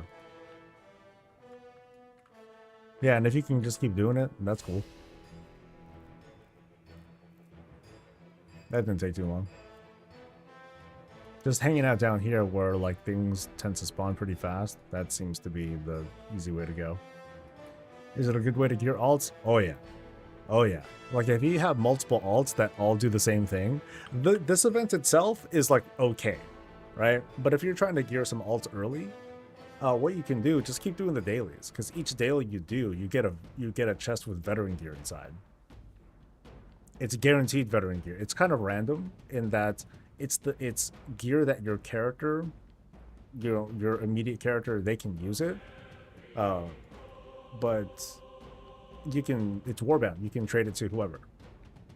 So you just get on a bunch of plate characters, get a bunch of veteran gear by doing the dailies, and the dailies don't take very long at all. It takes like at most half an hour to do all of them, and then funnel the gear to whoever you want.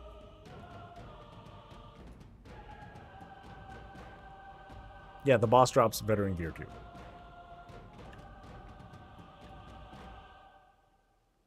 So I'm done. I'm just gonna wait now.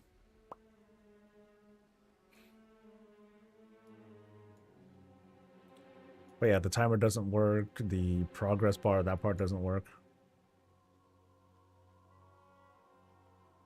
So they still got to work on that.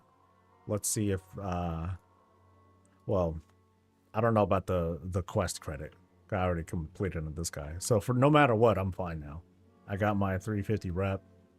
I can buy a cat, I suppose. Actually, let me go take a look at that.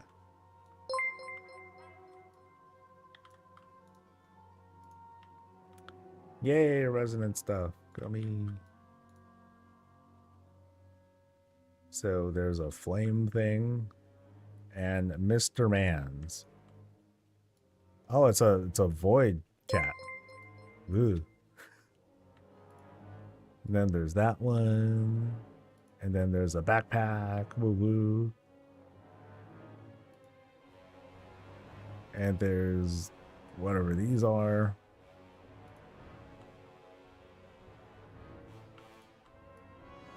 And the mounts. And that's it. Yeah, there's a Void Links mount that can drop. I haven't seen it yet. I've done quite a few dailies too. I just haven't seen it drop. What is it called? Void Links? Yeah, okay, so it's not there. Just checking just in case. You got it at some point? Yeah, I haven't been paying too much attention. I've just been like cracking open the boxes real quick. I really need to like clean up my inventory. It's awful. Awful. That's why I get doing like old content and shit just fills up really fast. Loving the art games. I will slowly see on War Within reps now as they're ticking off every other minute. At this rate, your theory of the weekend nerds not suffering is going to be just a game theory. So I'll push the goalpost back. Easy.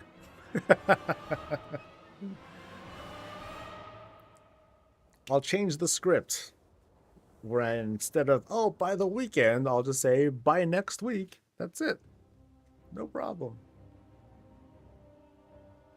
And I'll still be correct. Maybe. But yeah, we'll see if the hotfixes did go through and, you know, what sort of work they continue to do. But yeah, I'll need to, I gotta finish this script by early mid-morning tomorrow.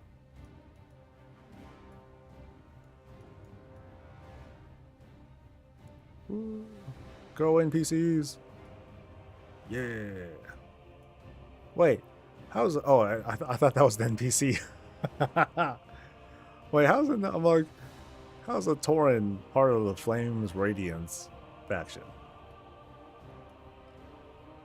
Okay, we're approaching the 13th minute, so anytime now.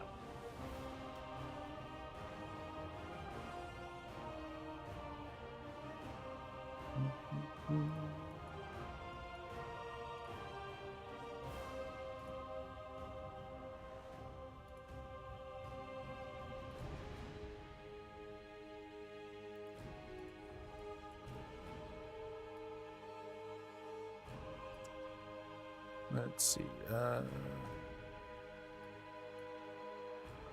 Yeah, there's many things I can at least disenchant.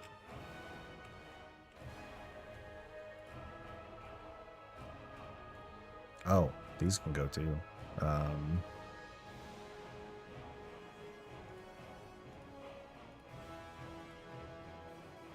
I have a Eye of Kazan. Not great though. I'm gonna get my 3 tier 11 delves out of the way while I wait for Blizz to hotfix the new stuff. It's not a bad idea. And then keep in mind, like you might get that you may get that quest item that has you do that asks you to do any key. Any key, and you get 15 gilded crest out of it. It's not bad. Still very curious about what they're going to do about delves though. Are they still going to be limited to getting 3 gilded chests elite?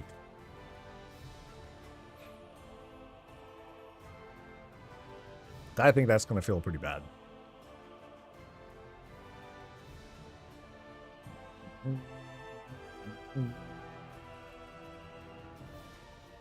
Delvers have alts too.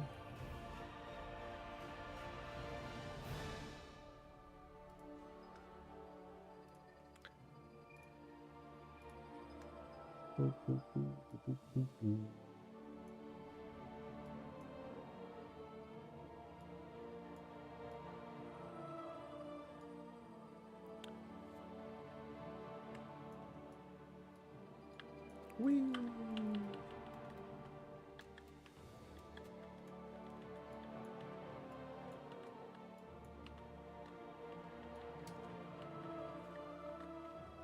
It's funny, like the scaling, you know, as usual, the scaling can get pretty high. But a lot of these folks, are they on mains or are they on like really shitty alts? You know, that's what makes this this last dude kind of take a while, I think. Hello, I just popped in. Can you get 15 gilded for a mythic? For a key, not just like a mythic 0 or whatnot. So there's like this thing going on now where if you do a high level delve, I'm not sure which level either. If you do a high level delve, there's a quest item that drops that says, hey, do a mythic key. +2 or higher. Finish it. Don't even have to time it. Just finish it and you will get 15 gilded crests. So it has to be an 11? Okay.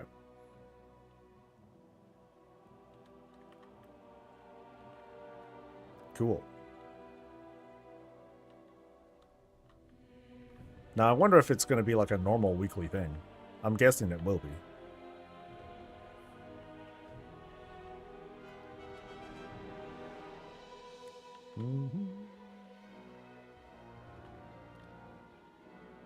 But not guaranteed, right? You got to do it on characters. Got it on 2 characters on the first try. Yeah, it's guaranteed.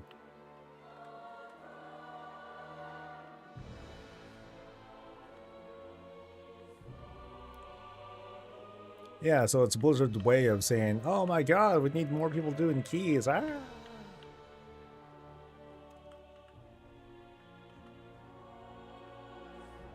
And you can do it or not. No. Whatevs.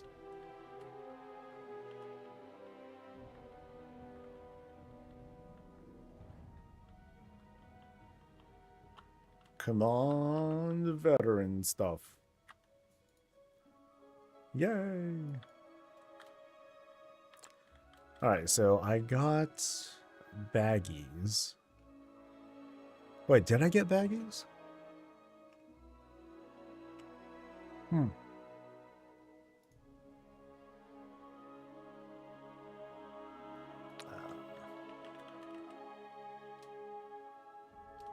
Yeah, what are the not that. Oh, so do you only get the bags once a day?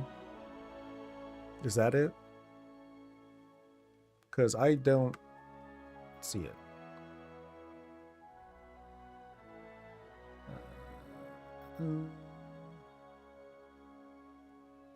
You get the bags every time. Oh, my inventory must have been full.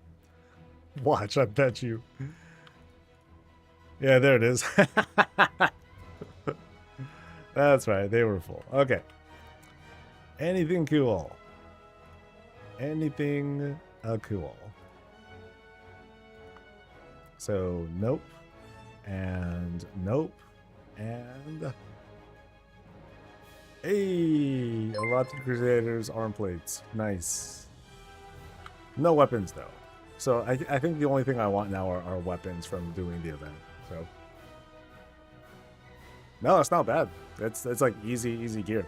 Okay, so I'm gonna find you guys another channel to raid. And then I'm gonna eat. I am starving.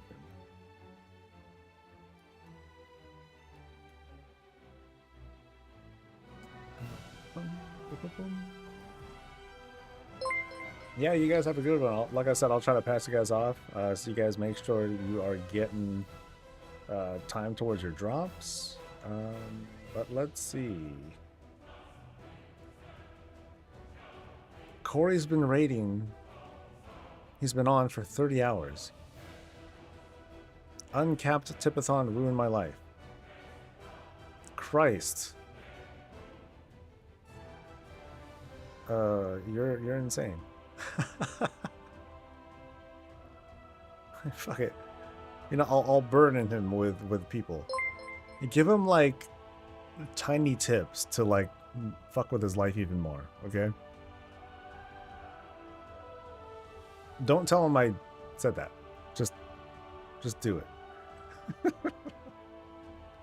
Well, I want to thank you guys again for joining me today. You chose me to hang out with for your drops and all that.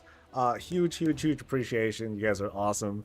Of course, you can come by every Tuesday and Thursday. Just make sure to follow so you know when I'm on and streaming and doing stuff. And you guys have a great rest of your whatever. May your loots be merry. May your bugs be minimal. And I'll see you guys for the next thing. Stay safe, stay healthy, and as always, stay breezy. Bye.